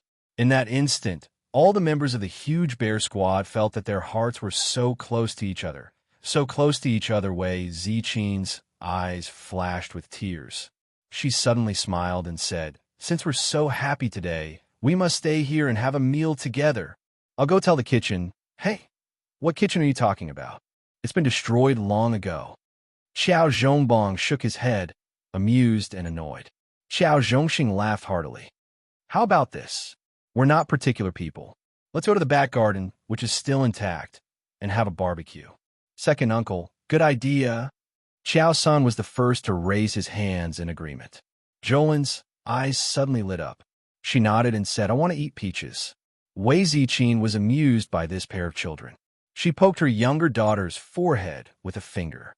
"You're still thinking about those peaches. When you were 3 years old, when our whole family was on the run, you hugged a peach for 2 days. Everyone couldn't help but laugh at this little foodie when they talked about it." Jolin wasn't embarrassed. She giggled and flashed to her sister's side. She hooked one of her arms and said, "Humph, I love peaches." Wei Ziqin and Xiao Zhongbong looked at each other and felt that time had passed quickly. In the blink of an eye, their children had grown up. Therefore, everyone set up a barbecue rack in the back garden. There was wine and meat, and they enjoyed a farewell banquet with laughter. The time spent together was short, and it was time apart. Little Sixth Zheng drained the wine cup in his hand in one gulp before turning to give Arbor a deep look. However, they believed that one day they would be able to meet again in the Divine Prefecture. The next day, Qiao Mu entered the palace to see Her Majesty, the Queen Dowager. She handed over the black-striped longevity pill that she had personally concocted, as well as a storage talisman that contained many pills and talismans. "Grandmother." The little fellow shook her hand and took out a medicine bottle from the storage talisman. "I've already pasted the name and dosage on this medicine bottle. You have to follow my doctor's instructions and take it every day." When she came back this time, she discovered that her grandmother was aging very quickly, and her vitality was severely depleted. Especially after this battle, her grandmother had consumed a large amount of vitality. Currently, there were many wrinkles on her face, and she appeared to have aged by no less than 10 years. She couldn't set her mind at ease, so she left behind prescriptions to nurse her grandmother back to health. However, time was limited, so she could only secretly instruct Fenggu. It was naturally inconvenient for her to stay and nurse her grandmother back to health every day. "Good child. Grandmother is already so old. Time spares no one." Empress Dowager Meng smiled good-naturedly. Chapter 3472. Everyone will grow old. Grandmother's realm is stagnant, so naturally, her vitality will gradually decline with the passage of time. That won't happen. Arbor pulled her hand and shook it, saying softly, "Grandmother, as long as you listen to me and take your medicine on time, I guarantee that you'll be radiant after a month. Moreover, isn't it too early to say such discouraging words? You still have to see your great-grandson being born." Elderly Lady Xiao was startled, and then her eyes turned into crescents as she smiled. She patted Xiao Mu's small hand and nodded repeatedly in delight. "Good, good, good. My good grandchild. Grandmother definitely won't let you down. Grandmother will definitely take good care of herself and watch as my precious great-grandchild is born." Feng Gu smiled and curtsied as she entered. "His Highness the Crown Prince is here." Grandmother nodded. When she saw Sun Ziyu's tall and straight figure enter, she kept looking at him with a strange gaze. Prince Amo was baffled. After exchanging some pleasantries with grandmother, he practically pulled his wife and fled after leaving the bedchamber. Crown Prince pulled Sir Jojo into his arms. He narrowed his eyes and looked down at his wife. "Tell me honestly, what bad things did you say about me to grandmother just now?" Why did grandmother keep looking at him with such a strange gaze? It was as if she expected better from him. What did he do to make grandmother stare at him as if she was looking at an unfilial grandchild? It really made his hair stand on end. Arbor blinked, her gaze somewhat evasive. She muttered, "What could I have said? I didn't say anything." Prince Amo looked at the little fellow and saw that she seemed guilty. He immediately reached out and scratched her. "Tell me, what did you say?" Arbor's little face was wooden. After holding it in for a while, she couldn't help but burst into laughter. She twisted in his arms and said, "Nothing. He didn't say anything. I still have to go to the outskirts to set up another array. We have to leave tomorrow. Time is tight, so don't fool around." Emolian didn't know whether to laugh or cry. What did he fool around? This little fellow was used to bullying him. Just look at her. Whenever the topic was brought up that she didn't want to talk about, she would immediately twist it around forcefully. She didn't know what awkwardness was. Let's go, let's go." Miss Chow tugged at his sleeve and urged him twice before pulling him out of the palace. Over the past year, the number of zombies on Seacone Planet had clearly decreased by a lot. In addition, there was a continuous stream of cultivators who automatically organized and participated in the zombie clearing missions. Following the sharp decrease in the number of zombies, the lives of the people on Seacone Planet once again became peaceful, and their days gradually became better. The fortifications on Quansikon Star were still being erected. In the next few years, there was probably no need to worry about the corpse puppets taking action again. The two of them left the city and headed for the suburbs. Arbor said softly, "I think that Tian Yun should have completely withdrawn from Seacone Planet." Mo Lien nodded. "Yeah, I think so too." As such, the number of corpse puppets would not increase, because there was no Tian Yun controlling them from behind the scenes.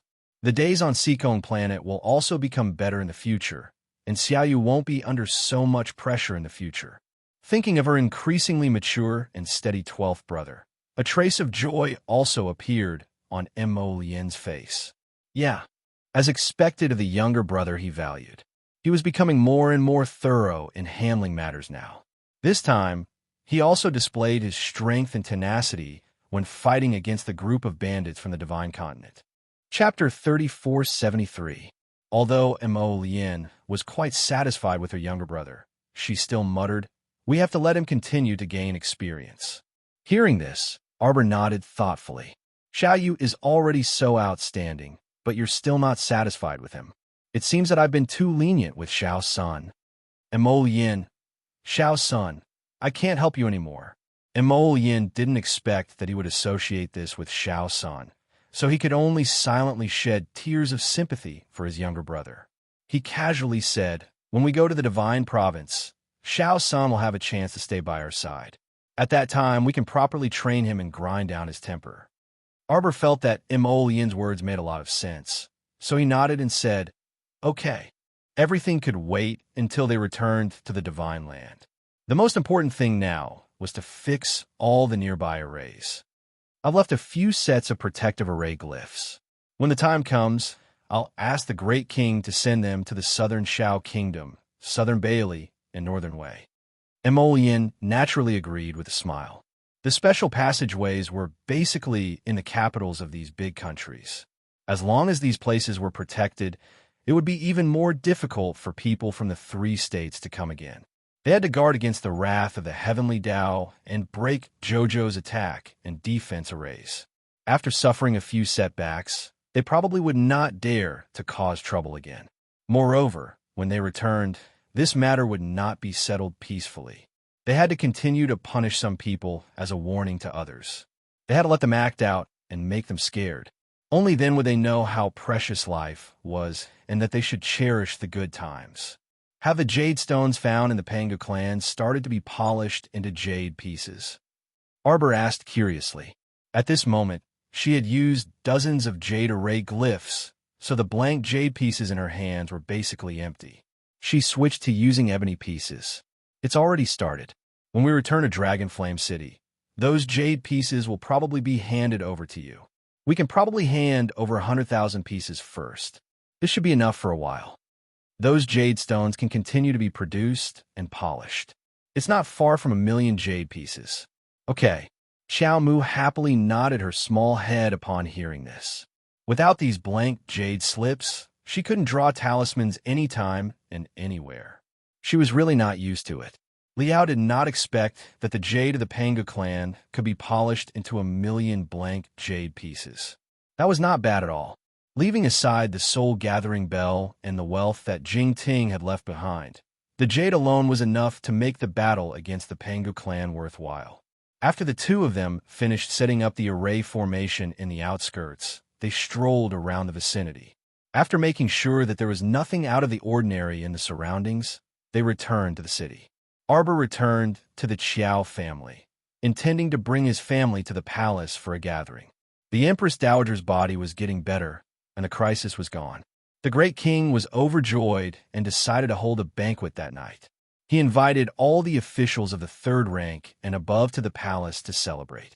Therefore, after Arbor and the Crown Prince finished setting up the talisman array outside the city, they went back to the city to pick up the Qiao family. Unexpectedly, when they arrived at the Qiao family, they saw a group of servants in gray servant uniforms fighting with several servants of the Qiao family outside the door. His father, Qiao Zhongbong, and his mother, Wei Ziqin, were standing in front of the door with ugly expressions. A few familiar-looking men and women were standing in front of them, and they were arguing with them. Arbor immediately frowned and scolded with a displeased expression. He walked out of the carriage step by step. Emolian narrowed her eyes and coldly stared at the group of people who were making trouble in front of the Qiao family's door. Chapter 3474. Eldest Miss, Eldest Miss. When the Qiao family servants saw that their powerful eldest miss had returned, they all seemed to have been injected with chicken blood, their spirits aroused. Arbor carefully looked at the people who were quarreling with his parents. He felt that their faces were somewhat familiar, but for a moment, he could not remember who they were. At this moment, Cousin Pu Rulin quickly walked out and gracefully bowed. "Greetings to your Highness the Crown Prince, Crown Princess." Arbor hurriedly helped her up. Cousin need not be so courteous. He then turned to look at the quarreling people and suddenly had a flash of inspiration. That Zhou Yuan from the Zhou family? Wasn't this Cousin Pu Rulin's ex-husband? That Zhou Yuan who had kicked up a fuss about demoting his wife to a concubine for the sake of riches and honor? Cousin had already divorced this person, so why was he here to kick up a fuss? Pu Rulin nodded and coldly glanced at Zhou Yuan and his people who were kicking up a fuss in front of the Qiao family's entrance. Zhou Yuan's mother, that woman with a head full of pearls and jade and as fat as a pig, was shouting at the top of her lungs, "If not for the disaster your Qiao family caused, how could our family be implicated? Right now, our family's old master has been beaten to death, and our family's wealth has been completely stolen. I don't care. You should compensate our Zhou family. You must compensate. Didn't you hook up with the richest family, the Gao family? Do you even care about a trifling sum of money?" Eldest Aunt Xiao Wenxiu angrily glared at Zhou Yuan's mother and sternly shouted, "I advise you not to cause trouble here, or else you won't be able to clean up the mess. All right, you want to use the Crown Princess to pressure people again." Zhou Yuan's mother was so anxious that her eyes turned red. Just as she was about to pounce, a black shadow flashed forward and grabbed the back of her neck by the clothes. The moment the purple forest guards acted, they immediately tidied up the quarreling people in front of the entrance and forced them to lie down. Zhou Yuan jumped in fright. When he turned around and saw the unhappy crown prince, he rolled his eyes and hurriedly said, "Your Highness Crown Prince, Crown Princess, it's not that we've come to disturb you on purpose. It's just that our family has been turned into a mess by those experts from the Divine Prefecture. Our days are really difficult to live on." Arbor coldly glanced at them. Then his gaze fell on Zhou Yuan's mother. At this moment, the old woman was still cursing incoherently, incessantly seeking death. Arbor lightly raised his hand.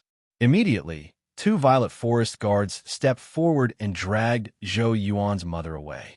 Zhou Yuan's eyes immediately filled with terror. He looked towards the cold-faced little crown princess and cried out in alarm. "Crown Princess, what are you doing? My mother didn't commit any major crimes. What are you doing? You can't use your noble statuses to be so overbearing and not give people a way out." Arbor icily glanced at him, then shifted his gaze and saw Huifeng walking over while carrying a struggling woman. Huifeng immediately tossed the woman in front of Arbor and cupped his fists. "Crown Princess, this woman is sneaking around the back door." Arbor glanced at the woman, but he couldn't recall who she was. However, Pu Ruolin raised her voice and angrily shouted, "Gao Chi-Chi, you're also here to make a fuss? Your Gao family was implicated by the Qiao family, and your father died, and all of your family's wealth was taken away by experts?" When Gao Chi-Chi heard this, her gaze instantly sharpened. She jumped up from the ground and struggled to pounce at Pu Ruolin. "You bitch! Whose father are you cursing to die?" Before her claws could reach Pu Ruolin's face, Huifeng suddenly grabbed her wrist. With a crack, Gao Chi-Chi immediately squealed like a pig being slaughtered. Chapter 3475. Chi-Chi. Zhou Yuan instantly became even more flustered. He hastily stepped forward and hugged Gao Chi-Chi's shoulders, shouting at Arbor and the others, "You! How can you be so unreasonable?" Gao Chi-Chi clutched her broken arm, her eyes overflowing with tears as she unwillingly glared at Pu Ruolin. Originally, this woman wasn't even worth half a spirit coin in front of her, but now, because she had latched onto the Qiao family, latched onto the Crown Princess and His Highness the Crown Prince, she actually dared to be so impudent in front of her. Pu Ruolin was too lazy to speak with her. She only glanced at her mockingly before walking to her mother, Qiao Wenxiu's side. Zhou Yuan looked at his ex-wife, unable to vent his anger. Ever since they divorced, this ex-wife had become more and more outrageous. Now, she actually dared to treat her mother-in-law and husband with cold eyes. She simply didn't know what she was talking about. Arbor coldly swept a glance over them. "Do you want to confess yourself, or does this crown princess use special methods to make you confess?" Zhou Yuan's eyes darted around. Then he wailed, "Crown princess, this lowly one has been wrongly accused.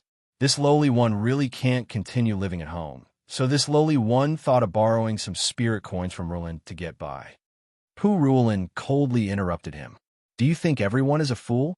Didn't you all gather at the front door to make a fuss with uncle and aunt so that slut Gao Chi-Chi could sneak into the Qiao family from the back door? Little bastard, hurry up and tell us what you came here for." Qiao Wenxiu was so angry that her face was ashen. Today, mother and daughter were brought here by the Qiao family to discuss matters. Her older brother, Qiao Zhongbong, mentioned that after they moved out of Seacone Planet, they would be allowed to live in the marquee of Ji Yuan's estate. He said that he had already left enough money for them. In addition to the monthly salary that the imperial court would still give them, this amount of spirit coins was enough for them to live on. They didn't even need to dismiss the servants at home, so they just needed to live a good life. Qiao Wenxiu and Pu Ruolin were currently greeting Qiao Zhongbong and his family with faces full of gratitude. Unexpectedly, that little bastard from the Garden of Zhou had brought his mother and company over to cause a ruckus. He even insisted that it was the Qiao family's fault for harming his father's life. What a joke. When the cultivators from the Divine Prefecture attacked, you didn't hide at home. You were caught and lost your life. How is it the Chow family's fault? The Chow family is also a victim, okay? Their house hadn't been fully repaired yet. The Gao family is a rich and powerful family, and there are times when you don't have any spirit coins to spend. Then, she turned to look at Gao Chi-Chi and said with a cold smile, "Could it be that the family has really declined because of the death of their father?" "Bah, you bitch. What nonsense are you talking about?" Gao Chi-Chi screamed harshly like an evil spirit. She rushed over and wanted to hit Pu Rulin's face. However, as soon as she lifted her arm, it drooped down as if it was crippled. It was sore, painful, and uncomfortable. She couldn't help but cry. "Yuan Lang, you have to uphold justice for me. This shrew, she's really hateful." Just as Zhou Yuan was about to explode, he saw Arbor raise his eyes slightly. Without another word, a purple forest guard beside him slapped him across the face. With this slap, Zhou Yuan lost 2 of his teeth. His face instantly burned with pain, and he felt like his tongue was about to be tied up when he spoke. Arbor looked at them with an icy gaze. Dictum talisman. To deal with this kind of petty person who couldn't even reach the profound realm, there was no need for a dictum talisman made from jade talismans. Chapter 3476. It was the lowest grade paper talisman. A blue talisman was enough to make them confess honestly. "Speak clearly," Arbor said coldly. "Who ordered you to come here and cause trouble?" "That lord said that the Chow clan has a token to leave the city. He wanted us to steal it and give it to him." Arbor's eyes narrowed dangerously. To the side, the Mole Yin coldly looked at the man kneeling on the ground, his mouth opening and closing as he spat out the truth. Her lips curved into an indifferent sneer. So there were still fish that slipped through the net. The young couple looked at each other and saw a hint of coldness in each other's eyes. At this moment, Zhou Yuan also said, "That lord killed my father with a single palm strike. We were forced to come to the Chow clan and help him steal the token." At this moment, Gao Chi-Chi's face was already ashen. Her eyes were filled with resentment as she glared at Zhou Yuan. If she had known earlier, she wouldn't have made a fuss about marrying this pretty boy. When it came down to it, he didn't have the slightest ability to take responsibility. No matter what others asked, he would confess. If he had randomly made up a reason, perhaps they could still have escaped today. But now the crime of colluding with the enemy and betraying the country was bound to fall on their shoulders. Gao Chi-Chi hurriedly walked forward on her knees and cried out, "No, it's not like that. Listen to me." Arbor swept his sleeve and heavily slapped Gao Chi-Chi's face. "I didn't ask you to speak." The young crown princess looked at her coldly. She turned her head and continued to ask Zhou Yuan, "Where is that person right now?" "That lord is in our Zhou clan. He was injured 2 days ago. Right now, the entire city is sealed off. There's also a very powerful talisman seal in the sky. He can't get out." Arbor's lips curled. He stepped forward and heavily kicked Zhou Yuan's leg. With a crisp crack, Zhou Yuan woke up from the pain. He hugged his leg and rolled around on the ground. His face was pale from fright. "My son," Zhou Yuan cried out like a mother in mourning. "Take us to the Zhou clan."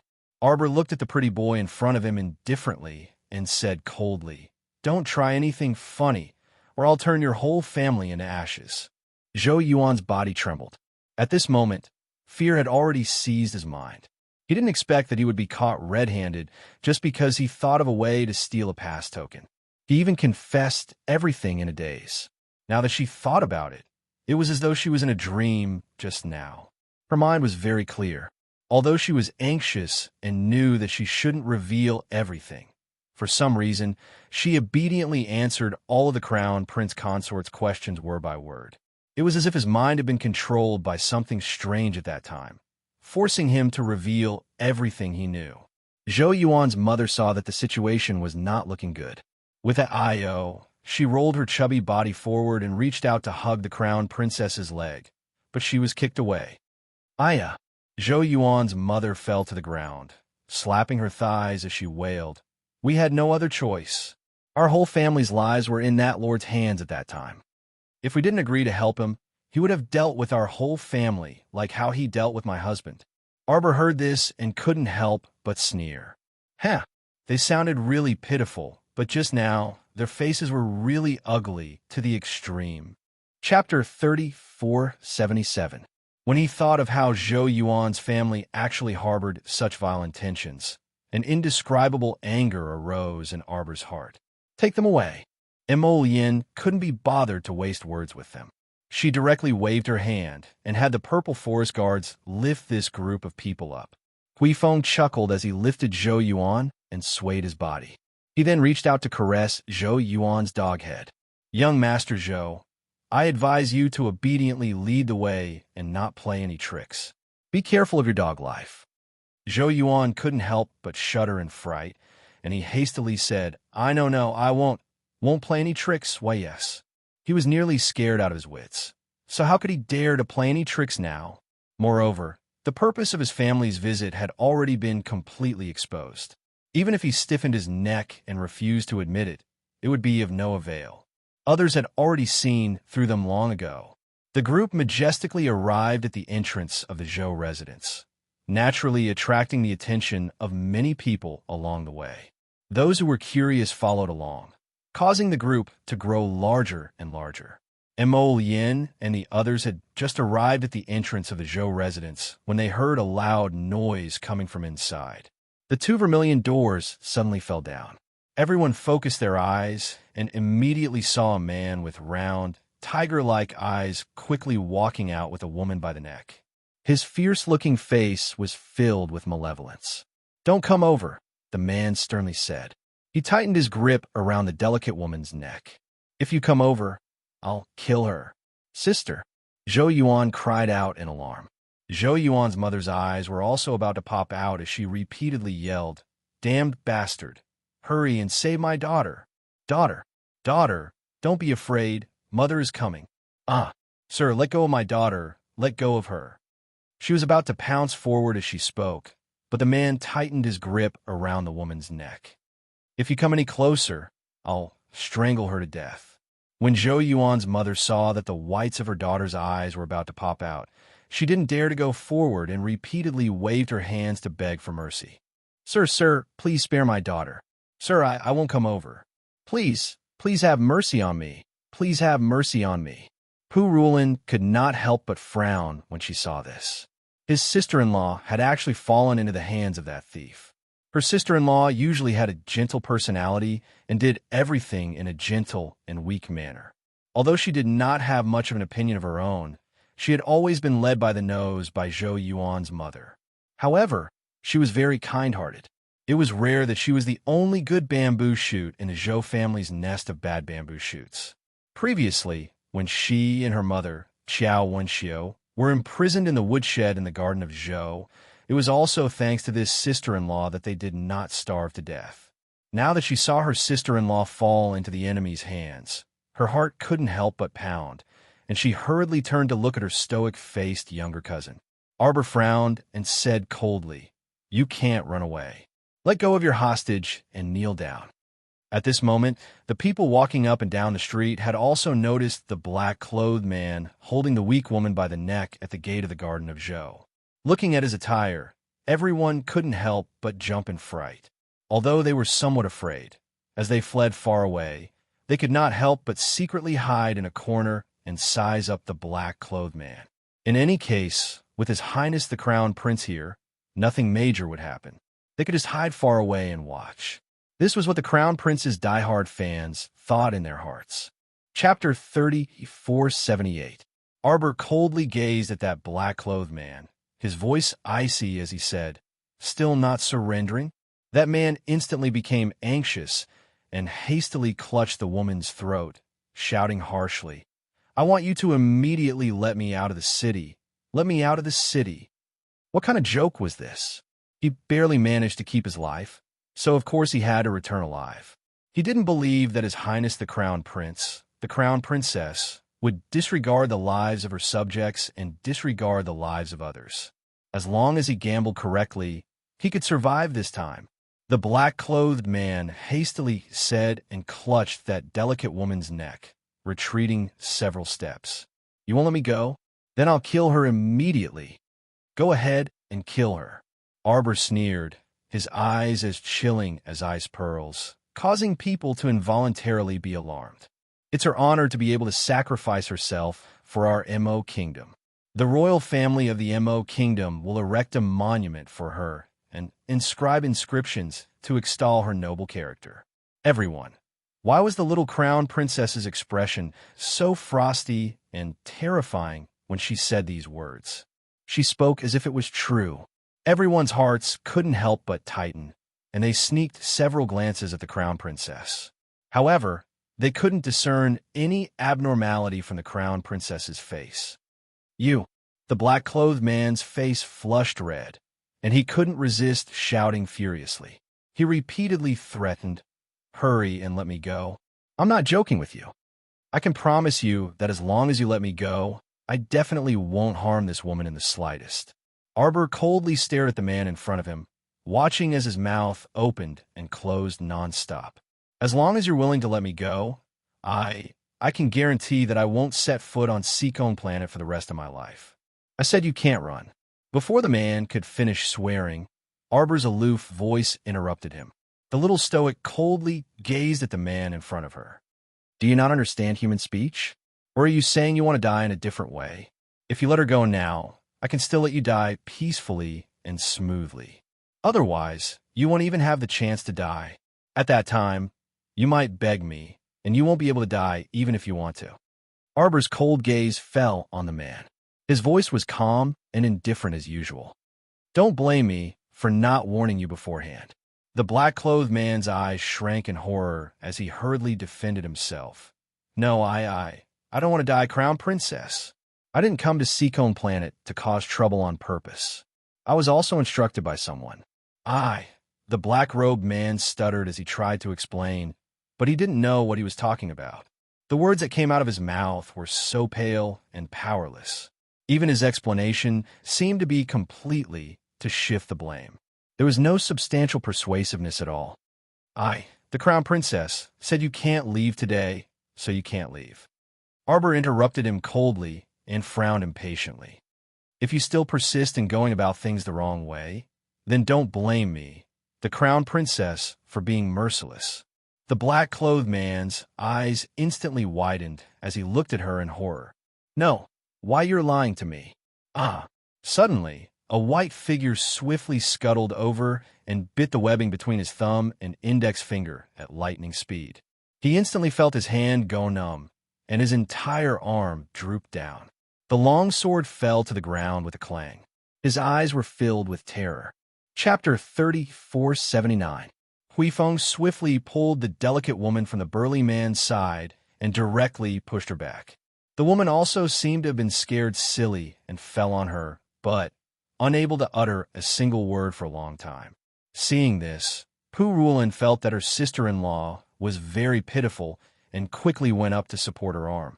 She repeatedly called out, "Sister-in-law, are you all right?" "Eldest sister-in-law." The delicate woman finally regained her wits.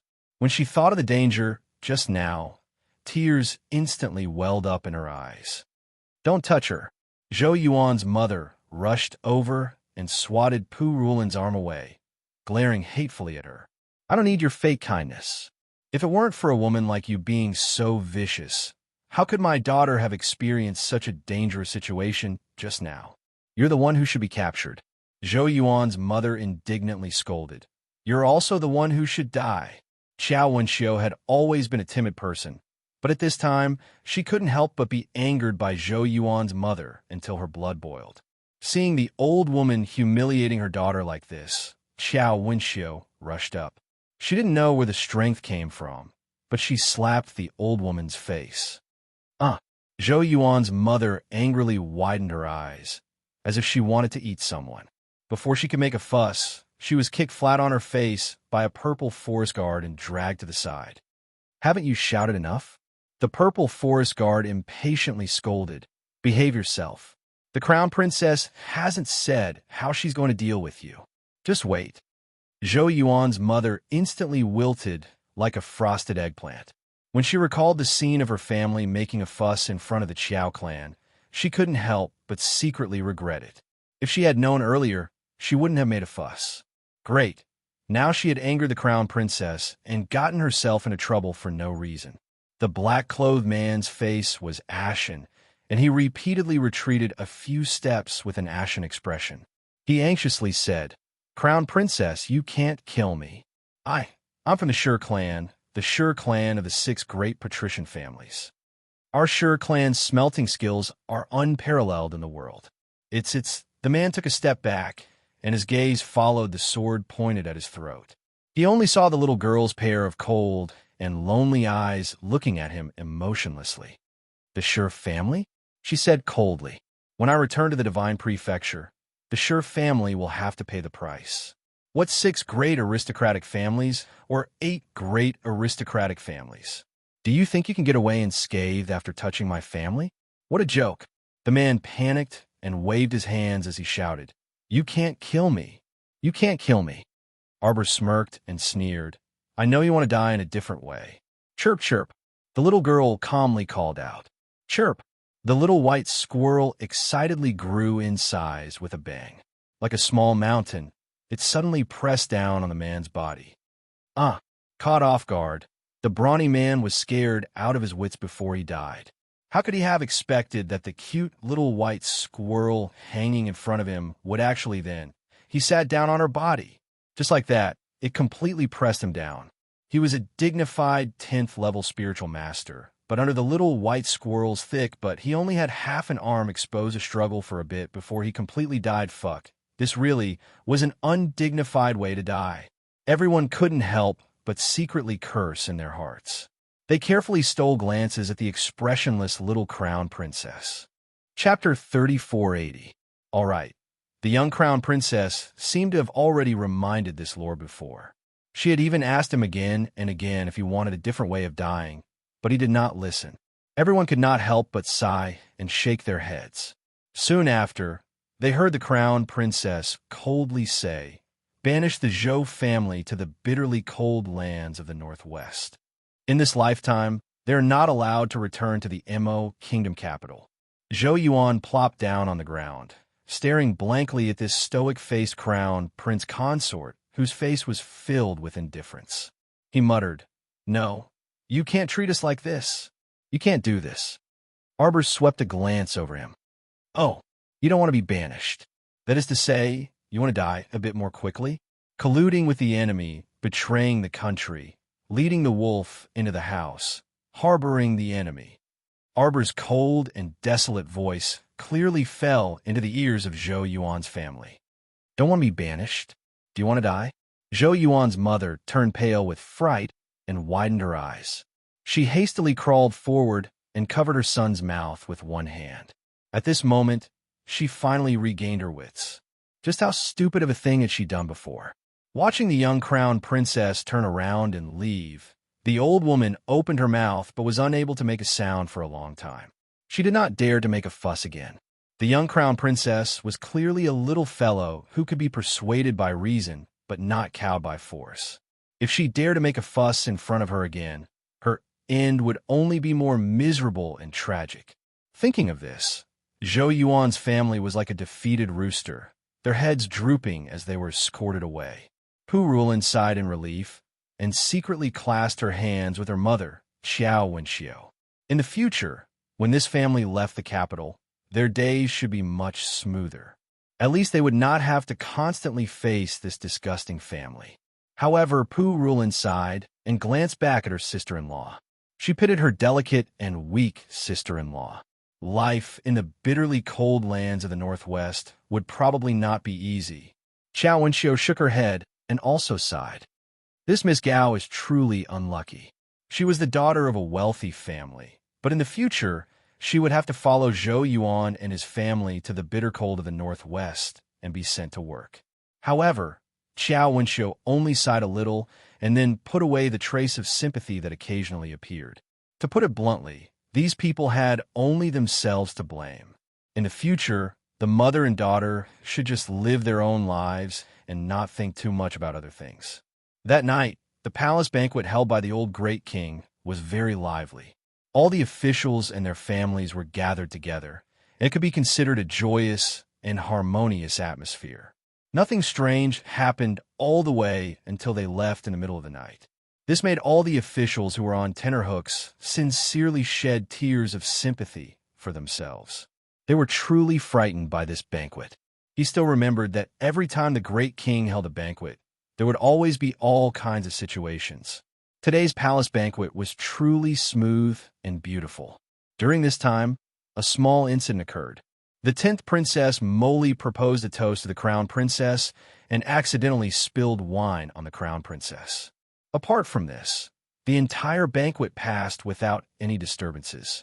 It was so peaceful that these officials did not dare to believe their eyes.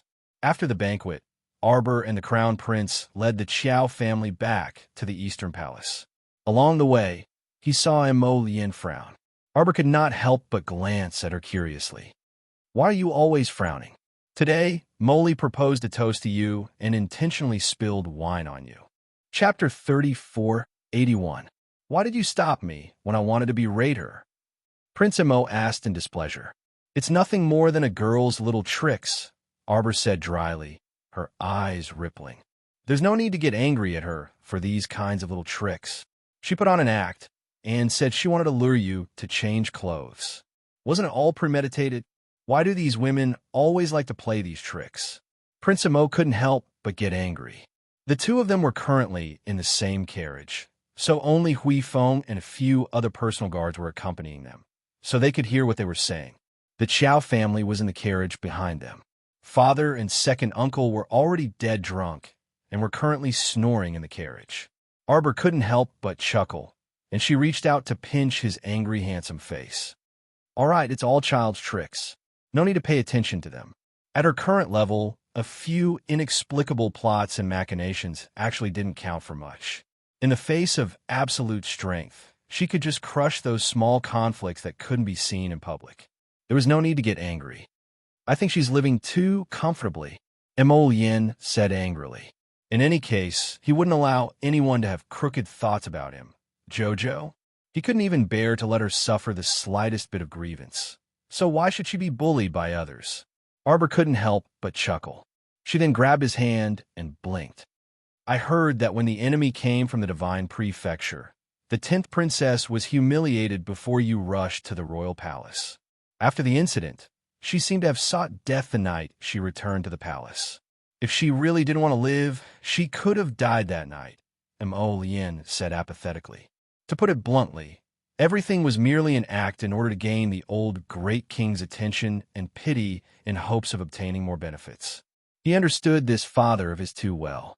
Although he was a repulsive person who lost his mind due to lust, he had always been benevolent toward his children. Arbor glanced at the crown prince's disdainful gaze and couldn't help burrowing into his embrace with a chuckle. She moved her little head and comforted. "All right, we're all going back tomorrow. Why do you have to be angry with your insensible sister? Anyway, we won't have many chances to meet in the future. When I come back in a few years, she might have already been married off. Naturally, we won't have to meet again. I must teach her a lesson," Prince Amos said coldly. Arbor raised his head and looked at him. His big eyes curved as he casually advised, "I think she must be angry that this happened because of me. In fact, it was indeed our Qiao family that caused her to be humiliated. It's just a trivial matter. We're leaving tomorrow, so don't bother with her anymore." "Umph." Prince Amo reached out and hugged her, his chin rubbing against her little head. "You have a good temper. I have to tell Mother to marry off this troublesome girl as soon as possible, so that you won't be wronged when we come back in the future." Arbor looked at him speechlessly. He reached out to hold his face and said softly, "A girl's marriage is extremely important. Don't get involved. Just ignore her in the future. She's your sister after all, so you don't have to be too harsh on her." Emolian's eyes brightened. He reached out to hug his little wife and said with a smile, "All right then, I'll listen to my wife." When his wife said that a girl's marriage was extremely important, she looked at him with bright eyes, as if there were stars shining in them. It almost melted his heart. Chapter 34:82. After returning to the Eastern Palace that night, Arbor asked Emolian to set up a defensive barrier and send his family members directly into Paradise Planet. After helping her father and second uncle sober up, Xiao Mu led her joyous family members on a tour around Paradise Planet. Then he took some time to chat with senior sister Su Shanshan before instructing her to take her medicine and go to bed quickly. Early the next morning, Arbor and Mo Lin bade farewell to the Empress Dowager, the Great King, Empress Zhao, and the others, and left Seacone Planet. This trip to and fro between Seacone Planet and the Divine Continent, riding the crimson firmament blue waves, was simply a walk in the park. It didn't take long for them to return to Qinghua City. Now that their family members had been brought back to them, Arbor and Mo Lin were naturally much more relaxed.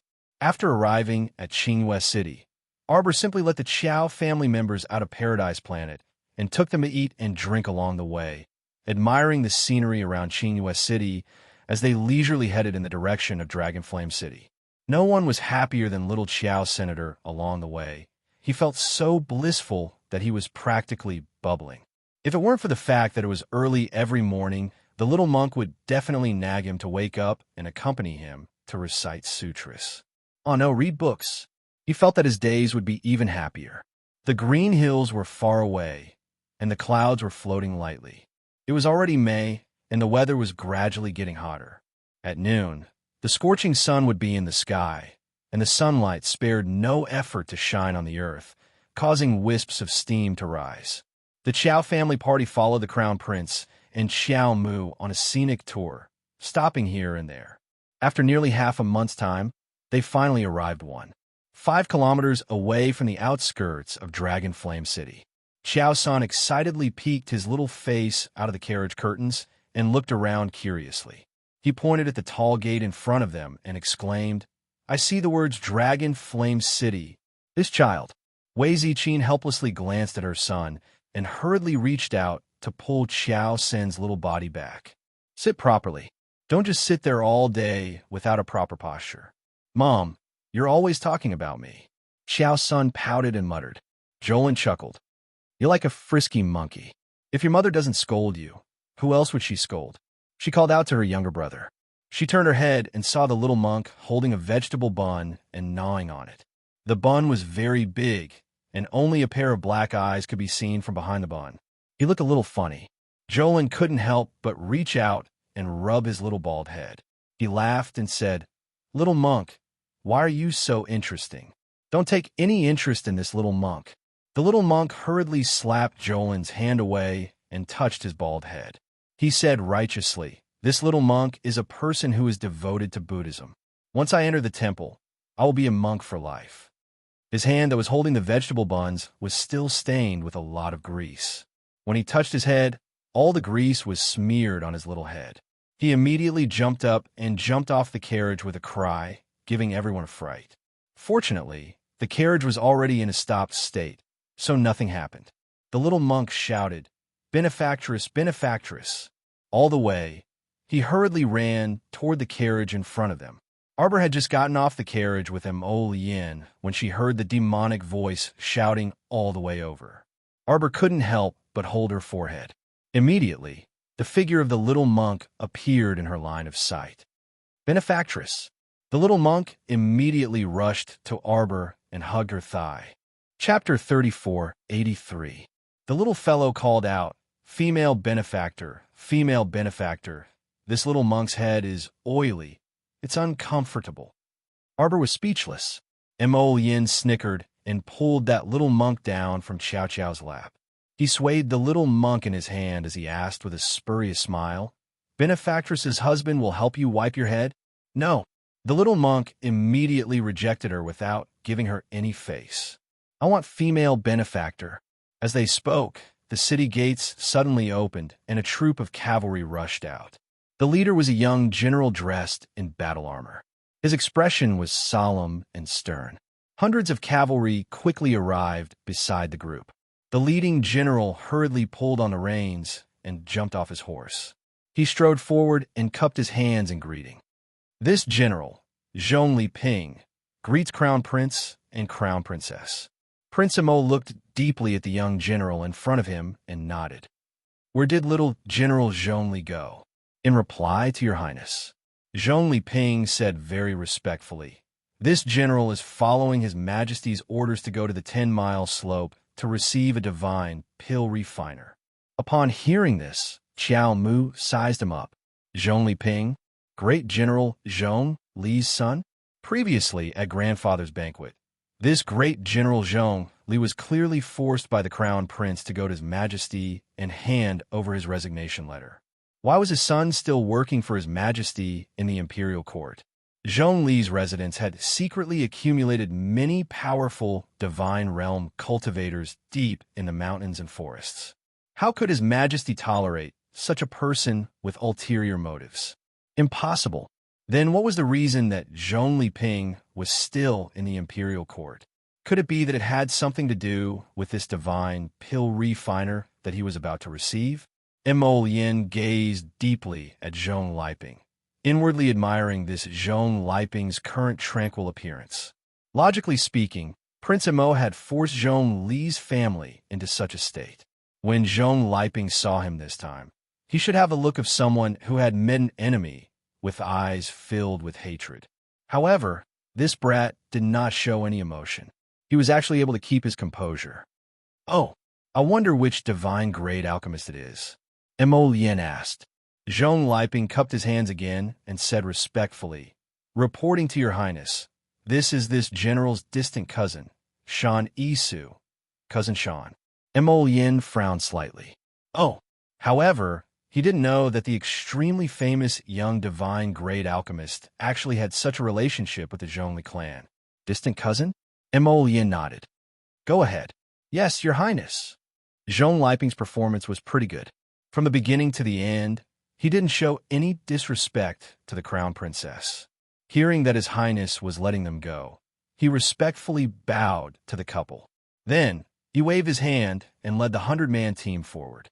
This person, Zhong Liping, does have some of his father's awe-inspiring presence. Mo Lien commented dryly. It was just that the wives he married were all so stupid. They were all troublemakers who couldn't help. Arbor tilted his little head and took out a clean handkerchief. He carefully wiped the oil stains on little Baldy's head and asked, "Who is Shan Isu?" Mo Lien smiled. Shan Isu is a rather famous divine-grade alchemist in the 3 continents. She is only 28 years old now. 3 years ago, she entered the divine-grade alchemist sect. Sir Jojo made an O sound and didn't say anything else.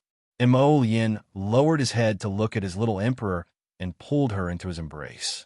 Chapter 3484. His action was so sudden that he brought the little monk, who was in Lady Qiao Qiao's hands, into his bosom. Jojo is much more formidable than her. Crown Prince Lien felt that he needed to let his wife know that in his heart, no formidable pill refiner could compare to his little emperor. Arbor cast a glance at him and didn't bother to speak. Squeezed between the two of them, the little Baldy grumbled unhappily. Benefactress's husband, can you two not squeeze this little monk? This little monk still has oil on his head. Aren't we wiping it for you?" Arbor grumpily cupped his little round head and wiped it a few more times. "Okay, it's out of oil."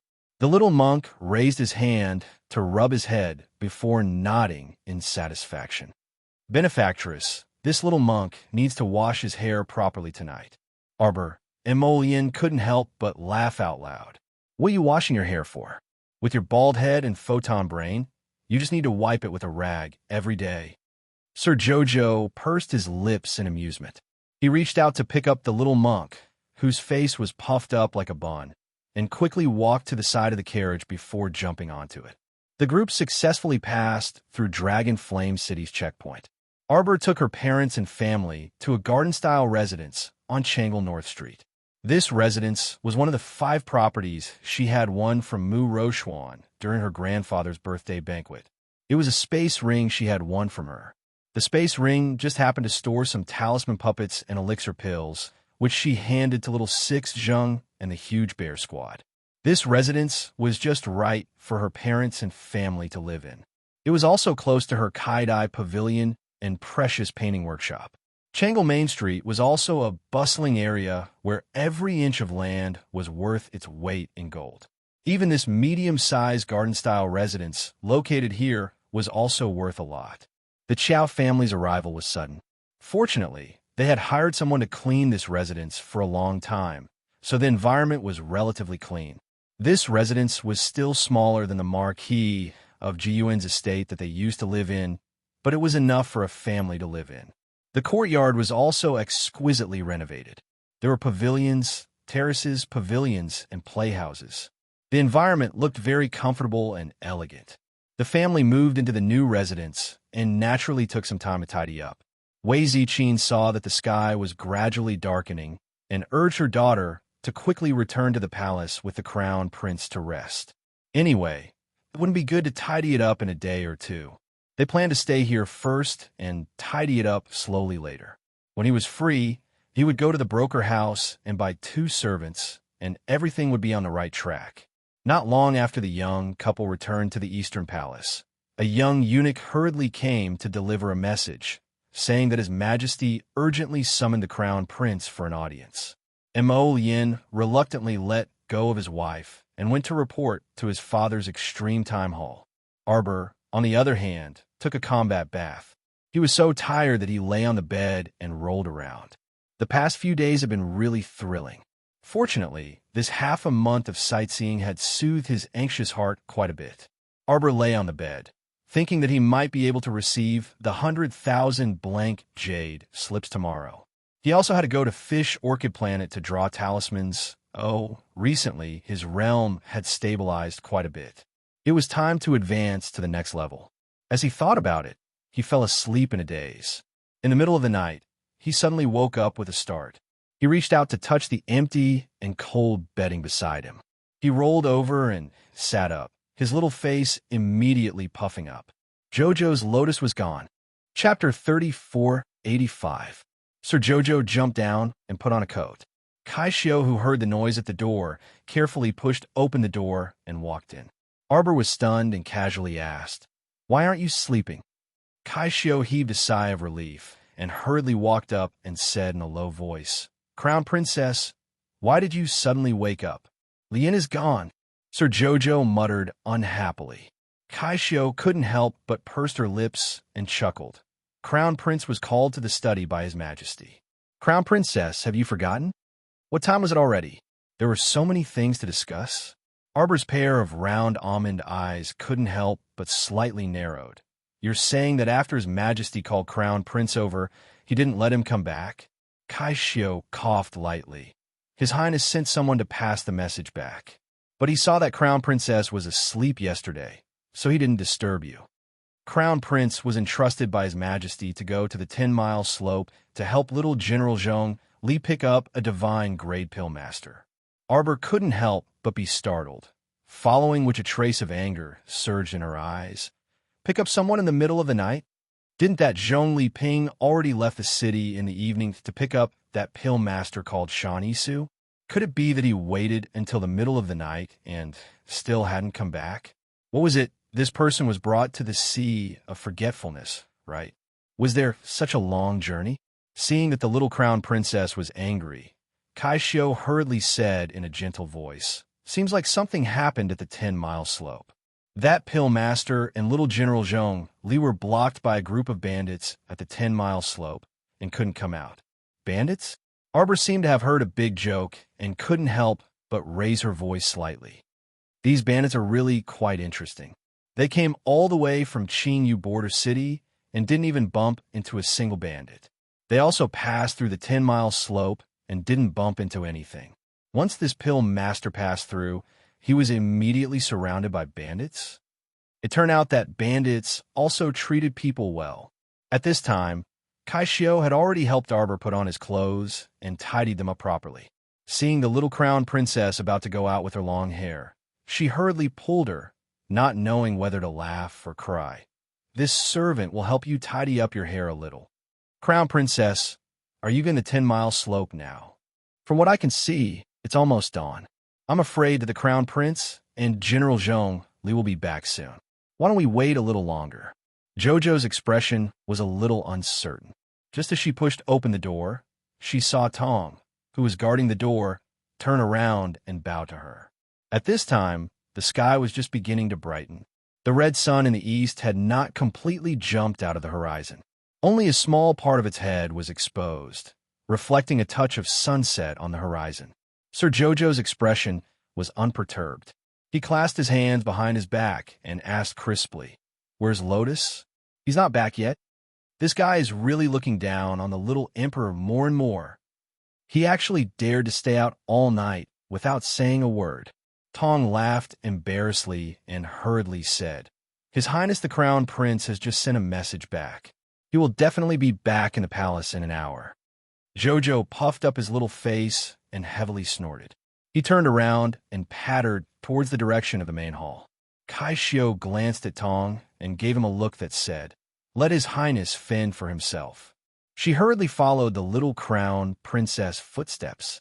Until Arbor finished a tasteless breakfast, she found that the guy who said he would be back in an hour was still nowhere to be seen. She was furious.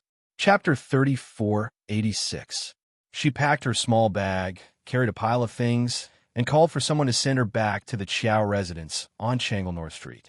When Sir Jojo arrived, the whole family had just woken up and were having breakfast in the dining room. When they heard that Jojo was back, they hurriedly ran out to welcome her. They saw the little girl standing in the middle of the courtyard under the bright morning sun. Her little face was tense as she ordered the accompanying servants to move boxes of things inside. Wei Ziqin was delighted when she saw her. She went forward and hugged her daughter. "My good daughter, why are you here so early in the morning? Didn't I tell you to rest well?" "Mother, I'm moving back to stay for a few days." Sir Jojo's words made everyone look at each other in dismay. Miss Chow asked the servants to carry the boxes to her courtyard. When they came back yesterday, they had already divided the courtyards. Her pear blossom courtyard was next to her parents' courtyard. It was slightly smaller, but it was the most exquisite courtyard in the entire residence. Wei Ziqin blinked and turned to look at her husband. They both faintly felt that the little girl seemed to be angry. "And what happened? Why didn't they see little M.O.?" Qiao Zhongbong winked at his wife, meaning that she should hurry over and ask her daughter what happened. Wei Ziqin glanced at him and then went forward to hold Arbor's little hand. She asked with a smile, "Jojo, you can stay as long as you want, as long as you want. You can stay as long as you want, but where is Xiao M.O.? Why didn't he come back with you?" "He didn't come back last night." Arbor was furious. "He went to pick up a woman and didn't come back to sleep the whole night. He said he would be back in an hour, but Jojo waited until breakfast was cold. I didn't see him." "What?" Everyone in the Chiao residence, including second uncle and little Huzi, couldn't help but shout. This little M.O. was too unreliable. How could he leave Jojo at home just to pick up another woman? What a bastard. Qiao Zhongbong and Qiao Zhongxing were furious. "Where's he?" "Second uncle, let's find him and beat him up." As second uncle Qiao said the word theory, his eyes clearly revealed that he wanted to beat classmate Xiaomao up. Sir Jojo pursed his lips and snorted. "Who knows where he is now?" After saying that, she angrily ordered people to move the things into her pear blossom courtyard. She angrily waited for a while. When it was almost noon, she only received a message from Lai Tong, who was trembling with fear. His Highness said that he would be back later and asked the Crown Princess to have lunch first. Xiao Mu promptly shut the person outside with a bang before entering Paradise Planet in a flash. Poor Prince Mo rushed to the Qiao family in the afternoon. As soon as he returned to the Eastern Palace, he found out that the young Crown Princess had been angered and returned to her maiden home. He secretly complained incessantly and hurriedly rushed to the Qiao family without stopping. In the end, he was almost given the cold shoulder. Fortunately, his mother-in-law truly pitied this poor thing and turned a blind eye. She had Kai Shio open the back door and secretly let him in. Mo Lien went to the pear blossom courtyard and found that Jojo wasn't there at all. She immediately knew that this little guy must have been angered back to Paradise Planet and might have gone into closed-door cultivation. This fellow complained incessantly and cursed his unreliable father and 18 generations of ancestors in his heart if his father hadn't insisted on discussing the Grayfield village matter with him. How could he have delayed coming back to see his wife until so late? See, his precious little wife was unhappy. Chapter 3487. This fellow's heart was actually in a mess. He didn't know what exactly his wife was angry about, however. He had a strong desire to live. As long as his wife was angry, it was all his fault. Since he wanted to enter Paradise Planet, he had to admit his mistake to his wife. In the end, he summoned Little Tree, but there was no response. She started to panic a little. Oh no, his wife was really angry this time. She must have told Little Tree not to bring him into Paradise Planet. Emolien couldn't come up with a solution no matter how he thought about it, so he could only ruthlessly threaten the sapling. After coaxing and pestering for a long time, he finally entered. Just as he entered Paradise Planet, the venerable Peach Blossom Immortal's figure flashed, and he came to his side with a smile. He looked like he was watching a good show. "What's wrong? Did you make the little girl angry? Where's my JoJo?" "Ah." The venerable Peach Blossom Immortal rolled his eyes. "Let me tell you, JoJo is really angry this time. You didn't come home last night. The situation is very serious." The venerable Peach Blossom Immortal chuckled as he followed behind him. "JoJo doesn't want to see you anymore." Emolien turned to look at him. JoJo went into seclusion to cultivate. The venerable Peach Blossom Immortal raised his head smugly. "You want to see her? That depends on whether our JoJo is happy to see you." Emolien really wanted to slap this guy, but she controlled herself. She turned and dashed in the direction of the bamboo house. "JoJo." The venerable Peach Blossom Immortal blocked him with his small fan. "Hey, I already said that JoJo went to cultivate. Don't tell me you want to disturb her." All right. Seeing how pitiful you are, I'll show you the way." "What about you? Wait here obediently for our Chow Chow. After you see JoJo, you must behave properly." Emolien glanced at him from the corner of her eyes. After the venerable Peach Blossom Immortal finished his long-winded speech, he turned around and realized that Emolien had already disappeared without a trace. "Humph, if you don't listen to what I have to say, you deserve to be rejected by JoJo." Arbor was sitting on a small bed in the bamboo house, cultivating by himself with the door closed. When she opened her eyes, a glimmer of light entered her eyes.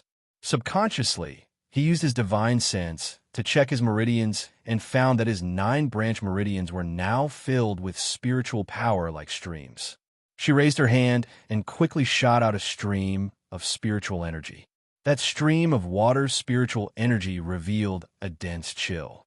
It directly turned into an icicle in front of her, hanging upside down in front of her eyes.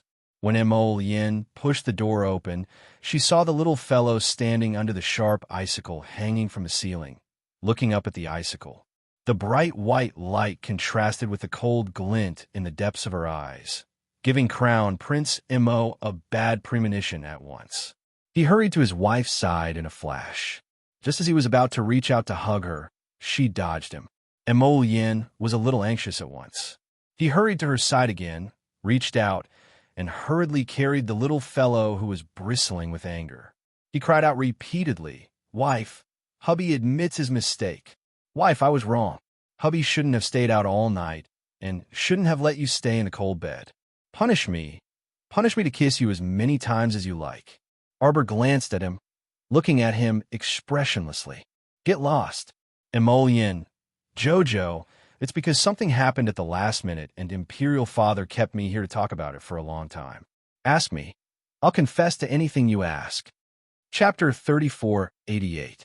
The man tilted his head and rubbed it against the top of her head. "JoJo, I won't hide anything from you. Ask me. Ask me anything you want to know. Last night, because of that Sue something, you stayed out all night and didn't come back at all." This was unbearable.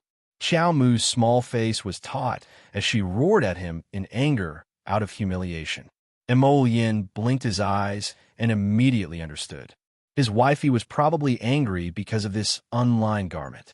Because he didn't come back at night, his little wife mistakenly thought that he had delayed coming back to sleep. Because of the Sue thing, he hurriedly shook his head and raised a hand above his head as he swore.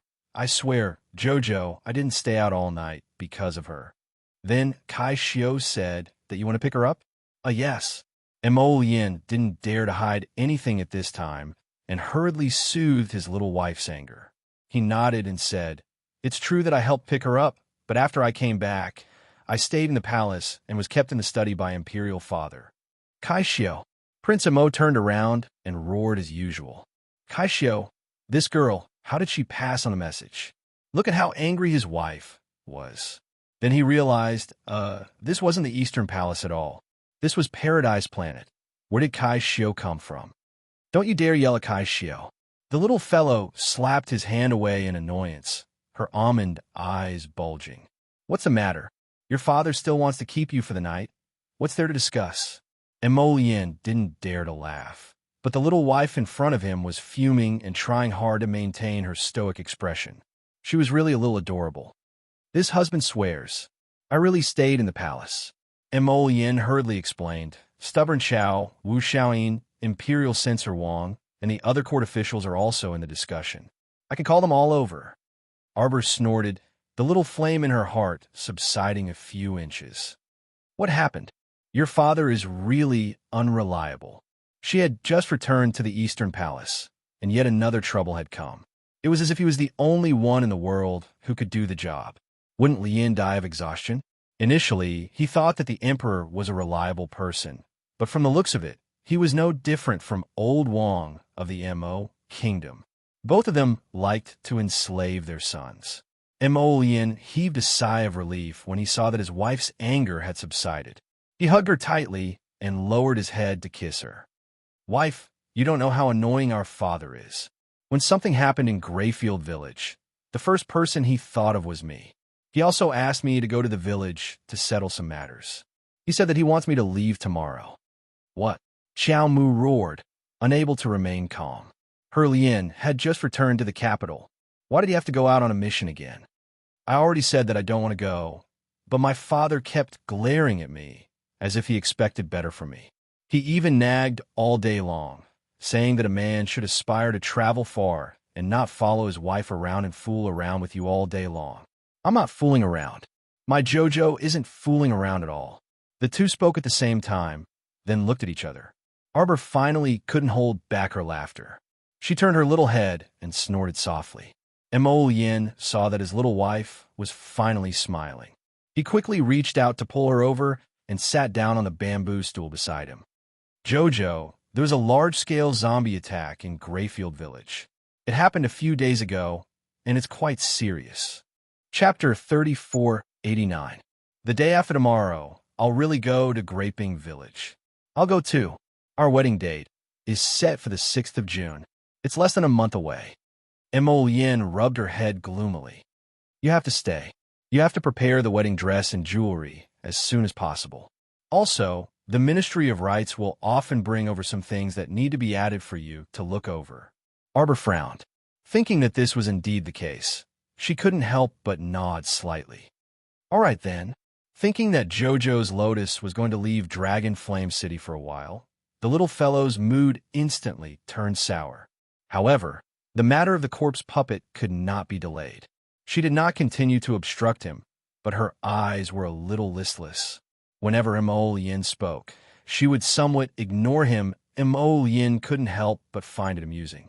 Then, he pulled her into his arms and said softly, Jojo, you have to think of me. Do you know? When I think of leaving the capital the day after tomorrow and being separated from you for a period of time, I feel especially bad. Arbor didn't say anything. She just glanced at him listlessly. But don't worry. I'll definitely rush back by June at the latest. Definitely.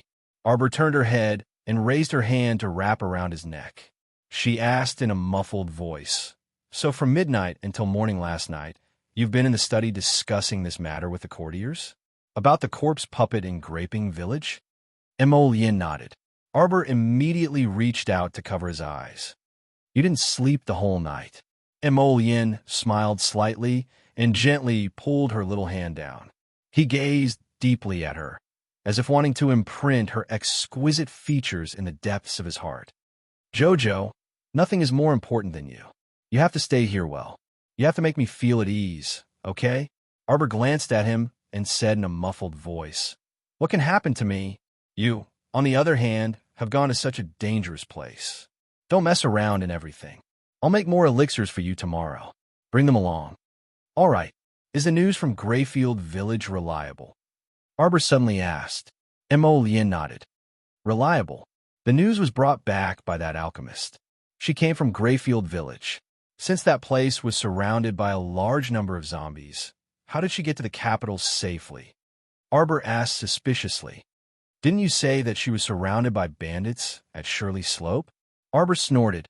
If they could break out of the encirclement of a large group of zombies, how could a few hundred bandits be a problem for them? Yes, this matter is also quite suspicious.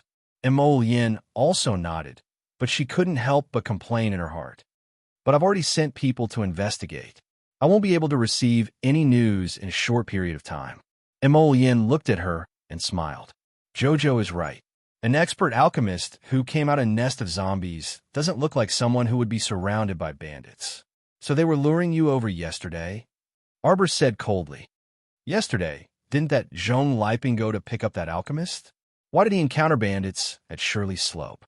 The bandits at Shirley Slope were there. They didn't rob us when they saw our carriage pass by. Oh, when they saw us pass by, they suddenly jumped out to surround us and rob us? Moreover, Jean Liping brought a few hundred people yesterday. They couldn't even take down a small bandit nest, so why did they have to call you over? Chapter 3490. No matter how you look at it, it's comical. Arbor concluded. Prince Emo could only nod at his wife's outburst, agreeing that what she said made sense. I don't like that pill refiner, Sir Jojo said angrily. I feel that she's purely looking for trouble. Emolienne's eyes brightened, and he immediately hugged his wifey as he cheerfully said, Chow chow, chow chow. Don't worry. Even if that pill refiner's pill refining skills are better than yours for the time being, hubby still won't fancy her. His Jojo cared about him more and more. He was happy. Arbor glared at him unhappily. Do you think I'm jealous of her? She only felt that this woman's motives weren't pure, although they hadn't met yet. Why did she feel that this woman was a bit pretentious? She brought the news of Greyfield Village to the Emperor so that she could show off her skills in front of the Emperor. How was being able to enter and exit a zombie lair unscathed all by herself not a skill? But she pretended to be weak and asked for help at the 10-mile slope. She even wanted Jojo's lotus to save her. No matter how he looked at it, he didn't like it. Was she pretending to be strong or weak? What a contradictory woman. He couldn't understand her. Emolienne kissed his wife hard and said with a grin, Who does my wife need to be jealous of? My wife is the best. Arbor glanced at him as if looking at an idiot. She snorted and said, You're not hiding anything from me, right? Emolienne shook his head, but he kept muttering in his heart. Heavens! His wife's brain really wasn't for show. She was really smart. She could guess the whole story just by looking at the signs. She was so smart that it made him happy and distressed. Actually, when Emolienne arrived at the 10-mile slope, he knew at first glance that the pill refiner had teamed up with Jean Liping to scheme against him. With their abilities, it was impossible for them to be trapped by a mere 100 bandits in a place like the 10-mile slope. She was only putting on such an act to lure him into a trap and meet him first. How could the Crown Prince take the bait? Thinking that she was being pretentious, the Crown Prince immediately brought his men back to the palace. Therefore, other than this point, Emolienne didn't hide anything else from Chow Chow. He had indeed reached the 10-mile slope, but he immediately returned to the palace within 3 minutes. However, he was left in the study by the great emperor to discuss matters until dawn. Wife, don't think so much in the future, okay? Hubby is here for everything. Emolienne stood up with her in his arms, and the two walked out of the bamboo building. At the same time, he came face to face with the venerable Peach Blossom Immortal. The venerable Peach Blossom Immortal, who was waving a small fan, immediately glared at Emolienne. He pointed at Emolienne with his fan and shouted in a huff, Chow Chow, why are you paying attention to him so quickly? I was still thinking about how to leave this brat hanging for half a day. Emolienne instantly glared at him in annoyance. She pulled Jojo's little hand and said, Jojo, don't listen to his slander. Arbor tugged at his little hand, but failed to pull it out of Emolienne's grasp. He simply raised his hand and swiped at the air in front of him. In the halo of his demonic eyes, the scenery faded and the scene at the Chow residence's main entrance appeared. A gorgeously dressed woman walked out of the carriage with the help of someone. She raised her head and looked at the Chiao residence's lintel. A cold smile flashed across her eyes. Arbor looked at the figure in the halo. She looks a little familiar. Of course, she looks familiar. My Jojo, on the day of your grandfather's birthday banquet, didn't you release a debt? There, it's that stewardly from the pink house. She's here now. Chapter 3491. The venerable peach blossom immortal, who was enjoying the show, waved his little fan and blinked his beautiful eyes, smiling happily. Jojo, how do you plan to deal with them? Do you need my help? He was so bored that he wanted to help Jojo beat them up. Arbor retracted the light from his demonic eyes and glanced at the venerable peach blossom immortal, then at Emolien. He asked with a puzzled expression, when did I owe them a debt? The two of them, the little fellow looked confused. Why was it so funny? It looked like this fellow had completely forgotten about the incident with stewardly of the pink house. Jojo, 5% for every 2 hours. Emolien reminded him in amusement. Arbor's brain finally connected. His eyes lit up and he nodded repeatedly. Oh, right, it's that big idiot. Emolien and Hu Jinshun exchanged a look and almost burst out laughing. Hearing this, they nodded and said, Right, it's that big idiot. Arbor and the two of them left the galaxy together and pushed open the door with small steps. Wei Ziqin, Xiao Zhongbong, and the others were drinking tea in the little garden and staring at their daughter's door. The moment she saw her, Wei Ziqin hurriedly stood up to greet her. Jojo, second Uncle Xiao, also jumped up and ran quickly to Emolien. Little Emo, when did you come in? This fellow, didn't the main and second doors close for him? He must have climbed over the wall to get in. Emolien glanced at Wei Ziqin pitifully and complained, Mother, second uncle won't let me in. Wei Ziqin patted his hand in amusement. All right, second uncle, Jojo must be fine now. Look, as she spoke, she gestured angrily in Arbor's direction. Second Uncle Qiao looked, and indeed, Sir Jojo's expression seemed much better. It seemed like that stinking brat had coaxed his little niece back. Umph. Only then did second uncle drop the subject. At this moment, Jolin hurried over from the other end of the garden path. When he saw everyone, he exclaimed, Father, someone is coming. The Qiao family members looked at each other. Who's here? Xiao Zhongbong asked suspiciously. After all, their family had just settled down in this house yesterday. On the Divine Land, they had no relatives or friends. Who could be so well informed? They had just moved into the mansion yesterday, and someone had already come knocking on their door today. It's all right, Father. He's here for me. Arbor said faintly and took the lead to walk towards the gate of the house. Jolin hurriedly caught up with her sister's footsteps and asked curiously, Sister, I see that those people's faces are very ugly, as if someone owes them millions of spirit coins. The venerable peach blossom immortal could not help but laugh. It's not someone who owes them money. It's them who owes my Jojo money. How much did you owe in the past 20 days? 5 cents every 2 hours. That's 24 hours a day. Let's count it as 25 days now. I don't even know how much I owe. How much did they lend me? Arbor herself could not remember 1 million. When Arbor heard this, he was instantly displeased. Why is it only 1 million? 5 cents every 2 hours. 20 days isn't that much. Everyone, Arbor's group entered the hall in a grandiose manner and saw a woman with heavy makeup sitting there with a displeased expression.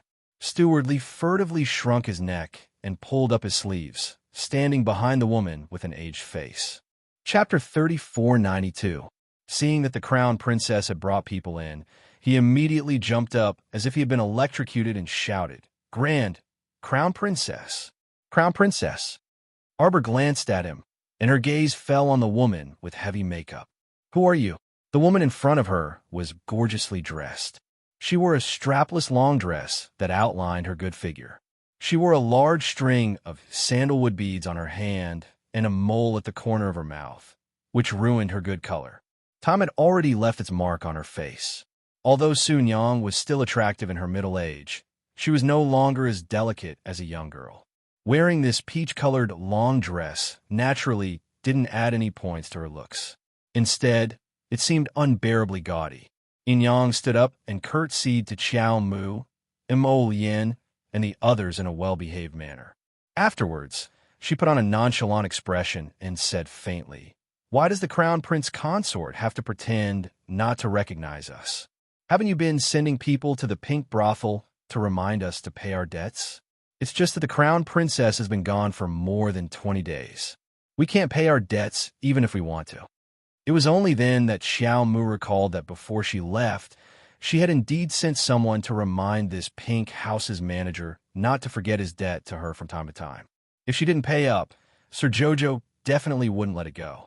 When the time came, destroying her pink house would be a light punishment. Arbor nodded. Her figure spun, and she sat down at the head of the table. Kaixio was very perceptive. She walked forward and handed a debt note to the young crown princess. Then she bowed and left. Arbor lowered her head and glanced at the debt note. She nodded and looked at Yang. "You're the lady boss of the pink house? I don't dare to be the lady boss. If you're not the lady boss, then why are you looking for me?" Arbor interrupted her self-deprecating words and said impatiently, "I have to find your lady boss to settle this matter. You small fries don't come looking for this crown princess to talk nonsense." Everyone was speechless. Yang held her breath in her chest as the veins on her forehead throbbed.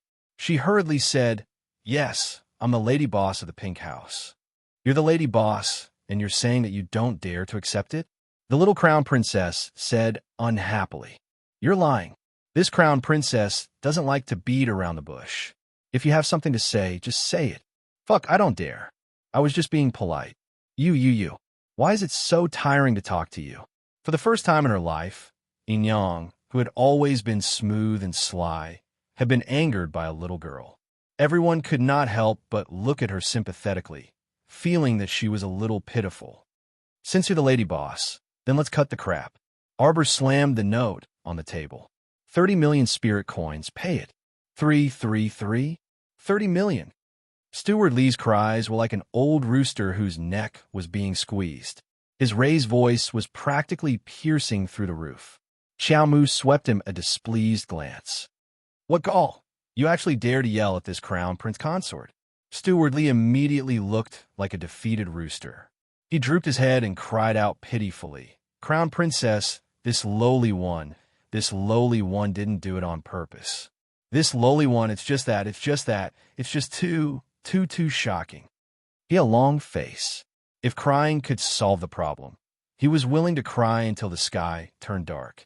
Arbor looked at him impatiently. A grown man being so long-winded, scrammed to the side. Chapter 3493. Don't you see that this crown princess is talking to your lady boss? Arbor glanced at Manager Lee in annoyance, then turned to Yang and asked indifferently, "How is it? You should know that the time it takes for an incense stick to burn has already passed when I was talking to you. According to the calculation of 5% interest for every 2 hours, you have to pay another sum of interest now." Yang had lived for so many years and had interacted with all kinds of people, but she had never been as sullen as she was today. This little girl's words were really infuriating. She simply had the urge to not say a single word to her. Arbor glanced at her and said unhappily, "What's with that look?" Every time these people spoke a few words to Jojo, they would look very indignant and too lazy to continue talking to Jojo. Oof. If they didn't want to talk, then they wouldn't talk. Then they would chase them away and let them owe more money. Once they had accumulated 100 million in debt, they would directly go to her door and take over her pink building. "Kaixio, Kaichi, see the guest out." "Yes, Crown Princess." Kaixio hurriedly walked over with Kaichi. She faintly said to Yang, "Lady boss, please." Yang was so angry that her nose was about to become crooked. It was Manager Lee who hurriedly said in a low voice, "Yang, the longer we owe that debt, the more it will increase." Yang fiercely glared at Manager Lee a few times. If it weren't for this guy who foolishly signed that debt, how could he have fallen into such a state?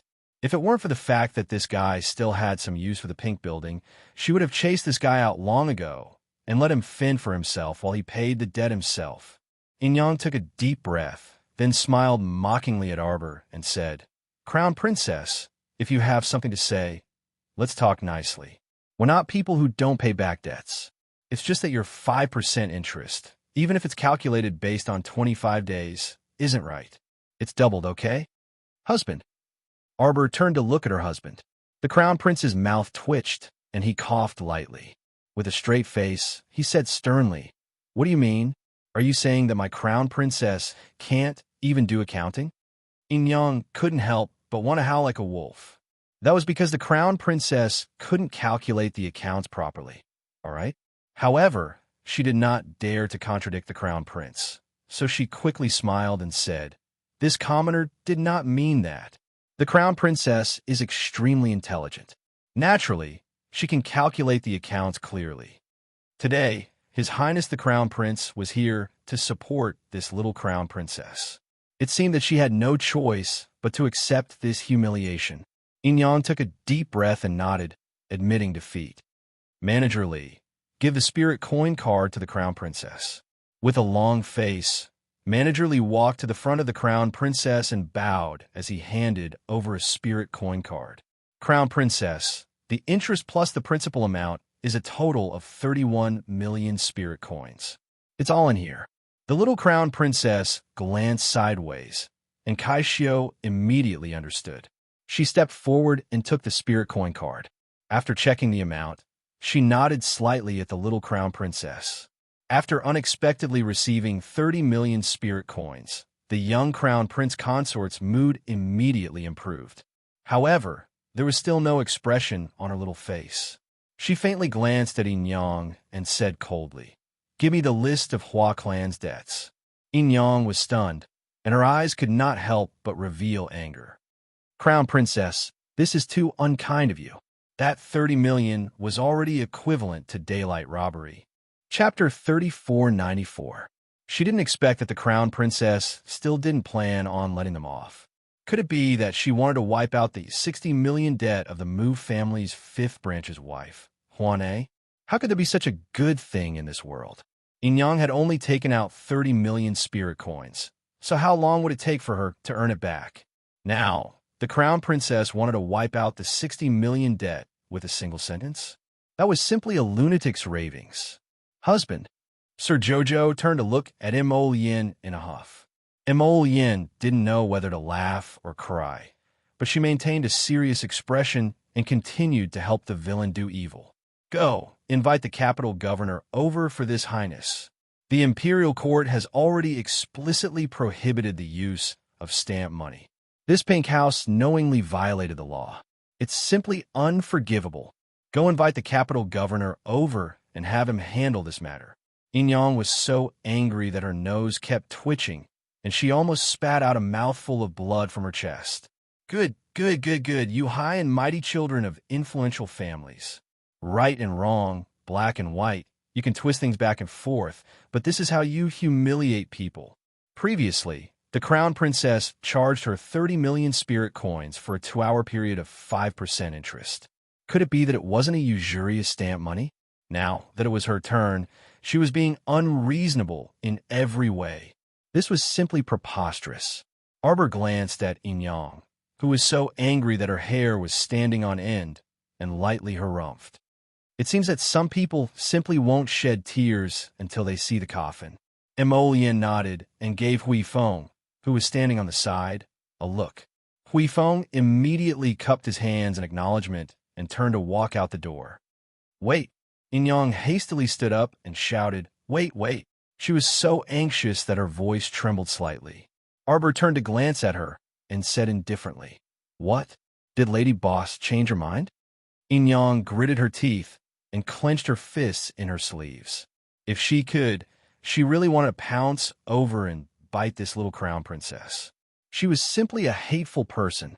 Arbor saw that her expression was filled with resentment, but she did not dare to do anything to him. He could not help but secretly laugh in his heart. In all these years, In-young had never suffered a loss. Unfortunately, she had bumped into an iron plate like Jojo. She was in for it. In-young took a deep breath and forced a smile. However, the smile on her face was even uglier than crying. "Manager Lee," In-young called out, The cold sweat on Steward Lee's forehead almost dripped down. He hurriedly stepped forward and bowed slightly. "Inyong, find the note of the fifth wife's debt." Manager Lee immediately cried out with a long face. "But Inyong, the fifth madam owes us more than 60 million spirit coins.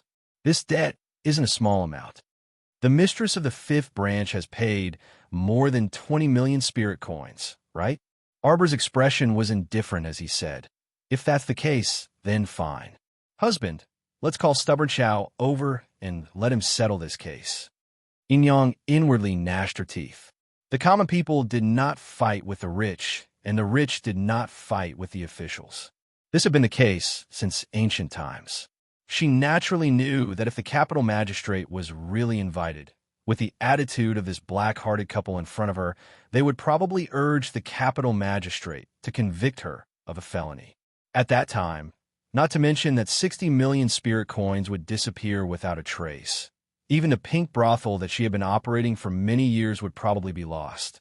Although the pink brothel was merely one of her businesses in the entire J-Tripod City, it was still one of her businesses. Chapter 3495. However, if the pink brothel that was so well managed was destroyed by the crown prince and his wife just like that, Inyong wouldn't be able to sit still. Inyong took a deep breath and hastily put on a smiling face. She chuckled and said, "Crown Princess, there's no need to be angry. It's not that this commoner isn't willing. It's just that fifth madam's debt has been owed for so long that it'll take some time to find it stewardly. Why haven't you brought fifth madam's debt note yet?" Steward Lee hastily went back to retrieve the note with a long face. However, he still couldn't figure out what was going on. He clearly came today to find the crown princess to properly reason with her. So how did he end up with Madame Hua's 60 million yuan debt? It was simply inexplicable. However, he was just a lowly steward, so he didn't dare to go against Inyong's wishes. He hastily returned to Amusement Alley and planned to retrieve the note before rushing back without stopping. Just as he exited Amusement Alley, Steward Lee saw two voluptuous women dressed extremely flirtatiously. They swayed their waists as they walked towards him.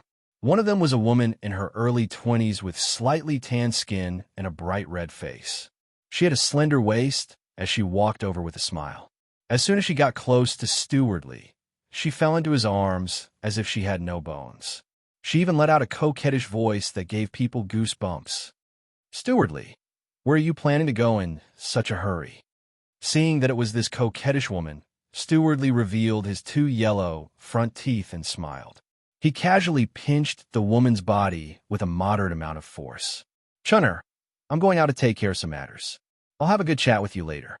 The woman named Chun Air in front of him was not beautiful, and her figure was average. However, her skills in bed were not to be underestimated.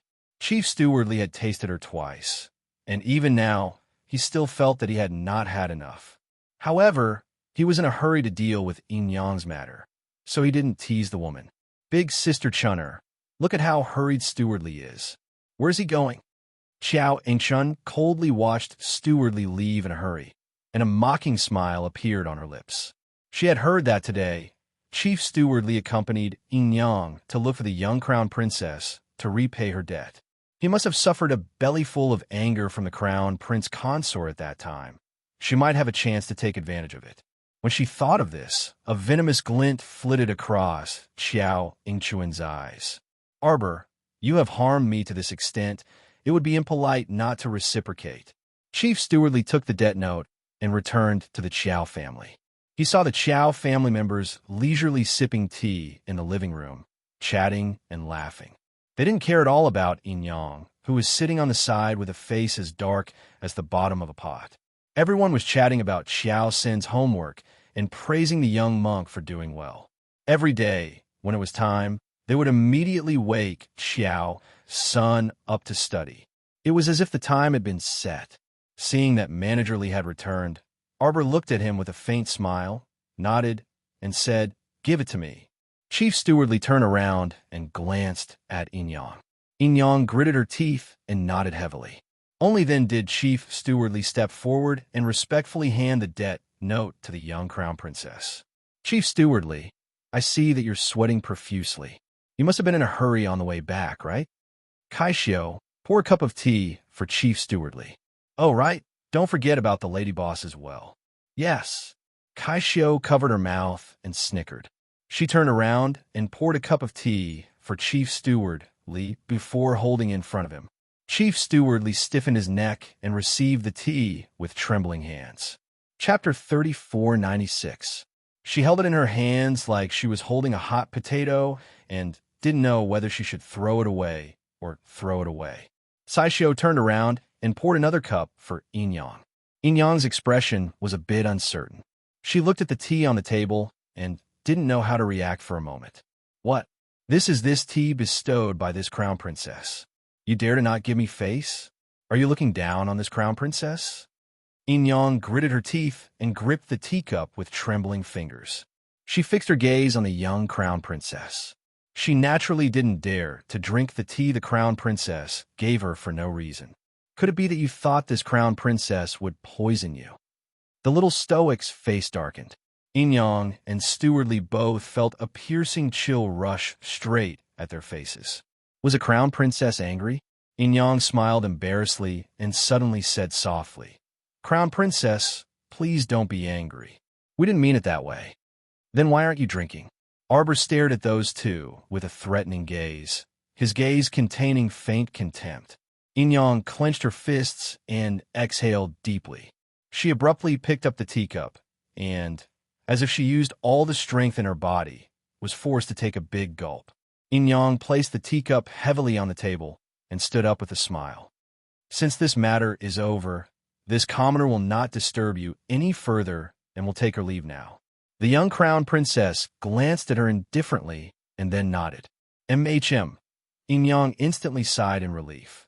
She originally thought that the crown princess would find an excuse to make things difficult for her and Stewardly. Seeing that Inyang drank that cup of tea, Stewardly also hurriedly downed it. He then stood up with an embarrassed smile and bowed to His Highness the Crown Prince before hastily chasing after Inyang. When the two people exited the Qiao estate, they realized that their backs were drenched in cold sweat. The master and servant pair looked at each other. Stewardly pulled a long face and asked bitterly, "Inyang, what should we do? Is there any problem with the tea we drank?" Inyang sneered and shook her head. "I know a little about medicine. Don't you trust me?" Only then did Stewardly nod his head. He only dared to touch it because he saw Inyang swallow the tea. He was very clear about Inyang's capabilities. If someone wanted to poison her in front of her, they definitely wouldn't be able to hide it from Inyang's eyes. Inyang took a deep breath. She seemed to be suppressing a trace of anger in her chest as she said coldly, "Go back." Today's events were truly too depressing. She had never thought that she would be defeated so many times in front of the young crown princess. She did not even have a chance to retaliate. Stewardly saw that she didn't look worried, so he didn't dare to say any more nonsense. He hurriedly called for a carriage and helped Inyang into the carriage. The two of them didn't say anything as they went to amusement alley. However, as soon as the carriage made a turn, a group of agile masked men in black suddenly jumped down from the eaves. They pulled out their long swords and stabbed at the window of their carriage. Stewardly was scared out of his wits and couldn't help but cry out in alarm. On the other side, Arbor put down his cup and coldly said, "We've only been back for less than a day, and the news has already been leaked. They came to my Qiao estate to show off." "Huh," Arbor said with an icy gaze. "Even if they don't die, they have to be taught a lesson, lest everyone thinks that this crown princess is easy to bully." Qiao Zhongbong, Wei Ziqin, and the others looked at each other in dismay. Chapter 3497. Only now did she find out that Jojo had actually secretly made a move against Inyang and her servant. Wei Ziqin couldn't help but want to shed a tear of sympathy for Inyang and her servant. Not only did they come to give away money, but they were also turned against by Jojo and had to pay back a huge debt. They thought that this matter was over, but it turned out that it wasn't. There was probably a good show waiting for the two of them on the way back. How pitiful. Wei Ziqin and Qiao Zhongbong couldn't help but shake their heads. This couple was actually still too naive. The purple forest guards that Xiao Mu secretly sent out chased after Inyang and manager Li all the way to the entrance of Amusement Alley. They only stopped when they reached the entrance of Amusement Alley. At this moment, Inyang didn't have a single good piece of flesh on her body. Steward Li was in an even worse state. His nose was bruised, his arm was broken, and a large piece of his head had been sliced off by the sword light. Blood was gushing out of it. The two of them went out in a grand fashion and returned to Jade Tripod Market in grief like beggars. When hunchbacked Old Li saw their miserable state, he was so frightened that he almost fell to the ground. "Steward Li, what happened to you?" Xiao Yingchun greeted him with a frightened expression. Just as she was about to reach out to support Steward Li, he rudely pushed her away. Steward Li's entire body was in unbearable pain, so how could he still think about romantic matters? When he saw Xiao Yingchun grumbling, he couldn't help but snort angrily. "Why are you still here? Hurry back to the pink house. Don't wander around all day if you have nothing to do." Xiao Yingchun instantly felt wronged and muttered, "Steward Li, why are you scolding me like this? I'm just worried about you." At this time, Inyang had already been helped into the courtyard by hunchbacked Old Man Li. She was extremely flustered and couldn't help but look back a few times. She anxiously shouted, "Quick, quick, quick! Get someone to block the entrance of Amusement Alley. Quick!" She was scared out of her wits by those purple forest guards who had beaten her while she was down. Although she didn't know who had beaten them, she had a vague feeling that the Crown Prince Consort was involved in this matter. Who did she offend? How did she end up in such a miserable state? He lost his money and almost lost his life. Hunchback Old Li quickly brought his men to the amusement alley for an inspection, and the news he brought back was that no one was following them.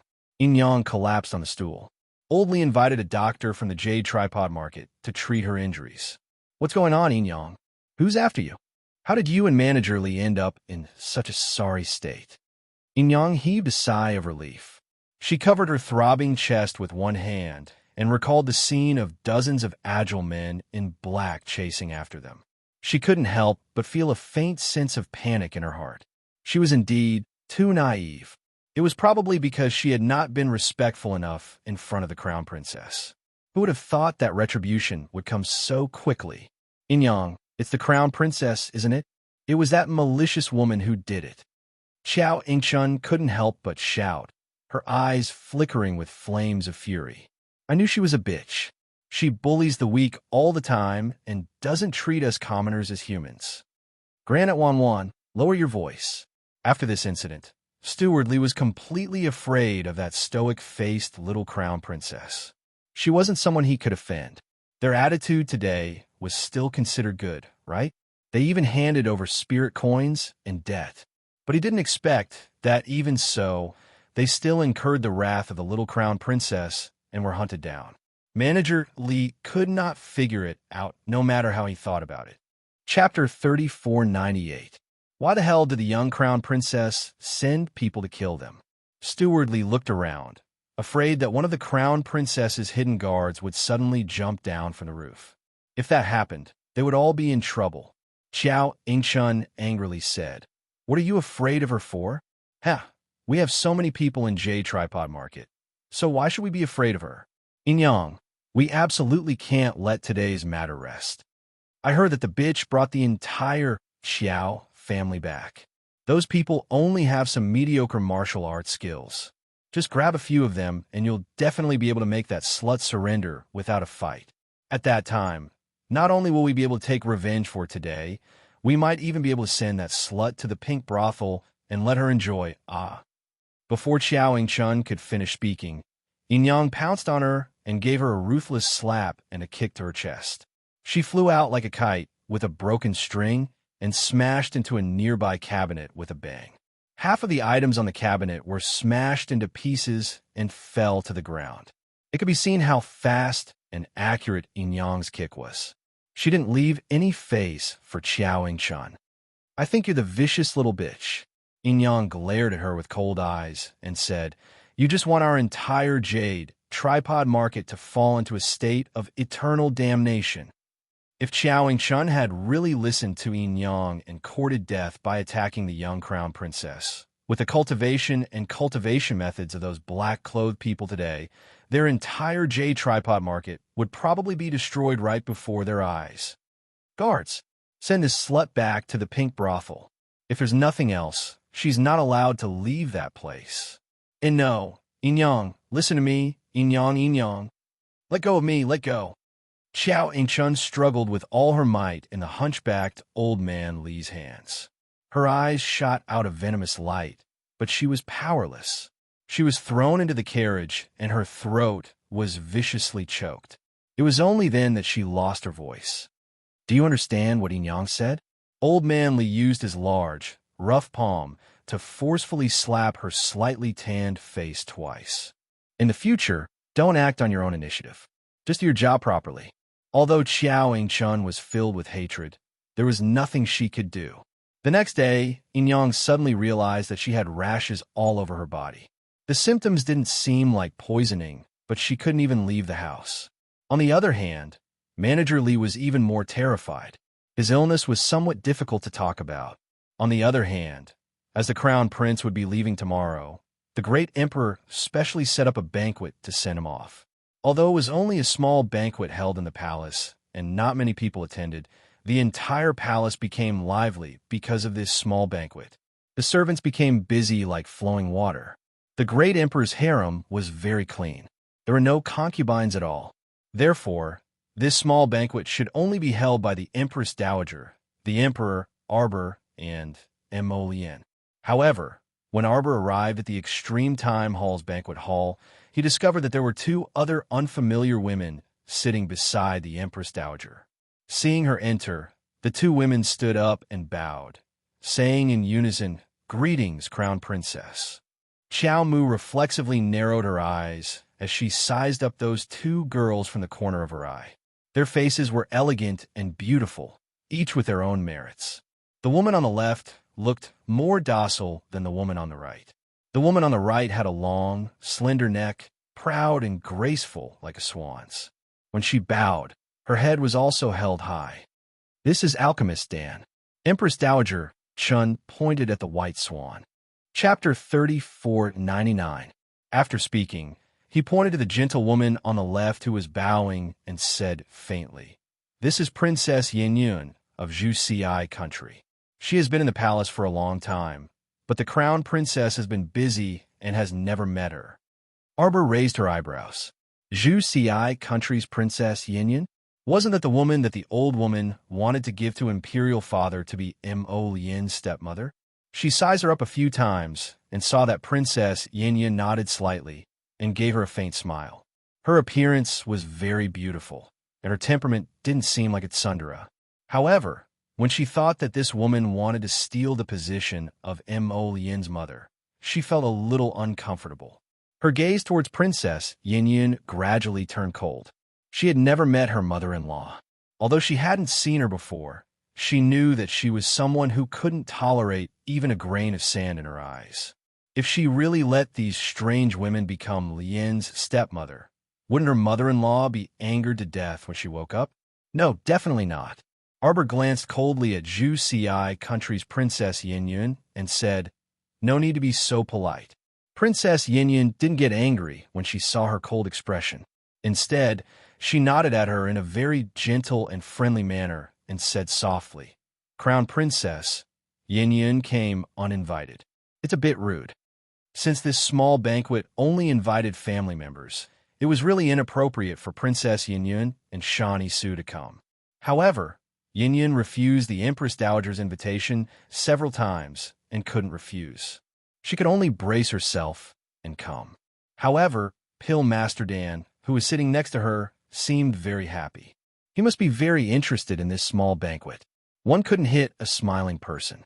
The little crown princess was indeed a bad person, but she never threw a tantrum at a smiling person for no reason.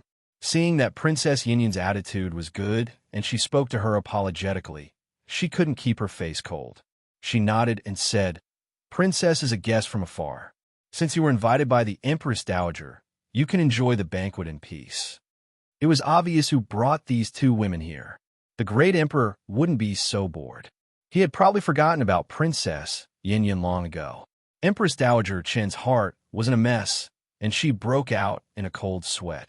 She thought that the little crown princess would definitely fly into a rage when she saw the two extra people in the hall. At that time, she could take the opportunity to go to the emperor and say that the little crown princess was too domineering and unruly. She really needed to hire a nanny to teach her well, so that she would not embarrass the royal family in the future. Unexpectedly, the little crown princess seemed to be a completely different person today. Not only did she not flare up at all, but her etiquette and rules were also very proper. He really couldn't see through this person.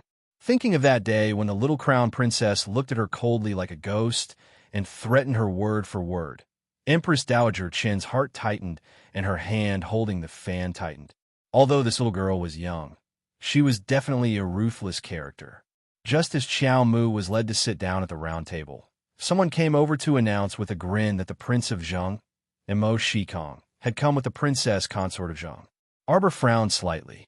The Prince of Zheng's family had been very quiet recently, as if they were invisible. She had forgotten that her adopted brother's family would also be attending the small banquet. "Greetings, Your Highness the Empress Dowager." Prince Mo Shikong and Princess Consort Shi Yongyin stepped forward and bowed.